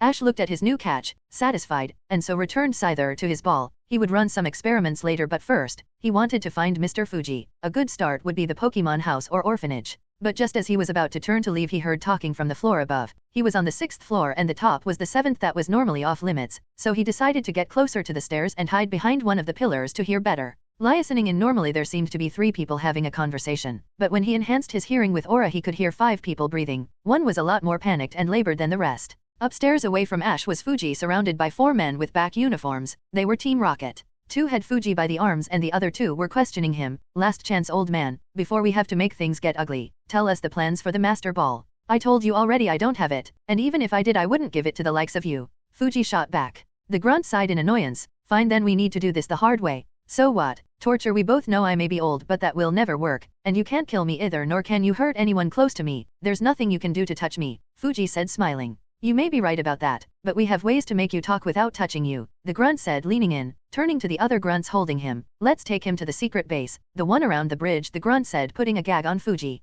The grunts nodded and dragged poor Fuji out and down the stairs. When they went down, Alor, the 4th grunt, noticed something out of the corner of his eye. Looking at it, he saw a pillar and could have sworn he saw something behind it. He signaled for everyone to stop and approached the pillar, and when he looked back he saw nothing. He gave himself a slap. All this mist must be getting to me. It was nothing, guys. Right, well, we need someone to stay behind so we can get out without anyone noticing. I guess since you seem to be going insane you should be a good fit, the first grunt jokes, but was also serious. The grunt begrudgingly nodded and went over to sit on the stairs and pulled out his phone. Fine, but I'll go back in about 30 minutes, so hurry up. The grunts nodded and left their friend behind. Meanwhile, from above a pair of glowing eyes shined, looking down at the grunt and dropped, catching him off guard. The figure jumped on the grunt, knocking him to the floor with one foot on his head and the other on one of his arms. Meanwhile, the second arm was being uncomfortably held behind him. The figure was Ash, who was hiding on the ceiling and heard everything. So I hear you're taking Mr. Fuji somewhere. So what's it to you, you brat, dash, the grunt said, but was cut off by Ash pulling on his arm. I'll be asking the question. Now tell me what you're after and where you are taking Fuji, Ash said in the most menacing voice he could make with this preteen voice. And why would I tell? Why? The grunt tried to mock but was stopped by the pain in his arm. Good, and I thought this would be boring, Ash said with a smile. The Pokemon Tower didn't have windows, but it did have places where you would think windows would be, carved from the stone. So taking a page from his top 3 superheroes, Batman, he grabbed him by the foot with one arm and held the grunt out the hole. You're crazy. What are you doing? The grunt yelled out. I said I'm doing the questions. Now talk before my arm gets tired. And no, you're bluffing, the grunt said in a panic. Try me, Ash said, squinting his eyes. The grunt widened his eyes in fear. Okay, I'll talk, just put me back inside. You're not in the position to make demands. Now talk, my arm is getting tired. Okay, we were here to get Fuji to reveal the plans for the Master Ball, since he was part of the team who created the first one, and in the event that he doesn't tell us anything we would take him back to the base in town. And where would that be? In the sewers. The base is using an abandoned railroad that is connected to the sewers. Other than that there is no way in, but the way they're going is blocked by a passcode and I don't know the code. My arm is getting tired, Ash said, slowly letting his pinky and ring finger go. Wait, there is another entrance, under the bridge outside of town, the one to the west of the city. You can't miss it, but there's usually a guard or two.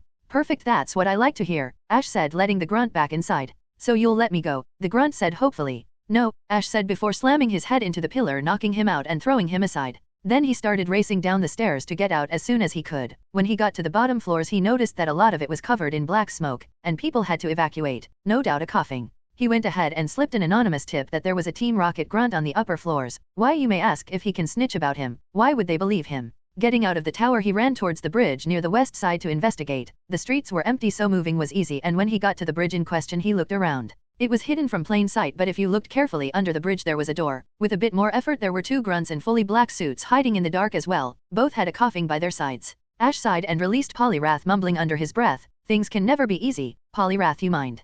Polyrath saluted and jumped off the bridge onto one of the coughing and started punching it multiple times. The two grunts and the other coughing looked surprised as the coughing got dragged through the cement and thrown to the side. The muscular frog on top of it used the coughing as a boost to deliver a liquidation onto the second coughing, all in one motion before anyone could react. The grunts were shocked to see this, and then they heard the sounds of footsteps on stone stairs. Looking back, they saw Ash walking down with his hands in his pockets. Grunt 1 stood up and walked over. "Hey you got some nerve coming here. This is a private project, so beat it. Hey, this guy has nice clothes and a strong Pokemon. How about he leaves both and we'll consider leaving him with all his bones intact?" The second grunt stood next to his partner and gave a smile. Meanwhile, Polyrath in the background was still mercilessly punching the floating rocks. "Do you really want to do this? Because this is what is going to happen. You are going to run at me. I'm going to grab you by the face and use you to beat your buddy." The first grunt laughed and started walking towards Ash with his buddy closely behind, both chuckling to themselves as Ash just gave the most bored look. The first guy pulled back his fist and aimed a wild haymaker directly at Ash's face. Ash just did a sidestep, dodging the hit. "I warned you," he said before grabbing his arm and flipping him over his shoulder and slamming him into the ground so hard he bounced on the concrete.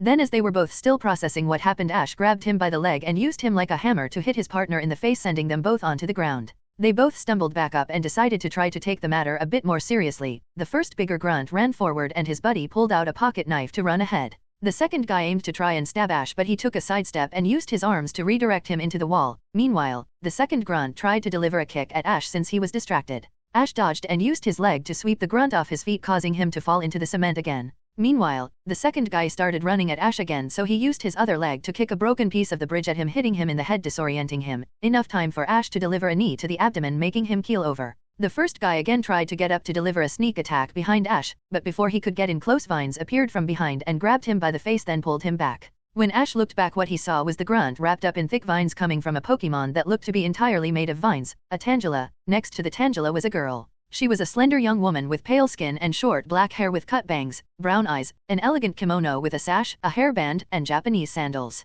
Ash immediately recognized her as Erica. "Well, I think I deserve an explanation as to what all this commotion is about. Don't you agree, gentlemen?" Erica said, smiling, but somehow also menacingly, aiming the look at both Ash and the two grunts. Erica was a girl who could only be described in one word: a prodigy. She took over her gym from her mother at the age of only 11, even her name means genus, Erica, a genus of flowers. And as her name suggests, she is a botanist. According to everyone, she was considered a traditional Japanese beauty, or a jade beauty depending on who you ask. She usually keeps to herself and spends most of her time sleeping. But under all that, she didn't enjoy having to act a specific way every day to keep appearances, so she learned archery to try and get away from it, but to no one's surprise she was good at it too, so much so that the archery dojo merged with her gym and she became a teacher. It just made her more upset. On the outside it looked like she had everything, respect, and beauty, and her family was wealthy, but even with all of that she still felt like a doll stuck in her box. So that is why she spent most of her time alone at night. She was the most active and the most energized during the night, and that's part of the reason why she is always sleepy during the day. Everyone just thinks it is because she is around grass types all the time.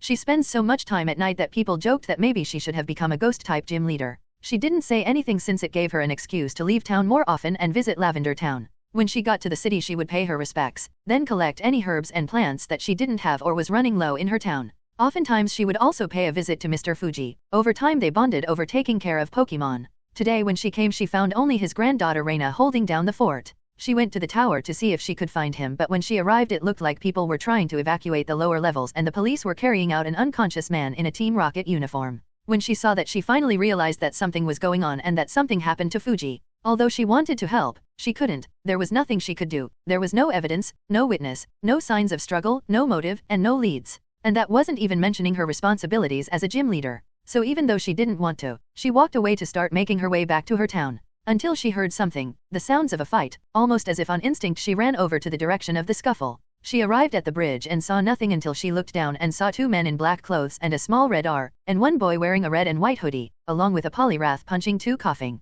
Erica got worried thinking that the grunts were about to beat up an innocent boy until she saw him throw one over his shoulder and then use him to beat his partner. Needless to say, both her and the grunts below were shocked seeing him do that, although unlike Erica the grunts got back up and tried again only for the boy to continue to beat them. By that point, she snapped out of it and released her Tangela to grab one of the grunts, finally bringing attention to herself. She put on a smile. Well, I think I deserve an explanation as to what all this commotion is about, don't you agree, gentlemen? About 3 minutes later the grunts were asleep and tied up with vines thanks to Tangela. And Polyrath was done with the coughing and went back into his ball. Ash and Erica were standing face to face now, so basically Mr. Fuji was kidnapped and I got information that an entrance to their base was here under the bridge, and lo and behold 2 grunts guarding the door. Ash explained. I see, Erica said, nodding along before doing a small bow. I apologize for stepping in then. It's fine, nothing gained, nothing lost, so what about you? It's a pretty long way from home, Erica, Ash said. Yes, I suppose that you found out rather quickly. Well, I wasn't attempting to hide it. Well then allow me to give a proper greeting. I am Erica of Celadon City, Erica said, keeping up her elegant appearance. Well, then you can call me Ash. Erica looked at Ash. Would it be alright if I joined you? I believe we would be stronger together and it would be faster to find Mr. Fuji. Sure, we can tag together. You want to check the door, and I'll check the grunts, Ash said, and Erica agreed happily. Erica went to the door. It was a large wooden door with a metal handle to the right side, although it looked like it was previously covered with metal bars. She tried opening it but she couldn't even get it to move, so she got Tangela to pull with vines but still nothing. Ash meanwhile was checking the grunts for anything. He pocketed something but turned back to Erica. Nothing useful on these guys, and thankfully no pagers or comms. Can you open the door? Erica shook her head, so Ash sighed and walked to the door and put his hand on it. Might want to take a step back. I'm not too good at this. Erica took a step back as Ash let his aura get through the metal and to the lock, then forced it to break, letting a muffled sound of metal out. Then he pulled it open. After you, Ash said, bowing. Erica walked in and Ash followed. Immediately when they got in, the stench of the sewer hit them, though they both seemed like they were fine-ish. Doesn't smell pleasant but still better than gloom did, Ash mumbled. Oh, so you also have the opportunity to smell the unique scent of their flowers, Erica said, looking excited. Yeah, I had one, but he is a Vileplume now, Ash said. Erica clapped her hands and looked up at Ash. Really, I'd love to see him if you don't mind, she said, letting some of her real personality out. Maybe once we are done with all of this, but first, what are you working with, and do you want to be stealthy about this? Erica snapped herself out of her excitement. Yes, I have 3 Pokemon on me at the moment. I wasn't expecting to battle, so I carry my Tangela and my Gloom, and my 3rd Pokemon is my Leafeon. In terms of strength, the Gloom and Tangela I have aren't that strong but will still hold their own, but my Leafeon could contend as one of my strongest. Right, so I guess you want to try to go stealthy then. Fine by me, we don't know how many are down here. Yes, that would be wise. But I told you my team, isn't it polite to tell me yours? Oh right, well most of my Pokemon are sleeping. The ones that are awake and can fight are Vileplume, Poliwrath, Beedrill, and a Charizard, Ash said as they walked and talked. As the duo started walking through the abandoned sewer, Ash closed his eyes and let his aura cover everything in 60 meters since that was his current limit. He found several signals but he didn't know Fuji's aura, so he couldn't find him. I think I hear some people up front, Ash said, stopping Erica as they both looked over the corner, seeing 2 grunts standing guard. Very well, leave them to me, Tangela, if you could, Erica commanded. Tangela releases a pinkish fog through the air that makes its way to the 2 grunts, which they both breathe in. The first guy yawns, causing the second one to look at him. Come on man, I know it's late but we need to stay here until we can. Yawn, look now you have me doing it. Sorry, I guess I didn't get enough sleep, but you know just an eye rest won't kill us. You know, maybe you have a point. I won't tell if you won't. The grunt said as they both fell asleep. Tangela wrapped them up in vines as Ash looked towards Erica. Not bad at all, but the fact that you are so good at using that makes me somewhat concerned when I have to face you. Oh, are you participating in this year's league? Yeah, but that's unimportant right now. How many times do you think you can do that? Well, Tangela could probably use it about 3 more times if she is conservative. Then we won't have enough for everyone. If we consider 2 per use, which is very generous and unlikely, we would still have 3 more grunts, 6 in the worst case. Yes, it seems we will be forced to search for a new plan if we wish to remain unnoticed. Yeah, I mean we could just steamroll through them, but they still have Fuji, so probably not the best idea. Well, let's do what we can and then talk about it. And that was the same format for about 5 grunts until they started getting suspicious, seeing that more grunts were taking unexplained absences. In total there were about 4 more grunts in the area they were in. All of them were more alert, so the duo didn't get a good chance to separate any of them. So the two decided to change their plan. The grunts were a bit on edge. They got put on this mission because they needed to make sure nothing got out of hand. None of them really wanted to be there, but they also knew that just leaving would be far worse for them. So needless to say, when they saw their teammates just disappear with no announcement, even an angry grunt, they got suspicious. After all, they weren't completely stupid, so they all started separating but still watched each other. But suddenly they heard the sounds of a cough, making all of them look at each other. "Hey, you guys hear that?" Grunt 1 asked. "Yeah, how could we not? What do you think it was?" Grunt 2 asked, putting his hand on his belt ready for action. "Well, it's probably our partners trying to hide and get out of their job," Grunt 3 concluded, acting like they were beneath him. "Or it could be the thing that took them," the fourth cowardly grunt said, making the other three look at each other. Grunt 3 pointed at 4 and 1, "You two go check it." "Why do we need to go?" Grunt 4 asked frighteningly. "Well, obviously, I came up with the idea, so I should choose the teams. Don't worry, we will look at you two from behind," Grunt 3 said, nodding to himself. "Sigh, whatever, let's just go, we both know he isn't going to budge," Grunt 1 said, making Grunt 2 follow begrudgingly. They moved in the direction of the cough, which was in the darker corner near an opening. The two grunts looked at them from behind in case something tried sneaking up on them, but what they did not expect were two vines wrapping around them and pulling them out into the darkness. The town grunts looked into the opening, one looked down while the other rummaged in his pockets. Grunt 1 looked down and saw nothing until Grunt 4 flashed a flashlight down, letting them both see nothing. "The heck, hey, there's nothing over here," Grunt 1 shouted back to his team, only to receive no response. Grunt 1 got up and looked back. "Hey, what's the matter with you? Do you really want to play games right now?" But he saw nothing. Grunt 1 started waking and 4 hurriedly followed behind him. "Hey guys, don't tell me you decided to abandon your post too. Great, just peachy." "Hey, I think we need to dash," Grunt 4 said before noticing a shadow that didn't belong to them. Looking up, they saw the grunts being wrapped with vines and still awake and squirming.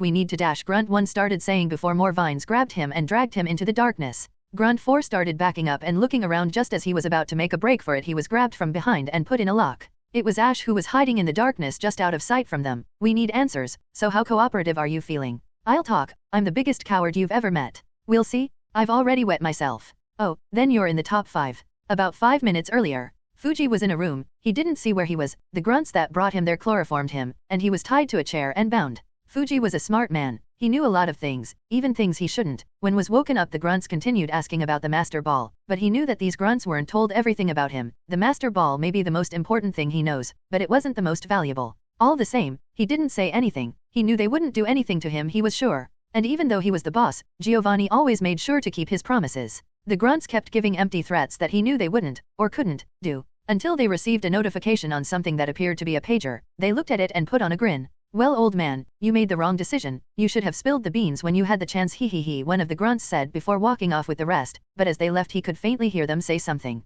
"Hey, is Joe back yet?" Fuji was left in the room alone. He didn't bother trying to escape. He probably could, but there was no point since he didn't have a Pokemon to escape from. So he stayed put. Tap tap tap tap **. He heard the sound of shoes on stone. It came in a slow tempo, almost as if whoever was coming wanted suspense to be built. Then from the door, he saw something that made his throat dry. He saw the big boss himself, Giovanni. He stood at the opening and smirked. "Hello Fuji, long time no see. I think you and I need to have a talk." Present time. Ash was tidying up loose ends after he got everything he could from the grunts. None of them knew much, but they did tell them how many more grunts were in the base, and that they wanted Fuji to hand over the plans for the Master Ball, but he didn't know which room he was in. Ash could check to see if they lied by looking at their emotions and heartbeat, and they all told the truth, or at least what they knew. Erica, on the other hand, was inspecting Ash's Vileplume since he was sent out to help. "I'm impressed with how healthy your Vileplume is. His flower is such a vibrant color. You must have raised him well," Erica said, petting Vileplume in a place that she knew most Vileplume liked. "I did raise him since he was an oddish. Anyway, enough that we aren't any closer to finding Fuji. I guess we should keep moving and see what we find." "Yes, that would be the best course of action." Ash and Erica continued walking. They both knew they wouldn't be able to continue trying to stealth the whole base after the grunt told them how big the base was, and Ash used his senses again, sensing more movements, about 10 in the connecting room ahead. Ash and Erica peeked and saw 10 grunts just patrolling, with 4 guarding 2 tunnels, one of which had someone walking down to the right. "Well, that's a problem," Ash mumbles. "I don't think we can keep our cover and get through all of these guys." "Yes, I suspect this will be far more difficult. We may need to reveal ourselves and battle our way through to the other side." "Well, then we'll probably attract attention to ourselves with all the noise, so we need a game plan. First of all, we should split up and each go down one tunnel. It will be better to find Fuji." "Yes, I suspect that if they learn of our presence and we choose the wrong room, they may do something irrational or perhaps attempt to relocate Mr. Fuji." Erica agreed. "I suppose I shall follow the right path if that is okay with you." "Fine by me. We should also try and take down as many as we can without letting them get their Pokemon. We'll waste too much time. Do you think your Pokemon could work fast enough?" "If we work together, I am confident at least 4 members should get taken down rather quickly. After that, I suppose it depends on their reaction time." "Not fast enough," Ash said, thinking about something. "I can take care of all of them, but when I start you need to move fast and get out of here. Understand?" Erika looked back at Ash and looked confused but still nodded. I suppose I can, but how do you plan to do so? Simple, it starts with. Back to the past. Fuji was being stared down by the big boss himself. Questions were racing through his mind. Why was he here? What did this mean? What did he want? Is Reina okay? But he wouldn't get answers by just sitting down helplessly, so he gulped and finally spoke up. John, I see you decided to pay me a visit. You should have called. I would have prepared tea and the police. Ever the jokester. But no, I wouldn't want to disturb you like that. I just need some information. Oh well, what could you want from me? I'm just an old man. Don't act that way. We both know what I want. The plans for the master ball. That's all I want. Fuji looked shocked and confused. What could you possibly want with it? He asked, already knowing the answer but just buying time for him to think. Don't ask stupid questions. I'm not in the mood to answer with stupid answers, Giovanni said, straightened himself up, and walked closer to Fuji. Now let's make this easier for both of us. Just answer the question. Are you going to tell us? Giovanni said, putting his arms on the chair and leaning close. Fuji's mind is moving at 100 miles per hour, taking everything in. Even though everything checked out, there was something in the back of his head just scratching in his head. You're not getting anything from me. Giovanni got up and turned away from Fuji. It's really a shame. I didn't want things to come to this. Giovanni walked over to a table on the side and lifted a towel, revealing all sorts of items. I suppose I need to make you talk. Really a shame. Fuji's eyes widened as he started struggling. What are you doing? You said that you would stay away from me. You never break your promises, so what is your goal? I don't recall ever saying that, Giovanni said, turning back to Fuji and kicking his chair down, making him fall. The deal was that Team Rocket would not harm your friends or family, but it never said anything about you or me. Giovanni had the towel over his shoulder and picked up a bucket of water. Now I'll give you one more chance, will you dash? But he stopped and put his finger to his ear. After a moment, Giovanni sighed and threw the towel to a corner. I have some things to do. I hope you decide to cooperate by the time I am back. Then Giovanni walked out of the room, leaving Fuji on the floor, left to gather his thoughts, with no one but the two grunts guarding him. Back to the present. The room is a large hall, and it is dark. It leads directly to the abandoned railroads underneath the city. And to make it worse, there was an annoying buzzing sound that seemed to begin then disappear every other moment and without pattern, which just made them more annoyed. Little do they know, just in the hallway over, two people were preparing something, or rather the third figure in their room was. All right, it's ready, Ash told Erika as she gave a nod and got in position. Ash put his hands in his pockets and walked out into the open. Almost immediately everyone in the room ran to him and surrounded him, including the two people guarding each of the tunnels. Hey, what do you think you're doing here? This is private property, one grunt said. Ash raised his hands in the air. Sorry, I got lost looking for the bathroom. I'll just be on my way if you can point me in the right direction, Ash said as in the corner of his eye he saw Erika swing to the tunnel using her Tangela, then gave him a look before rushing in. You're coming with us, and don't try to resist, it will only make things worse for you, another grunt said as he walked up and tried to grab Ash until he stopped. In fact, all of the grunts stopped in place, and all of them struggled trying to move to no avail. What? What happened? Did you do this? No, how could I do this? Ash said, looking offended. Then he pointed his thumb behind him, but she did. Then behind him, Beedrill appeared and touched what looked like nothing, but when she did, thin and hard webs appeared all around the room, including around the grunts and loosely around their necks. Why, you little GA, the grunt tried saying until Ash used his finger to pull on one string and the strings around his neck tightened. Now that's no way to talk. Ash shook his head looking disappointed, and let go of the string, letting the man breathe normally again. Now I would love to stay and talk, but I need to go. Snap. Ash snapped his fingers and Beedrill moved quickly and pulled some strings that made all the grunts get tied up and hung from the ceiling. The strings were around their necks in a way where they could breathe but they couldn't talk. Just don't struggle. The more you move or try to scream, the tighter they'll get. I'm sure someone will find you down here. Probably, Ash said as he returned Beedrill and started running into the second tunnel. As he ran, he turned on his aura sensing again to see the surroundings. He could see Erika's aura running parallel to him and he could see 3 auras in his direction. Meanwhile, Erika had 1 in her direction. But that confused Ash. If he took what those grunts said and took out 1 because of Fuji, that meant that there was 1 extra person with them. But Ash didn't have the luxury to stop and think about that. He just continued to run until he could see the opening. There he stopped and had a better look with his aura. There were 2 auras within different emotions, but the one in the center was more fearful and confused. It didn't take much brain power to realize that it was probably Fuji, so he released Vileplume to tell him the situation. In the room, Fuji was still lying on the floor with nothing but the 2 grunts standing by his head for company. He started putting the pieces together, but something just didn't feel right, but he couldn't put his finger on it. The 2 grunts were constantly belittling him and mocking him for being a helpless old man. It seemed like they were about to pick up where Giovanni stopped, until both their heads got covered in vines. They got pulled down to the ground and slammed into the cement, but then they both started getting up, getting ready to lash out, until a boy rushed to them, grabbed both of them, and smashed their heads together, knocking them both out. That boy was Ash, and after confirming that the grunts were knocked out, he quickly ran to Fuji to help him out of the chair by untying the ropes binding him. Then he helped him to his feet, after which Erika was running through the tunnels. It was kinda hard since she was still wearing a kimono, but she managed. She didn't want to just leave Ash, but he insisted and they didn't have time to spare. Every second that they didn't know what was happening could be 1 second too long. Although she didn't completely know what Team Rocket was doing, that didn't matter. Fuji was a kind old man who helped her a long time ago, so she wanted to repay the favor. So despite her objections, she ran ahead, leaving Ash to do whatever he did. Although she felt worried, her instincts told her he would be fine.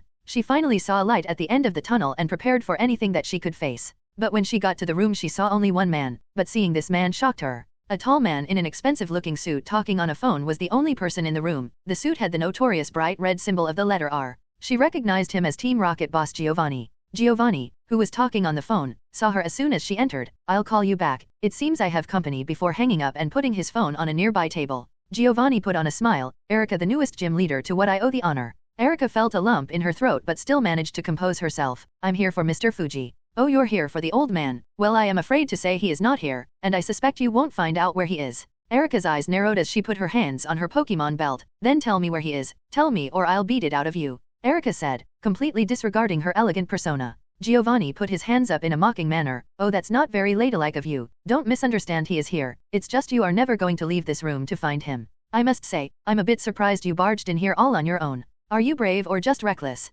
I'll put that to the test. You shall face Giovanni, the greatest trainer." Giovanni's hand moved to his belt that had only one Pokeball, and despite Erica's warnings he didn't stop and grabbed it and threw it onto the ground, revealing a Weezing holding a black sludge, and Erica was forced to do the same. Fuji was getting his composure back. Things were starting to click into place for him. At this point the only anomaly was this kid that helped him. "So how are you feeling?" Ash said, doing a quick checkup on Fuji to make sure he wasn't suffering from anything. "I'll live, but we need to get out of here before he gets back," Fuji said, finally getting back to his feet but stumbling. Ash caught him before he fell. "Easy there. We were not in a rush, we took care of all the grunts." "Wait, we? What do you mean we? Is there someone else?" "Yes, gym leader Erica. We met up and decided to team up to find you. We split. She went down one tunnel and I went down the other. We need to get her before we leave." No.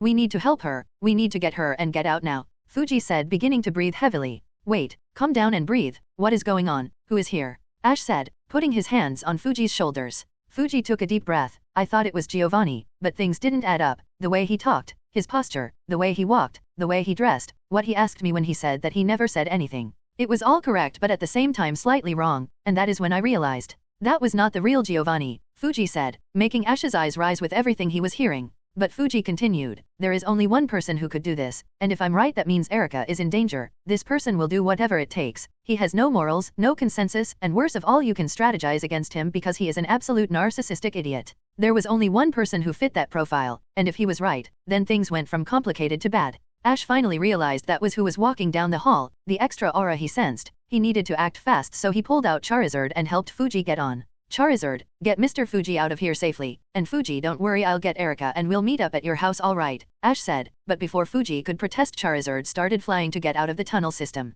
Without waiting any time, Ash got close to the wall he knew was parallel to Erica. He turned on his aura vision to try and see what he could. On the other side of the wall he could see Erica's aura and the extra persons, along with Pokemon fighting. Ash woke up Abra, who was still sleeping in his hoodie. When she woke up he pulled her out. "Abra, do you think you can get me to the other side of this wall?" Abra looked at the wall and focused before turning back. "Master, I can, however this technique will take me some time due to the distance and obstacle." "That's fine, just start and tell me when you are ready," Ash said as he pulled out 2 Pokeballs to prepare. "Weezing, smokescreen toxic variation," Giovanni commanded. Weezing started spewing out thick black smoke. Erica, on the other hand, had run out of the way to make sure she didn't inhale any of the smoke. Meanwhile, her Pokemon, Gloom, Tangela, and Leafeon, had to separate to try and avoid breathing in the toxic smoke. Gloom was fine, but Tangela and Leafeon were at more of a disadvantage fighting the poison type.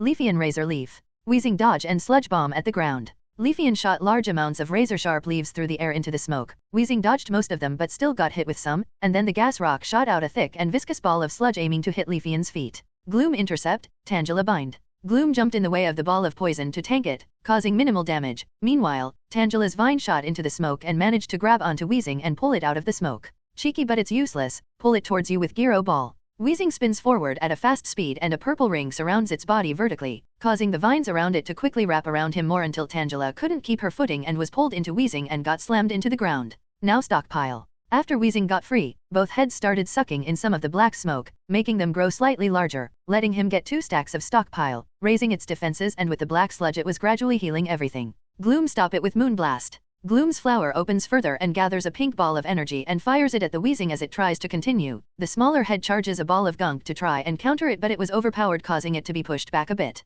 Weezing gunk shot. Weezing's mouth started glowing a silver color that turned into purple before Weezing started spitting out a barrage of balls of gunk and trash, each slightly glowing purple and aiming at both Gloom and Leafeon. Tangela block. Tangela was still on the ground but slammed its vines into the ground. The vines traveled and emerged between the grass Pokemon and balls of gunk to create a wall and block them, causing more of her vines to be burned. Now Leafeon swords dance, then Razor Leaf, Gloom strength sap.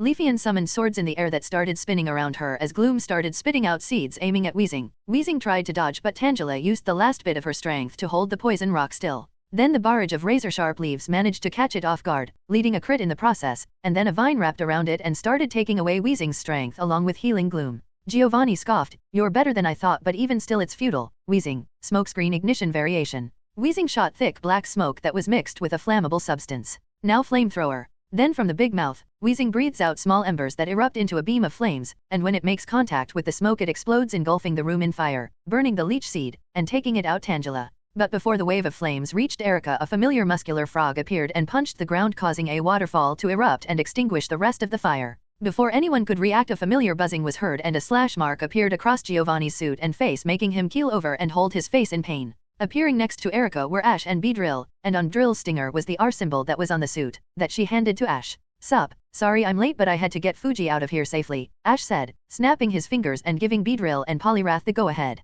Beedrill disappeared from line of sight and caught Weezing off guard as she delivered an acrobatics crit plus sniper, boosting the crit even more, sending the poison rock flying back only to be grabbed again by a web and tossed into Poliwrath. Poliwrath was winding up a focus punch that connected into a downward punch, making Weezing get pushed into the concrete floors, then connected by a second waterfall that formed a geyser and sent it flying back. "Wait, no, you should have just left that man is dash," Erica tried to say before Ash interrupted her. "No, it's not," Ash said, waving around the piece of cloth. Then he turned back to Giovanni, who was holding his face. "Drop the act. Fuji knew and he told me everything." Team Rocket Executive Petrol. Giovanni stopped and started chuckling to himself. "So that old coot knew. Can't say I didn't expect it, but I did at least hope I could have some fun. Oh well." Then with a swift motion, he took off his suit, revealing the black executive uniform, and then reached for his face to remove what looked to be a very realistic mask, revealing his purple hair and weird mohawk. Petrol smiled and crumbled the mask in his hand. "Executive Petrol at your service. Unfortunately, now that you know that, I can't let you leave." Erica finally got a grasp of what was going on, but quickly returned Tangela to her ball and held it close. "I'm sorry, you did great. I'll heal you when we get home." Then Erica looked at Petrol. "It seems like you don't have that choice. You're outnumbered and your Weezing is looking tired." "Yes, you're right," Petrol said, putting his finger under his chin and looking at the ceiling. "That's not very fair, is it? Let's make it." Weezing swallow. Weezing took the gunk that he inhaled from earlier and ate the previous stacks, letting it heal a lot, and with the black sludge, it was healed even more. Petrol gave a huge grin. "Enough with the chit-chat, let's try this again. Unfortunately, now that you know my identity, I can't let you leave." "Naya, ha ha ha." Erica signed into her hands and had a deadpan. Hello, everyone. As we wrap up this video, I want to share a quick note. I have a Patreon account. If you'd like to support me and enjoy on-demand audiobooks, you can become a Patreon member. Alternatively, you can check out my Google Drive link, which has 500+ novel audiobooks available through my Ko-fi or Patreon shop. I appreciate your support.